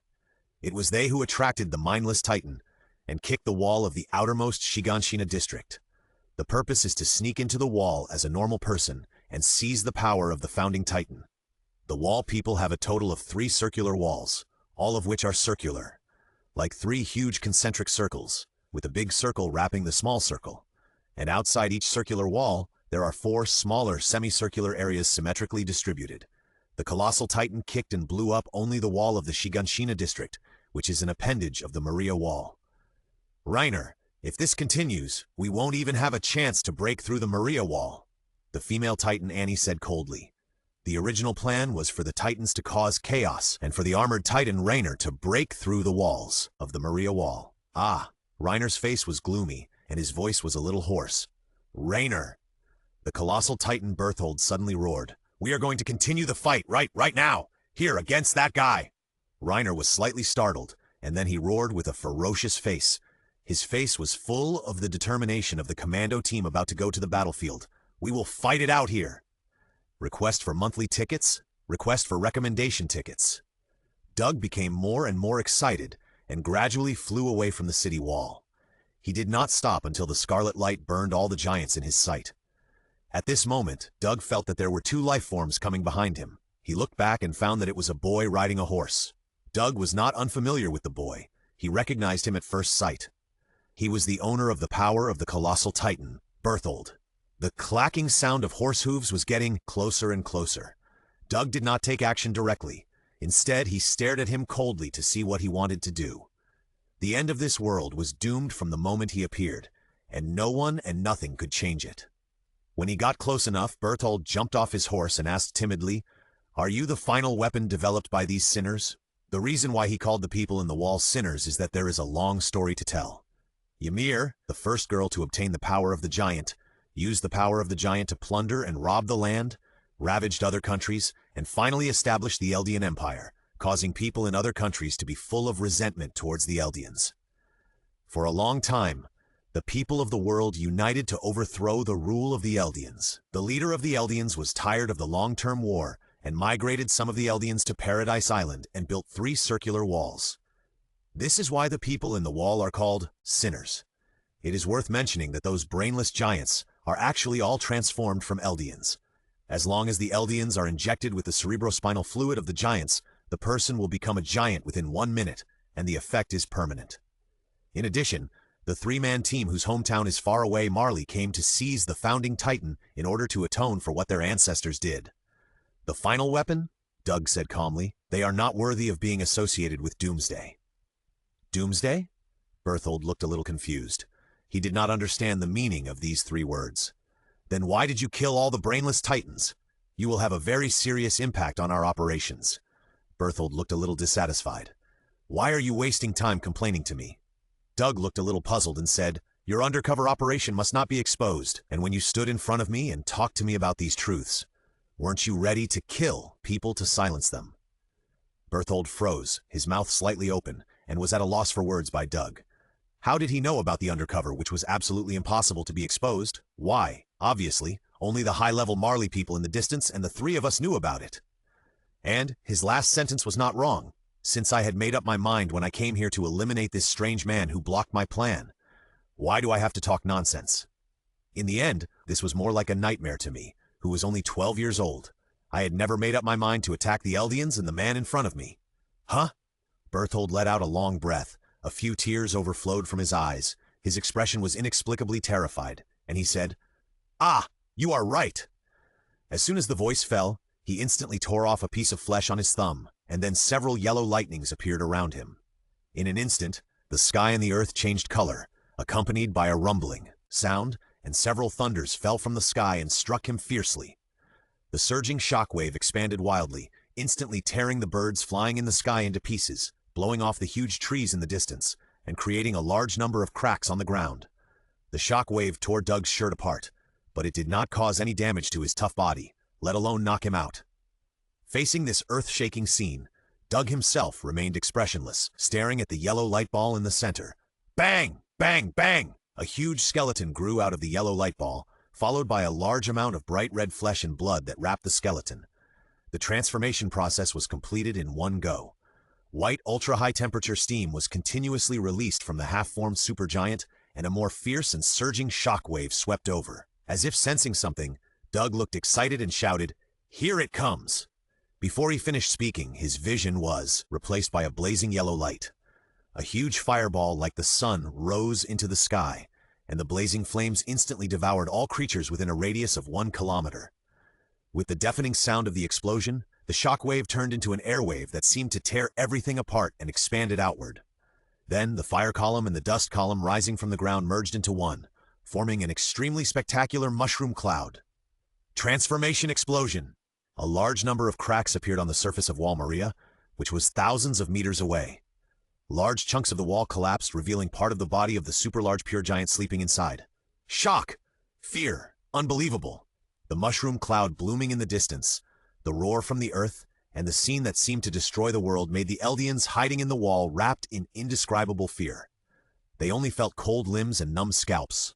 Many of the less courageous people even urinated and defecated, and there were also many who fainted directly. Deep fear surrounded Alan. He felt like he was falling into an ice cellar, and his blood seemed to have coagulated.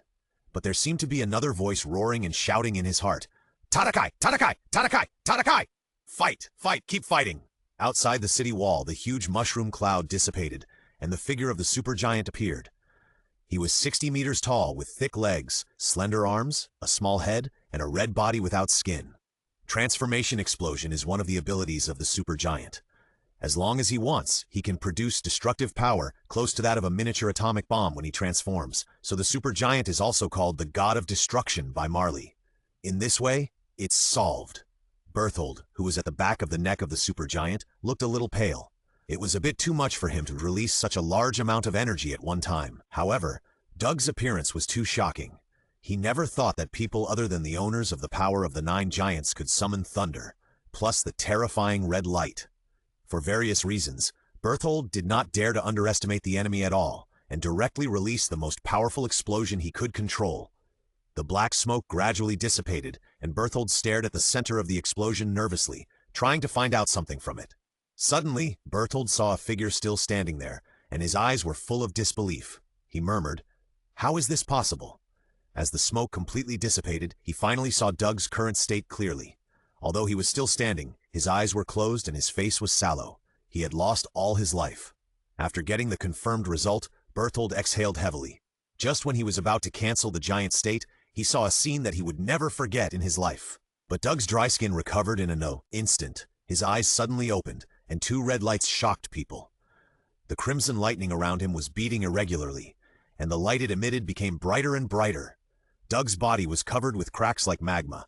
He clenched his fists, feeling the terrifying power in his body, and couldn't help but grin. "Thank you for your gift, which has made me evolve like never before." This level of attack is going to kill him, Doug? What a joke. He just used all his mind to absorb the violent power from the outside world, but it gave Berthold a false impression of death.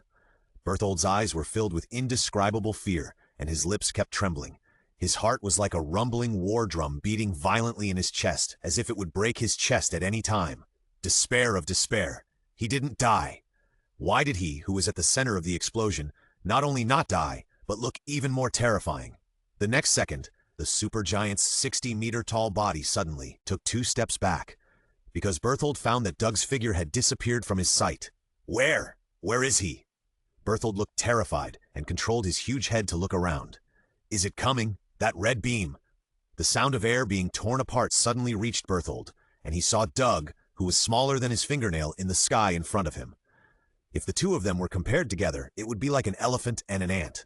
However, Berthold clearly felt the magnificent breath from this ant, like the scorching sun in the sky, and the oppressive feeling of destroying everything. As long as the other party made a move, he would die. That feeling of invincibility tortured his heart all the time. What a joke! The red lightning continued to magnify in Berthold's eyes through the giant's vision. His teeth were trembling and he roared, "Give me, die!" Boom! The violent, super high-temperature steam was continuously released from the supergiant, and the muscles on the surface of the giant were constantly consumed. The extremely high-temperature hot wind seemed to be able to burn everything to ashes. Facing this attack that could evaporate all the water in an ordinary person's body and eventually burn them into charcoal, Doug just waved his hand lightly. The blazing white wind suddenly expanded as he waved his hand, and the hot wind, covering an area of dozens of meters, was instantly torn into 2 halves by this chop. Berthold's vision, which was obscured by the heat, suddenly became clear. The dazzling sunlight shone down and he subconsciously closed his eyes, and this closure is forever. Doug clenched his fist, aimed at the head of the supergiant, and punched it plainly. Boom! The surging shock mixed with the sizzling scarlet lightning and bombarded the giant's head. The muscles that were as strong as metal were shaken into flesh waves, and the head exploded and turned into blood and flesh fragments that flew all around. The bones of a normal person's head are the hardest, not to mention the skull of this giant, which can withstand countless bombardments without any damage. However, under this punch, it made a crisp sound, burst into fine cracks, and finally turned into white fragments and splashed out. The terrifying power spread along the muscle veins and blasted Berthold, who was at the back of the neck, into powder. Inside the city wall, Reiner and Annie were strictly following the new plan to break the Maria Wall. The first step of the plan was to let Berthold in human form approach the monster that was slaughtering the giants. When it got close enough, it would immediately transform and create a big explosion to kill it. The second step was for the female giant to stop the soldiers of the core, who pulled out their hands, and try to give the armored titan a chance to break the wall. The third step was for the armored titan to look for an opportunity to destroy the Maria wall.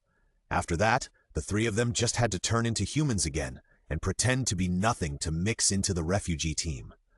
Although the Eldians would doubt why the giants suddenly appeared and disappeared, the situation had now reached a critical point. In other words, the arrow is already on the string, and it has to be fired.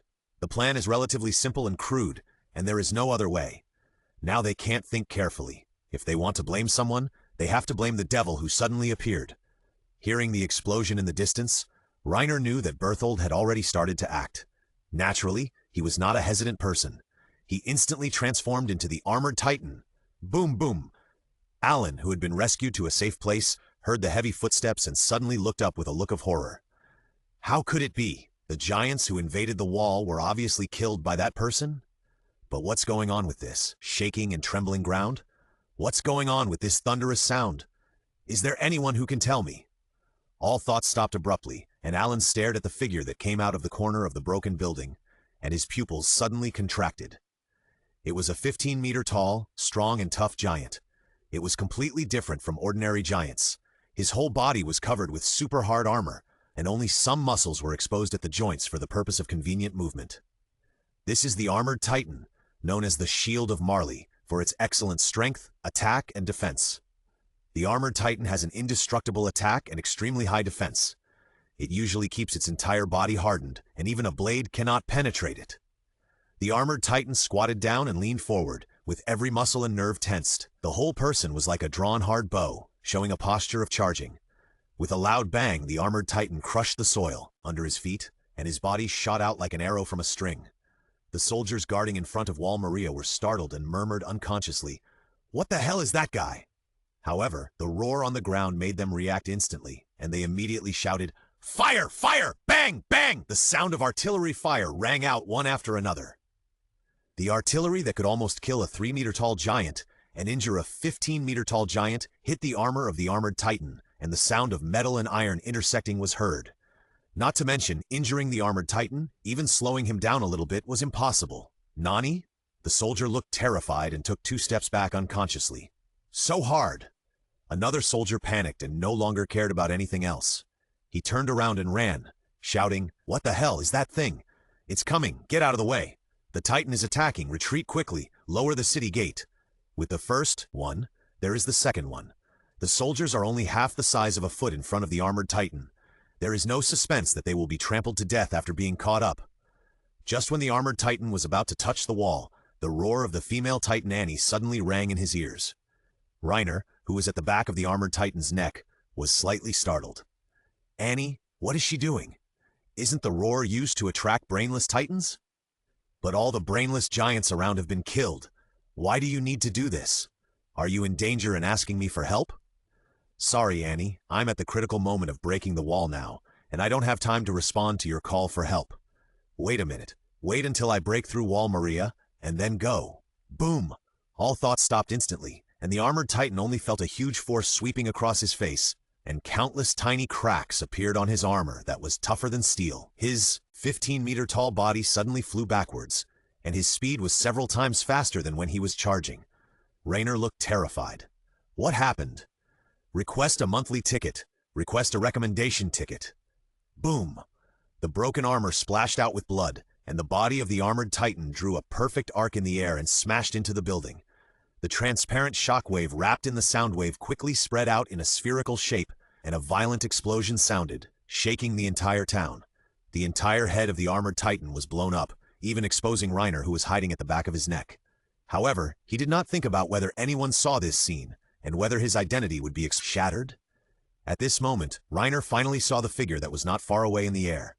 Reiner's pupils expanded instantly, and all the unreasonableness was explained. It was that monster. It was the monster that slaughtered all the titans with red rays. Berthold failed to stop him? How could it be possible? How could anyone survive under such an explosion of that intensity? Annie roared not to attract the titan, but to remind herself that the monster had solved Berthold and was approaching her. It was also this guy, looking at the thin and tiny guy, who actually contained terrifying power, and smashed his proud defense into pieces with one punch. With his brain overloaded, Reiner thought about everything clearly. However, the deeper he understood, the more terrified he became. Visible white smoke rose from his head. "Do you know what you are doing?" Reiner stopped thinking completely, covered his head and cried, Plan! The plan to redeem myself is just like this." Doug's eyes showed a rare bit of pity, but his tone was very cold. "Plan? That kind of thing is not needed because everything in this world will be erased by me." "Huh?" Reiner looked a little confused. "What are you talking about?" As soon as he finished speaking, he saw two scarlet rays burst out, and endless red light reflected in his mind. Two scarlet sights shot through his head and then pierced into the earth. The soil and gravel could not block the power of the heat rays at all, and turned into red magma the moment they came into contact. Without any pause, the heat rays penetrated deep into the ground at a very fast speed. At this moment, the 14-meter-tall female titan with blonde hair and blue eyes easily crushed and smashed the soldiers who were moving with the three-dimensional mobile device and attacked from the side. The three-dimensional mobile device is a machine that allows people who are accustomed to two-dimensional movement to develop three-dimensional movement. With the help of this device, humans can effectively hit the back of the neck of the titan. When the female titan saw Reiner being burned to death by the heat vision, she suddenly froze in place. However, the next moment she reacted and used her super-fast movement speed to sprint towards Doug. "Ha ha ha!"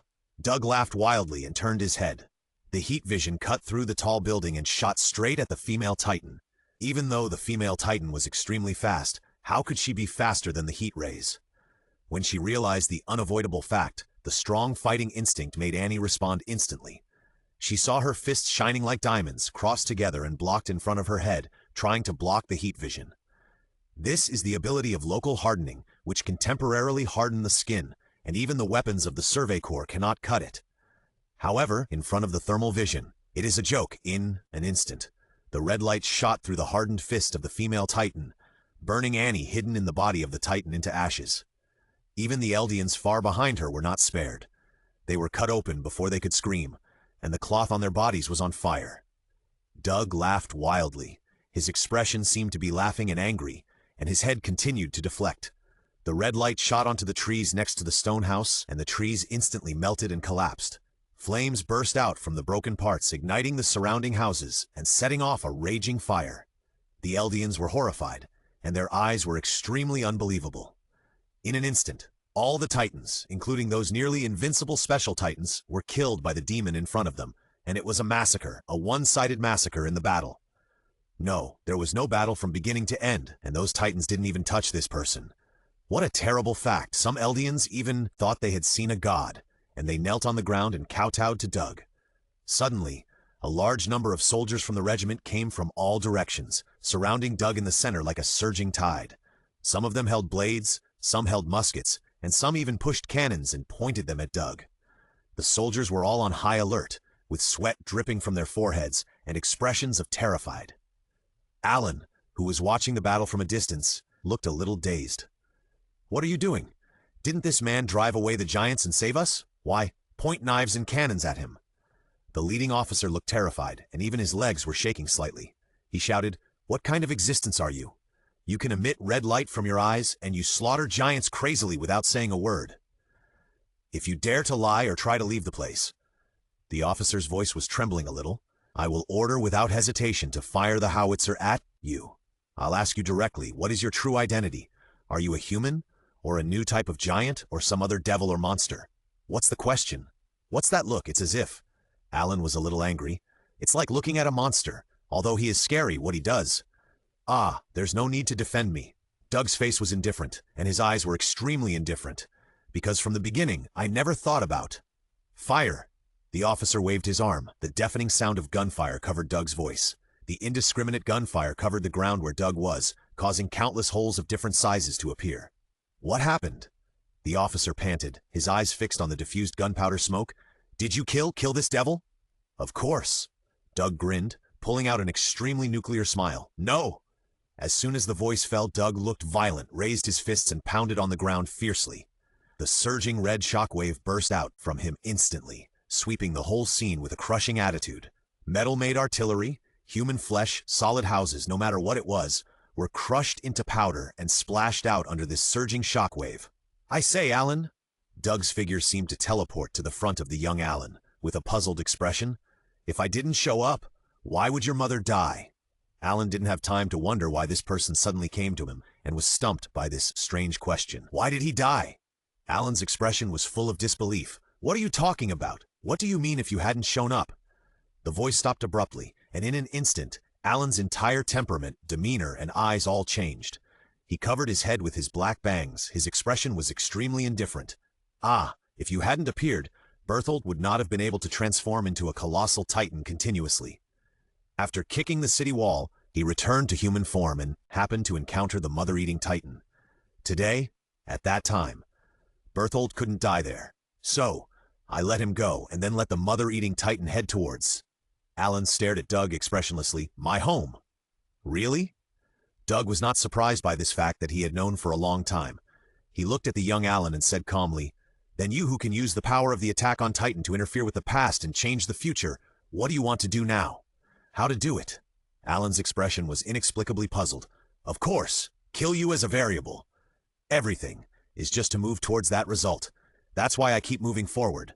Alan's green pupils burst into a dazzling light. In the future, I will either slaughter 80% of humans or let the people of Paradise Island kill each other.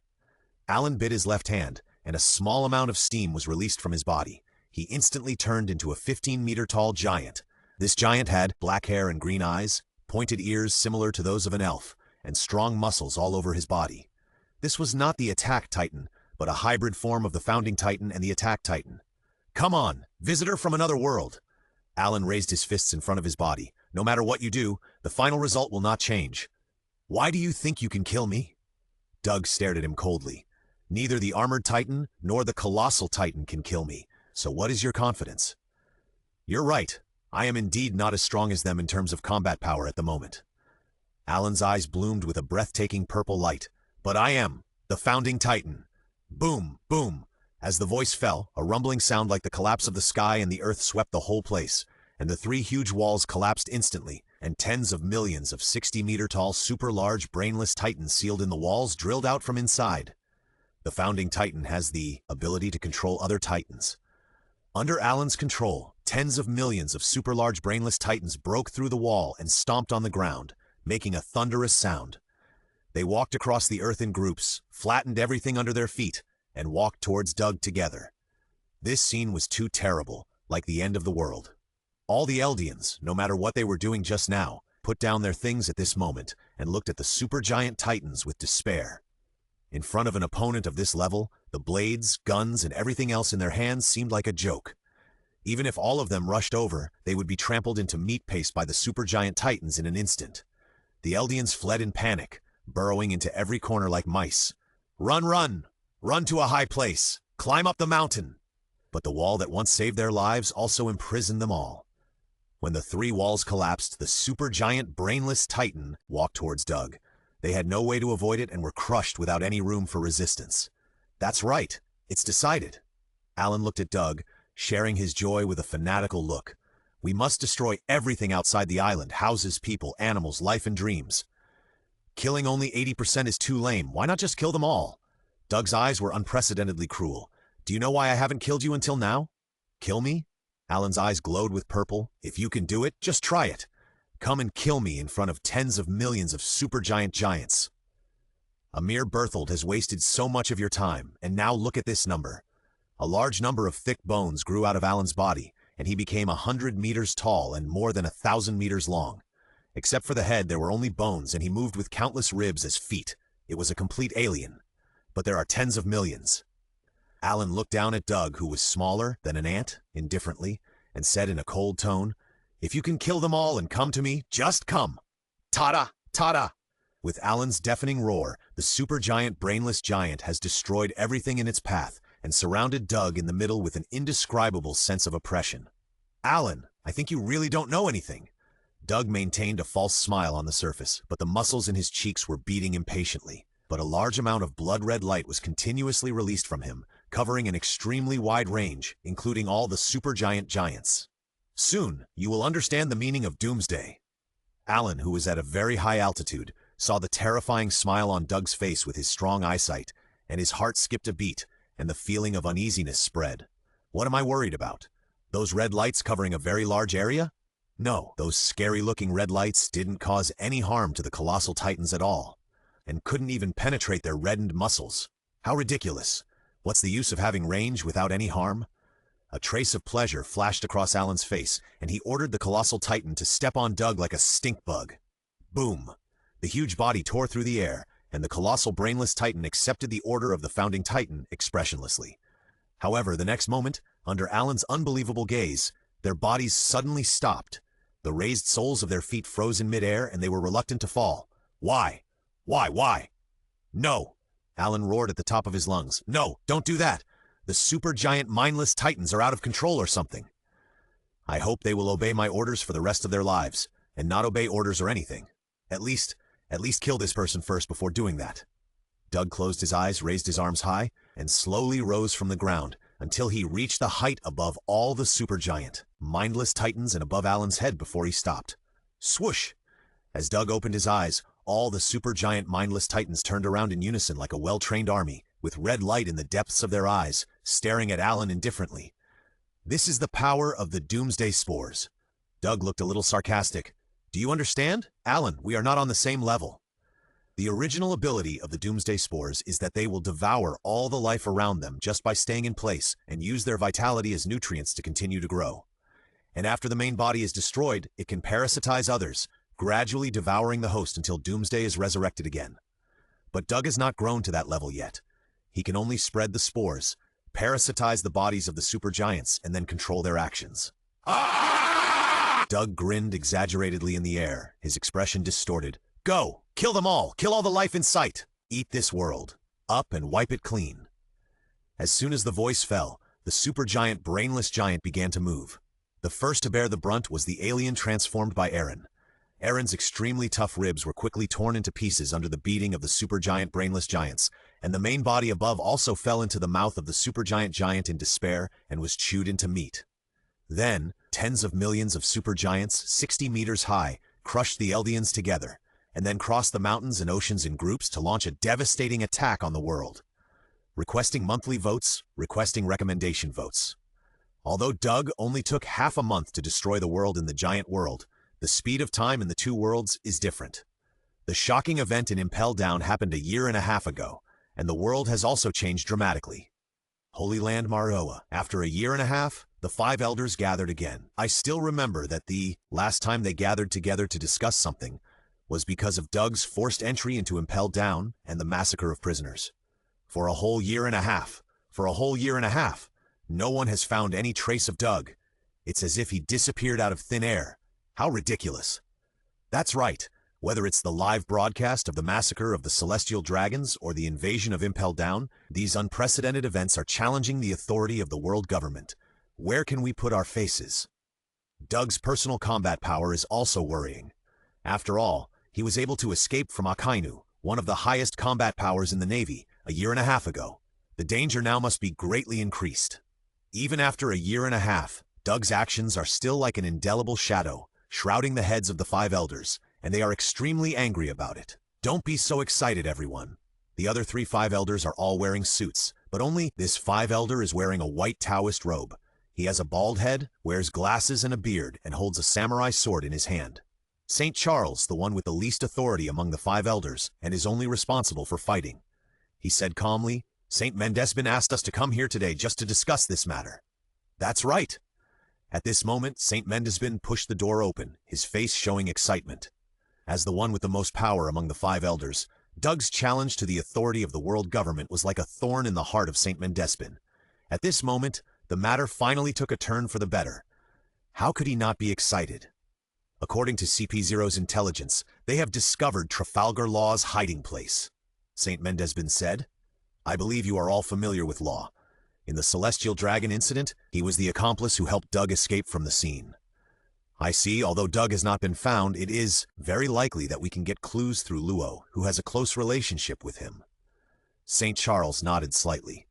Although this is not a big progress, it is much better than having no clues at all. Hearing St. Mendesbin's words, the other three five elders put forward their opinions one after another. Law? He is also a new pirate who has developed rapidly in a short period of time. He is called a supernova and cannot be taken lightly. Yes, if we want to capture Law, we must send at least one vice admiral. I don't even feel safe with one. After all, the ability of the surgery fruit is too cunning. Indeed. St. Charles's eyes sparkled. This is a clue that we found with great difficulty. We must not lose it. Everyone, be patient. St. Mendispin smiled confidently. According to my suggestion, the vanguard will be several CP0 agents headed by Rob Lucci, assisted by his colleagues. Although they were once defeated by Straw Hat Luffy after more than a year of training, each of them now possesses combat power close to, or even comparable to that of a vice admiral of the Navy. After these words fell, the 5 elders were shocked. The vanguard is composed of several vice admirals? Who will be sent to capture him? It's just Law. Is there any need to make such a big fuss? St. Mendispin was very satisfied with their performance and continued. The one who actually carried out the capture mission was the former admiral of the Navy, Aokiji. Kuzan, that's fine. St. Charles nodded slightly and said calmly, not long ago he lost to Akainu in the fight for the position of marshal and eventually resigned from the position of admiral. But he is still a Navy officer. This time, participating in the capture operation may help him strengthen his sense of justice and regain his fighting spirit. In St. Charles's view, if Aokiji were to take action, catching Law would be a piece of cake, just like relaxing. The other 5 elders thought about it carefully and thought that what St. Charles said was indeed correct. The 5 elders unanimously approved St. Mendispin's suggestion. Grand Line, White Earth Island, Bardigo, the headquarters of the Revolutionary Army. Chief of Staff Sabo! A soldier of the Revolutionary Army knocked on the door and came to report. He took a quick look and found that Chief of Staff Sabo was still reading the book, Dragon Slaying Technique. Ever since Chief of Staff Sabo saw the news that Ace was going to be publicly executed and regained his lost memories, he immediately ran to the island under the command of the Whitebeard pirates to find Ace, and then brought back such a strange book. It is said that this book has been photocopied into several copies and is widely circulated among the cadres of the Revolutionary Army. Chief of Staff Sabo, the Commander-in-Chief, is in the combat meeting room. Please go over. The soldier of the Revolutionary Army looked a little reserved. After all, the man in front of him was the second in command of the Revolutionary Army. Mr. Long, are you looking for me? Sabo closed the book and put it aside, nodding and saying, I know. Walking through the corridor, Sabo came to the meeting room as promised, and he saw the man in the middle of the meeting room at a glance. He was wearing a dark green coat with a red square tattoo on his left face, black hair casually scattered behind his head, a fierce expression, and no eyebrows. He was the leader of the Revolutionary Army, Monkey D. Dragon. Because he advocated the idea of subverting the world government, he was identified by the government as the world's most vicious criminal.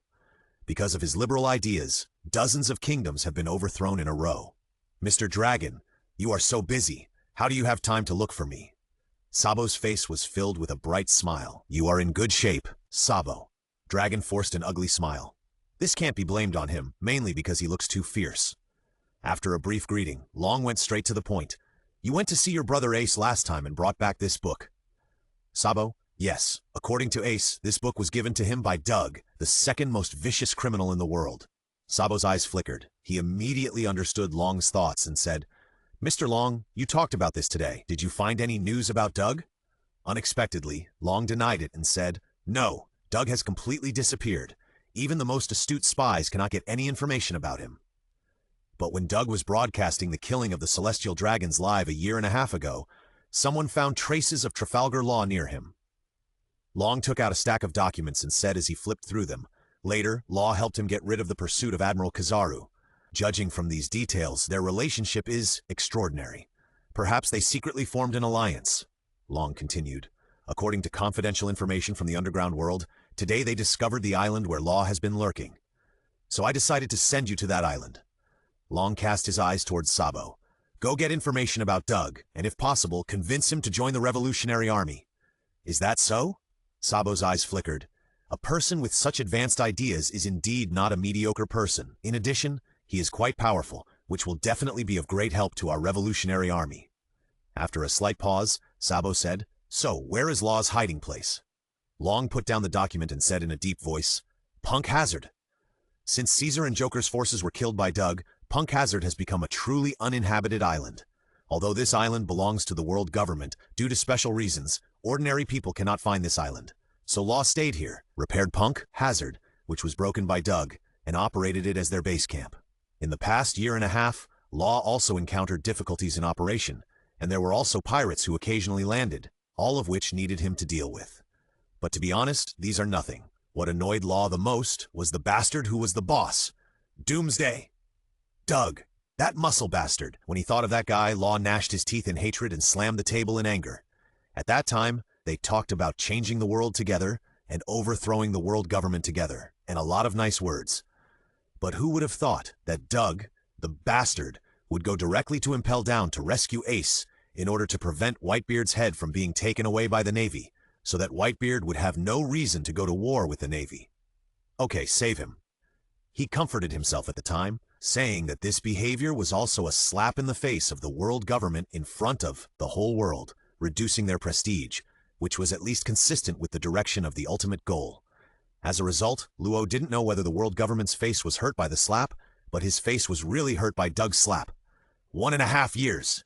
A full year and a half. Luo leaned back in his chair, staring at the ceiling with lifeless eyes. The Den Den Mushi didn't answer. There was no news, no news. Luo was extremely discouraged and murmured, "How do you say that word? That bastard Doug taught me, it seems to be. I'll just start." Bulu bulu bulu bulu. The Den Den Mushi on the table rang, and Luo picked up the Den Den Mushi casually. "Moshi Moshi, this is Luo." "Captain, something bad has happened." Bebo's voice came from the other end of the Den Den Mushi. "Something bad has happened?" Ah, such a familiar line. The last time I heard this was the last time. It was when Whitebeard wanted to go to war with the Navy headquarters, and then a series of things really didn't make people happy. While Luo was still thinking, Peppo continued, "There are several ships coming from both sides of the island. One side is a Navy ship, and the other side seems to be a Revolutionary Army ship. Captain, what should we do? The direction in which the two major forces are heading seems to be punk hazard. I feel like they are up to no good." "They are up to no good? Oh, right. I'll just start fighting and wait to die in the Research Institute." Peppo was stunned. He didn't understand the meaning of Luo's words and was still outputting madly. "I saw the figure of Chief of Staff Sabo on the Revolutionary Army's ship through a telescope. Standing on the deck of the warship on the other side were a group of weirdos in strange costumes. They seemed to be CP0 agents." "Captain, are we going to run away?" "Why don't we run away?" "Oh, right, right. Push into the city and cover yourself with a small quilt. It's over if we start fighting." "Why are you still struggling?" "The boss doesn't care. Just destroy it." The expression on the Den Den Mushi suddenly became extremely panicked, and Bebo raised his voice and said, "Captain, there is someone riding a bicycle on the farthest sea." Hearing this, Luo stood up from his chair instantly. His eyes were uncertain, and he said in a deep voice, "Riding a bicycle on the sea? Could it be him?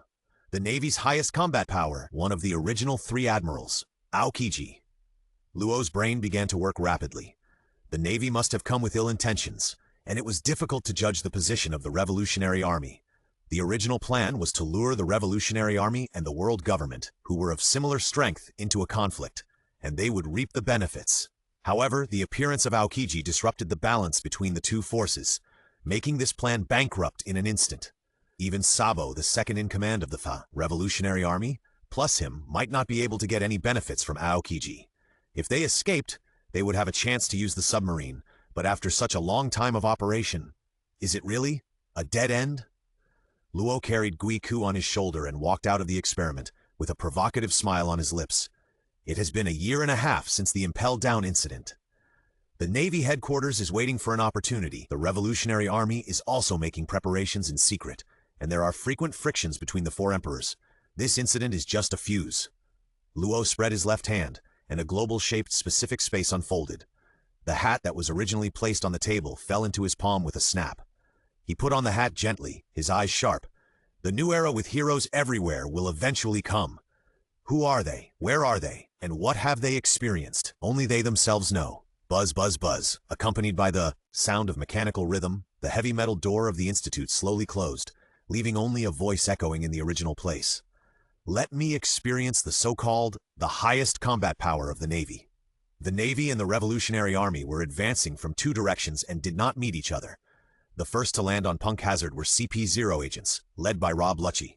Lucci, whose main job is dark justice, is known as the strongest and most ruthless killing machine of CP9, and the strongest in the past 800 years of CP9 on Judicial Island.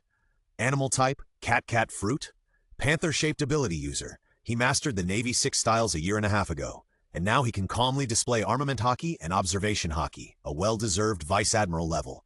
The three teammates Kaku, Jabra, and Ugatori are also close to vice admirals in strength and are strong opponents. Trafalgar Law.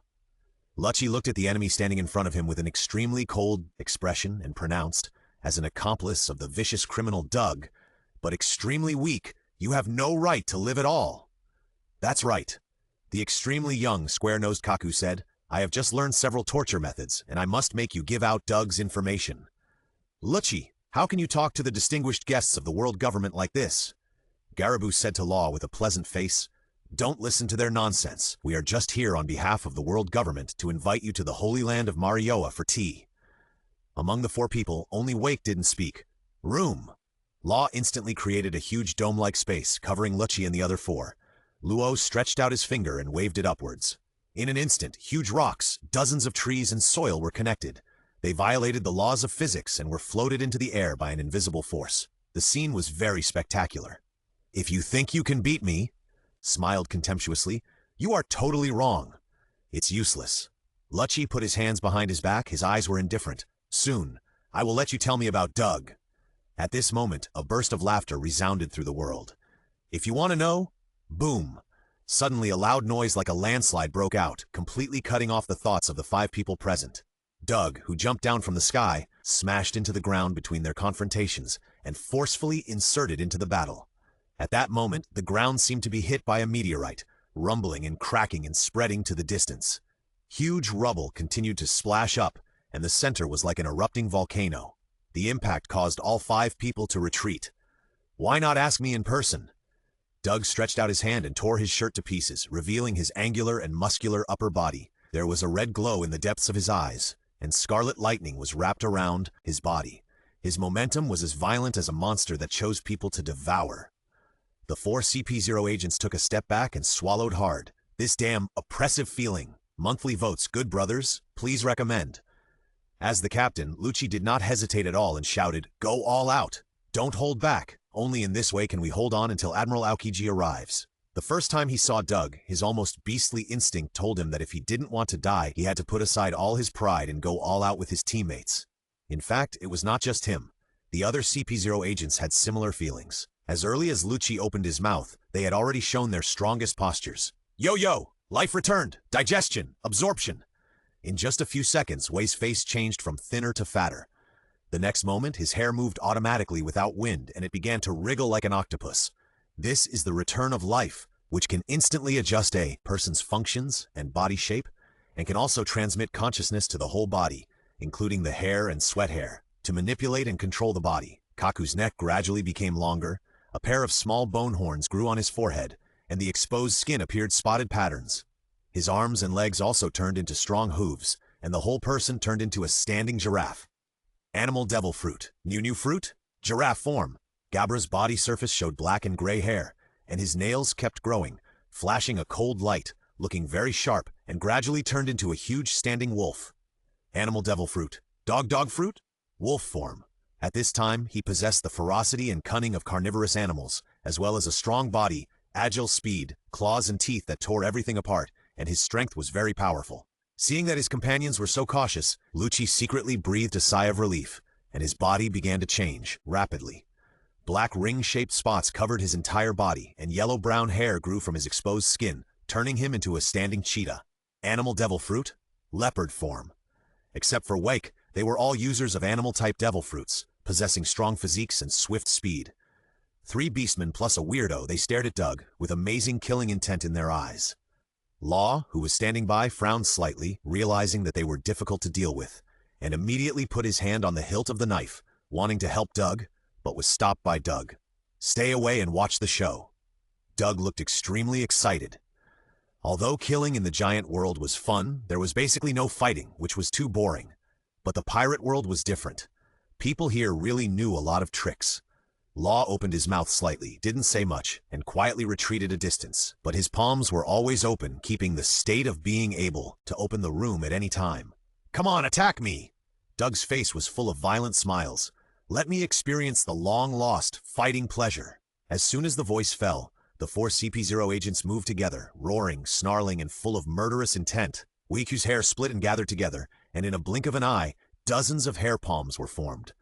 The hair palms were half clenched into fists, and only the hair index finger was extended. Every hair that extended out of the index finger was stained with a pitch-black color, which was the armed color domineering. Armed, lion finger gun. Ordinary finger guns can easily penetrate a person's flesh. His hair finger, which is blessed with the dual power of armed color domineering and life return, can continuously attack at a super high frequency, enough to penetrate the weaker armed color defense. Doug had a blank expression on his face. This intensity of attack even made him uninterested. As expected, he was worthy of being the weakest among the four. Two scarlet rays shot out through the void, easily melting through the dancing hair of Weito. Flames emerged from the hollow, igniting the hair next to it and setting it ablaze. Weito, known as the Lion, no longer cared about attacking Doug, and jumped up and down while holding his thick and fluffy hair. Yo, it's burning, burning! It's burning too much! It's burning too much! The flames spread rapidly, turning him into a fireman. Two huge figures suddenly appeared beside Weito. They were Kaku and Gabra. The strong hooves covered with armed color made them step on the ground more than hundreds of times in a flash to generate a strong reaction force, and use the explosive speed generated by the reaction force to move. From Luo's eyes, their figures seemed to have disappeared. Although the observation color could capture their trajectory, it was very difficult. In the final analysis, it was the outrageous physical ability of the animal-type ability users, coupled with the superhuman skills of the sixth style, that created such a terrifying speed. The moment Luo reacted, two blurry figures attacked Doug's two sides respectively. Kaku on the left held two swords in his hands and two hooves under his feet, all covered with armed color, and swung them continuously and quickly. Four half-moon-shaped flying slashes flew out one after another, slashing at Doug continuously. Four swords style, black scale. Because his feet can roll up vacuum airflow through super fast and powerful kicks and send out sharp slashing waves to attack the opponent, he calls himself the four swords style. Gabra on the side cooperated with him very tacitly, kicking out 5 special storm kick slashes, and the slashing waves turned into the form of 5 black wolves, blocking all of Doug's evasive routes and devouring him at the same time. Storm kick, pack of wolves linking stars. After all the fancy stuff, Doug stretched out his hands to form a pistol gesture, aiming at Kaku and Gabra respectively. This gesture? Kaku and Gabra frowned slightly, looking a little unhappy. As supermen who are proficient in 6 styles, no one is more familiar with this gesture than them. Just when the slashing wave was about to approach Doug, his arms shook as if he had been hit by the recoil of the gun. At this moment, the faces of everyone present changed drastically. Especially Kaku and Gabra. They clearly saw that the slashing waves they had sent out did not know what happened, and some of them exploded for no reason. In an instant, the terrifying shock waves spread from their huge bodies, and the air wave turned into a barrier that crushed everything and expanded outward. The remaining slashing waves were completely crushed and pushed away before they approached Doug. Kaku and Gabra's chaotic thoughts came to an abrupt end. With 2 earth-shattering explosions, the huge, kinetic energy blew up their extremely tough torsos, and the muscle tissue turned outward, and the internal organs and blood were splattered all over the floor. Luo's expression was very horrified, and his eyes were wide open. What happened? I didn't see it clearly at all, but the 2 extremely powerful animal-type devil fruit users were blown to pieces in an instant. Is this a finger gun? As a former CP9 and now a CP0 spy chief, Lucci's expression was much more horrified, and the shock in his heart could not be added. What the hell is a finger gun? Flying finger gun? Meteorite? Barrett! Doug put down his arm and looked at Lucci, maintaining a fake smile on his face, but the muscles in his cheeks were beating impatiently. What a terrible physique. It's really a devil among devils.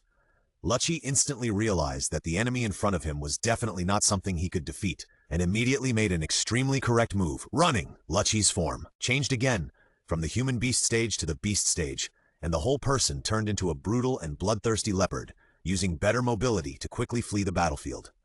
2 companions with similar physiques were killed in an instant. If he dared to stay at this time, he would definitely die. The only way to survive was to find the former Admiral Aokiji. Roar. With a roar like a courage, the huge leopard suddenly accelerated and disappeared from Law's sight in the blink of an eye. Only his observation Haki could sense Lucci was moving away from the battlefield at a speed that ordinary people could not match. Suddenly, Doug lost his trace in Law's observation Haki. The next second, Law realized it belatedly and caught Doug's figure. He came to the side of Lucci, who was running fast and furiously as if he had teleported. Lucci's observation haki was not weak either. After all, in the original work, he was able to fight with Sabo, the second in command of the Revolutionary Army. Lucci felt a kick coming from the side, and in just 0.01 seconds, the cheek that was aimed at Doug was stained with black. The tough flesh of the leopard form, plus the defensive armed color, can definitely withstand most attacks in the world. However, Lucci only felt a pain on the side of his face, and the layer of black armor covering it seemed to be non-existent. Then he felt dizzy, and the huge leopard was thrown high up, falling into the distance like a broken puppet, and finally let out a hissing groan of pain after falling to the ground. Too strong. Lucci covered his bleeding head, trying to make his vision clear. In the blur, he saw a shadow covering himself. This shadow was the last scene he saw. Doug raised his foot, aimed at his head, and stepped hard. The moment the sole of the shoe touched the head, a transparent shock wave spread outward, followed by a strong explosion, and Lucci's leopard head exploded instantly, and the splashing liquid could fly far away. After the loud noise, smoke and dust filled the air, and a big pit appeared on the spot, which was filled with blood-red powdery substances. On this day, Luo recalled the fear of being dominated by Doug and the humiliation of sinking to the bottom and becoming a worker. Okay, just kidding. Luo once again showed an exaggerated expression that he hadn't shown for a year and a half, and murmured, "It's worthy of you, Doug, the boss." After a moment of surprise, Luo showed a relieved expression and said casually, "I don't know why, as soon as you came back, I didn't worry about the generals at all. But as a boss, I can't let you do everything yourself." Luo lowered his hat and smiled faintly. "Leave Sabo, the second in command of the Revolutionary Army, to me. His surgery fruit has already awakened." No, Doug's observation haki helped him accurately capture the two guys with strong vitality. He grinned and said, "Destruction and fighting are the meaning of my existence. Whether it's the Navy or the Revolutionary Army, leave it to me." As soon as he finished speaking, Doug's figure suddenly disappeared within the range covered by Luo's observation haki. Luo's face changed slightly, but he didn't chase him after all. The strong self-confidence of Doug seemed to infect him. Luo's tense muscles relaxed, and even his expression relaxed. Indeed, there is no need to worry about Wanwan. He is our boss, who could have defeated Magellan a year and a half ago. Now that he has disappeared for so long, his combat power must have improved by leaps and bounds. Maybe he can really be compared with the highest combat power of the Navy. Punk Hazard on the coast. "Oh, sorry, little brother of the Revolutionary Army." The man in a dark green coat and round-frame sunglasses pulled his bicycle over and said lazily, "No matter why you are here, can you go back first? Go back to the Revolutionary Army headquarters." Although the man spoke weakly, Sabo did not have any small thoughts. Instead, he said solemnly, "Aokiji, could it be that he also came for Trafalgar Law? In order to find clues about Doug, the world government actually sent a general directly? I'm sorry." Sabo carried the strange water pipe weapon on his shoulder and chuckled. "Maybe you are also here for that person, but he saved my brother's life. I can't watch you harm him." "Is that so? Then there is no room for negotiation." Aoji seemed to have made some kind of determination, and the laziness in his eyes faded. I saw a cold light flashing on the lenses of his sunglasses. Half of his body was covered with light blue ice, and a long white cold air spit out of his mouth. Natural system, the person with the ability of the ice fruit. On the other side, Sabo's right hand, which was not holding the water pipe, was quietly stained with darkness, and at the same time it was posed in a posture similar to 3 dragon claws. This is a special martial art he has mastered, called Dragon Claw. With strong finger strength and grip strength, he can easily crush swords, helmets, and other steel. For Sabo, crushing a human skull is as easy as crushing an egg. Just as the two were about to start, a blurry afterimage appeared in their field of vision. Kuzan's face was complicated, and he said, "Ah, this is really unexpected. I didn't expect you to be on this island." From this point of view, Lucci and others who acted as the forward may have been in danger. Well, although he didn't have a good impression of CP0 and didn't like CP0's style of doing things, but it can't be denied that those guys are indeed very strong, but Doug solved them in such a short time. Ah, what a tricky guy. Sabo was shocked and said, "What a fast speed." Everyone. Doug kept a kind smile on his face, but the blood on his trouser legs made his smile unconvincing. "You, come to my territory for a tour. What places do you want to go? It doesn't matter if you tell me in person. Even if it's the end of hell, I will take you there." The two of them noticed the violent aura that Doug tried hard to hide and suddenly said in unison, "You misunderstood. I have no ill intentions." After the voice fell, the three of them were slightly startled. Among them, Sabo's expression was the most surprised. Aokiji, one of the former admirals, was not here to cause trouble. You know, Doug is an enemy of the world government. What does Aokiji's behavior mean? It's terrifying to think about it. This is really heavy news. Really? Doug kept a kind smile on his face. Those guys who ran out of the zoo are all ferocious. It's scary. It doesn't look like they want to invite me for tea at all. Sabo still kept a gentle smile on his face and chuckled. I am here on behalf of the Revolutionary Army this time, and I invite Mr. Matt Doug to join us together. Sabo paused slightly, glanced at Aokiji without leaving a trace, and then continued. Fight against the world government. What about you, Kuzan? Doug moved his gaze to Aokiji, and the interest in his eyes was not concealed at all. In view of the information provided by Luo, he has a basic understanding of the three admirals. First of all, these three people are inclined to the side of justice. Secondly, their combat power is extraordinary. As Aokiji is as famous as Akainu, Doug's urge to fight is particularly strong. From the beginning, I didn't think that everything the world government did was right. Aokiji's eyes were deep. He didn't answer Doug's question directly. He said, there are some things I can do even if I don't stay in the Navy. There are also some things that can only be seen clearly when you are no longer in the Navy. After Sakaski defeated me, he seemed to have noticed something. Aokiji said expressionlessly, he said that if I don't want to be in the Navy, I can go find a man named Doug. I did plan to resign from the Navy a long time ago, and I have an accurate plan for the future. Aokiji looked directly at Doug and said in a deep voice, but suddenly I'm very curious about you. Curious why people like Sakaski have complicated expressions when talking about you. It turned out that because he wanted to find Doug, Aokiji only resigned from the position of admiral and still retained his identity in the Navy. Sabo understood in his heart that if there was anyone who could get the clues about Doug in the first place, it would only be the Navy. That sounds reasonable. Doug spread his arms, his expression enthusiastic. Then, you two go together. After the fight, I'll tell you my decision. Please recommend, please monthly vote, please. You go together. Even Sabo, who has always been calm, was shocked by this sentence, and then came the incomparable absurdity. Doug Heat, the admiral, who is almost at the top of the New World's combat power. What did he think? Aokiji said directly, ah, brother, in order to avoid me accidentally hurting you, let's not fight. It's very tiring. Even though he was defeated by Akainu, Aokiji still had absolute confidence in his strength.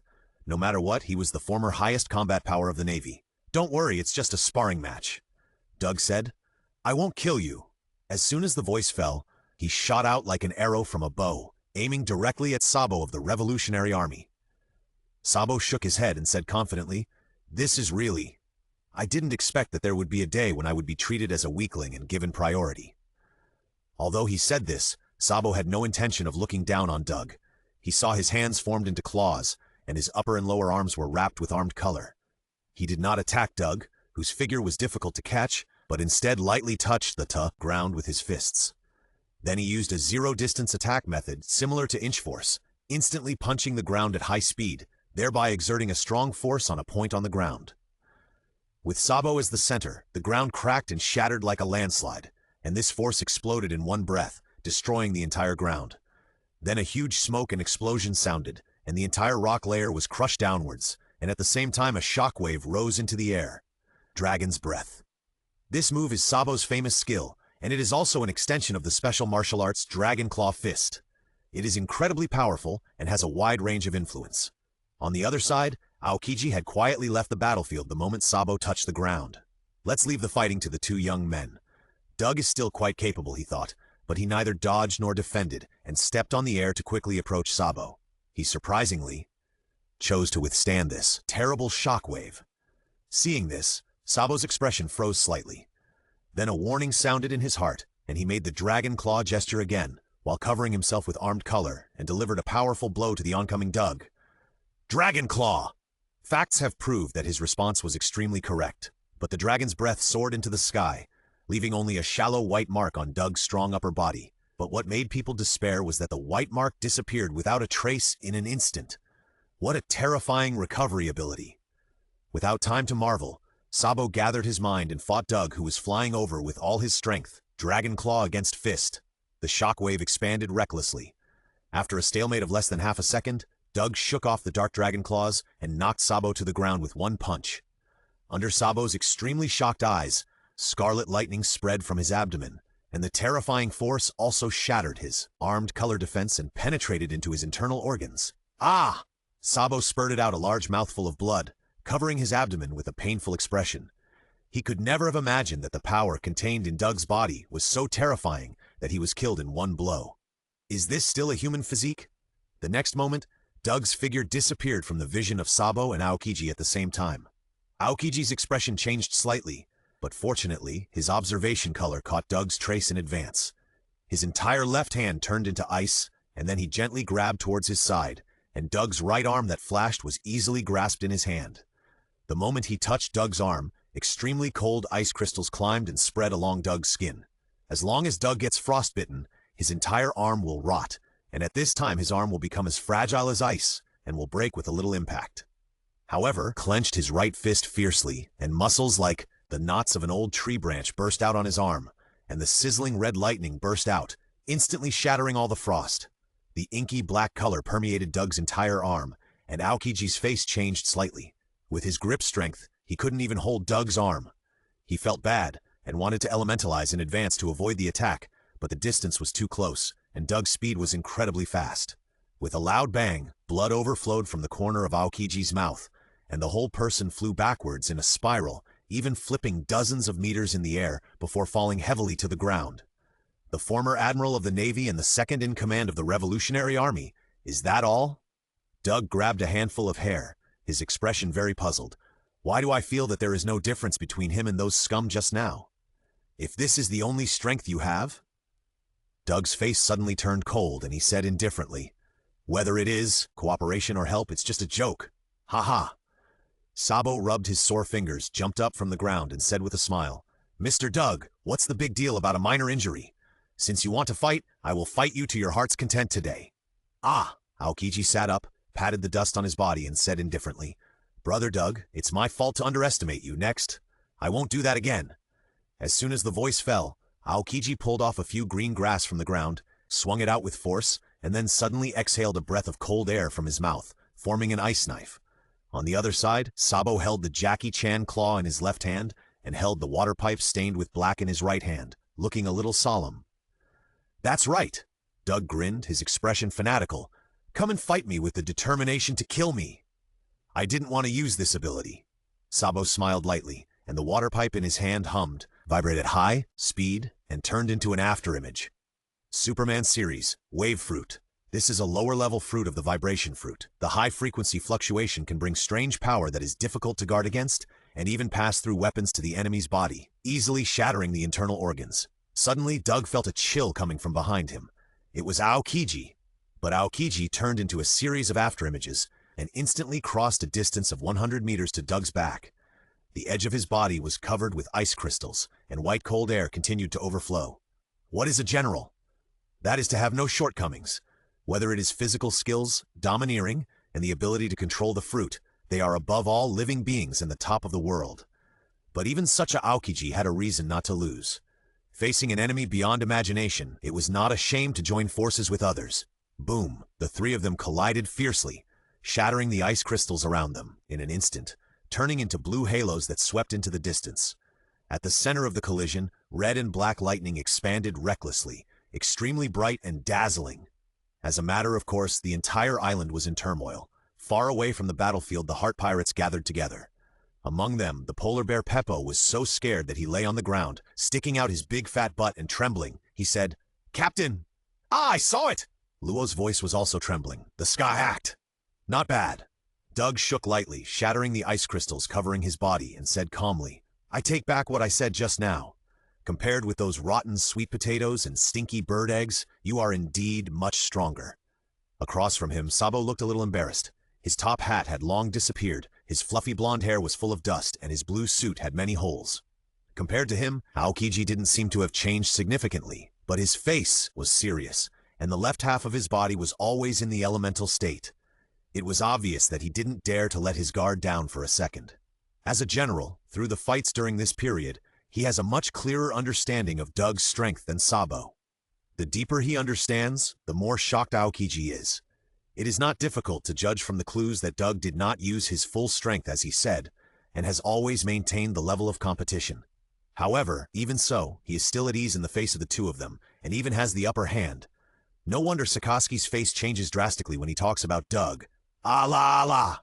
What a scary guy. Mr. Doug, huh? Sabo panted, his face flushed.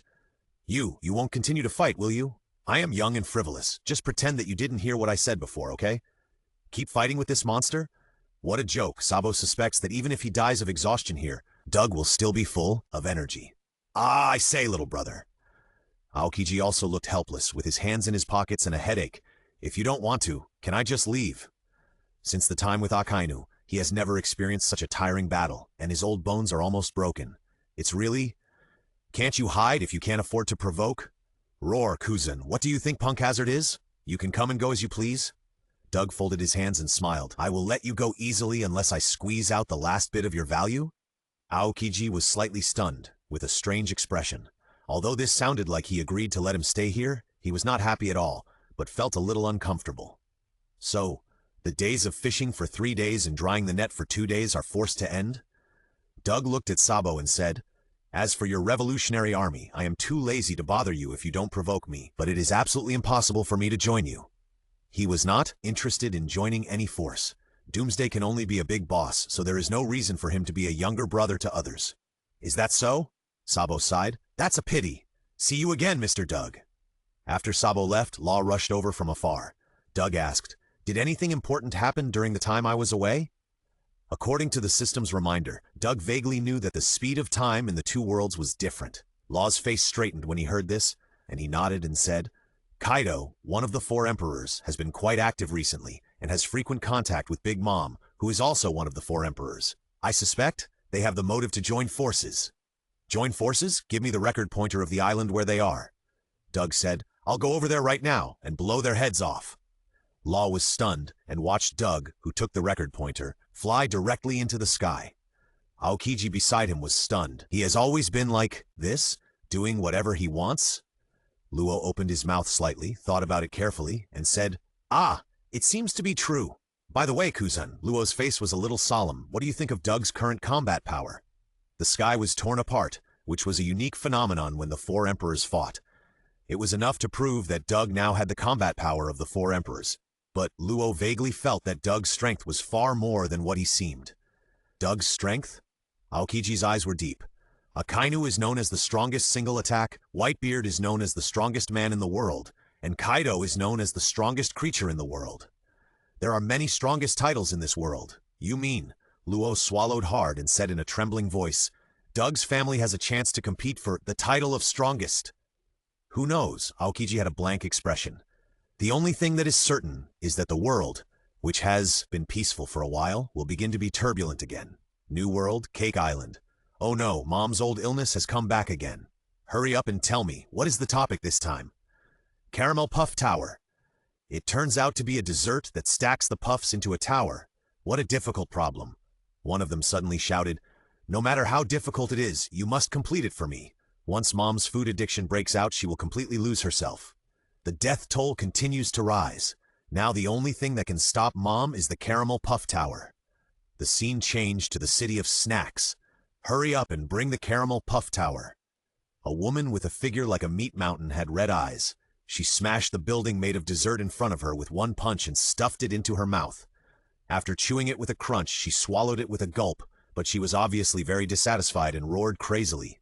Bring it to me! This meat mountain is one of the 4 emperors, Big Mom, who is known as the Natural Destroyer. Where is it? Where is it? Big Mom wreaked havoc in the dessert city, grabbing the dessert and putting it in her mouth. It doesn't taste like this. It doesn't taste like this either. Nothing is right. With a loud bang, Big Mom smashed the dessert building that was more than 30 meters high with one punch. As if she had noticed something, she turned her head and asked, Who are you? Where is the Caramel Puff Tower? Wow, Mom, it's me, Moscato. Moscato said in horror. As Big Mom's biological son, Moscato knew Big Mom's state very well. But the town was being destroyed by his mother, and he had to stop it. The fleeing people all had happy faces. Ah, it's Lord Moscato. He's the Minister of Ice Cream. There must be a way. People were full of hope. Give us another 30 minutes. The chefs are making it in a hurry. Moscato waved his hands in panic. Get out of my way. The ant's huge fist smashed down, and the terrifying flames mixed with lightning swept over. Moscato jumped in panic and narrowly avoided the ant's attack. "Mom!" Moscato looked up and said, "Don't you recognize me?" Suddenly, his face was startled and his vision was completely covered by a black fog. Two red lights lit up from the black fog, and then a huge mouth appeared, but the huge mouth kept opening and closing, and a majestic and indifferent voice came out. "Life or treat?" Moscato only felt that his whole body was wrapped in huge fear. His mouth opened wide and his pupils trembled violently. "Life or treat?" "No way, Mom, he's your own son." The other children of the aunt's family who were watching were shocked. "The treats haven't been delivered yet," Moscato said in a trembling voice. "I want treats!" Spiral lines appeared in the aunt's eyes. "Don't get in my way." As the voice fell, Moscato saw purple gas coming out of his body. He covered his head with a panic expression. "Mom, I know I was wrong." After saying that, he turned and ran, shouting in panic, "Let me go! I won't stop you next time, so please spare my life." The aunt looked down at him who was running away with a grim smile on her face, stretched out her hand and pulled off the sticky purple gas on his body, and said coldly, 40 years! Plop! Moscato's eyes rolled back and he fell to the ground, requesting monthly tickets, requesting recommendation tickets. Somewhere in the city of snacks, the Flame Tank Pirates base. "Okay, it's time to make a decision. Let's talk about whether we should join forces or not. To us, you are just a bunch of guys who are in the way." The man in a suit, a cigar in his mouth, and a mafia-like appearance said coldly, "He is Capone, one of the 11 supernovas, with a bounty of 300 million Baileys? Gangster Beijay. He infiltrated the Big Mom Pirates just to take down the head of Big Mom, the queen of the Kingdom of Totland, and the captain. Sitting opposite him are some members of the Straw Hat Pirates headed by Luffy. After a year and a half of training, their strength is far stronger than that of the Impel Down period." Facing Beijay's doubts, Luffy folded his arms, his expression calm, and did not speak. "So the easiest way?" Beijay's eyes were filled with murderous intent. "It should be to kill you all on the spot. If I die, the wedding can't be held, and you won't have the chance to assassinate Big Mom." Sanji, who was captured and married to Big Mom's daughter, looked relaxed. "Well, unfortunately, you are right," Beijay said. "I really can't kill you. We don't have time to threaten each other." Jinbei, who put the caramel puff tower into Big Mom's mouth and solved the riot, asked, "Luffy, what do you say? With your directness, can you join forces with these guys?" Luffy didn't say anything, but stared at a strangely dressed and huge monster sitting next to Beijay. The monster seemed to sense Luffy's sight, and sweat dripped from his forehead. "You kid!" Luffy suddenly stood up and shouted angrily, "It's Moriah!" "What nonsense are you talking about?" The questioned monster looked a little nervous. "Hey, Moriah! Where is he?" Chopper, the reindeer who looks like a raccoon cat, was frightened. Moria was one of the Shichibukai they had defeated before, and he could create terrible zombies. Chopper's face turned pale when he recalled it now. Sanji said helplessly, "He's always been there. He just disguised himself a little." Nami clasped her arms and gathered her swollen chest together. "What's the big deal now?" Moriah looked at the angry Luffy and fell into a brief memory. He suffered several consecutive defeats and was expelled from the Shichibukai system before it was abolished. The reason was that he was too weak. Since then, the only halo that maintained his dignity has been deprived, and he has even been gradually forgotten. For a pirate, this is even more painful than killing him directly. So he wants to do something earth-shattering, so that people all over the world will pick up the fear of Mr. Moriah. So Moriah came to Cake Island alone to lurk, wanting to assassinate the Four Emperors' Big Mom. Originally, his target was Kaido. It would be a great pleasure to settle all the old and new hatreds. However, Kaido's territory, Wano country, was too difficult to find. So he could only choose Big Mom as the second best choice. Finally, he met Beijay, who had the same goal, by chance on Cake Island, which led to the current scene. When he learned that he would meet the Straw Hat Boy, he deliberately disguised himself. Moria? No. Moria looked a little ugly. After all, the enemy on the other side had defeated him before. The wound was still aching after 2 years. He didn't want to be recognized. It was too shameful. "I am Beijay's partner." Moria praised his strong ability to adapt to changes, pointed his thumb at himself and said, "Sunlight, Shadow Leah! Hey!" This laugh, it's Sunlight, Shadow Leah. Chopper and Sanji were all black and they didn't think he was trying to hide it. "Is that so?" Luffy nodded seriously. "Did I recognize the wrong person?" "Sorry. You didn't recognize the wrong person. This person must be Moria." Nami pointed at Moria, very surprised. "What are you doing? It's you!" Luffy angrily moved closer and said, "Why are you here? Do you think I want to? Idiot!" Seeing that the disguise failed, Moria also pushed his face forward and scolded, "It's you who made me lose all my prestige." All right. B was full of impatience, put his hands together and supported on the table, and said coldly, "Straw Hat Boy, do you want to join forces with me?" "Okay." Luffy rolled up his sleeves. "Let me punch you first about the matter of you shooting Pokumis." "Wait a minute, Luffy. Isn't it impossible to talk if you do this?" "Humph, you have no chance of winning. The difference in military strength is too great." "Ha! I told you a long time ago, don't ask this kid to come over, Beiji." The three of them wrestled together and the scene was very chaotic. "I'm telling you," Jinbei covered his fat face. "Do you like Big Mom?" "What?" The three turned their heads at the same time and roared, "I hate her so much!" "Then let's join forces," Jinbei said in a dignified manner. "Pirates can put aside their past hatreds for the sake of immediate benefits. You can fight however you want afterwards." The three calmed down after hearing this and returned to their seats. "By the way, Big Mom's body is invulnerable to swords and guns, and cannons are useless. She is just like a steel balloon." Sanji said, "How are you going to assassinate her?" "Heh. Now it's your Lord Moria's turn to show his power." Moria's face was full of pride. Nami seemed to have reacted and said, in surprise, "Could it be that you want to cut off Big Mom's shadow and let her be burned to ashes when exposed to the sun?" "Moria is the user of the shadow fruit, and he can indeed do this." "That's right. If one requirement is met, Moria can take down Big Mom's head in just 5 seconds. Biji smiled mysteriously. "There are 2 prerequisites for Moria to get close to Big Mom. One is that no one can interfere with us within 5 seconds. The other is that Big Mom is too weak to resist." Nami was a little embarrassed. "This is too idealistic. The only thing that can meet both conditions at the same time is the tea party." Biggie continued to explain. "Big Mom's strong body will not be damaged at all, but there was only one time that we saw Mom get a little scratched. That is also her only weakness, the photo of Sister Carmelo." Beji's wife, Chiffon, who is also Big Mom's daughter, said, "At that time, a servant accidentally dropped the photo, and Mom's face turned pale instantly, and she made a strange sound with an unprecedented loud volume. Everyone around tried their best to protect their eardrums from breaking, and some people even fainted directly on the ground," Big said. "Because in addition to the strange sound, she also has the domineering color. However, after being hit, Big Mom fell to her knees, and her knees were actually, it was rubbed and bleeding. In short, our goal is to smash the photo." Beige sneered. "The strange sound will make everyone in the audience unable to move, and we who have put in earplugs in advance can knead Big Mom at will. If you want to escape after you are done, you can use the ability of Bruli, who you just caught. She is the user of the superhuman mirror fruit. People who touch her can travel through the mirror world. The mirror is placed in my body.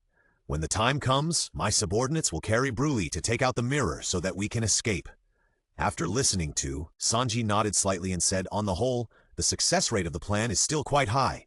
In this way, the news that Big Mom was assassinated by me will spread all over the world." Moria laughed wildly. "The task of breaking the mirror is left to you, Straw Hat Boy." Biji put down the cigar. "No problem. I'll take this job. Hey! The most important thing is that it's fun." Luffy laughed very happily. "I've already thought about how to appear when the time comes." The kingdom of Totland, also known as the 10,000 Kingdoms, is based on Cake Island. There are 34 islands around it, scattered around, and governed by 34 ministers. And the one who manages Wheat Island is the Minister of Flour, Charlotte Katakuri. Katakuri, the second son of the 4 emperors Big Mom Charlotte Linlin, is one of the senior cadres of the Big Mom Pirates, 3 Desert Stars. At the same time, Katakuri is also a special superhuman sticky rice fruit ability user, with a bounty of 1.057 billion Baileys. Katakuri, with short red hair, slender legs, and sharp teeth, was eating donuts alone in the castle. Suddenly, his movements stagnated and his expression gradually became solemn. At the same time, a snack soldier rushed over and was about to knock on the door and report loudly when he saw the castle gate being pushed open, and Lord Katakuri with a scarf on his mouth rushed out from inside. "Is the news true?" Katakuri questioned. "There is a person flying at high speed in the sky and is about to enter the sky above Wheat Island. Is this news true?" The snack soldier was stunned. I haven't said it yet," but he subconsciously replied, "It's true, that person is southwest." Katakuri pulled out the trident named Earth Dragon, hidden in his wrist, and rushed to the southwest at a high speed. "Those who dare to fly openly in my mother's territory are either guests or people with bad intentions. No matter what kind of person it is, he needs to stop the newcomer before the situation becomes more serious. Because of the strange phenomenon in the sky in the distance, Wheat Island has become chaotic. Quick, call the soldiers over. That guy is about to land, run! Is this guy going to die? How dare he be so presumptuous in Big Mom's territory? Stop talking so much, run. Even if this guy fights with the Big Mom pirates, we will be the ones to suffer. The newly evolved biological force field quickly opened up, and Doug flew in the sky, breaking the speed of sound in an instant. It was even faster and faster, and the air outside the field was almost ignited by the high temperature caused by friction. Without the protection of the biological force field, even if Doug's indestructible body would not be damaged, his clothes would be quickly burned, and he could only fly in the sky naked. Puff! The air exploded with a slight sound, and Doug landed smoothly on the ground. He grabbed a villager and asked gently, "Is this the territory of Big Mom, one of the 4 emperors?" This person had never seen such a scene before, and his legs were shaking with fear. He said in a trembling voice, "Yes, yes, don't kill me, don't kill me.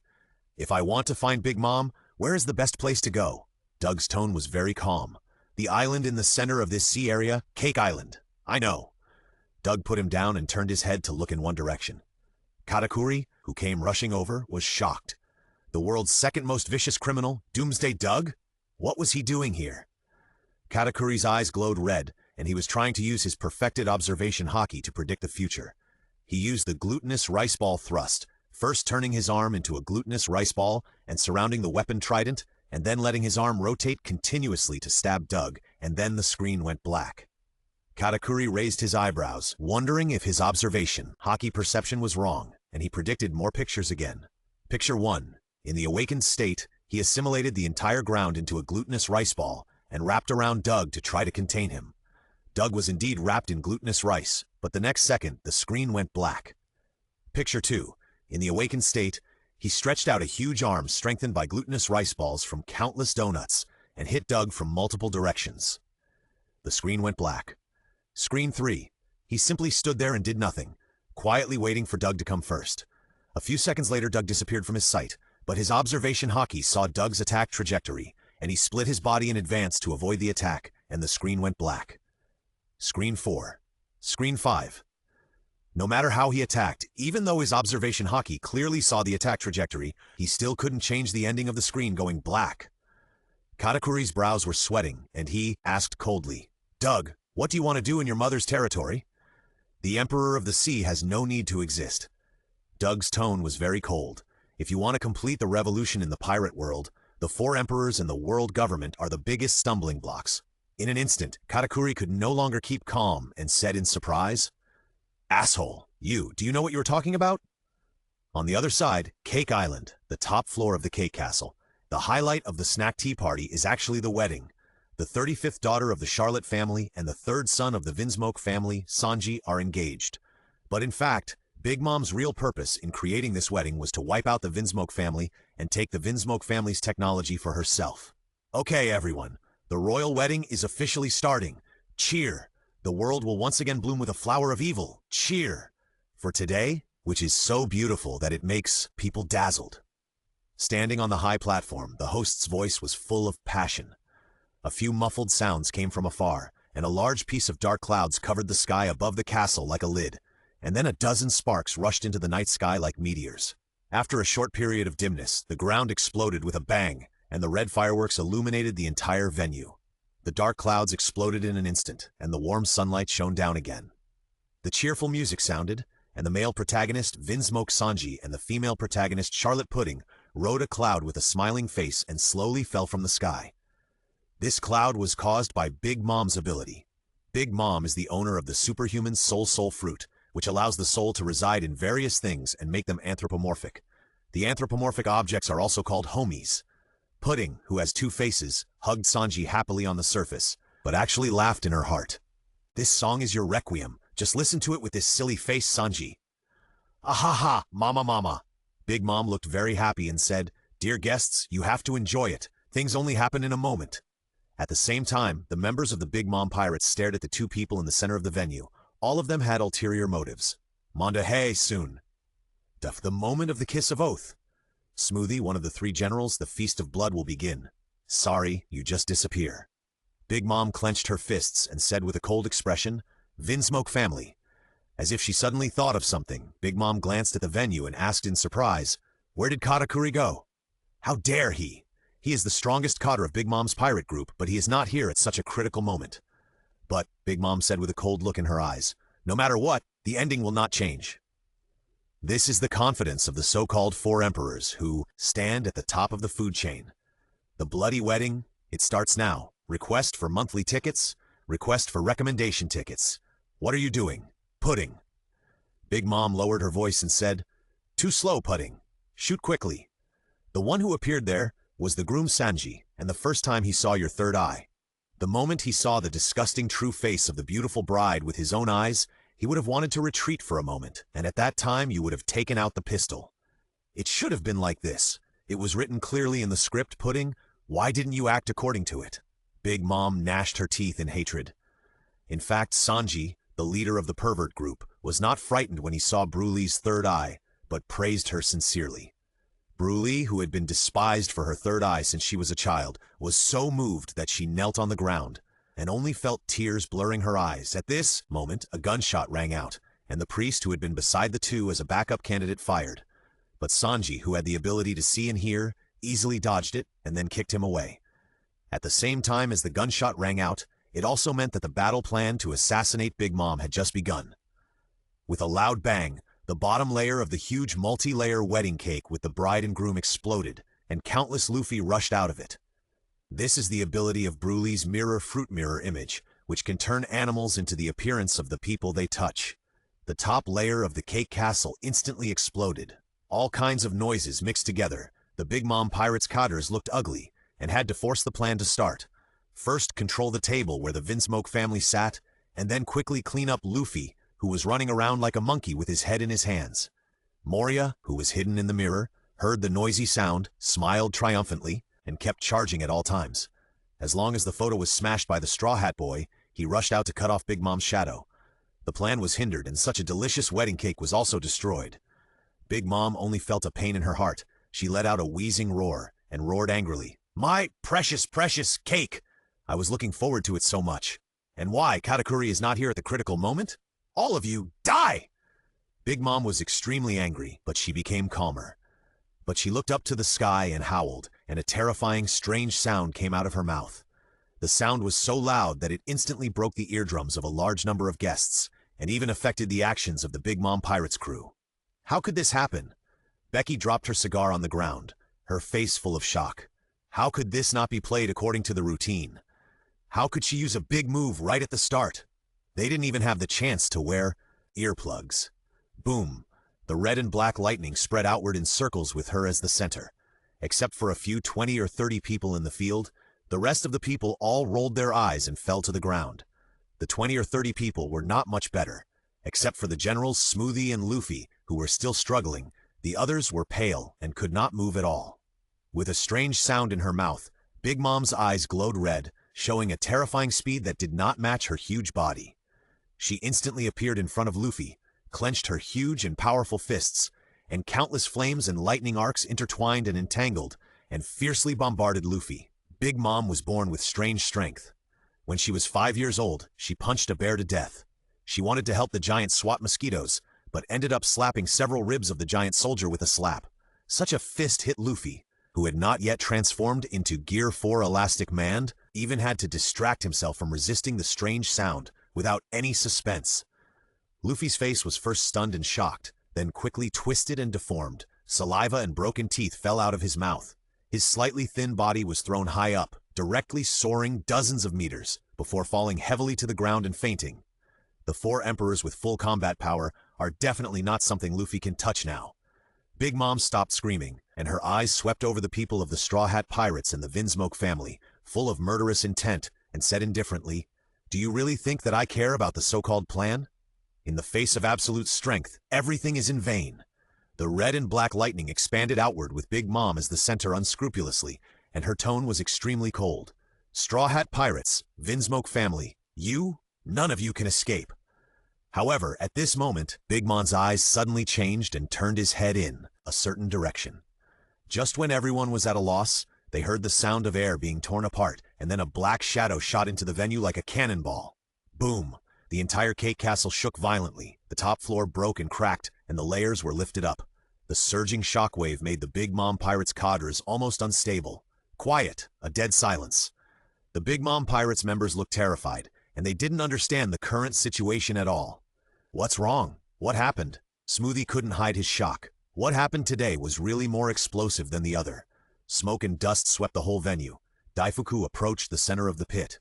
When he saw the true face of the cannonball, he felt horrified and trembled. Katakuri, brother? All the cadres of the Big Mom pirates heard this, and their faces changed drastically, and even their spines shivered. A few days ago, Cracker, one of the three generals, was defeated, which was already shocking. But the one who was suddenly thrown over was the strongest cadre Katakuri, brother? Who could have done it? The general, or the other four emperors? Facing the heartbreaking roars of his subordinates, Big Mom ignored them, but stared straight in a certain direction, with a smile on her face. Has the kid who made a big fuss in Impel Down City grown to this point now? Following Big Mom's line of sight, two red lights first appeared in the smoke, and then footsteps sounded. Doug walked out slowly with red eyes, and his footsteps were extremely heavy. Is that the person who defeated Katakuri, brother? Smoothie's eyes were full of hatred, and he raised the long sword in his hand and rushed towards Doug. The other cadres also had bloodshot eyes, and they all struggled to stand up and wanted to get close to Doug. Big Mom said calmly, "Little guy, what are you doing here today?" Doug smiled, his cheek muscles twitched twice, and said, "Kill you." These two simple words shocked everyone present. Big Mom's pupils suddenly contracted, and then she laughed wildly. Mama, you really don't know how high the sky is. There are countless people who want to kill me in this sea, but I am still alive and well. Why do you dare to say that? Answer me. Destroy, day. Doug. Big Mom stared at Doug grimly, almost word by word, and a terrifying momentum began to gather from her. Go to hell! Smoothie rushed over from the side, and the long sword carried a terrifying wind pressure to slash at Doug. Doug did not answer Big Mom, but clenched his fists and hammered the ground fiercely. Boom! After a few thunderous noises, a circle of energy shield flashing with red arcs suddenly expanded outward with him as the center. The long sword in Smoothie's hand, which was the first to bear the brunt, shattered into pieces until it turned into powder. She felt that she had suffered an irresistible blow. She spat out a large mouthful of blood, and her mind became blank. Her body shot out in an arch shape, knocking away several cadres and flying all the way, until she disappeared from everyone's sight. Big Mom's face was as ferocious as a demon, but when she opened her mouth, a harsh, strange sound and the domineering aura of the king surged out, competing with the red energy shield. The red and black lightning expanded unscrupulously. The cadres of the Big Mom pirate group fell to the ground helplessly. Their expressions were horrified, and their bodies were shivering. The world can't be so far away. Request for monthly tickets. Request for recommendation tickets. Boom! The top floor of the Cake Castle. Suddenly a thunder exploded in the sky, and the red energy shield and red and black lightning all dissipated. In an instant, the entire ground trembled slightly, and the surging shockwave even crossed the distance of the land and affected the coast near the port. The originally calm sea surface also began to roll up turbulent waves, and below, the Cake Castle, which had already shown many signs of damage, began to shake violently under the impact of such a close storm, and then collapsed layer by layer. Quick! We have to leave here immediately. Doug and Big Mom are fighting. Doug, that guy, disappeared for a year and a half, and his strength has improved by leaps and bounds. He actually defeated Sister Smoothie, who is a general star, with one move. Could it be that Mom can? What nonsense are you talking about? Mom is a 4 emperors. Various noises mixed together, and the still movable Charlotte family cadres quickly moved to the edge of the island and took some guests attending the wedding with them. Bang! Gangster BG emerged from the ruins. He saw at a glance that Jinbei was trying to move Luffy, who was pressed under the boulder in the distance. The plan has failed before it even started. Let's go. Baggy's face was gloomy. He clearly saw that before the castle was destroyed, a cadre of the Charlotte family put away the photos and quickly left the scene. And there was Doug, an unexpected monster, sandwiched between him and Big Mom. The chance of losing his life was too high. Continuing the plan was definitely a deal that was not worth the gain. Jinbei and Moria, who emerged from the mirror, hugged Luffy and rescued the members of the Straw Hat Pirates, who were stunned by the aftermath. These two monsters. Biggie looked at the two figures in the sky, and a trace of horror flashed in his eyes. It's so scary. On the left, Big Mom was wearing a pink bicorn hat. Napoleon, stepping on a huge white cloud, Zeus, and followed by the fireball Prometheus with red dimples. The three of them were the strongest homies created by Big Mom, with great effort, and they had special powers.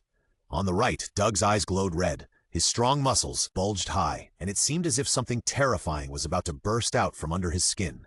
There were continuous subtle explosions, gradually spreading from his arms to his whole body. Physique, level 5, top physical skills master. The 3 words, top masters, couldn't be more easy to understand. This means that in the pirate world, including all humans, other races, and even various monsters, Doug has now entered the top part of the ranks. Doug and Big Mom didn't even start their fighting postures, but the energy they emitted alone triggered a terrifying celestial phenomenon that spiraled inward and was unknown how deep it was. Mama, mama! Big Mom laughed wildly. Suddenly, black clouds pressed down and the sky and the earth changed color. Life or wedding cake? Her eyes revealed a terrifying red glow, and she uttered a dreamlike voice like an ancient god, turning the ruins of this place into a place of judgment. On the distant coast, General Smoothie, who was rescued by members of the Charlotte family, felt a stinging pain all over her body, but she didn't care at all. With her powerful eyesight, she looked up at the 2 figures in the sky. Here it comes. It's Mom's soul spell. Judge by questioning humans. As long as the enemy feels a little fear of death, his life will be taken away. Standing still, are you scared? Humph. Doug, your soul is about to leave your body. But seeing Doug step on the air and cross a distance of 100 meters in an instant, he came to Big Mom as if teleporting and punched hard. Big Mom's face was stunned. She was still immersed in the doubts about why the soul spell was ineffective, and she felt a majestic force raging in her chest. The members of the Charlotte family were watching them intently, and then suddenly saw Doug's figure disappear, and there was an explosion-like sound in their ears, and then Mom's huge body flipped out in the next moment. This scene completely blew up their eyes, and they all exclaimed, "Oh my God, it was so fast, I couldn't see it clearly. The power of this punch is so terrifying." The soul spell didn't work, and my mother was knocked away, but Smoothie didn't panic, because she knew that my mother had a very strong body, and this body also gave her incredible defense. Even without using the armament hockey defense, pirates with a bounty of less than 1 billion would never be able to break my mother's skin. And if she used the armament hockey defense, even a strong man like Katakuri would find it difficult to leave a scar on my mother. The smoke and dust dissipated, and Smoothie saw her mother's condition. Sure enough, in addition to her embarrassed figure and her pink hair hanging down, the only thing on her mouth was, "Huh? Is that blood? Blood foam?" My mother vomited blood. Smoothie was a little surprised. I heard that the blade of the giants would be broken if it slashed on her mother, who was only 5 years old. Such a mother, actually. But Smoothie didn't panic. It was just a sneak attack, and such minor injuries can be recovered in a short time for their monster-level physiques. Sure enough, the sunken chest of the mother recovered quickly, and the blood at the corners of her mouth, more and more. Smoothie was stunned. "What is going on? You guy?" Big Mom covered her chest with a ferocious expression like a devil. "Did you let the armament hockey flow?" "No, it's not just that." Doug on the opposite side saw that his fists, which were stained with black color, had undergone further changes. A golden halo enveloped the layer of armament hockey, flowing back and forth like water, bringing stronger power. Level 5. As long as it is impacted by energy, all the abilities of Doug's body will evolve. Flow? No. Of course, it's more than just flow. Armament hockey relies on the body. As long as the body is strong enough, Doug can learn all the different usage techniques at a glance. The sparring with Aokiji a few days ago was not just sparring. Doug learned all the techniques of entanglement, external release, and internal destruction that day. The punch that made Big Mom vomit blood was the simultaneous use of the 3 techniques of hardening, entanglement, and external release. It passed through the surface of her body and directly destroyed the inside of the human body, causing real damage. "Well done, Doug." Big Mom's eyes were bloodshot, and she sneered, "But the top armed color is just the foundation for the 4 emperors. With this." "So, why don't you go all out?" Doug interrupted her rudely with a violent expression and said, "Come on. The Sea Emperor who reigns over the New World, show all your strength. Let me feel the pain." Mama, interesting. Then I will satisfy you, kid." Big Mom's eyes showed red light, and she suddenly stretched out her hand and grabbed upwards. Napoleon! Amidst the roar, the pink captain's hat originally worn on her head instantly turned into an extremely wide giant sword. "Emperor sword, come here too." Big Mom also raised her left hand, and the fireball Prometheus immediately turned into a golden stream of light, shooting over and merging into the blade, wrapping it in blazing flames, as dazzling as the sun. ZZZ Zeus's originally pure white body quickly turned purple-black, and it turned into a thundercloud, riding Big Mom and soaring into the sky, revealing a ferocious face to Doug. Big Mom stepped on Zeus and flew into the sky, holding the Emperor's sword in her hand high up, with flames burning like fire, and slashed down at Doug at a terrifying speed that made people feel cold all over. Since she decided not to hold back, then she would naturally use a killing move as soon as she came up. It appeared, Mom's Emperor Sword, Broken Blade. Smoothie's face was full of excitement. Terrifying high temperature contained in the blade was enough to evaporate and melt everything in the world. Combined with Mom's monster-like physique, this terrifying attack was enough to smash a mountain. Choose to take it head-on? Humph, naive. Life returns, destroyed body. Doug clenched his right fist, and the muscle structure and density of his right arm changed rapidly. His arm swelled up until it was twice as thick, and even cracks like lava appeared. Scarlet shockwaves surged out with his fist and collided with the Emperor's sword. The red and black halo spread around like a flying slash, instantly shredding the tall buildings. 1 second, 2 seconds. Smoothie silently counted the time the two were deadlocked. When she counted to the 3rd second, she clearly saw her mother's sword blade being hit up, and her fat body was knocked out along with Zeus under her feet. But Smoothie was not panicked at all. This was just the beginning. Sure enough, Zeus doubled in size and instantly stopped his backward figure. At the same time, Big Mom's left hand, which was not holding the Emperor's sword, raised. Buzz! Countless flames and lightning arcs alternately entangled with her, attached to her clenched fist, and from time to time issued a terrifying explosion. The momentum was extremely terrifying. The roar of the flame thunder dragon. Big Mom's arm shook, and the huge fist was aimed at Doug and pressed fiercely. A red and purple shockwave in the form of a giant dragon erupted, submerging Doug in it. The dazzling halo swept the whole scene, making it difficult to judge the specific state of Doug, who was completely swallowed by the shockwave. Took this blow completely? Humph, stupid. Mom's top-level armed color, combined with the ability to inject souls into objects, can allow flames and lightning arcs to invade the enemy's interior in a weird way, crushing all the exposed fragile organs. It is said that 10 years ago, Mom used this trick to kill a big pirate who was said to have cultivated the armed color to the top at that time, and even the hardness of his body surface was comparable to diamond. That's it, Mom. Kill him cruelly, and let him understand that the majesty of the Emperor of the Sea cannot be offended. The dragon-shaped shockwave passed through Doug's body and finally exploded in the sky. The red and purple halos shot out in all directions, as dazzling as fireworks. However, no one was willing to share even a little attention. All eyes were focused on Doug, who took the blow. What happened? Will he be seriously injured? Squeak! A creepy sound came from Doug. Under Smoothie's unbelievable eyes, Doug's other arm also expanded by 2 times, and fine lava cracks appeared on the surface of his arm. What's more frightening is that the skin on Doug's upper body is slightly squirming, as if something terrible is brewing underneath.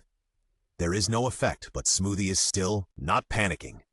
With her mother's monster-like physical strength, she can easily use this killer move hundreds of times. She doesn't believe that Doug will still be calm at that time. Big Mom's pupils suddenly contracted, and her powerful observation, Hockey, allowed her to sense the bad breath from Doug's squirming skin. Without hesitation, she grasped the blade with both hands, raised the Emperor's sword in her hand high again, and suddenly swung forward. As the blade lit up, a giant sword energy flew out from the tip of the blade, and an extremely bright light burst out, and a circular shockwave was directly printed on Doug.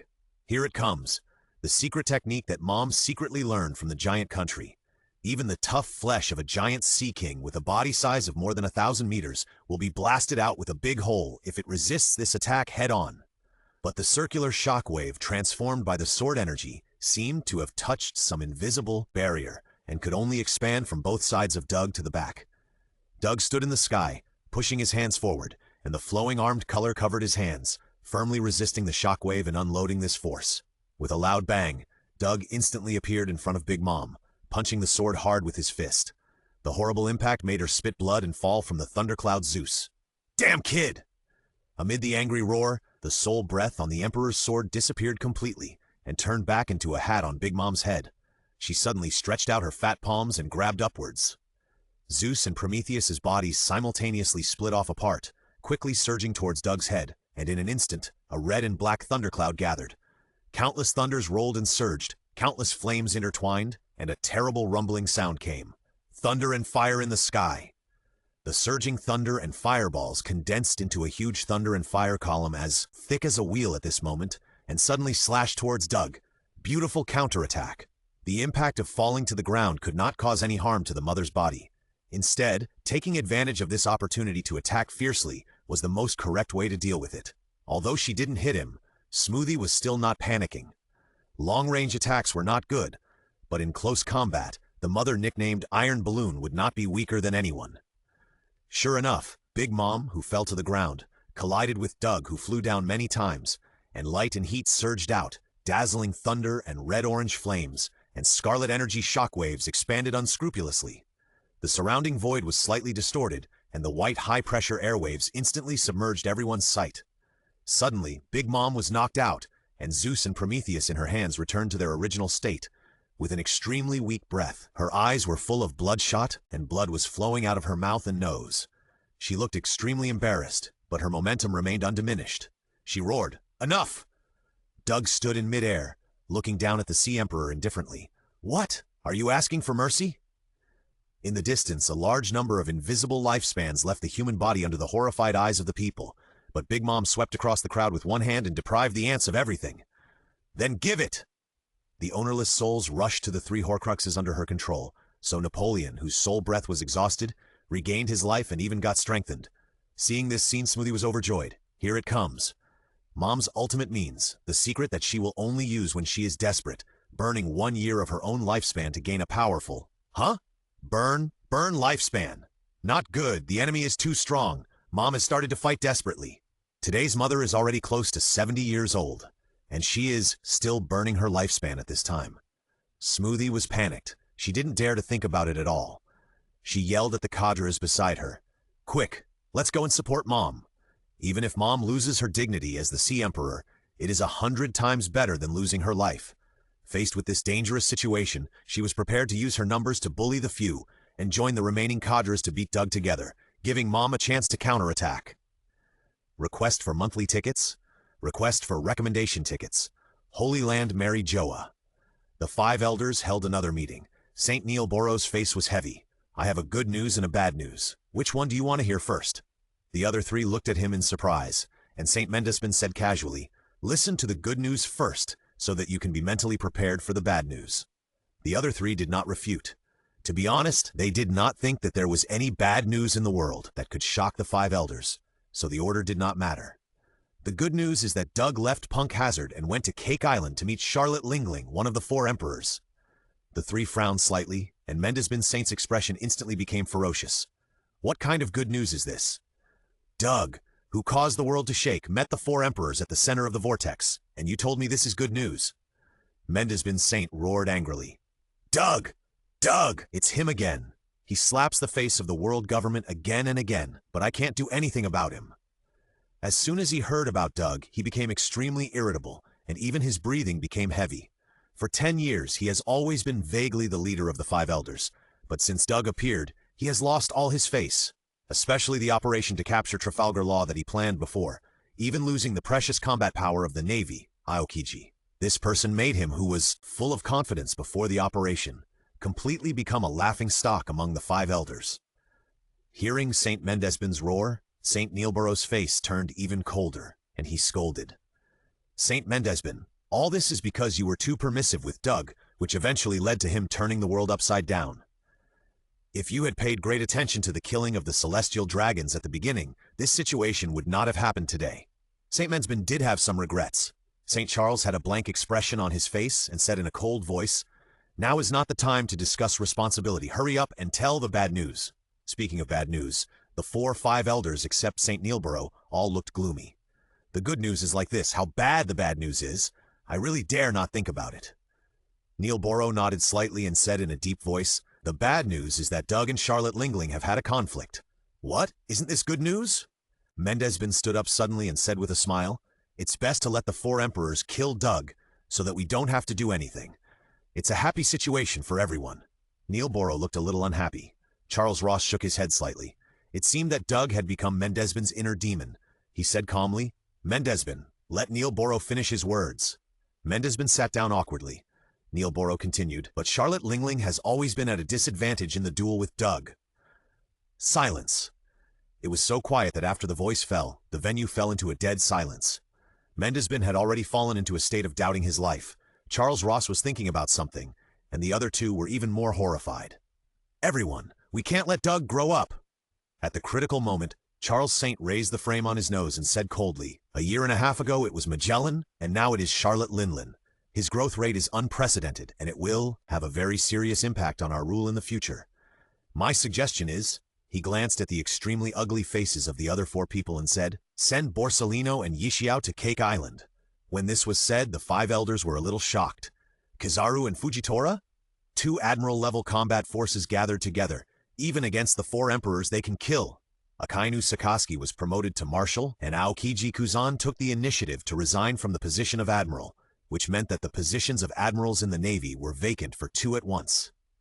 However, the world government successfully recruited 2 strong men who were qualified to serve as admirals through the world recruitment, namely Fujitora and Green Bull.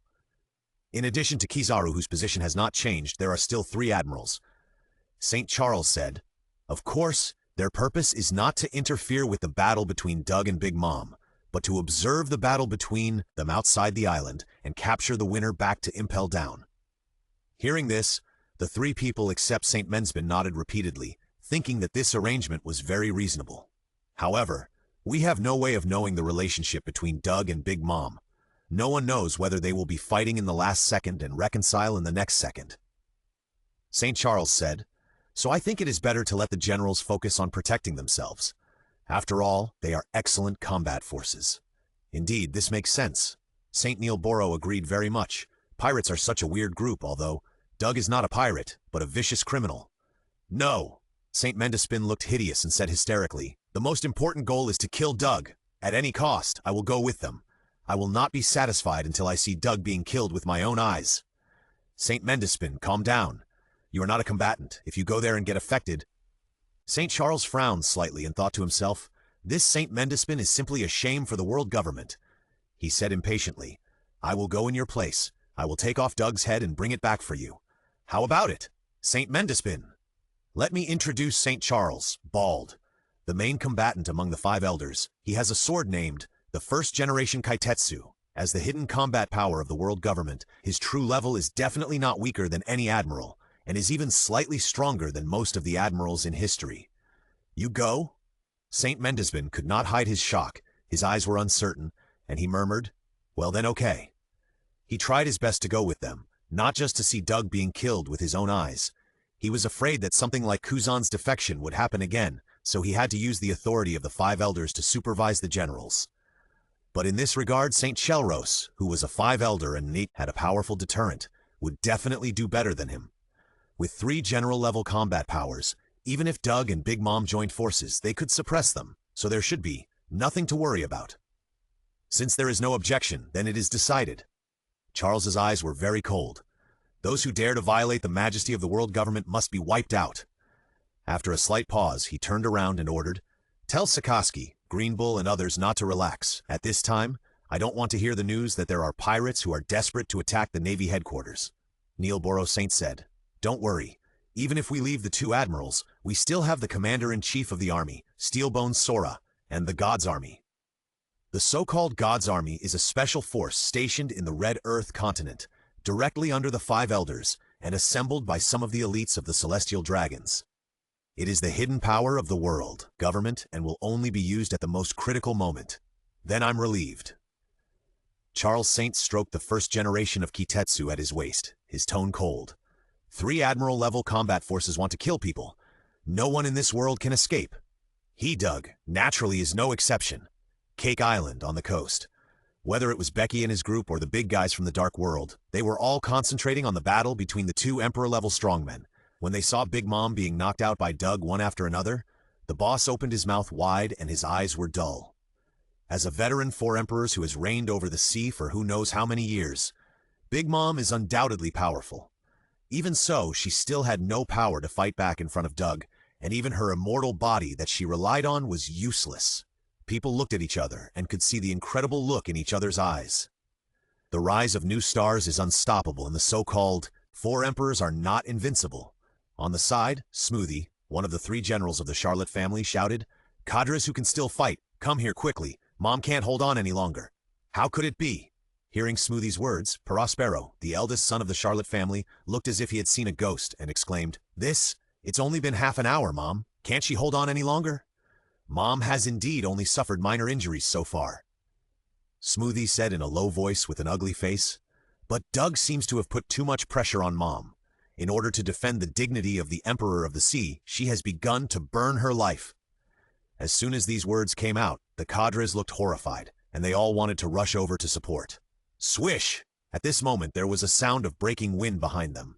Smoothie looked back and saw a short and fat old man, stepping on the moonstep and falling to the ground.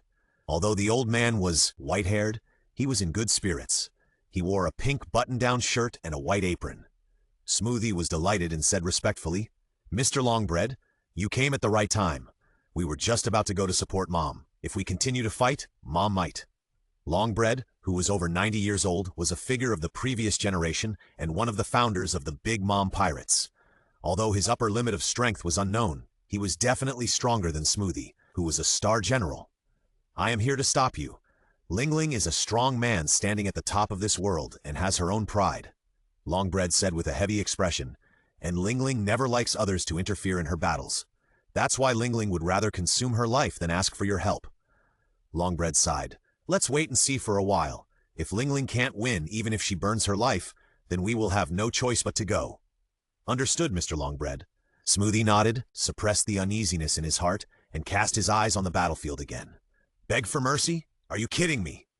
Big Mom said with some disdain. Then she spread out her palm, and a light appeared in her palm.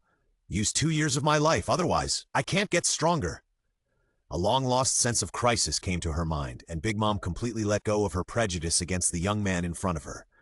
But Big Mom's height of nearly 9 meters suddenly soared, her body began to grow extremely large, her eyes burned with the flame of revenge, and she tightly grasped the demon blade that had grown to more than 10 meters. Above her head was the spirit of the scorching sun and thunderstorms, and under her feet were ruins that were about to be burned. This is the true posture of the 4 emperors, standing at the top of the food chain. She looked at Doug and said in a thunderous voice, "I haven't felt such pain for decades." "Just acknowledge your strength." Big Mom's face was grim. "Doomsday Doug, you are really here to kill me, so give it a try. See if you can cut off the head of the 4 emperors. If Big Mom is a weaker existence among the 4 emperors in normal state, then after she becomes Gigantamaxed, she already has the ability to compete head-on with any of the 4 emperors. Even Whitebeard, the world's strongest man, or Kaido, the world's strongest creature, are no exception. Doug, who evolved continuously, also felt a great sense of oppression from this 4 emperor and Big Mom for the first time. Doug, suspended in the air, clenched his fists and his muscles bulged high. With a piercing sound, he actually raised his arms and tore the skin on his back. Sharp bone spurs emerged from Doug's body one by one. Under the refraction of the sun, they shone with a crystal-like brilliance. Scarlet cracks instantly spread all over his body, and one could even vaguely see the red magma flowing inside. This is the iconic bone spur of Doomsday.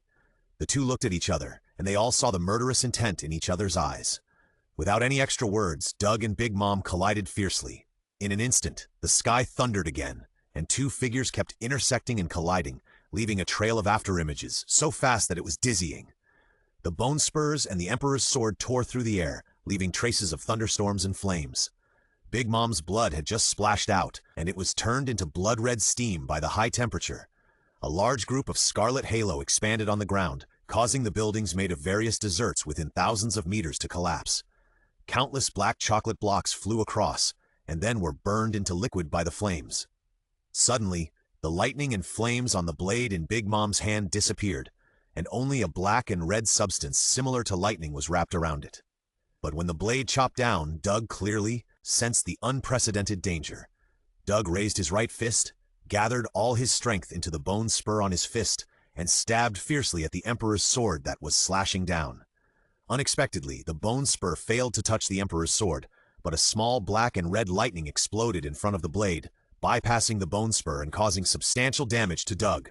Overlord Color Entanglement. Wrapping the Overlord Color domineering around the attack is the top use of Overlord Color. Only a handful of strong people can master this skill, and its power far exceeds that of armed Color. Doug's chest was immediately bloody, but he seized the opportunity and blasted forward with his other hand. The indestructible small bone spur burst out and pierced through Big Mom's tough body easily. Boom! The terrifying force caused Big Mom's body to fly out like a cannonball, smashing into the scorched earth, creating a huge bottomless pit. Doug was suspended in mid-air. The wounds on his body were healing rapidly, and his flesh and blood were growing again like bamboo shoots after rain, and his body was restored to its original state in an instant. And in the center of the pit below, the smoke and dust dissipated, and Big Mom half knelt on one knee in the scorched earth. Her body was already covered with dirty blood, and a huge pit formed under her neck. The bones were white, and the blood vessels were clearly visible, which looked extremely terrifying. But the body known as the Iron Balloon was here after all, and the powerful regeneration ability was always working. The new tender flesh inside was wriggling and weaving at a speed visible to the naked eye so that she could join the battle again. This is a battle between monsters, and only death can end it. Request for recommendation tickets. Request for monthly tickets. Kingdom of Totland, Southwest Sea area. A large ship with a black appearance and a body much larger than a giant warship gradually rose from the sea level. On the rail of the ship, a skull with strange horns was hung high. This was the Beast Pirates founded by the four emperors Kaido. Lord Kaido, we came all the way from Wano country. Are we just here to discuss the alliance with Big Mom? Jack, one of the three disasters of the Beast Pirates, Drought, who also has the title of Ship King, asked with some doubt. Without artificial devil fruits, the army of ability users cannot increase. Kaido's eyes were cold. In this case, there is nothing to wait for. Kaido's pupils suddenly shrank into vertical pupils, and the lightning that frightened Jack suddenly appeared in them. Such a boring world. It's best to destroy it. I want to start a war that will sweep the world. Rumble. As his voice fell, dark clouds rolled in the sky, and several extremely thick divine thunders fell on the sea in the distance, setting off huge waves. Suddenly, the members of the Beast Pirates saw that the weather above the Cake Island in the distance was very strange. The experienced members instantly realized that there might be strong people fighting on the island, and they all entered a state of alert. One of the three disasters, Flame Disaster Jin, had a solemn look in his eyes, and felt that the warning in his heart had reached the highest level, as if there was an extremely terrible person fighting on the Cake Island. Kaido narrowed his eyes slightly and stared at the Cake Island expressionlessly, as if he was sensing something. The meat-like body flew high, and when the crew saw the familiar but somewhat unfamiliar figure, they exclaimed, "It's Big Mom! It seems that she is fighting with someone." "What? Who is that person?" "You dare to attack the four emperors, you are really brave." Jin's pupils suddenly contracted, and he shouted, "Something is coming." But in the distance, Big Mom tightly grasped the Emperor's sword, which was 10 meters long and wrapped in black and red lightning, and swung it down heavily, as if it collided with something, and the whole Cake Island began to shake violently. Clang! Clang! Clang! Clang! The Emperor's sword, wrapped in the domineering color, instantly swung dozens of times in the air, accompanied by the heart-shaking sound of metal clashing, and the shredded air raged around. The strong wind that exceeded the wind speed level destroyed a large area of buildings. The ruins were pushed away by the repulsive force and rushed to the coast, even raising waves on the sea, until their pirate ship went backwards. The members of the Beast Pirates crossed their hands in front of them to resist the strong wind, their faces full of horror. Kaido snorted coldly, and a large amount of hurricane spewed out from his mouth, completely offsetting the oncoming strong wind. Big Mom is worthy of being one of the four emperors. She is really strong. Jack's face was solemn, but who fought against her? She was evenly matched with Big Mom. No, not evenly matched. Kaido's expression became particularly ferocious. I didn't expect it to be that kid. Even that old woman was beaten by him. As if to confirm his words, Big Mom's gigantic body flew down like a cannonball and hit the island heavily. Damn kid, how could I let you kill Weakling in front of me? With a muffled bang, Kaido stepped on the board and jumped into the sky, turning into a blue dragon and rushing directly into the rolling clouds, flying towards Cake Island. Cake Island, Big Mom was shot down from the air, flew thousands of meters, and then plowed a terrifying gully on the ground, and just fell in front of Mr. Longbread and the others. Mom? Perospero screamed and rushed over to help Big Mom up, but she threw him away roughly the next second. Get out! Big Mom was covered in blood, and she stood up with difficulty, leaning on the Emperor's sword, and kept panting, violently. Lingling. Longbread looked sincere. It's enough to hold on until now. For the sake of the family and the future of the world, let me and Smoothie and the others. The voice stopped abruptly, and the members of the Charlotte family only saw two scarlet rays bursting from a distance, instantly blasting Mr. Longbread's head, and blood even splashed on Prospero's face. The ground behind Longbread, which was affected by the heat vision, also turned into red magma, like two scarlet bloodstains. Mr. Longbread, There were exclamations, and the eyes of the Charlotte family cadres bulged out, and they felt cold limbs. "Little Doug?" Big Mom's face was ferocious like a ghost, and she let out a shrill roar. She spat out a mouthful of blood foam, stepped on Zeus again, and rushed towards Doug in the distance. Smoothie and the others looked at the remaining body of Mr. Longbread, who turned into a blazing flame. Their upper and lower teeth trembled and collided uncontrollably. No one dared to mention going to support Mom again. Doug collided with Big Mom, who rushed straight up again. Blood arrows shot out from Big Mom's body. Those were sharp bone spurs that left a series of wounds on her body. But Big Mom's Emperor Sword ignited a red-gold flame, interlaced with black and red lightning patterns, and roared towards Doug. Wherever he passed along the way, the void was even slightly trembling. It was hard to imagine how terrible this attack would be when it really broke out. Big Mom's physique is indeed strong. There is no doubt that she is at the top level like Doug, which is more than 10,000 in terms of data. In addition, the strong in the world of pirates have extremely thick blood, and the speed of blood recovery is also very fast, which leads to some entanglement in the duel between masters. Just like the decisive battle between Akainu and Aokiji in the original work, it lasted for 10 days and 10 nights, and an ordinary island was permanently turned into an ice and fire island, and finally Akainu won. According to common sense, Doug and Big Mom will have to fight for several days and nights before they can decide the winner. However, is Doomsday an existence that can be analyzed according to common sense?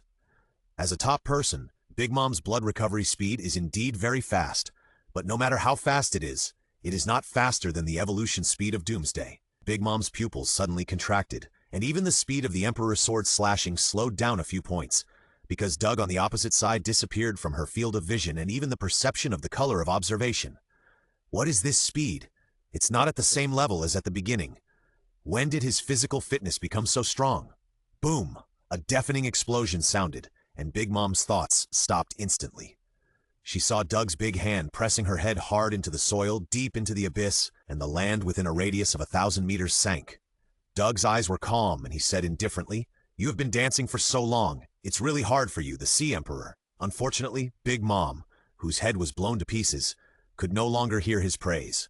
So far, Big Mom, the Sea Emperor who reigned in the New World, was completely dead. But Doug knew that this was the first one, but it would definitely not be the last one. He wanted to pull down the so-called Sea Emperors one by one. After witnessing a bottomless pit being smashed out in the center of the battle, the Charlotte family members who were watching the battle from a distance all had cold hands and feet and fell into a dead silence. 1 second, 2 seconds, time passed silently. When the dust and fog completely dissipated, they still didn't see their mother stand up. Suddenly, their pupils shrank and their hearts seemed to be grasped by a hand. After a brief moment of unconsciousness, Perospero suddenly screamed in a shrill voice, and the fear in his heart was completely occupied by his worry about his mother. "Mom? Mom?" Looking at the body with a shattered head in the deep pit, Perospero felt like he was falling into an ice cave, and his body couldn't stop shaking. Originally, he thought that his mother was just defeated and not dead, but the facts before him were so cruel.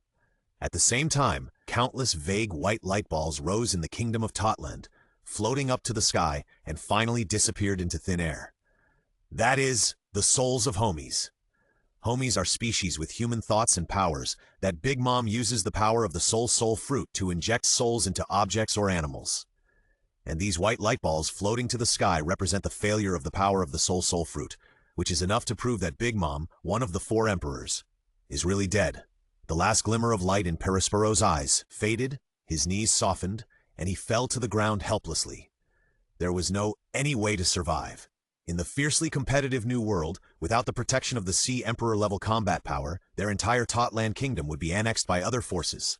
Besides, this demon who killed my mother might not let them go. "Mom!"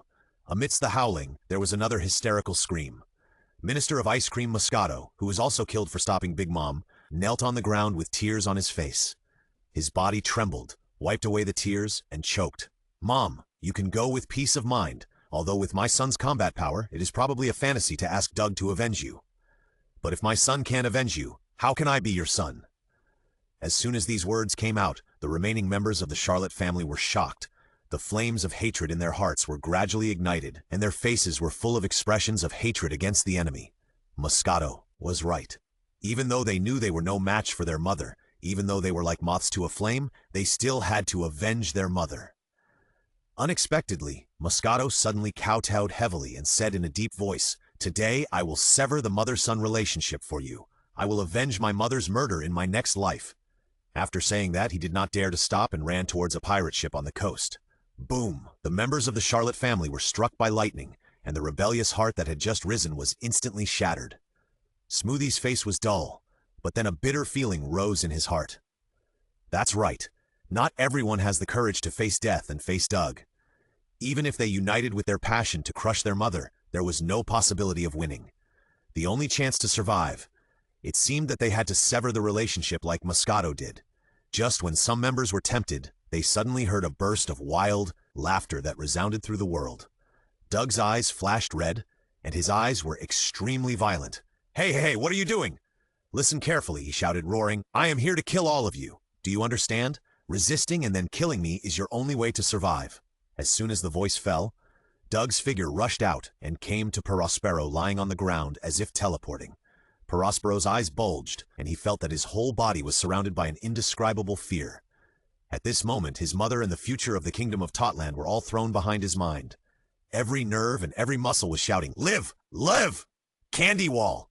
Prospero's expression was ferocious, and he shouted angrily. But a thick barrier made of candy appeared above him. The candy, solidified by syrup, was wrapped with armed color domineering, enough to withstand the attack of the artillery on the giant warship. Prospero is the owner of the parahuman type, licking fruit, with a bounty of 700 million berries. Boom! With a loud bang, the huge foot covered with cracks like lava slammed down, and the shockwave swept the whole place. Just like crushing an ant, Prospero and his proud candy wall were crushed together. Even the ground instantly appeared spider-web-like cracks, and finally formed a huge pit with a radius of 100 meters. Life returned destruction foot. The terrifying explosion instantly awakened the members of the Charlotte family, and all their distracting thoughts were shattered.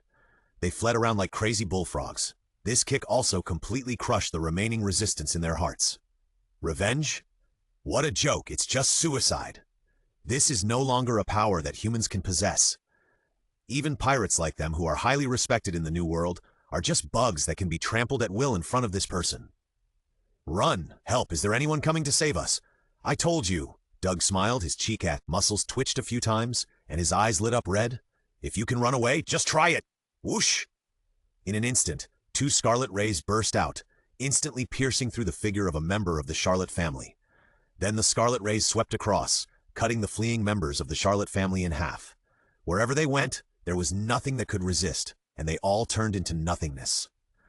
In the rolling sea of clouds, Kaido's eyelids kept twitching, and the confidence and optimism on his face had disappeared. In his perception of observation, the guys with decent life breath on the Cake Island in front were decreasing one by one.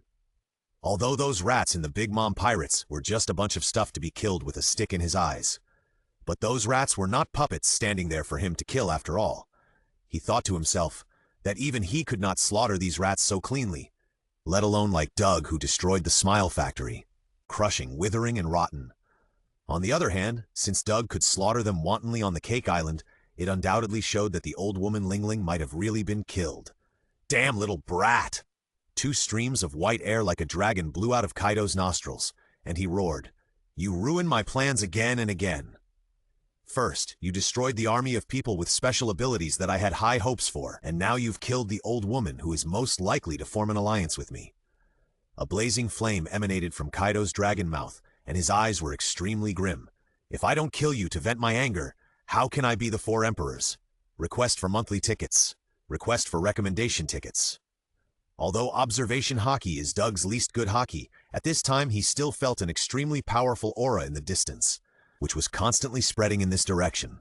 Doug frowned, and his observation hockey instantly expanded, directly covering the entire Cake Island and spreading to the sea. Level 5 top observation hockey. A huge blue dragon? Doug's mouth curled up, and he felt a little excited for the first time in a long time. According to the information, this is the form of Kaido, the 4 emperors, after his transformation. Is Kaido the next to Big Mom? It's really getting more and more interesting.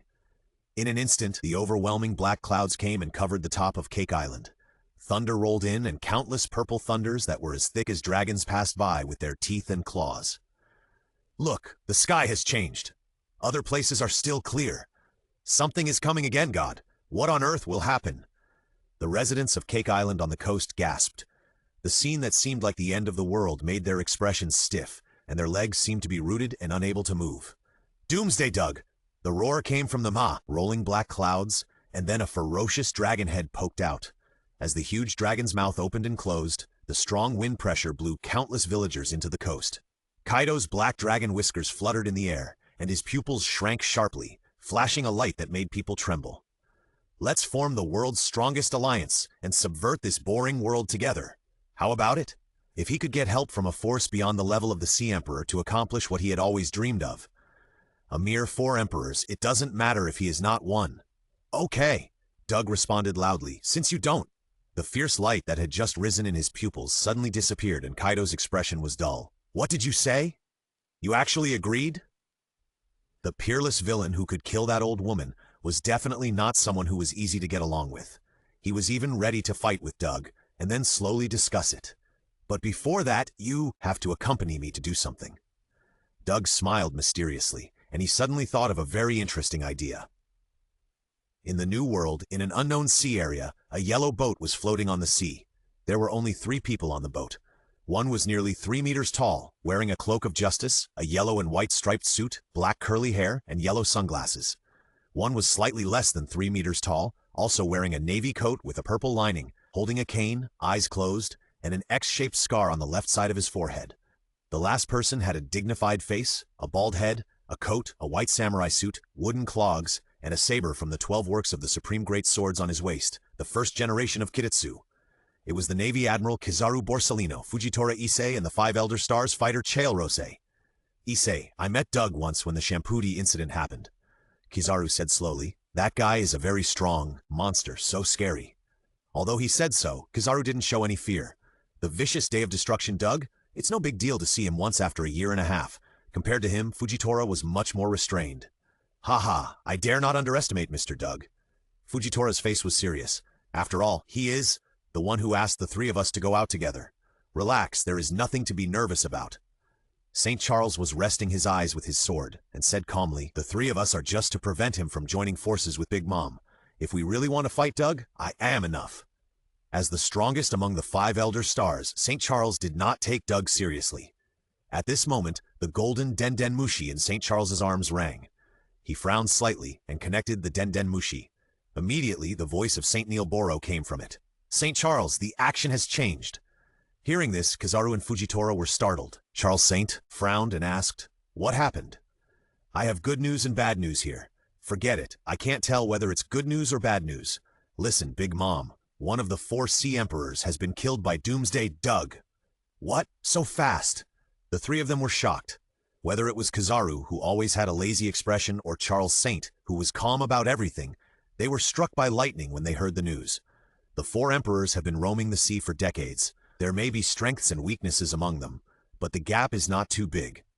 At most, they can only stay at the stage of being able to defeat each other, but unable to stop the other from escaping.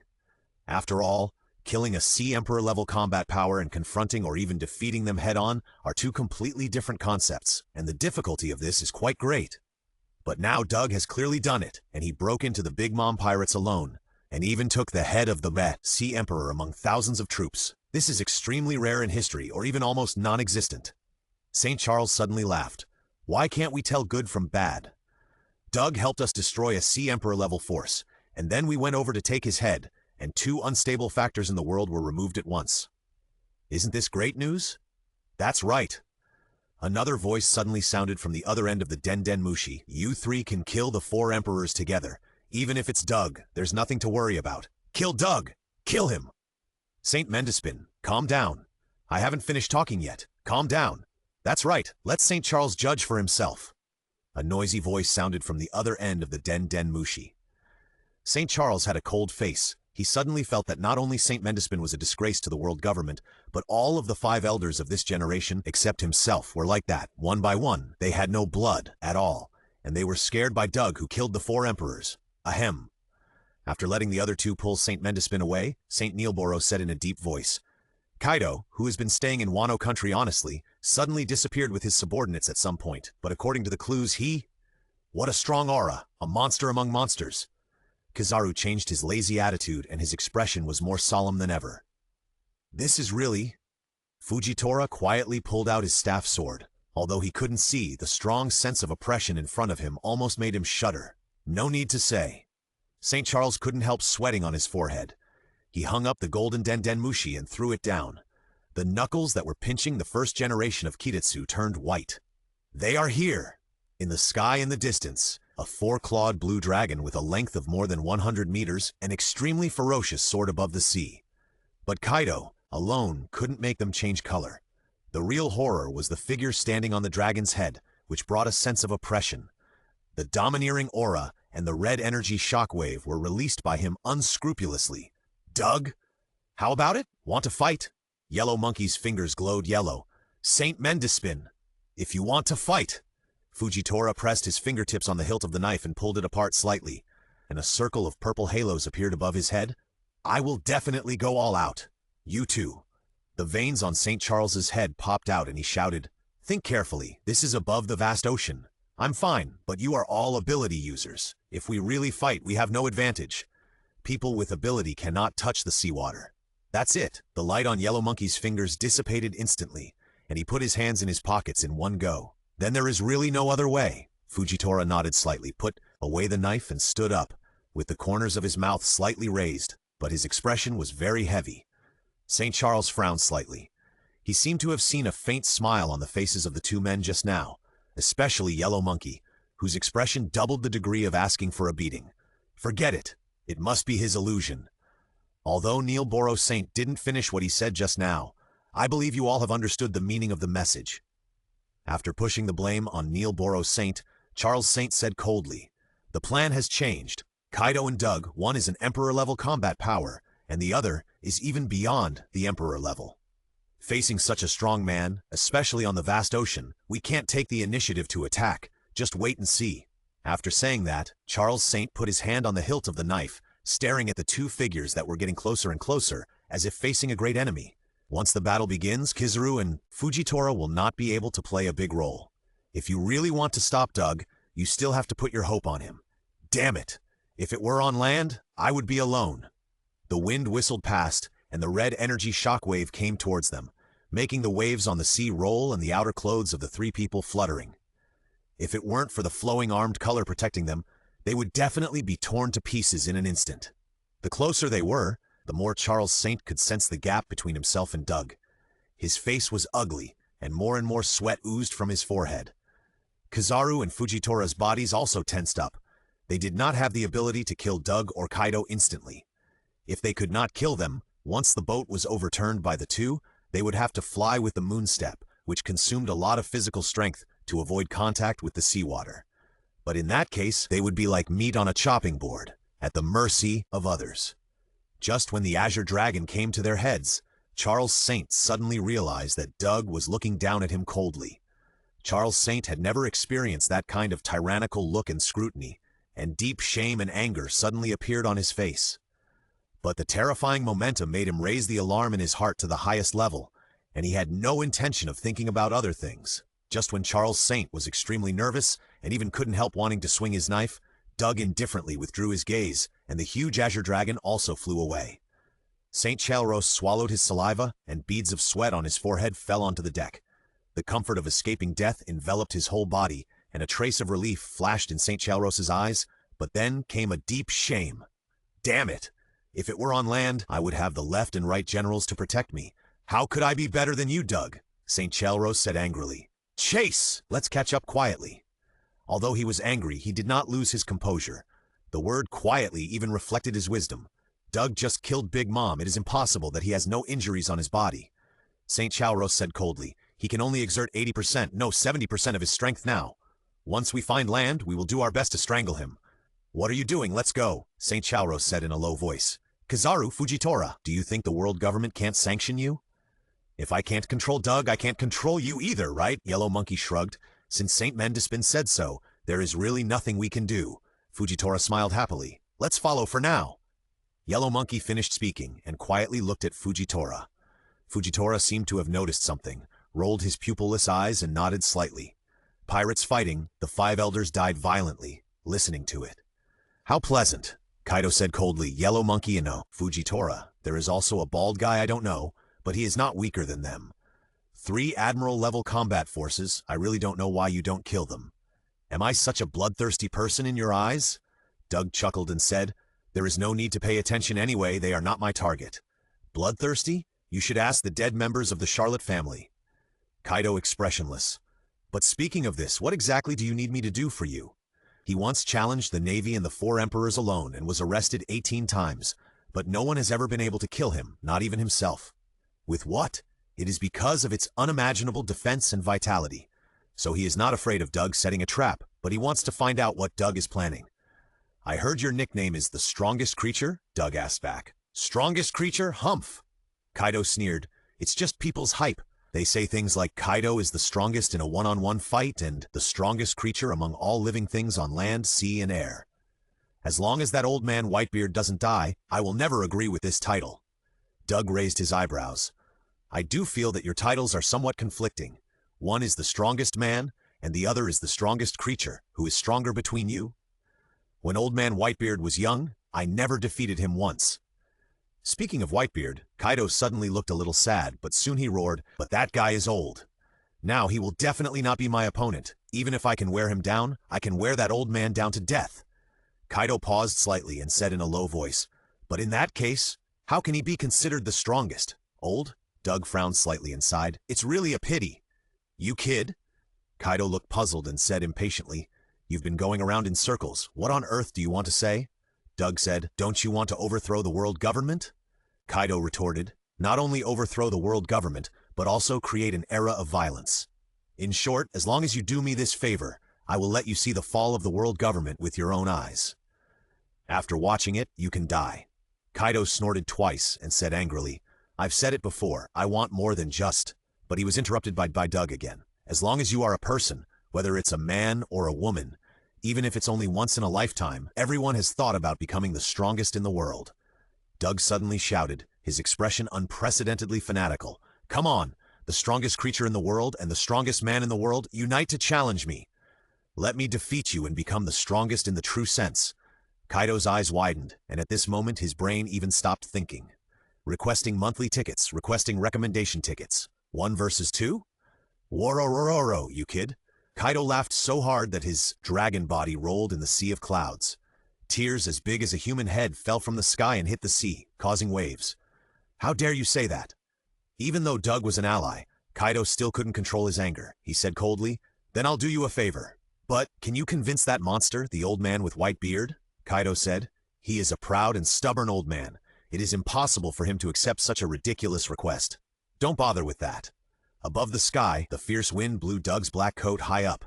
His brows moved slightly, and the golden-armed color domineering flowed all over his body, and the strong wind blowing on his body suddenly died down. Kaido noticed the movement above and curled his lips slightly. It's just a little bit stronger than my armament haki. What's so good about it? Doug reached out and took out a Den Den Mushi from his arms. Moshi Moshi, Moshi Moshi! Mr. Doug? Ace's surprised voice came from the other end of the phone. I'm glad you contacted me. Is there anything I can help you with?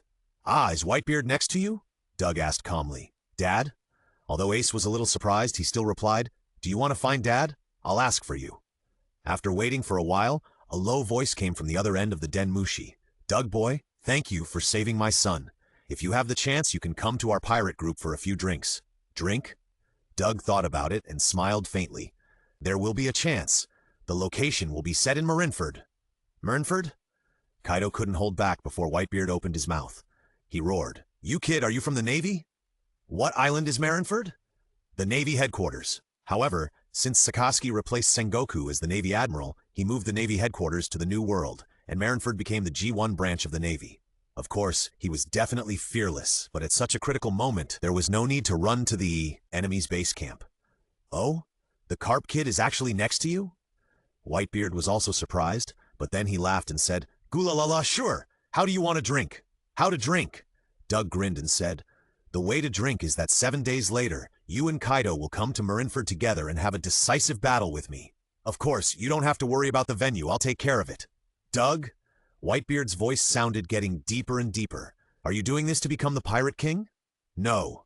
Kaido on the side immediately denied it, with lightning flashing in his eyes. He is not for the title of Pirate King.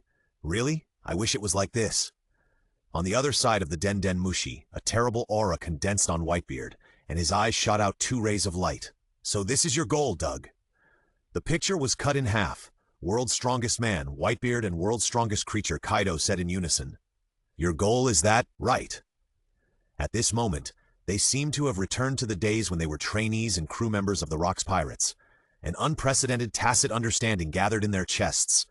Strongest, the strongest in the world? No, it should be changed to strongest in history. If you can do it, Kaido, then let's give it a try. In the Holy Land of Marajoa, the 5 elders held a meeting again.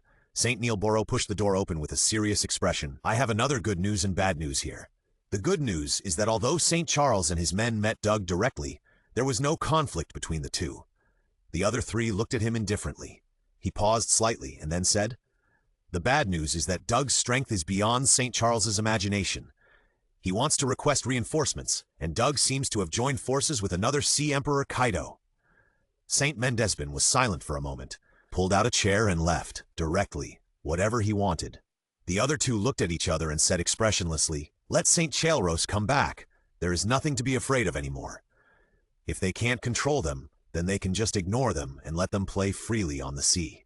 Anyway, there are already 4 powerful and undisciplined Sea Emperors. It doesn't matter if one is missing and then Doug is added. 3 Admiral-level fighters can't kill Doug, so what else can they do? They can't alarm Lord Yimu or use the national treasure of the Celestial Dragons. In short, as long as Doug doesn't provoke them, they will turn a blind eye and let him jump around outside.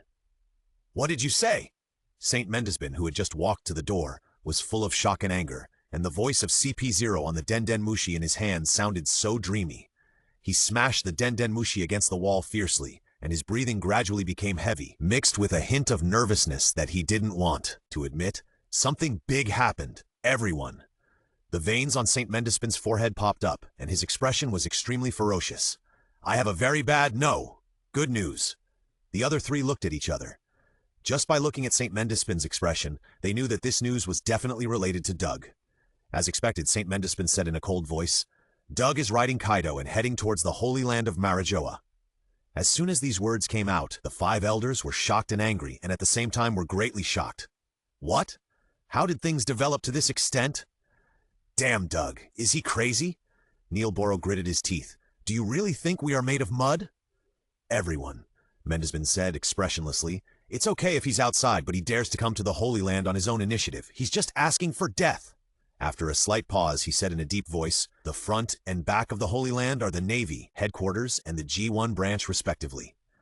Although Charles Ross and the others are still outside, we still have Marshal Sakaski, Green Bull, and Steelbone Kong, Sengoku, and Garp. With so many strong people, why should we be afraid of Doug? So this is a good thing, a great thing. Mendesbin grinned. Even his voice was unusually hoarse, and a hint of madness appeared in the corners of his eyes. Mendesbin? The 3 were shocked. How could he go crazy while talking? Neilboro opened his mouth slightly and was about to say something. Suddenly, St. Mendesbin said calmly, no need to discuss. It's settled. It's settled. It's settled. It's settled. The more he talked, the more ferocious his face became. The other 5 elders hid behind them. They were afraid. St. Mendesbin glared at the 3 of them and gritted his teeth and said, I'm going to kill him this time. I've had enough of him. Enough. From the vague leader of the 5 elders, he gradually transformed into the most shameful 5 elders in history. Why is he the highest authority in the world government, and he has to take the blame for everything? He is not the scapegoat. In the end, the 5 elders still did not think of choosing St. Mendesbin. The 800 years are approaching. The Sea King who has the ability to destroy the world is about to wake up, and the guy with the name of D is gradually becoming active. At this time, we must not provoke enemies that we cannot handle. After all, Doug represents more than just himself. Behind him are Aokiji and Kaido, all of whom are world-class combat forces. It is difficult to completely eliminate them without using their background. In this case, it is better to listen to the real purpose of the damn Doug. As long as he is unwilling to completely tear his face apart, everything can be negotiated. On the sea surface of the Holy Land of Marajoa, Doug is riding the huge blue dragon transformed by Kaido and flying steadily towards the Holy Land. Kaido's expression is somewhat excited. When he learned that Doug was going to the Holy Land, he followed without saying a word. Is there anything in the world that is more enjoyable than giving the world government a big slap in the face? If there is, then give it two. If there is, then give it a fucking slap. In the distance, the endless Red Earth continent has appeared at the end of the sight. At the highest point of the Red Earth continent, the white castle-like building and the holy land of Marioa are gradually captured by Doug's eyes, and he grins. Boom! Countless scarlet arcs extended from all directions, instantly covering the sky and condensing into a vast sea of terrifying energy. The waves in the sea of energy beat and gathered into a blood-red giant. The giant was like a towering tree, roaring and shattering the sea of clouds above the Holy Land. The incredible fluctuations immediately attracted the attention of the Marines, who were training on the playground of the Navy headquarters below the Holy Land. They all looked up and stared at this scene, stunned, and couldn't even say a complete sentence. Who is this person, riding a dragon? How can he release such a terrible breath so unscrupulously? Sengoku and Garp, the two old guys from the old times, felt the movement and immediately rushed out of the lounge.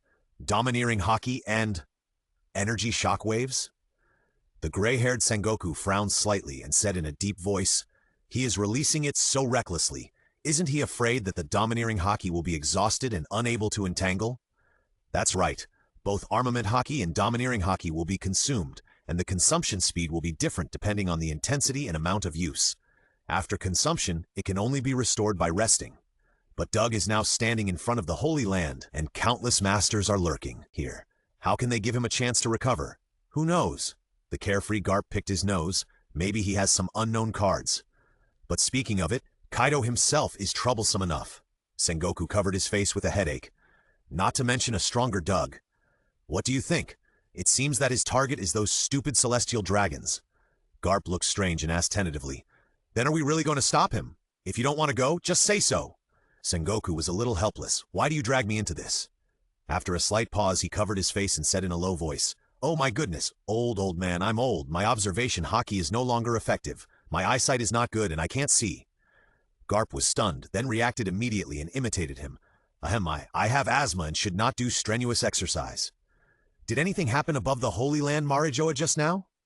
Sengoku hunched over and asked with squinted eyes, Did you say? I can't hear you." Garp exaggeratedly moved his face to the other side and asked the air, "Hello? Are you talking to me?" Just like that, the two legendary figures in the Navy, Buddha Sengoku and Iron Fist Garp, regrettably left the battlefield. Compared with their paddling operations, the other side was completely in full swing. A handsome man wearing a coat of justice, with short black hair, stood up. In the past, he was an unknown top strongman in the world. But now, he participated in the world recruitment and was promoted all the way with his super strength, and finally became the Admiral of the Navy headquarters, Green Bull. "Why did you choose to come when those two guys, Kizaru and Fujitora, were not here?" Green Bull scratched his messy hair. His expression was very unhappy. "It's really troublesome to deal with." "Oh, Admiral Green Bull, the monster with boundless strength is going to take action." The Navy seemed to have a backbone, and their fighting spirit was rekindled. "Doug!" Suddenly, a loud shout resounded through the sky, and then a tall figure rushed out of the office of the Admiral of the Navy. Hot slurry was dripping from his face, and the soil and stones were instantly burned, leaving a huge lava pit on the ground in an instant. It was the former Admiral of the Navy and the current Admiral of the Navy, Akainu Sakaski. Compared with a year and a half ago, he had a beard on his chin, and there were scars on his face from the duel with Aokiji. "Green Bull, you retreat!" Akainu was furious, and his eyes seemed to be spewing flames. "I want to deal with it myself, this guy who makes justice lose face." After saying that, he did not wait for Green Bull to respond, and took the moon step and rose to the sky at a very fast speed. Green Bull raised his eyebrows slightly, but he obediently did not follow. Not to mention that Sakaski was his superior, he was very grateful that Sakaski was willing to take the initiative to deal with these crappy things. The Marines were flushed, and they were so excited that they didn't know east, west, south, or north. Marshal Sakaski's move is a rare occurrence. It's about to happen. The two sides have already come into contact. A world-shaking battle is about to begin. A rumbling explosion spread from the sky, and the surging red shock wave and the splashing magma mixed together as if to destroy the entire world. The Marines' hearts were pounding, their palms clenched tightly, and they stared at the sky covered by a burst of gorgeous special effects. Although they didn't know the specific situation, they knew from this terrible fluctuation that Marshal Sakaski must have fought the enemy very fiercely. Suddenly, there was a loud bang, and a ball of boiling lava fell from the sky and hit the ground heavily. The magma dissipated, revealing Akainu's indifferent and cold face. Upon closer observation, there were still a few balls of hot magma overflowing from the corners of his mouth. What? The Marines were shocked and felt their scalps tingling. Could it be that Marshal Sikorsky was defeated so quickly? How could it be possible? Akainu said coldly, "Damn it! He actually has such a formidable ability." The Navy suddenly realized that it was only because the opponent's ability was too strange, and Marshal Sikorsky was careless and underestimated the enemy, that this situation occurred. Green Bull frowned and he said calmly, "Then let me go up and try." Unexpectedly, just as he was about to kick, he heard Marshal Red roaring, "Don't do it! He is my opponent, and I must defeat him!" Hearing this, Green Bull turned his head and looked at Sikorsky's resolute face and said nothing. At first glance, what Marshal Red said seemed to be fine. But after thinking about it carefully, oh, there is a big problem. Request for monthly tickets, request for recommendation tickets. The sea above the Holy Land Marioa. When did Sikorsky become so weak? Kaido was full of doubt. After all, he is also the world's strongest attack. Is there a possibility? A possibility that Sikorsky is actually an undercover agent? Doug chuckled and said, "Of course, this is just a guess. It may not be correct." Kaido pondered for a moment and shook his head. "No, there is no such possibility. In order to further crack down on pirates, Sikorsky personally moved the headquarters to the New World. Such a person would never help pirates." Just as they were about to approach the Holy Land of Marioa, Doug frowned. The next moment, a figure appeared in front of them. It was a very strong old man with yellow-brown skin and white hair in the shape of a mountain. The Admiral of the Navy headquarters before the Warring States period, the current Commander-in-Chief of the entire world government. Doug, Kaido, looked solemn. "What exactly do you two want to do by attacking the Holy Land of Marioa?" "Are you the Five Elders?" Doug asked calmly without even raising his eyebrows. Sora replied, "No." The next second, in Kaido's perception, Doug's figure appeared in front of Sora as if teleporting, and Sora was just stunned for a moment before reacting quickly. With a loud bang, the two fists collided, but did not touch each other. When the fists were about half a meter apart, two black and red lightnings intersected in the center of the fists in advance, biting and finally turning into a spherical explosion. The sky was tossed again and resigned to its fate and cracked. Kaido, who was watching the battle, had a blank expression on his face, but he was a little surprised in his heart. People with high positions and power in the Navy, such as Kizaru and several other admirals, basically do not have the domineering color domineering. But this old guy who has been an admiral, marshal, and even the commander-in-chief of the entire army has a high level of domineering color domineering, and even mastered the high-end skill of entanglement. It can be said that Sora is a strong enemy, and even he himself must spend some effort to defeat Sora. Suddenly, Doug's muscles all over his body tightened rapidly, and the veins on his arms bulged one by one. Kong's face changed slightly, and he felt an irresistible force coming from Doug's arm. A stream of blood spurted out of Kong's mouth, and he suddenly flew backwards, flying straight to the white building where the celestial dragons of the Holy Land Mary Geoise lived, and smashed into it. Boom! After a sound like a volcanic eruption, the white jade building collapsed, and huge rubble fell like a meteorite, killing many celestial dragons in an instant. Doomsday Doug! A hoarse roar suddenly broke out next to the broken building, and then 4 old men in black suits appeared on the white jade stage. "Ah, I'm here." Doug grinned. What do you want to talk to me about?" The fierce breath rushed over, making the scalps of the 4 elders who were not good at fighting numb, and they felt as if their souls were trembling. The next moment, Steelbone Kong flew out of the ruins and stood in front of the 5 elders, which slightly relieved the pressure brought by Doug. But Kong is not in a good state now. The clothes on his upper body were shattered by the powerful force, and his exposed chest was even sunken half a centimeter. His expression was a little dazed, and his eyes still had disbelief. He had not been out for many years, and he did not expect that the times had changed dramatically. As an old guy of the previous generation, he had fought with rocks, watched Garp and Sengoku grow up, and witnessed the rise and fall of Pirate King Roger. It can be said that there are almost no guys in the world who are older than him. But such a man was defeated by Doug with 1 punch. He really can't accept it. Beside him, Mendespin Saint had a murderous intent in his heart, but when the real owner came in front of him, he did not have the courage to face him. Kill this and that. Let him talk nonsense. He is good at it. If he really takes action, it is estimated that he can't beat Doug's finger. Saint Mendespin tried his best to suppress the humiliation in his heart and asked in a deep voice, Doug, why did you rush to the Holy Land? Doug glanced at him coldly. Within 7 days, evacuate all the people in Marineford. I want to use that place to fight Kaido and Whitebeard. That's it? Hearing this, the 5 elders were all horrified. Just for a battle site, they challenged the authority of the world government? Unbelievable. St. Mendispin's eyes were burning with anger, almost falling into a state of madness. Free up Marineford? What a joke. If you really do that, this will definitely be the most humiliating moment since the establishment of the world government. Even if Doug's battle with Kaido and Whitebeard is beneficial to the world government, it will never be allowed. The majesty of the world government cannot be challenged. Think it over carefully. Do you want to completely offend the world government for an insignificant battle site? St. Mendispin clenched his fists, his tone filled with cold threats. Doug looked calm and said softly, "Okay." Boom! St. Mendispin's anger rose, and his face turned the color of pig liver. St. Mendispin! The other 5 elders exchanged glances. But St. Mendispin was used to being arrogant and conceited, so he didn't care about so much. He felt that the humiliation in his heart was about to overflow, and immediately said viciously, "You really think we dare not kill you, right? The worst that can happen is—" He stopped talking halfway. 2 red dots appeared in his vision, and then the red dots quickly expanded, and 2 scarlet rays of light blasted in. The scarlet light was extremely fast, and when St. Mendispin saw it, everything was doomed.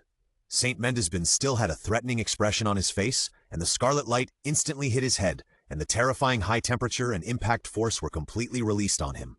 In less than a millisecond, half of St. Mendispin's body was evaporated, and the rest of his body was on fire. In the end, his entire body disappeared in the flames. The 5 elders reacted. Their faces changed drastically, their scalps seemed to explode, and the cold air ran from their spines to their heads. Kong looked a little confused.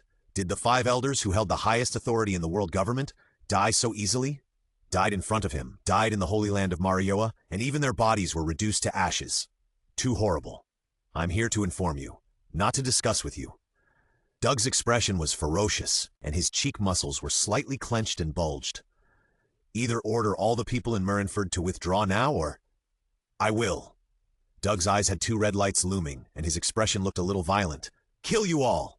The icy voice brought the 5 elders back to their senses. St. Neilboro couldn't stop trembling, and he said in a trembling voice, I know. I will order the people of Marineford to leave. The face of the world government? What is that? Only the stupid St. Mendispin would regard that thing as more important than his life. As long as Doug does not threaten the ruling position of the world government itself, let face go to hell. Just after Doug left the Holy Land of Marijoa, a big news caused turmoil in the whole world. Out of respect for the strong, the world government is willing to take the initiative to withdraw all the people on Marineford, the island where the G1 branch of the Navy is located, to provide a place for Doug, Whitebeard, and Kaido to fight. It is also because of this news that people all over the world know that Doug is going to fight the legendary pirates, the 2 strongest in the world at the same time, over a certain sea area. Doug, who had separated from Kaido, held the Den Den Mushi and listened to the angry roar inside with an expressionless face. I'm talking to you. Although you have the combat power to kill the Sea Emperor, you can't be so arrogant as to break into the Holy Land. Sakazuki, calm down. Doug didn't care at all and said calmly, Do you have any news about the red hair pirates in your navy? I have come to the door of the other 3 Sea Emperors. I can't let him go alone. Akainu's rapid breathing on the Den Den Mushi stagnated slightly, and his expression was a little complicated. This kid, is he really going to deal with the Sea Emperors one by one?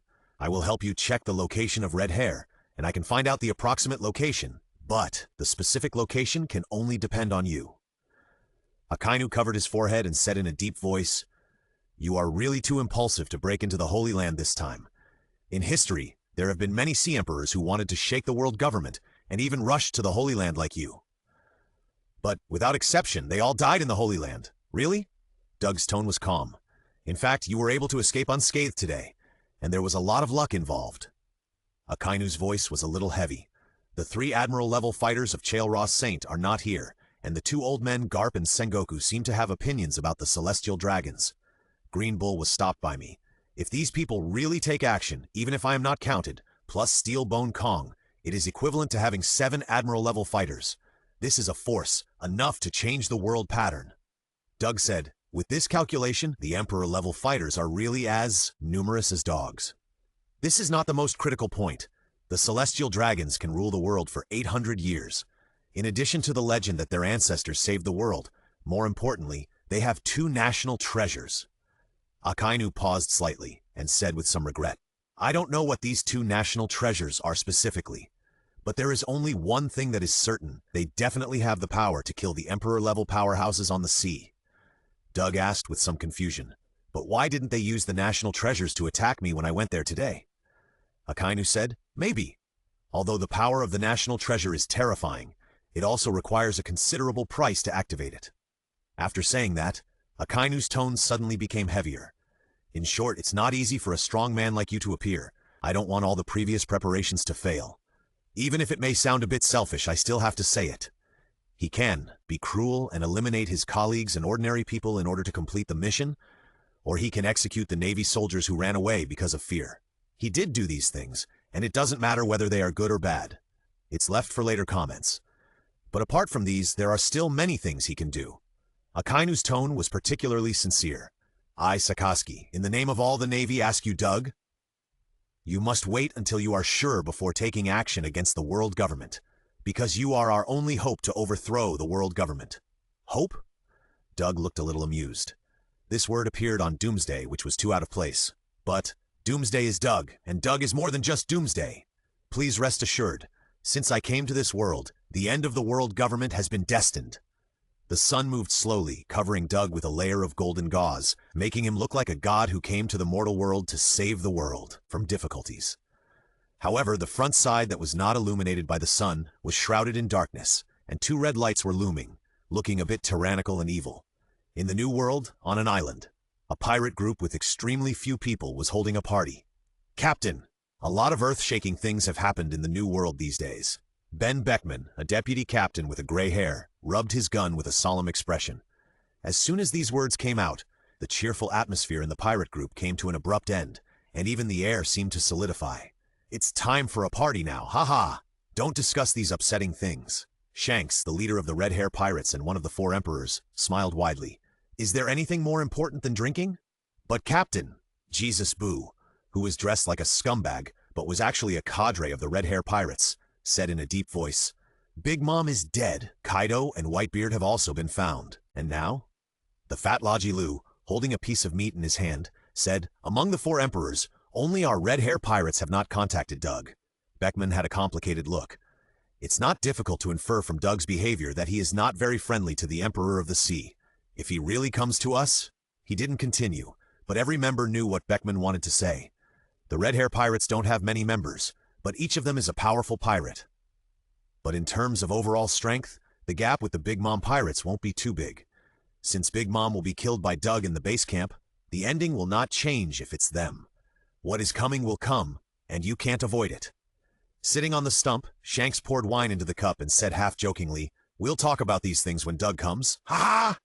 Beckman was stunned, and suddenly his pupils trembled. He clearly saw a tall figure appear behind Captain Shanks, covering the red hair in darkness. Huh? What kind of expressions do you all have? Shanks was drunk and shook his glass and said, Keep playing the music, keep dancing. Suddenly he blinked, vaguely feeling that something was wrong, and turned his head back. Huh? Brother, I think I've seen you somewhere. Shanks tilted his neck and looked at Doug. Where is it? Hiss, I almost remembered it. Shanks slapped his forehead and laughed. I remember. I saw you in the newspaper a few days ago. Aren't you the one? The voice stopped abruptly, and the wine glass in Shanks's hand fell to the ground with a clang. He completely ignored the wine spilled on the ground, stood up with a serious expression. Doomsday, Doug. Brother Doug. Beckman waved his hand to signal his companions to put down their weapons and said in a deep voice, If you want to kill us, you have to give us a reason. Huh? Doug's face was a little hideous. Do I need a reason to kill you? Hearing this, the members of the Red Hair Pirates all stared with their eyes, shocked to the extreme. What a cruel and brutal person. He wanted to kill them all without any reason, just like a monster born for killing. It's just a joke. Don't be nervous. Doug suddenly grinned and revealed an extremely kind smile. Killing people does not need a reason for Doomsday, but for Doug, a reason is still needed. What kind of contradictory literature? The Red Hair Pirates were a little confused and did not understand the meaning of the words. Then, Doug's eyes flashed red light and his aura was extremely tyrannical. Give me a reason not to kill you, the scum of the sea. Requesting monthly votes. Requesting recommendation votes. Reason? Beckman's heart moved. He knew that Doug's words meant that there was still room for negotiation between them. Ah, Brother Doug? Shanks scratched his head and said, "You suddenly asked me to give you a reason. I don't know what to say. At least, give me a general direction, such as, woo?" Beckman covered his mouth with his hand. Noticing Doug's increasingly impatient look, his eyes jumped and he laughed and said, "Although we are pirates, we have never actively burned, killed, and looted, nor have we done anything to harm civilians. If you must list the crimes, ahem." At this point, Beckman's old face turned red, and he said softly, "I don't know if eating a free meal and stealing some treasures count. Is that so?" Doug raised his eyebrows. Of course, he would not unilaterally believe the words of the red-hair pirates. The Den Mushi that connected to Sikorsky was in his arms. There were few secrets on the sea, and Sikorsky could judge the truth of their words through some clues. Shanks seemed to want to refute something and slapped the hand covering his mouth. Beckman hesitated for a moment, but reluctantly took his hand back. "Brother Doug, don't underestimate us." Shanks rolled his eyes at Beckman and said with a smug smile, "Eating and stealing are skills we mastered when we were teenagers, but we didn't need to do these things after we became famous, so these skills were abandoned." Beckman felt a headache. "Captain, you have to choose the right time to be stupid. What's so good about mastering these skills in your teens? There is no need to say these extra words. In fact, if I really want to talk about it in detail, I did make a very heinous mistake." Jesus Boo next to him suddenly spoke up. Even though he had been smiling when Doug came, his expression was a little heavy when he said this. "Really?" Doug smiled indifferently. "I would like to hear more about it."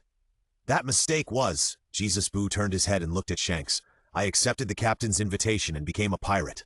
"How can you say that?" Shanks looked a little aggrieved. "In fact, I can't blame the captain entirely. It's mainly because of my desire for freedom." Jesus laughed at himself. "Before I went to sea, I lived on a small island, doing meaningless things every day and looking at the same scenery. But suddenly one day, I started to get scared. I was afraid of being tortured to numbness by life, afraid of losing interest in life, so I longed for adventure and longed to see a wider world." Jesus suddenly stared at Doug with some expectation. "Can you understand that feeling?" Doug fell silent. He couldn't understand. Before crossing over, he could at least observe the world through his mobile phone and travel to many places. Even after crossing over, he became Doomsday and could live as he pleased, doing whatever he wanted and going wherever he wanted. Of course, he couldn't understand. Seeing that Doug did not answer, nor was he disappointed, Jesus continued to state his crimes. "But yearning for freedom comes at a price. The greatest evil I have committed in my life is abandoning my wife and my children." When he said this, he burst into tears. I'm not a good father. I'm a selfish fool." Shanks grinned. "Jesus, you're so old and still crying. Don't forget that sentence. A man is still a boy until he dies." After that, he held the hilt of the famous sword Griffin at his waist, looked at Doug, and said seriously, "Brother Doug, my companions have said everything they should say. If you still want to attack them, then I can only say sorry." "Interesting." Doug smiled lightly. "Compared to the Big Mom pirates, you are indeed a little different." Doug suddenly unbuttoned his sleeves, took out the Den Mushi in his arms, and asked, "What do you think? Can they be trusted?" A Kainu's specially processed voice came from the other end of the Den Mushi. "Some details cannot be distinguished, but there is generally no problem." After a slight pause, a Kainu said dissatisfiedly, "But pirates are pirates. There is no need to listen to their explanations. Just kill them all." "Kill? If killing alone can solve the problem, you can try it." Shanks suddenly condensed an amazing spirit, and he said in a shocking voice, "People's dreams and their yearning for freedom will never end. Then I will kill you to see." A Kainu roared angrily, "I will definitely expel all the pirates on the sea. Kill, kill, kill! You only know how to kill." Shanks looked excited and shouted at Den Mushi, "It's useless for you to kill all the pirates. The will to pursue freedom will be inherited by the next generation of young people and will never be extinguished." Beckman was helpless. Why did things develop to this point? The person opposite the Den Mushi is most likely the admiral of the Navy Akainu. Although the voice has been processed, his arrogant attitude and shocking remarks mean that he is definitely there. I didn't expect that the dignified marshal would have a connection with the criminal Doug. It seems that Doug's strength needs to be reevaluated. You two should stop it. Doug looked a little unhappy. You are both powerful people. How can you be so rude? Shanks, I am confused by what you said.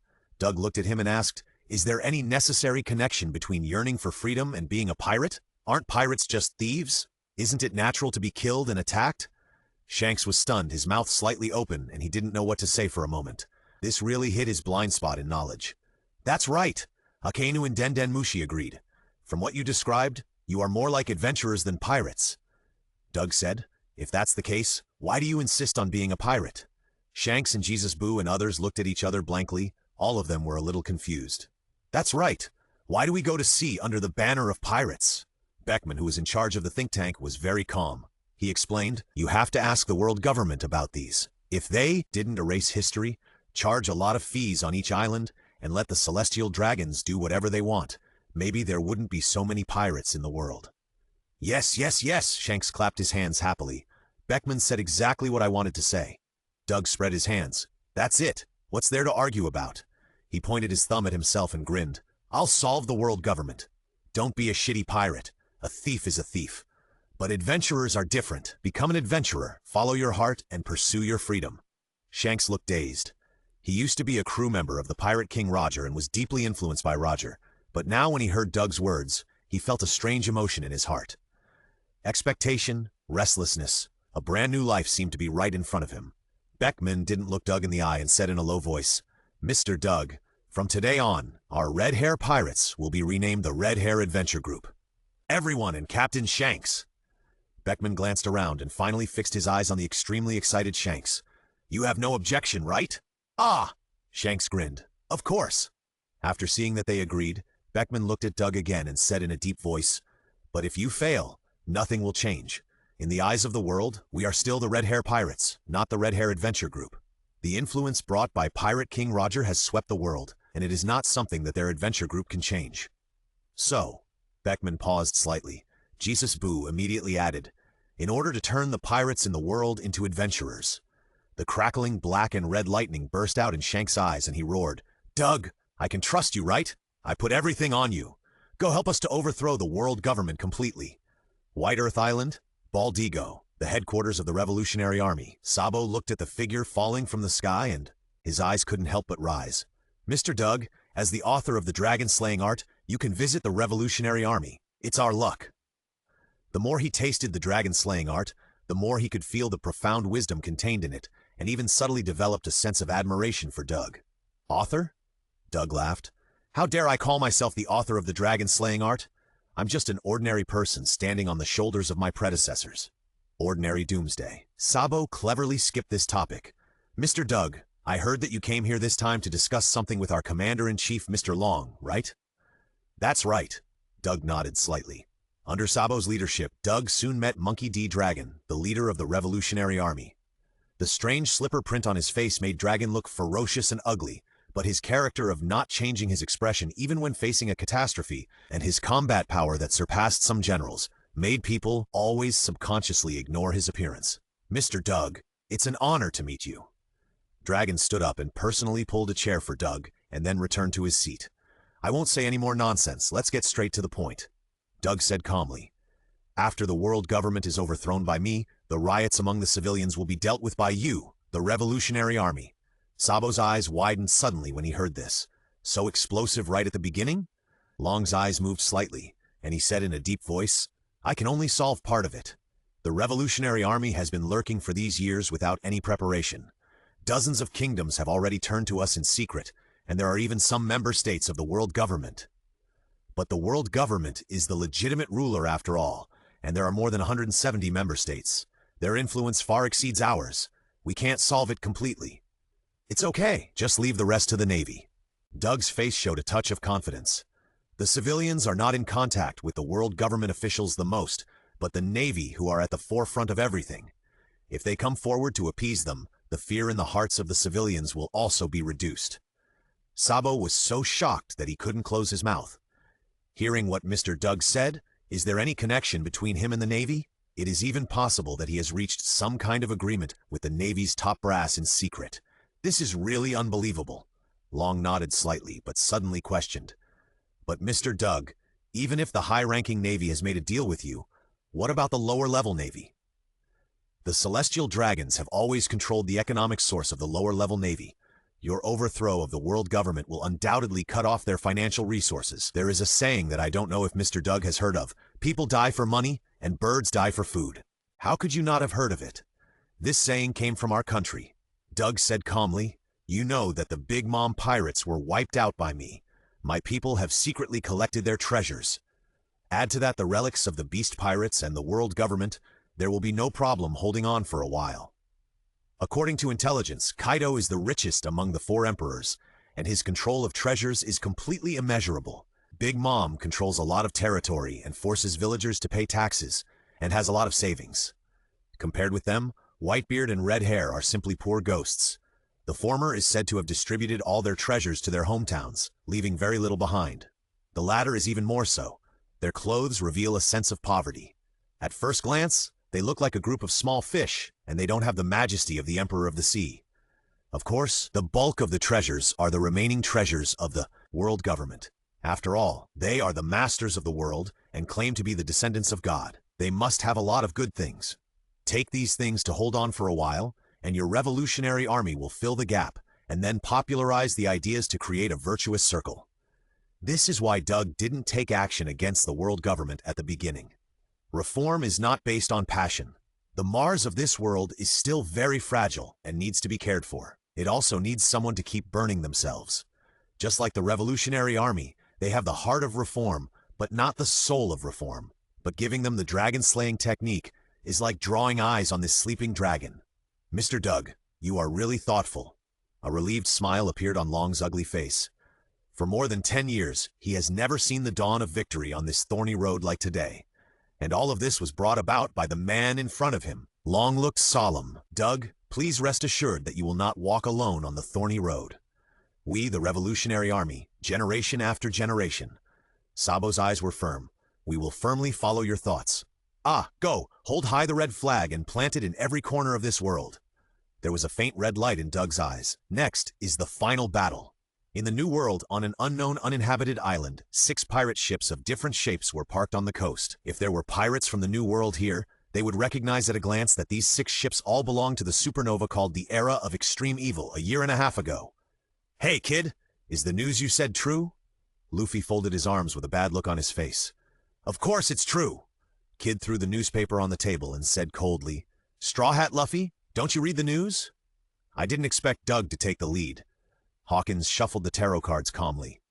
Becky held a cigar in his mouth and said coldly, "Big Mom has been killed by Doug himself. How can we watch the other 3 Sea Emperors being pulled down by him?" The duel is set in Marineford, and the key is that the world government actually agreed. The young girl with long pink hair and heart-shaped lipstick tore off a piece of pizza and shouted rudely, "You are quite capable, Doug. Big eater, Joel Bonnie." Indeed, the world government will give in, which really opened my eyes. The man with wings on his back, tall and strong, dressed like a monk, smiled. "Strange monk, Urouge." "So?" Kid's expression became colder and colder. "That's why I tried every means to call you here. Let Doug take away all our prey. Wouldn't our generation become a joke?" Luffy picked his nose. "Although I like Uncle Doug very much, he is too rude to monopolize the 4 emperors." Hawkins raised his right hand, placed it on his chest, and smiled. 2 of the 4 emperors will gather there, and Doug, who has combat power beyond the 4 emperors. I will definitely regret it if I don't go. Haha, since you have decided, you must be prepared to be killed." Becky exhaled a smoke ring as if he recalled something. His expression was particularly solemn. "Because Doug is a monster among monsters." Requesting monthly tickets, requesting recommendation tickets. Marine G1 branch, Marineford.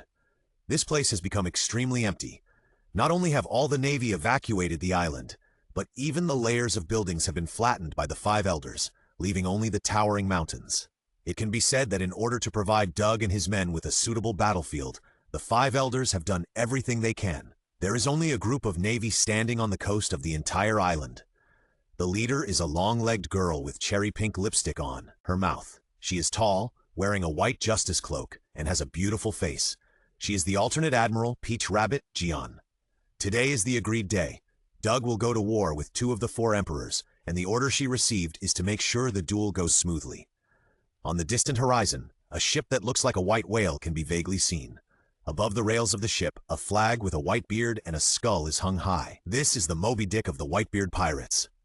"Are you finally here?" Tao Tu looked a little nervous. Even though she was a candidate for admiral, she couldn't help but change color when she saw Whitebeard, who was feared by the previous Marshal Sengoku. She was still like this, and the performance of the Navy was even worse. Their legs were weak and their bodies were shivering. If they hadn't been concerned about the face of the Navy and knew that Whitebeard would not attack them, they would have turned around and fled. As the pirate ship got closer and closer, the clanging sound accompanied by heavy footsteps clearly reached the ears of the Marines. Boom! The clanging sound finally stopped, and a large naginata was heavily inserted into the deck, and the owner holding it was tall and his white cloak fluttered. It was the second strongest man in the world, Whitebeard. Gulala! With a burst of hearty laughter, Whitebeard suddenly jumped off the deck of the Moby Dick and landed steadily in front of the Navy. The terrible air pressure blew Taudu's coat high up, and the Marines behind her were staggering and unstable. I didn't expect that I would be the first one to arrive. Whitebeard looked around and was a little dissatisfied. Doug and the Carp Kid are really not diligent at all. Please be patient, Taudu said very stiffly. After saying that, Taudu couldn't help but sigh that things in the world change unpredictably. She really couldn't think that as a candidate for admiral, she would have a day to coexist peacefully with the legendary pirate Whitebeard. Hearing this, Whitebeard said lightly, "The Navy is worthy of being the Navy. Potential kids jump out one after another. It's no wonder that pirates have always been in a weak position. Even with the appearance of Doug, pirates may become history." Thinking of this, Whitebeard felt very complicated. Behind Whitebeard, the captains of the Whitebeard pirates also jumped off the Moby Dick, and the eyes of the captains were full of worry. Dad's health is not as good as before. He often needs IV drips and oxygen bottles all over his body, and is looked after by the onboard doctors and nurses. In this state, he rashly started a fight with Doug. Regardless of the outcome, I'm afraid, he won't live for many days. Dad has a great reputation in his life, but he has to end up like this when he is old. It's really sad to think about it. Gulala, Whitebeard laughed loudly. Silly sons, why are you crying? Do you really think I was forced to join this battle? Isn't it? Ace suddenly roared. Doug saved me for this day, to take your life. I thought. Ace burst into tears. I thought Mr. Doug really wanted to save me. Think about it. How could there be someone in the world who doesn't ask for anything in return? But if I knew earlier, I knew that he saved me to give Dad a reason that he couldn't refuse. Ace covered his face with a painful expression. I would rather die directly in Impel Down than live in shame like this. Marco opened his mouth slightly. Ace, indeed, no one was more painful than Ace about Dad's participation in the war, because this is basically equivalent to Ace indirectly killed Dad. It's so ugly. The voice came before the person and everyone's eyes were blurred, and they realized that Doug had appeared over Marineford without knowing when, and he seemed to be holding someone in his hand. Woman, of weaklings. Your temperament and vision are far inferior to your father. Doug slowly floated down from the sky, not hiding the contempt in his eyes. Mr. Doug, you can say whatever you want. Can you please not let my father join the war? Ace was excited and shouted, I can do anything you want me to do. I can even kneel down and beg you. Ace! Whitebeard's expression changed and he shouted angrily, What nonsense are you talking about? Whitebeard, if you don't want to join the war from the bottom of your heart, you can leave now. Doug said indifferently, I won't say a word more. Leave? Are you kidding me? Whitebeard's eyes burst into brilliance. The reason why I came to Marineford as agreed may be to repay you for saving Ace, but this is definitely not the main reason. The most important thing is, Whitebeard looked directly at Doug, and an unprecedented fighting spirit gathered in him, challenged stronger enemies and higher peaks, since Roger, I have never met a strong man of your level again. Whitebeard grinned. The cooled blood is constantly boiling. If I don't fight you in person, how can I be willing to die on the vast ocean? Very good. This is the spirit that the world's second strongest should have. Doug was a little proud. In order to make the battle full of fun, I even specially found this woman. Everyone looked at the figure that jumped down carefully. It was a beautiful woman with long, soft, wavy sea blue hair, wearing a purple vest and black shorts and black high heels on her feet. Being watched by so many people, the woman shyly turned her head away and whispered, My name is Ain, and I am a regressor who ate the fruit of regression. Ain? Tautu's expression changed slightly. It turned out to be her. Ain followed Zepha to leave the Navy and wanted to establish the Neo-Navy, but because Zepha was defeated by Admiral Kizaru, the entire Neo-Navy fell apart and eventually disappeared. Didn't expect Doug to find her out. My ability is to make the things I touch regress 12 years old. When this was said, everyone was shocked. Everyone had an expression of disbelief on their faces. Now, they finally understood what Doug was going to do. He clearly wanted to restore a monster that was about to die of old age to its peak state. After getting the consent, Ian walked up to Whitebeard and looked at the legendary pirate, a little dazed. Like her teacher, she looked down on pirates from the bottom of her heart, but Mr. Doug said that as long as she was willing to help, all the pirates in the world would disappear. Although it sounded incredible, she came anyway because she trusted the strong man who killed Big Mom. A peach-colored flame similar to Will-o'-the-Wisp appeared in Ian's palm, and she gently put her palm close to Whitebeard and said in a shocking voice, "Back off! Back off!" She touched Whitebeard twice in a row and directly backed off Whitebeard's age by 24 years. I saw that many scars on Whitebeard's body disappeared at a speed visible to the naked eye, and even the golden hair that had almost fallen out under his black turban grew back as if time had gone back. His body became more upright and powerful, and even his turbid eyes became extremely clear. Not only his appearance has changed, but Whitebeard's body has also undergone earth-shaking changes, and all his diseases have completely disappeared. Whitebeard clenched his arms slightly, feeling the explosive power in his body, and the corners of his mouth couldn't help but rise. He became younger and stronger, and most importantly, his hairline has returned to its peak state. The days of relying on a headscarf to cover up his bald head are gone forever. Whitebeard was full of pride and joked, "Even if Roger crawls out of the grave, I can beat him back again! Gulala!" Ace said with anticipation, "Miss Ian, I wonder if you can keep Dad young all of the time." Doug's brows moved slightly. "Well, another one who wants to bug. My ability is not as invincible as you think." The pink flame in Ian's palm disappeared, and he whispered, "There is a time limit for regression. It can only last for a month at most, and then the body will automatically return to its original state. Also, it won't work if I continue to use my ability to regress after a month." Author's second setting for reference only. Ace was annoyed when he heard this. He thought that this ability could make his father live forever. Doug was not surprised by this. If this ability could make him immortal, then the world would have been full of immortals. How could the bug be so easy to get stuck? Whitebeard suddenly laughed heartily. "Sure enough, those little ghosts will not be reconciled. This place is going to become lively." Tautu and other Navy officers, as well as members of the Whitebeard pirates, were all stunned when they heard this, as if they didn't know what was going on. Doug asked, "Are many people here? It seems that the recovery of your strength has improved your condition a lot. My observation hockey is very ordinary, but I am too lazy to listen to it specially." The red light in his eyes flashed, and his observation hockey instantly expanded, directly covering the entire island of Marineford and spreading over the sea and even further. It's really lively, but the more people there are, the more interesting it is. Observation hockey elite, level 5. Searching for the red hair pirates and Ian, he was using his observation hockey all the time, and with the terrifying evolution speed of Doomsday, his observation hockey had changed dramatically in just a few days. Above the waters of Marineford, Kaido turned into a dragon and surged in voice. "Looking at his actions, I know he will not honestly help me open up the era of violence." His eyes flickered. It may not be a bad thing to join forces with the old man Whitebeard this time. It's just right to use the old man's power to get rid of this troublemaker. When Whitebeard and Doug perish together, my subordinates hiding in the nearby islands will rush forward and kill the Navy and Whitebeard's remnants. At the other end of the island, 6 pirate ships were moving forward in unison, heading towards Marineford. Uncle Whitebeard and Uncle Doug, I like them both. Luffy, sitting on the bow of the Lion, smiled brightly. "So the 4 Emperors Kaido will be handed over to me." "Get away, idiot." Kid also stood at the bow, his arms folded, his face unfriendly. "That's my prey." Hawkins was calm, sitting on the deck and shuffling the tarot cards. Fighting with Doug. Battle failure rate, 100%. Defense avoidance rate, 50%. Survival mortality rate, 99%. Hawkins silently put away the tarot cards and stopped talking. The divination result directly silenced him. "Pizza and meat. Bring them all to me."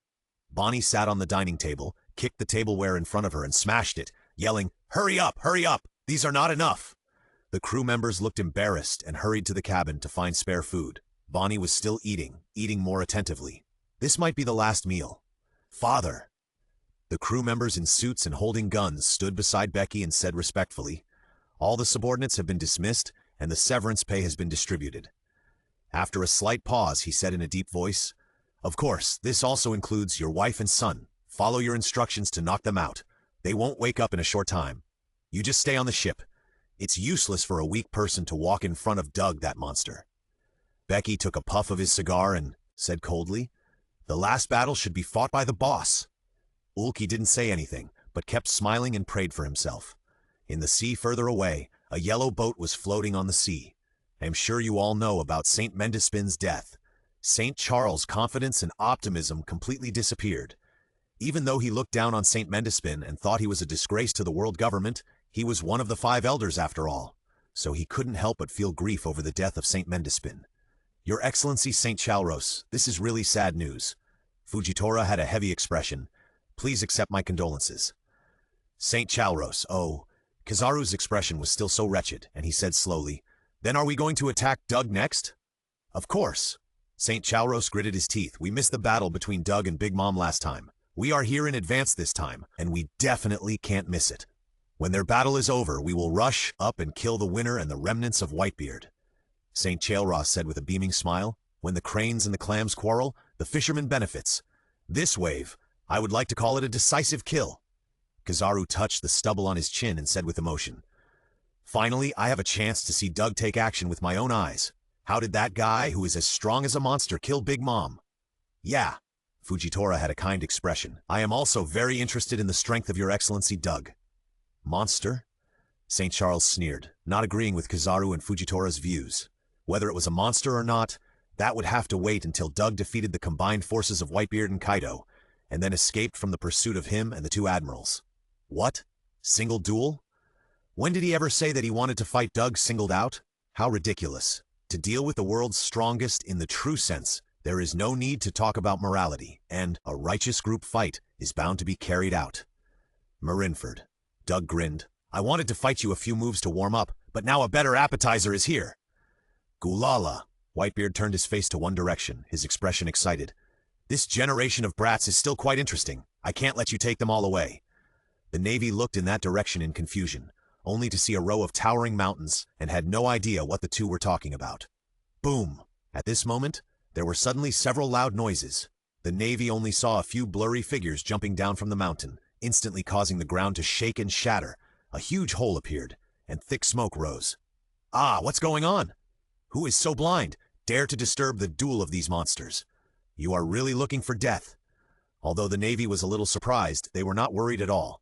The billowing smoke and dust dissipated, and 6 neat figures walked out side by side. Wow! The Navy was dead silent. "Oh my God, all of them are!" The evil generation, I heard that their growth rate is extremely amazing, and many of them are strong enough to be on par with the Emperor's vice-chairman. Luffy, the best among them, was even called the 5th Emperor of the Sea because he defeated Shiki, the Golden Lion, and Edward Weeble, the 2nd Whitebeard. These 6 supernovas together would probably be quite difficult to deal with. "Hasn't Kaido come yet?" Luffy's fingers creaked. "I'm going to beat him up. Seize the throne of Pirate King." "Asshole!" Kid was full of anger, roaring, "Don't get in the way. I told you he's my prey." Then he turned his head and shouted wildly, "Since Kaido is not here, let's take it out on Whitebeard. You are all remnants of the old era, and there is no ship in the new era that can carry you." Biji didn't refute when he heard this. Although he admired Whitebeard, Kid was not wrong.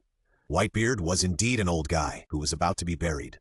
But when Beggy caught a glimpse of Whitebeard's flowing blonde hair, his eyes widened and his cigar fell to the ground in shock. "He's over 70 years old?" Beggy's face was full of disbelief. He was almost 50 years old, but now Whitebeard looked younger than him. It was outrageous.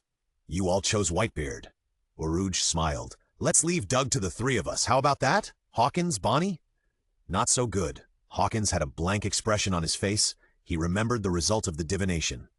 "Of course it's no problem." Bonnie was eager to try. "The closer we get, the more we can feel the horror of this monster." Damn it! The alternate General Tautu was extremely angry. Her mission was to make the battle go smoothly. Who would have thought that so many difficult obstacles would appear? She was about to draw her sword to clean up the chaos, and she saw a flash in front of her eyes, as if a figure rushed out. Doug's eyes flashed red, and he came to Bonnie as if he had teleported. Bonnie even kept a smile on her face at this moment. Obviously, Doug was too fast, and she didn't react at all. It was not until the moment when Doug's fingertips were about to touch her that she suddenly came back to her senses, her face full of horror, and even her pupils shrank to the size of a pinhole. Almost subconsciously, Bonnie stretched out her hand to touch Doug. This was her devil fruit ability, which could turn anyone she touched into an old man or a baby at will. It was a rather perverted ability. Her fingers were getting closer and closer, almost touching the corner of Doug's clothes. Bonnie looked excited and couldn't help but roared, "It's me!" The voice stopped abruptly. Before she could say the word win, she felt a heart-wrenching pain in her shoulder and the sound of bones being crushed. Doug's right arm muscles bulged, and he grabbed Bonnie like a rag doll and threw her violently. Boom! Bonnie's figure suddenly shot backwards, expelling the air to form a blazing white shockwave, and the flying speed even exceeded the speed of sound. The terrifying sonic boom even made the Navy's ears bleed, and the brain became blank in a short time. In the unbelievable eyes of the Navy, Bonnie smashed the rocks, crashed through the mountains, and knocked away everything on her flying path. It even flew directly out of the island of Marineford, flew over the vast ocean, wiped out a long white wave, and finally disappeared from the sight of the Marines. The Marines and the members of the Whitebeard Pirates all widened their eyes, shocked beyond measure. What kind of incredible power is this? The various expressions on the faces of the other supernovas froze instantly, and their eyes were full of disbelief. They didn't see it clearly at all. But in an instant, no one is allowed to make a move. Doug's eyes flashed red, and his expression was violent. "They are my prey!"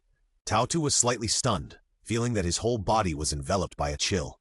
He didn't dare to completely pull out the half-drawn sword in his hand, for fear of angering this Shura. Whitebeard raised his eyebrows slightly, but his clenched fists relaxed. It was not because of Doug's threat that he restrained his inner desire to make a move, but because he became younger. He owed Doug a favor, and he had to give him this face anyway. At this moment, Doug was clearly trapped in the encirclement of 5 supernovas, but the 5 supernovas did not feel that they had the upper hand at all. Instead, they felt that they were surrounded by Doug alone. Very good. Good tension. Doug's mass-eater muscles on both sides bulged high, and he grinned. "What are you waiting for if you don't transform? Waiting for love." Before he finished speaking, Doug's figure instantly disappeared from the sight of the 5 supernovas. They were all shocked at the same time, and their expressions were extremely terrified. The eyes can't see, the sight can't sense. This speed is too. Boom!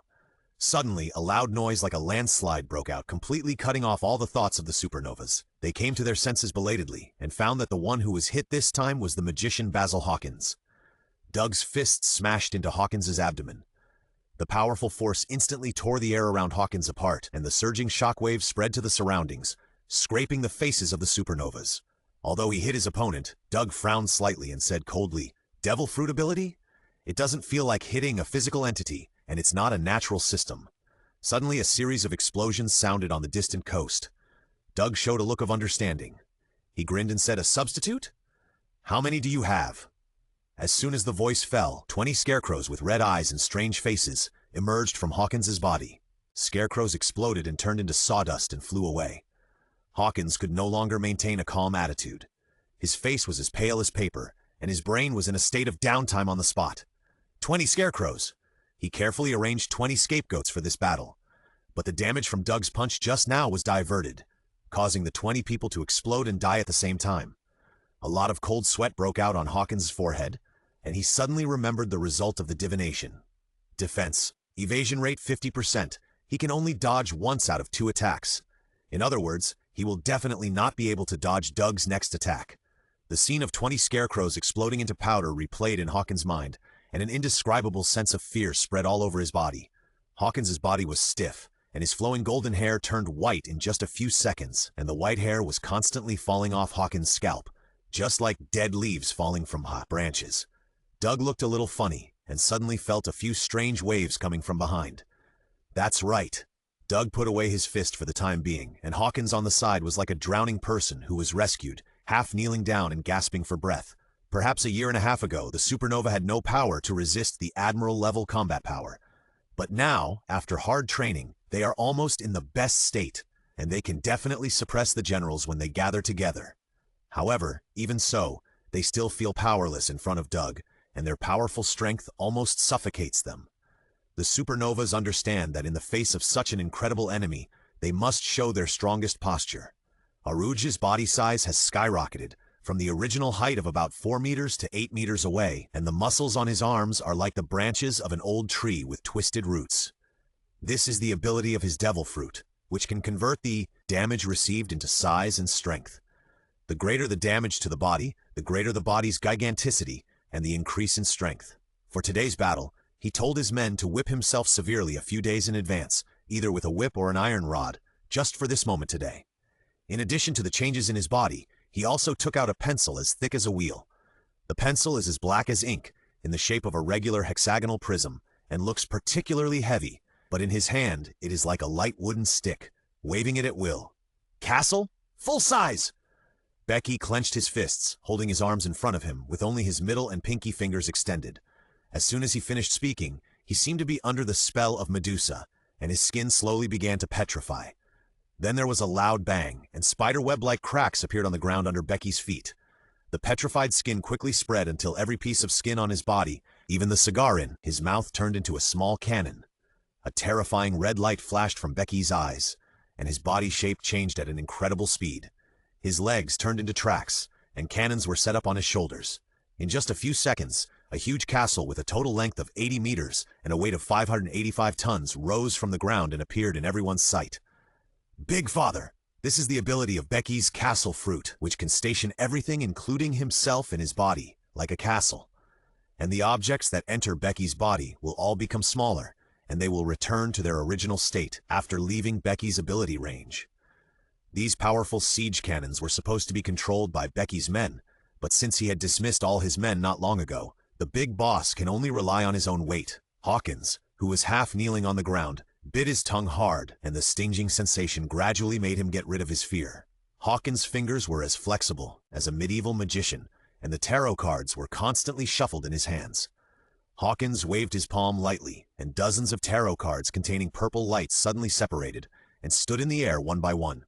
He randomly picked one of them, narrowed his eyes slightly, and said in a cold voice, "Then, let's start the game. Use this one."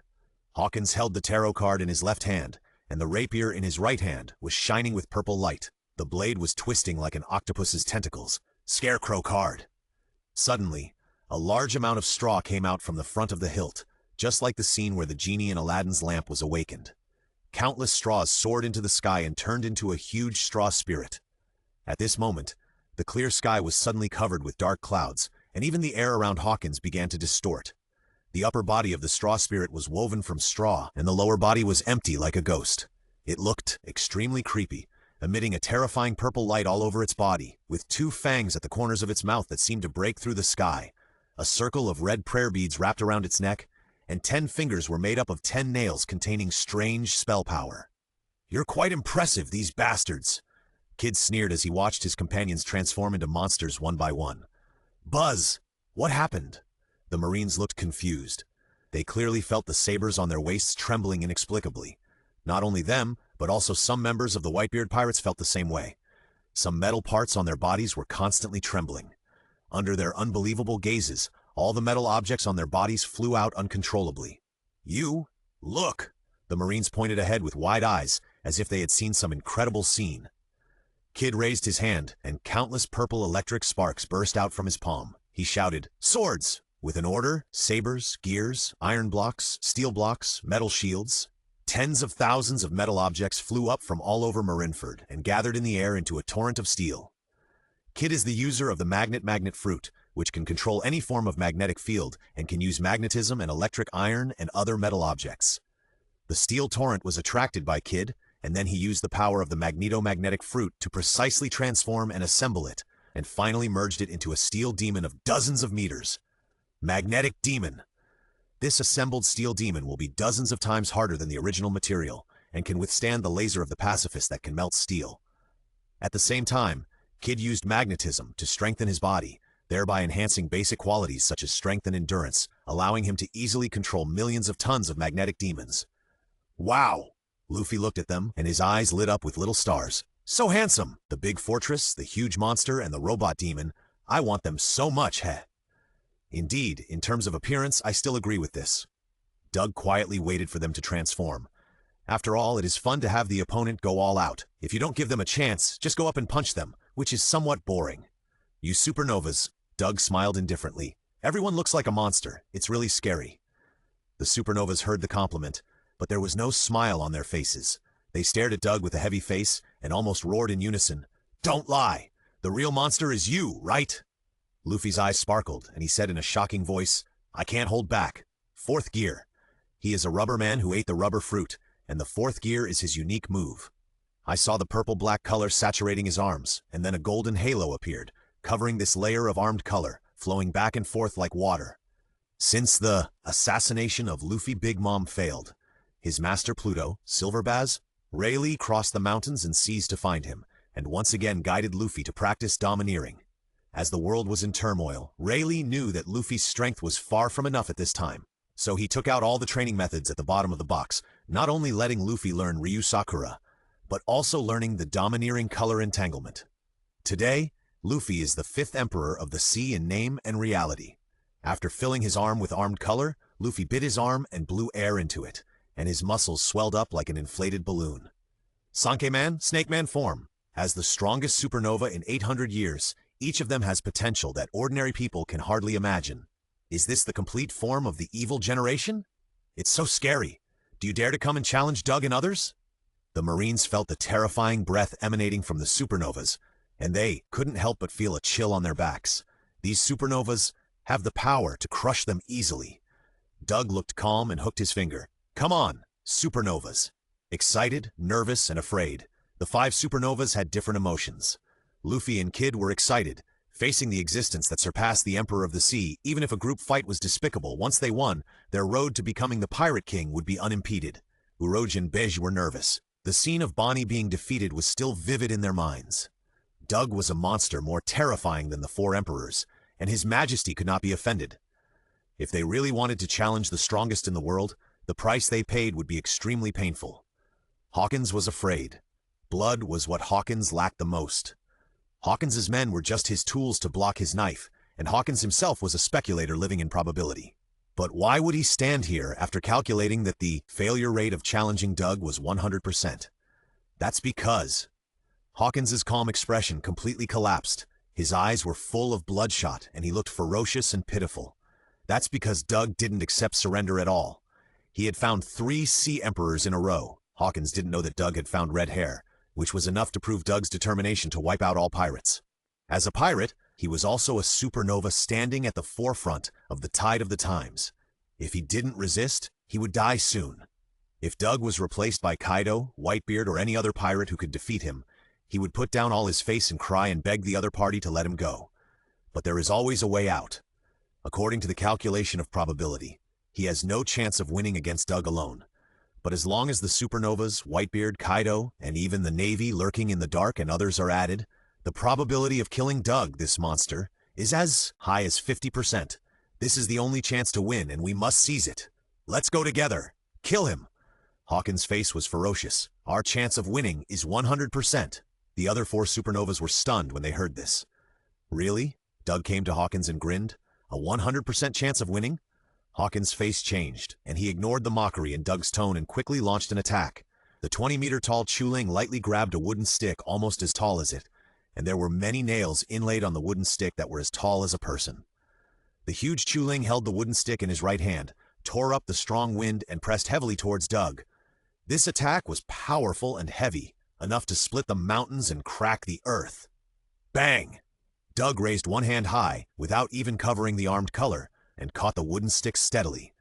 Even the ground under his feet did not break, and all the impact was easily absorbed by him. Doug grabbed the nail next to the wooden stick and pulled it hard.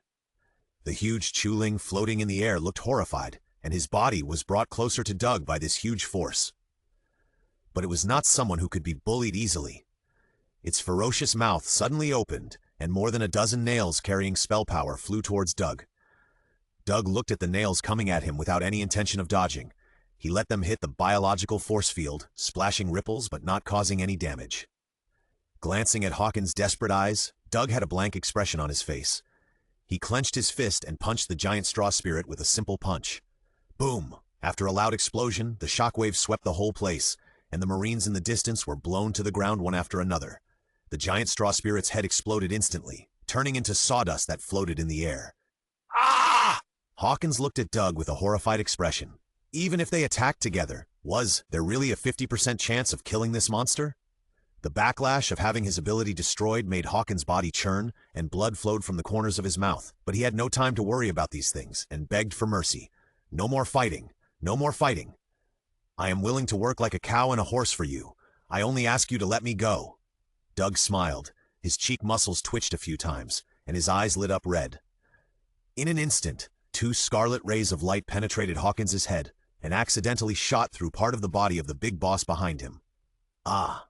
Becky, who turned into a huge castle, screamed, with an extremely painful expression. Doug stretched out his fists and aimed at the oncoming Snake Man and Magnetic Demon. The shockwave spread, and the terrifying force caused countless tiny cracks to appear on the metal fist of the Magnetic Demon. A majestic force raged in the body of the Magnetic Demon, and his fist exploded into metal fragments and scattered, blasting huge holes on the ground. The terrifying force even climbed up along the fist and spread to the shoulder. Wherever it passed, the extremely hard metal was broken into pieces and splashed around. On the side, the completely irresistible force caused Luffy's fist to twist and deform, and his body suddenly flew backwards, just knocking Rouge, who was rushing up. The two of them were like a cannonball and even crashed through the mountain 1,000 meters away. Boom! Under Beggy's unbelievable eyes, Doug's feet were filled with a loud sound like a landslide. The ground was crushed by him, and the rumbling cracks spread to the distance. Huge rubble continued to splash up, and the center was like a volcano erupting, and the shockwave annihilated everything. At the same time as the blazing white shockwave lit up, Doug's figure also moved instantly, crossing a distance of thousands of meters in an instant, rushing to the front of the huge castle, clenching his fist stained with black and smashing it into the huge fortress. What is this? Pure body explosion? Directly through the bounce of the legs, it transformed into such an incredible speed? What a terrible body! Doesn't his legs hurt? Biggie seemed to have a lot of thoughts in his mind, but in fact he only thought for a short moment. He was indeed stronger than Bonnie.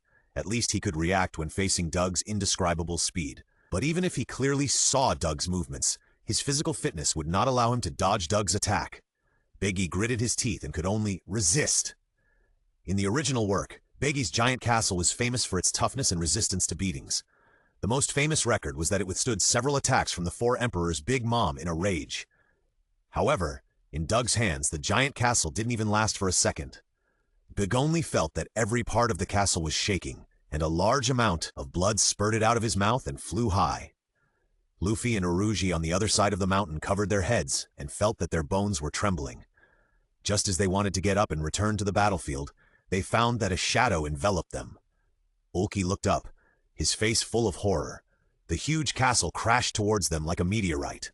The rumbling sounded, the earth cracked and shattered, and the flying dust buried the huge castle and the two people in it, completely silent. On the other side, although Kid's magnetic demon was shattered, he was not hurt. He held his right hand in the air and shouted, "Give!" Doug's eyebrows moved slightly. He noticed the subtle changes and his body seemed to curl up inward involuntarily. However, the next second, the biological force field spread out wantonly, with Doug as the center, covering the entire area of 100 meters, and this strange feeling disappeared. Kid's expression was horrified, and his eyes were full of disbelief. His fruit ability has awakened and can give magnetism to things other than himself. But why? It only fails on Doug. The metal fragments scattered on the ground and the remaining steel skeleton on the island were suddenly attracted. All the metals were like wild beasts that had broken free from their bridles, tearing apart everything in front of them and flying recklessly towards Doug. Kid breathed a sigh of relief. His ability to attract metal had failed, but it had not completely failed. The overwhelming metal was like a surging sea, drowning Doug, who was suspended in the air. Kid was surprised and delighted to see this scene. He was extremely confident about this attack, thinking that even if the four emperors were hit, they would at least be seriously injured, if not killed. However, the next moment, his smile froze on his face. Two scarlet rays of light burst out from the metal mass, and the metal that was shot through instantly melted into molten iron. The red light continued to magnify in Kid's eyes, and his expression instantly changed from surprise to horror. However, the light was too fast, and Kid could not dodge it in time. The next moment, the scarlet light shot straight into his eye sockets, until it shot through his head, and then pierced into the ground. The soil and stones could not block the power of the thermal vision at all, and turned into red magma the moment they came into contact. Ah! After a short scream, the metal maniac was silent. When the fruit ability user died, the ability naturally lost its effect. Countless metals lost their attraction and fell to the ground with a rumble. Only Doug, who was unharmed, stood in the sky with a faint red light in his eyes like a god. Wow! The whole island fell into absolute silence in an instant. This. The members of the Whitebeard Pirates stuttered and couldn't say a complete sentence. There were several supernovas that were extremely powerful even in their critical eyes. But in front of Doug, they were like chickens and dogs that could be crushed at will. How terrifying is this man's real combat power? They were originally full of confidence in their father who had returned to his peak state, but after seeing this scene, they were completely unsure. Tautu and the Marines had dull faces and were shocked beyond words.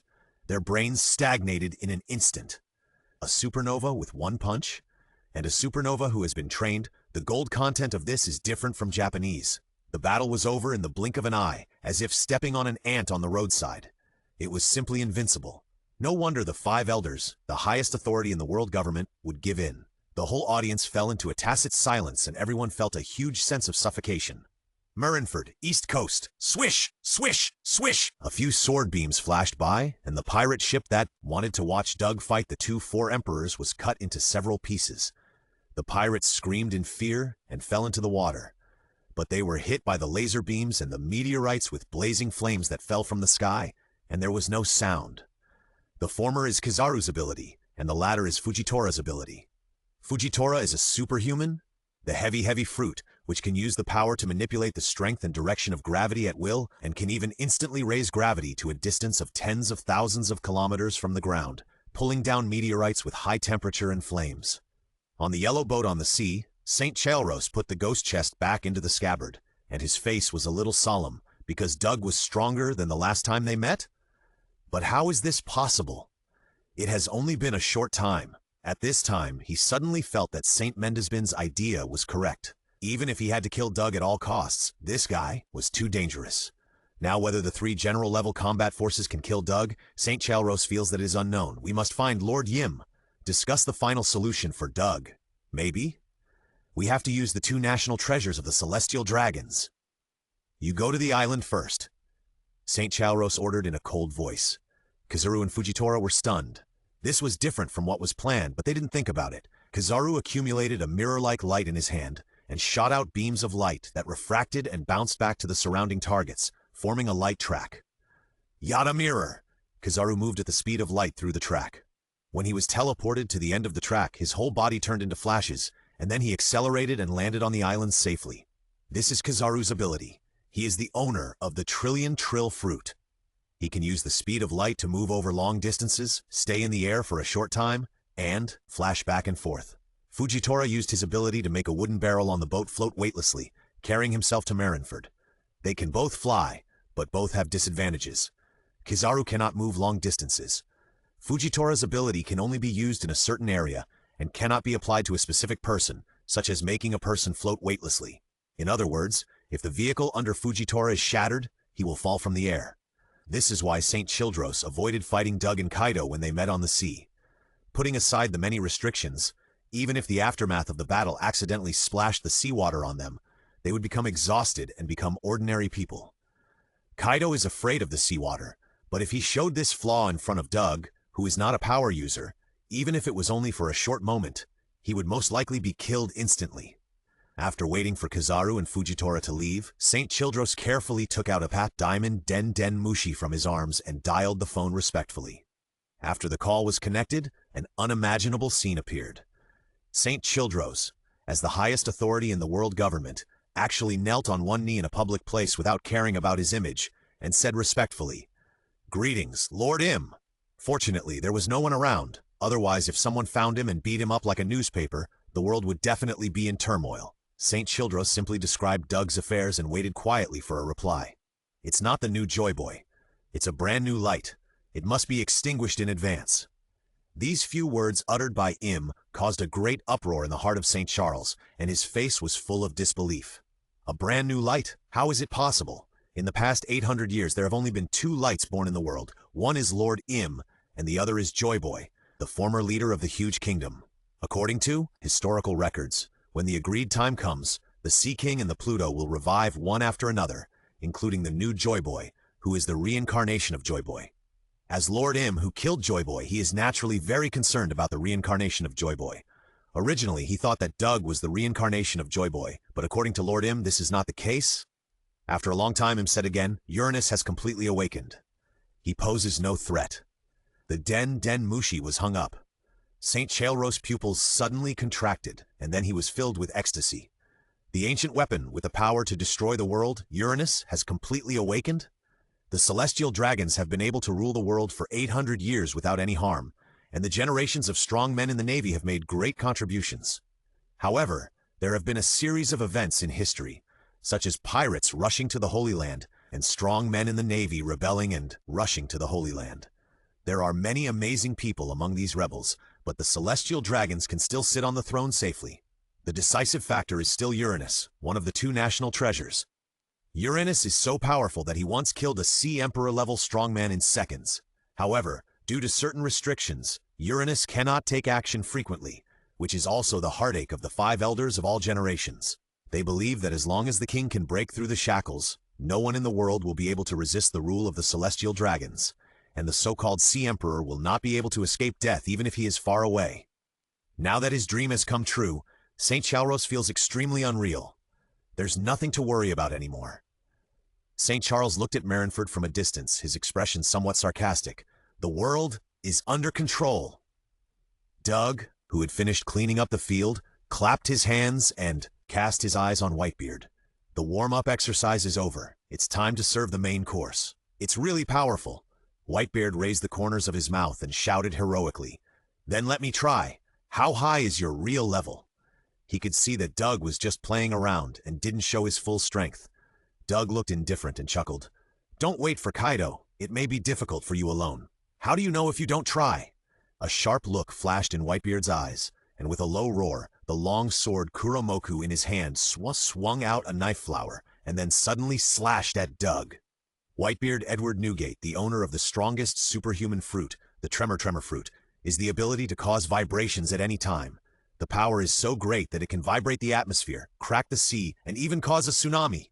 He once had a record of destroying an island in the blink of an eye. He was known as someone who possessed the power to destroy the world. He had a higher bounty and stronger strength than Big Mom. His current combat power was the best among all pirates in this era, and even in the current era. On an island southeast of Marineford, 2 of the 3 disasters of the Beast Pirates and a corps of capable people were stationed here. Drought Disaster. Jack and Fire Disaster Jin received orders from Lord Kaido to use telescopes to constantly observe the situation on the island. If Doug showed any signs of fatigue, they would immediately attack and add insult to injury. A few minutes ago, Jack and Jin observed several supernovas heading straight for Marineford. They immediately understood that these young people were unwilling to be lonely and wanted to go to this turbulent island to cause trouble. At first, Jack and Jin looked down on these young people, thinking that they were just sending their heads, but as the supernovas showed their full strength, Jack and Jin, whose bounties were over 1 billion Baileys, actually felt threatened by a few people, especially the Magnetic Rage and the Rubber Boy, whose strength was close to the Emperor of the Sea, but the result was beyond their imagination. The supernovas were defeated so thoroughly and so neatly, it caused a huge impact on their young minds, because Doug only needed a light punch to kill them. This horrible fact made them exclaim in amazement, and they were shocked in their hearts. "Whitebeard in his prime has taken action," Jack shouted. In the telescope, Whitebeard was just casually slashing with his sword, plain and simple, but the terrifying momentum of looking down on the world and being unmatched and fierce made Jack shudder even from such a distance. When the blow was slashed, the atmosphere along the way was shaking violently, as if it would completely collapse in the next moment. How will Doug deal with this terrible sword? Jin is an extremely skilled swordsman, but he knows that he can only lose if he faces this sword. The sword energy whistled, and when it was only a few dozen meters away from Doug, he suddenly raised his hand and punched out plainly. Boom! In the sudden explosion, a magnificent scarlet shockwave flew out of his hand and blasted towards the sword energy. Boom! The shockwave and the sword energy suddenly collided, crushing each other and stalemate, and the surrounding hurricane was shattered in an instant, and the white and scarlet light intertwined, dazzling and dazzling. The sea surface near Marineford was suddenly filled with huge waves. Even the warships and the Moby Dick were shaken, like a small boat that could capsize at any time in a storm. Equally matched? Jack was horrified. Evenly matched with that monster Whitebeard. No, not evenly matched. As Jack's elder brother, Jin was stronger and more attentive to details. He looked panicked. Whitebeard is no match for him. As if to confirm his words, the scarlet shockwave suddenly shattered the sword energy and flew towards Whitebeard at an unreduced speed. Whitebeard's pupils shrank on the opposite side. Doug's strength was much stronger than he had imagined. He did not clench his left hand holding Amekun, and suddenly hammered at the shockwave that was invading from the front. Crack! The surrounding void suddenly appeared like shattered glass, with thick cracks appearing one after another. A terrifying movement like an earthquake spread in all directions with the shattering as the center. Just a casual blow. Jack's eyes were horrified. It caused cracks in the atmosphere. The faces of the soldiers watching the battle nearby were full of disbelief. They pointed at the sea surface in front of the island and exclaimed, "Look, what is that?" Jack and Jin put down the telescope and looked at the sea surface that was unknown how many miles away from Marineford. After violent turbulence, it rolled up out of thin air and, in a blink of an eye, it created a huge wave hundreds of meters high. The water level has become extremely abnormal. Suddenly, a huge wave covered the sky and the sun, rushing and whistling, and slapped down towards them. This scene was really like the end of the world. At this moment, even the island seemed to be extremely small in front of this huge wave, and it could be completely swallowed up at any time. The members of the Beast's pirates had a blank mind, and were so frightened by this horrific scene that they could not think at all. Jack looked extremely ugly and roared, "Find a commanding height! Hurry up and find a commanding height to take shelter!" Almost at the moment when his voice fell, the terrifying huge waves fell like the big hand of God, smashing the 3 huge sailing ships brought by the Beast's pirates. The next thing to be damaged was a large area of trees on the island, each of which was as thick as a person's embrace. However, they were caught in the crazy waves and could not hold on for even a second. The terrifying impact instantly broke countless trees in half. The waves were like a giant beast that destroyed the world, unscrupulously heading towards every direction of the island, and finally hit the highest mountain on the island, and barely stopped. Jack, who escaped to the top of the mountain, counted the number of people around him, and his face turned blue. About 60% of his men fell in the tsunami created by the aftermath of the white-bearded old man.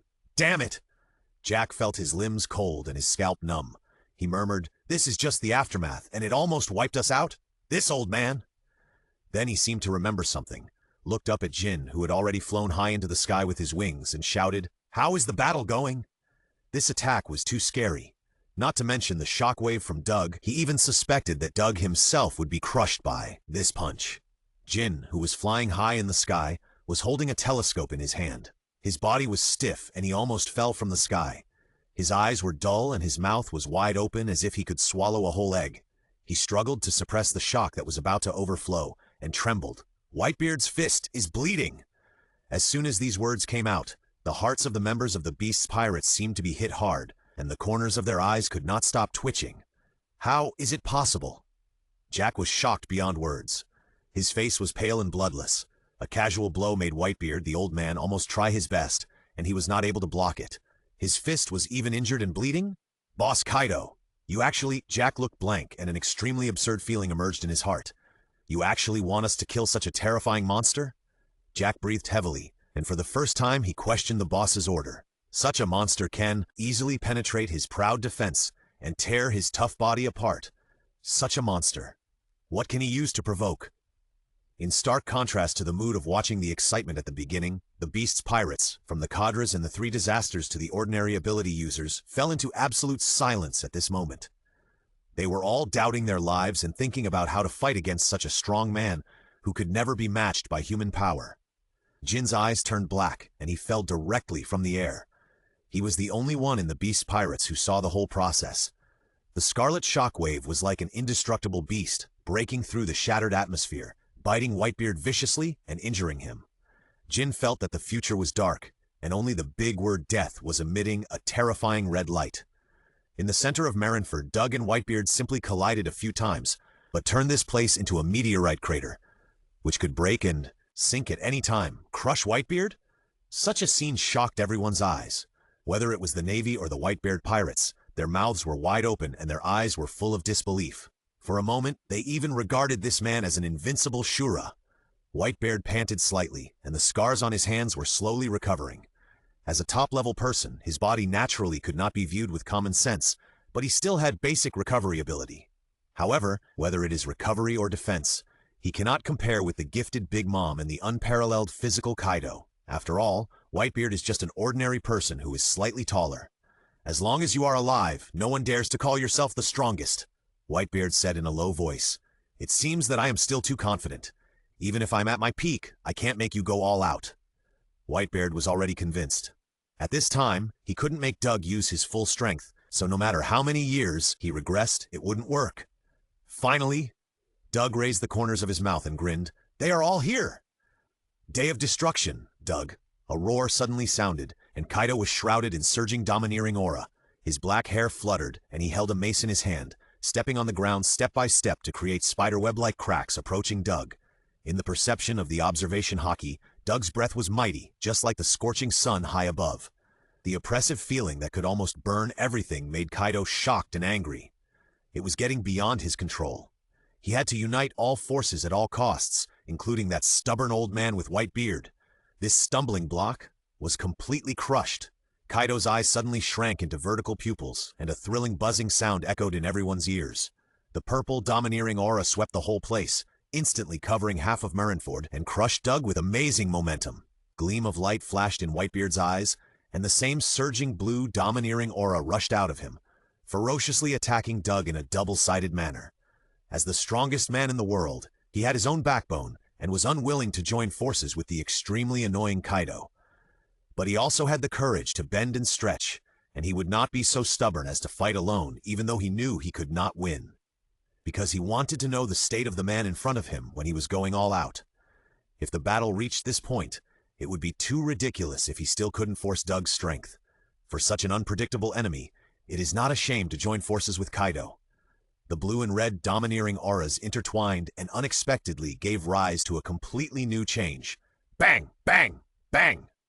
The sound of falling to the ground rang out one after another, and the Marines, and some members of the Whitebeard pirates, all rolled their eyes and opened their mouths wide, stunned by this indescribable spirit. Even Marco, the captain of the 1st Division of the Whitebeard pirates, and Tautu, the alternate admiral, looked painful, kneeling on one knee on the ground, unable to move. Bathed in the double domineering aura, Doug raised his head high, his expression full of rebelliousness. Whitebeard and Kaido looked solemn, but they did not dare to relax for a moment, and the surging domineering aura surged out even more violently. This level of attack. Lava-like cracks appeared on Doug's body, and the fiery glow of his body became more and more intense, and the whole person was like a tiny star. Doug suddenly opened his arms and roared, "Too weak!" Boom! The sound like a landslide detonated everyone's eardrums, and the scarlet shock wave that made Whitebeard and Kaido's scalps numb spread out. The high temperature generated by the energy melted the ground inch by inch, forming a rolling red magma, and even the air was burned by the high temperature and had transparent and distorted ripples. In the shock wave, countless scarlet thunders as thick as dragons shattered the hemispherical red and blue domineering aura with their fangs and claws, and bit Whitebeard and Kaido fiercely. The two looked horrified, and at the same time stretched out their hands and pushed forward, and the flowing armed color attached to their arms, blocking the spreading scarlet shockwave. It's really interesting. If you can block it, try it. Doug grinned, and the light on his body became brighter and brighter. He clenched his fists and hammered the ground fiercely, and the more surging shockwave tore the air and rushed towards the two. The stalemate lasted less than a second before the sound of crackling continued to be heard. The invisible barrier suddenly shattered, and the terrifying force directly acted on the bodies of the two of them. A large amount of blood spurted out of their mouths, and their bodies suddenly flew out. Whitebeard's face was ferocious, and the muscles of his right arm bulged high. He held Kusagawa Kirei tightly and poked the ground fiercely. With a loud bang, the ground broke and cracked, but he also used this force to stop his body. Kaido next to him responded in a similar way, but he used a mace. The high temperature contained in the shockwave even caused them to suffer mild burns, and the wounds felt a stinging pain like ants biting, but their faces did not change at all. Whitebeard looked solemn and said in a deep voice, "Little Carp, don't use these probing attacks. Use the killing moves directly. His strength has already exceeded our imagination. You must not want to see the result that the two of us attack the enemy together, but the enemy does not use his full strength. This guy, he is not Joy Boy, but why is he so strong?" Kaido gritted his teeth, growled, and rushed towards Doug with the mace in both hands. In an instant, the distance between the two of them was thousands of meters, and two completely different thunders of purple, black, and red were entangled on the mace. Thunder? Gossip! The terrible momentum changed the color of the sky, and the dark clouds rolled. The mace danced at an extremely fast speed. Even the vision color that could predict the future could not observe the trajectory. The thick thunder snake twisted uneasily, as if it wanted to shatter the space. The thunder snake showed its ferocious fangs and was bound to pierce Doug's body. But the next moment, Kaido's murderous intent solidified on his face. Doug simply raised his right hand, and his palm wrapped in black and red thunder firmly grasped the mace, and the domineering aura and fierce and brutal thunder snakes wrapped around it were all crushed. This move that can almost kill any strong man below the Emperor level in an instant was easily resolved by Doug. "Joey boy, what is that?" Doug's eyes suddenly lit up with a faint red light. "The one in front of you is called Doomsday. Even if the true god comes, I will kill you." With a loud bang, a huge blood hole appeared on Kaido's waist, and the whole person fell backwards with blood. Request monthly tickets. Request first order. Kaido, who was embedded in the giant rock, felt the disparity of the world for the first time. Since becoming the Emperor of the Sea, Kaido has not taken anyone seriously. Weakling, that old woman, the old man with a white beard, he may not be able to beat the latter, but if it comes to death, he will undoubtedly be the winner. As for the three admirals of the Navy, ridiculous. What are those things? Whether it is Kizaru, Green Bull, or Fujitora, even if he stands and lets these people fight for 10 days and 10 nights, it is just a scratch for him. The only strong man in the Navy who can make him feel a little pressure is Sakazuki, who is known as the strongest. Only Sakazuki can break his defense and inflict damage faster than his recovery speed, but so what? The final winner will still be him. He has been tortured thousands of times and sentenced to death 40 times. No one in the world and no method can kill him. The old man with white beard can't do it. Sakazuki, that annoying guy, can't do it even more. This is the confidence of being the strongest creature. But Doug in front of him is different. He punched a big hole in his abdomen with a simple punch, and also shattered his confidence. Today, Kaido has experienced the huge gap in strength that cannot be crossed. Most importantly, it is also the first time that he smelled the smell of death. Kaido's hobby is purple sand, but when he found out that he might really be killed by Doug, he began to get scared, struggling to get out of the rock wall. White smoke came out of Kaido's pierced abdomen, and the fresh tender meat was wriggling and weaving at a speed visible to the naked eye. As the strongest creature, he not only has an extremely strong physique, but also extraordinary physical strength, endurance, resistance to blows, and recovery ability, which are all the top of all living things. Doug stretched out his right fist and collided with Whitebeard's punch that caused the void to explode. The transparent shockwave wrapped in the sound wave spread rapidly in a spherical shape, and a violent explosion sounded, shaking the entire Marineford. Except for the three of them, only Kizaru and Fujitora could stand. Everyone else looked at the shockwave in a daze. Their faces suddenly twisted for a moment, and their bodies flew high and completely fainted. The battle between the top strong men, even the aftermath, is a fatal attack to them.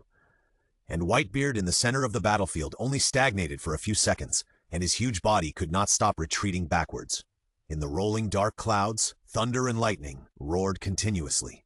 Kaido, who had transformed into a huge blue dragon, stretched out his head. The light emanating from his wide-open dragon mouth seemed to be more dazzling than the sun.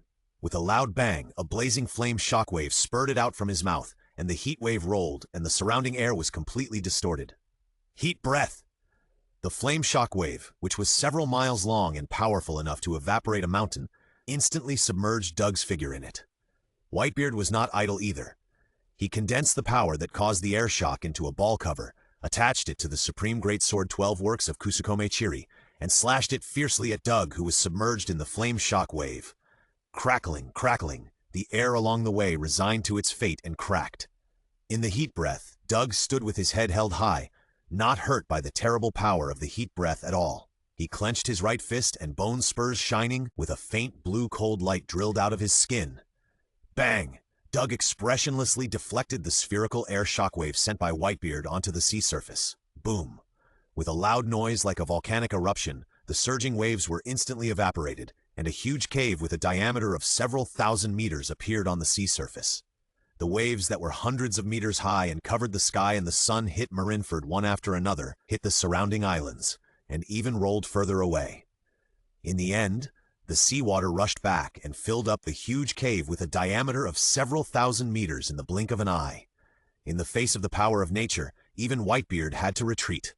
Kizaru and Fujitora looked at each other and saw the incredible look in each other's eyes. They thought that as generals, they were already the top strong men in the world. Even if the four emperors came in person, it would only be a 40-60 or even a 50-50 chance for them. But Whitebeard and Kaido in front of them personally taught them a lesson. The generals are indeed at the same level, but there are also differences between the same level. These two strongest four emperors have the ability to destroy an island with a casual blow. It is a miracle that the Marineford under their feet can hold up until now. Kizaru and Fujitora believe that they are also monsters beyond ordinary people, but they can never reach this level. Not to mention facing these two perverts at the same time. They know that if they go up, they will definitely be beaten up in an instant. Even Kizaru can only escape with his ability at most, and there is no other way to go if he dares to fight to the death. However, these two strong men who can easily defeat them together, who are extremely rare in history, and can even be said to be few and far between, are frequently at a disadvantage when they join forces to deal with Doug. How strong is Doug now? Kizaru and Fujitora can't imagine it at all. Or in other words, the more they think about it, the more they feel their scalps tingling and creepy. There was a breathtaking flash of lightning in Kaido's eyes, and he roared out a dragon roar that was enough to shatter a person's eardrum in an instant. Along with the dragon roar, there was also an overwhelming thunder snake. The thunder snake twisted wildly to restrain Doug, and Kaido's dragon body made a circular motion like a gyroscope. In the blink of an eye, a large number of wind blades as long as 10 meters were created. The wind blades were like the slash of a sickle weasel, and they cut towards Doug all over the sky. Thundering bad wind. Before the wind blade arrived, Doug's eyes lit up with a red light as if it could cut everything in the world, but he didn't mean to dodge at all. Dang, dang, dang! The sound of metal clashing was endless, and the thunder, snakes, and wind blades competed to cross each other. The attack, that was enough to destroy a country, hit Doug's tough body, but it could only splash a series of sparks, and even a white mark could not be left. Suddenly, Kaido's vertical pupils expanded rapidly, and the dragon body burst into a brilliant light, subconsciously wanting to change form. But Doug was faster than him. He only felt a vague figure passing by in his perception of observation, and Doug appeared at his tail like a flash, stretching out his arms. Doug's face was full of grim smiles, the muscles on his arms bulged high, and he grabbed the hair on Kaido's dragon tail. The skin is not broken. Are you scraping me? Master Kai, this is not how you fight. Whitebeard's eyes were wide open below, and the place where he was instantly shrouded in shadows. Kaido, who was 100 meters long, turned into a dragon whip that covered the sky and smashed towards him fiercely. Whitebeard hurriedly raised his left hand with a ball cover and used enough force to shake the atmosphere to fight Kaido. Boom! After the loud noise, the ground under Whitebeard's feet seemed to be hit by a meteorite, rumbling and cracking and spreading to the distance. Huge rubble continued to splash up. He took the blow completely, but Kaido didn't feel good. Muscles and fat were shaken into waves of flesh, and a mighty force swept through his dragon body wantonly, and large pieces of blood and water were coughed out of the dragon's mouth. In Marineford, in the rolling dust, Kaido, who had transformed into a human form again, covered his chest with his hands, his breath a little disordered. Doug, that kid, actually dared to call him Master Kai? The strongest creature on land, sea, and air, Lord Kaido, whose attack power is at the top of the world, was actually compared to a master who scrubs people in a bathhouse? He has lived for so many years, and he has never had such a humiliating moment. Kaido's chewing muscles on both sides bulged, and his whole body was trembling. This was a manifestation of extreme anger. Whitebeard beside him had an extremely solemn expression, and his attention was completely focused on the two red lights outside the smoke and dust. Whitebeard only felt that Doug was incredibly strong and beyond imagination. He even felt that the power displayed by Doug was not in the same dimension as them. On the other hand, Whitebeard thought Doug's behavior was very strange. Not only did he not have the urgency to defeat them, but he was always calm and unhurried. It was as if he was deliberately forcing them to use their ultimate moves. This idea was too absurd. A normal opponent would want to use a violent and rainstorm-like attack to make the enemy unable to be distracted.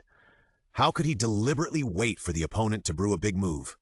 But Doug's relaxed attitude made Whitebeard feel that this conjecture might have touched the truth of the matter. This also made him feel an indelible sense of frustration. Whitebeard, old man, cough cough. Kaido rubbed his chest. His expression was very depressed.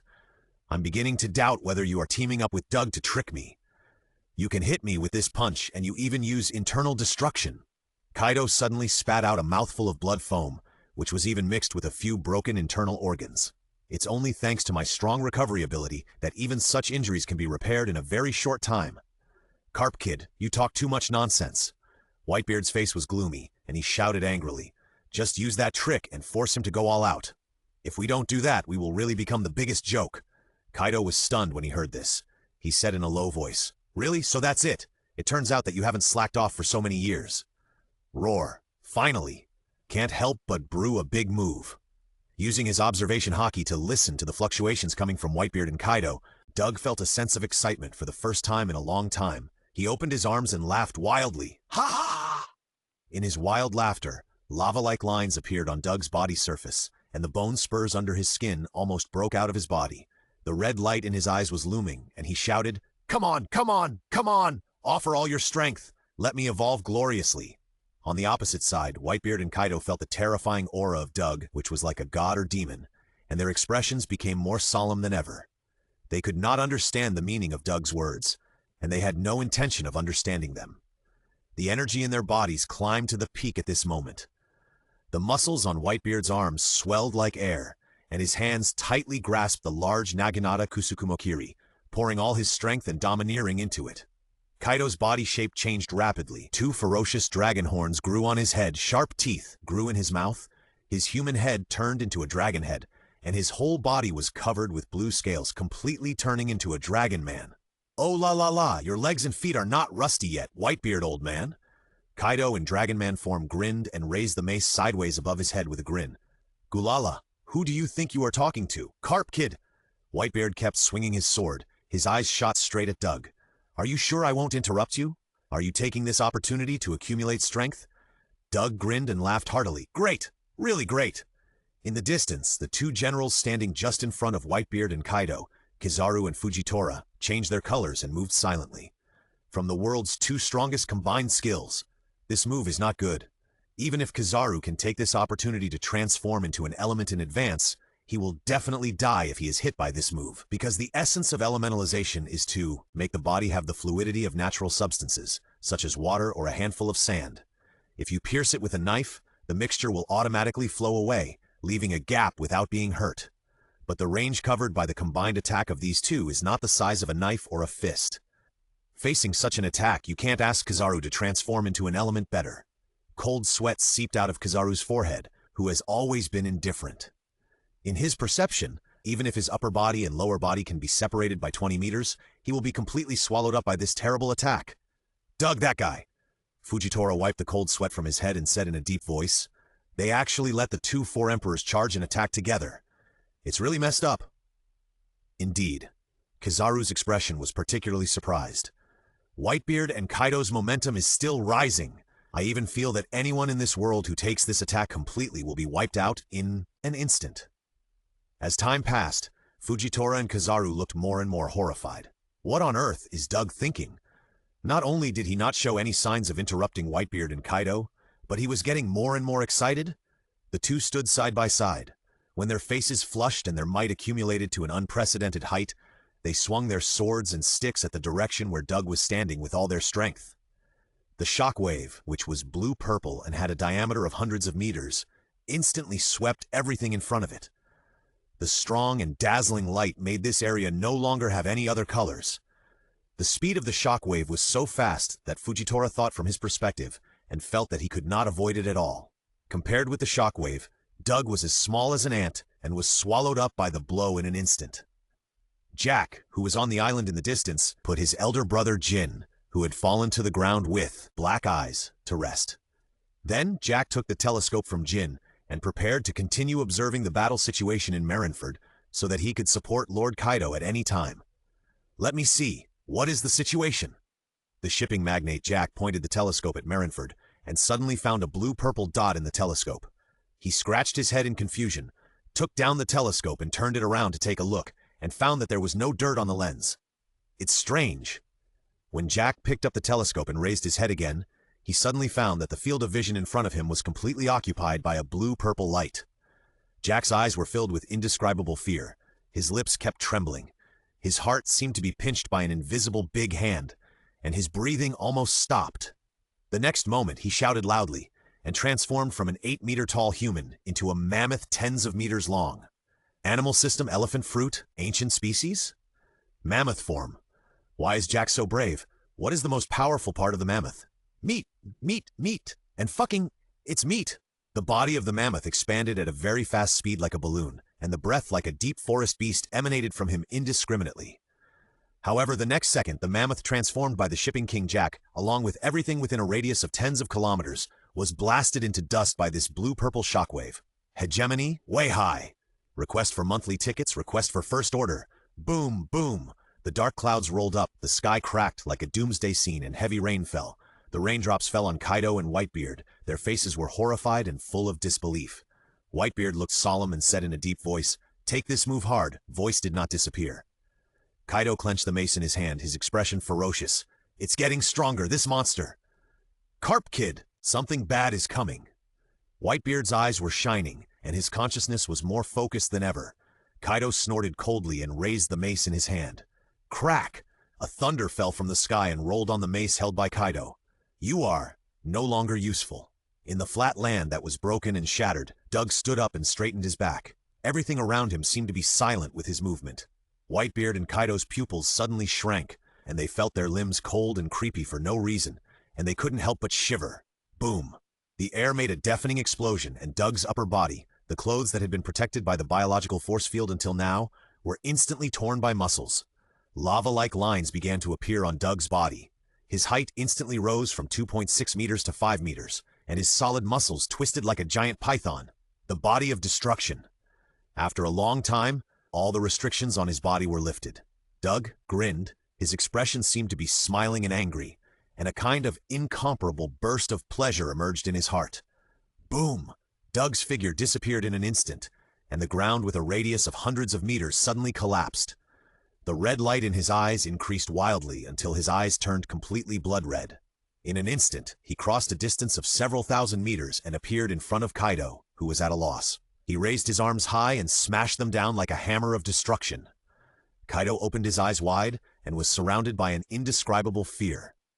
Doug, it was not strange for him to rise instantly. Many people he knew could do it, but the oppressive feeling that almost suffocated him was beyond his imagination. He could not describe this horror in words. But then, an instinct emerged in Kaido's body, madly awakening every nerve in him, forcing him to survive. Forcing him to resist. Swish! Doug's fists fell and the surrounding void was distorted. Dense ripples like water waves bombarded from the void, forcing Whitebeard on the side to punch against the aftermath. Rise to the third generation? Induce Naraku! The mace in Kaido's hand spun at high speed, almost turning into a stream of incomparably dark light. He swung his mace from bottom to top, and the black lightning that escaped during the swing caused the rock layer to burst and dense cracks appeared. Bang! Kaido swung his mace, and Doug's fists smashed down fiercely, but the moment they touched, his face changed violently. This power, the huge force that was so huge that it was impossible to resist, was transmitted from Doug's arm. Kaido gushed out a mouthful of blood mist and was crushed to the ground. Boom! After the explosion, the ground within a radius of 1 kilometer sank, and an extremely dark abyss appeared. With Kaido as the center, a destructive air storm was set off, and the shockwave almost formed a real wall, madly crushing all the materials it touched. In the distance, Kizaru and Fujitora looked solemn, and they raised their arms and pushed forward at the same time, and the flowing armed color attached to their hands. Suddenly, the shockwave seemed to touch some invisible barrier, and the momentum of expansion stopped. In the end, the two of them firmly resisted the spread of the shockwave and unloaded this force. In the abyss, Kaido covered the dragon head that was bleeding profusely, his expression extremely painful. Doug's attack completely broke his defense, and it was more than just breaking his defense. Kaido only felt that many bones in his body were broken and shattered. He stepped on the flame cloud and slowly rose from the bottom of the abyss, wanting to return to the battlefield. But the next moment, Doug's figure appeared in front of him again. Doug stretched out his arms, and his palms containing terrifying power grabbed Kaido's shoulders like iron clamps. Knee, strike. With a loud bang, the gray-white shockwave exploded, and Kaido's whole person turned into a residual image, flew backwards again, and shot into the rock wall. At the same time, Whitebeard jumped high, swung the big Naginata Kusukimi again, and slashed down at Doug from top to bottom. This time, the blade was not only covered with a terrible ball cover containing airshock power, but also wrapped with black and red lightning. It was the advanced application of the domineering color entanglement. Doug stood in midair and suddenly stretched out his right hand. The scarlet light on his palm was dazzling, like a small star about to explode. The open palm and the blade collided in the air. Doug smiled grimly and suddenly exerted force with his palm. With a cracking sound, the red and black lightning and the ball cover wrapped around the Kusugawakiri were crushed. Doug pulled hard with his palm, and Whitebeard's huge body fell towards him like a mountain. "Lift your leg and kick!" The sound like a landslide exploded in everyone's ears. Whitebeard shot out like an arrow from a string, tumbling hundreds of meters in the air before falling heavily. "Roar!" Doug roared, and his muscles bulged again. The golden-armed color domineering rose on the lava-like lines again, flowing up and down and tumbling continuously. At the center where he was, the light seemed to be distorted, and the ground disappeared inch by inch. The deeper land was surging outward with scarlet light. Level 5, top armament. Level 5, top physique. Whitebeard jumped out of the huge pit. Not only did he not flinch, but he felt that his blood was boiling. Whitebeard was extremely excited and roared, "Doug, so this is your full strength. It is so powerful that I am unbelievable. I, Whitebeard, would like to call you the strongest." As Whitebeard finished speaking, supergiant airshock ball cover with a diameter of 10 meters appeared on his blade, and then it was suddenly compressed to the size of a palm. The void around the ball cover even began to distort and collapse. It is hard to imagine how destructive the attack of this level would be if it was released at once. "Oh, old man with white beard." Kaido suddenly emerged from the stone wall and gulped down a mouthful of strong liquor. His pupils shrank into vertical pupils, and he roared fiercely, "Help me buy time! I must kill him!" Some people will retreat when they are hit. Some people, however, will become stronger when they meet a strong opponent. Doug looked indifferent and said indifferently, "Don't worry, Kaido, I won't kill you at this time. After all, I promised to let you witness the demise of the world government with your own eyes." After a slight pause, he suddenly turned his head and shouted, "Hey, Kizaru Fujitora, and that bald guy, do you want to come together? 5 of us, maybe there is a slight chance to kill me." Boom! A bolt from the blue. The devil-like whisper fell for a long time, but Marineford was dead silent. "Come together? Kill Doug?" Kizaru and Fujitora's expressions changed slightly when they heard the words, and there was even a hint of desire on their faces. They were reluctant to attack Kaido and Doug at sea before, partly because they were afraid of the seawater, but more importantly, it was because they really didn't like what the world government had done in recent years, and they didn't like the celestial dragons and the 5 elders who were meddling in their affairs. In addition, they believed that even if Doug was strong, he was just that strong. After all, the power of one person was limited and could not shake the foundation of the Navy. However, now their mentality has changed subtly, and they have changed their previous relaxed attitude. Whitebeard and Kaido are both stronger than them. If the two join forces, it goes without saying that it will definitely cause a qualitative change. The previous combination skills are the best proof. But Doug took the combination skills and suppressed Whitebeard and Kaido with overwhelming advantages in terms of physique, armed color, etc. This kind of strength is beyond their understanding, imagination, and cognition. If they don't respond, it will only be a matter of time before Whitebeard and Kaido are defeated. On the other hand, with Doug's current combat power, he can really threaten the Navy with many strong men, and this threat is fatal. Seeing this monster that should not exist in this world with their own eyes, Kizaru and Fujitora were a little panicked in their hearts, and they had a little impulse to help. Beside them, Chero's Saint, who had finished reporting, also looked a little dazed and confused. As the strongest of all the 5 Elder Stars, he has never recognized the title of the strongest creature in the world or the strongest man in the world. He thinks that is just people's short-sightedness, and they have not seen the real strong. But when St. Chalros really saw Kaido and Whitebeard, he suddenly found that there was indeed a certain gap between the strongest in the world and him. However, St. Chalros is one of the 5 Elder Stars after all, and he is knowledgeable and even understands the nature and truth of the world, so he is not too surprised. Until he saw Doug take action. At that moment, St. Chalros' worldview experienced a series of reincarnations of collapse and reconstruction, and then collapse again after reconstruction. It is one thing to vaguely know that Doug is very strong in perception, and it is another thing to actually see him take action. St. Chelros even doubted whether Lord Iam was a little blindly confident. Even if the King Uranus was fully revived, could he really kill such a monster? St. Chelros. Kizaru looked wretched and said slowly, "The meaning of the higher-ups is that we should obey your command." So, Fujitora's expression was heavy and he had almost pulled out his knife. "What do you think, St. Chelros? Your Excellency."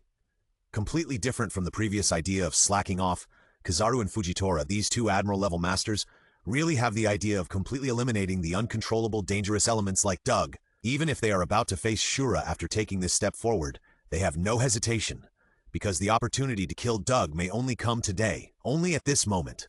It may be difficult to find a second place in the world where so many general-level masters gather at the same time. St. Chelros fell into silence. Who is he?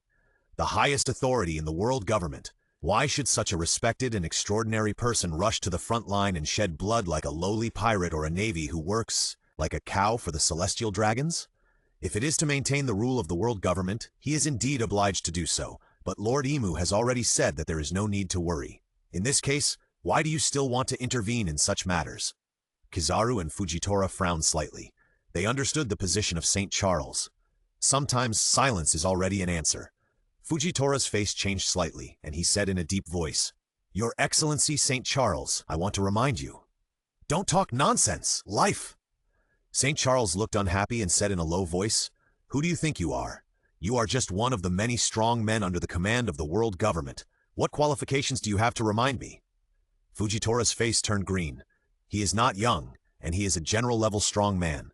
It is difficult for him not to be angry when he is pointed at and scolded, even if this person is one of the 5 elders. Yellow Monkey's smile remained, unchanged, and he consoled him. "Well, don't take it to heart," St. Charles said only in anger. "Besides, watching the fight may be another better choice." Fujitora had no expression on his face, and slowly said, "Ah, Borsellino, you are right. Maybe it's time to bet on something else." Doug curled his lips, somewhat dissatisfied that Yellow Monkey and the others did not join him. "Today, it's really fun." Kaido, who had regained his adult form, raised the barrel and drank wildly. He was slightly tipsy and shouted to Whitebeard and Doug, "Hey, hey, hey! Old man and kid, do you two want some? It's been a long time since we had such a good fight." After that, Kaido raised his head and laughed wildly, crying bitterly, laughing without knowing whether he was sad or happy. Doug looked indifferent. "Are you addicted to alcohol? Do you want to drink a few more sips before you die?"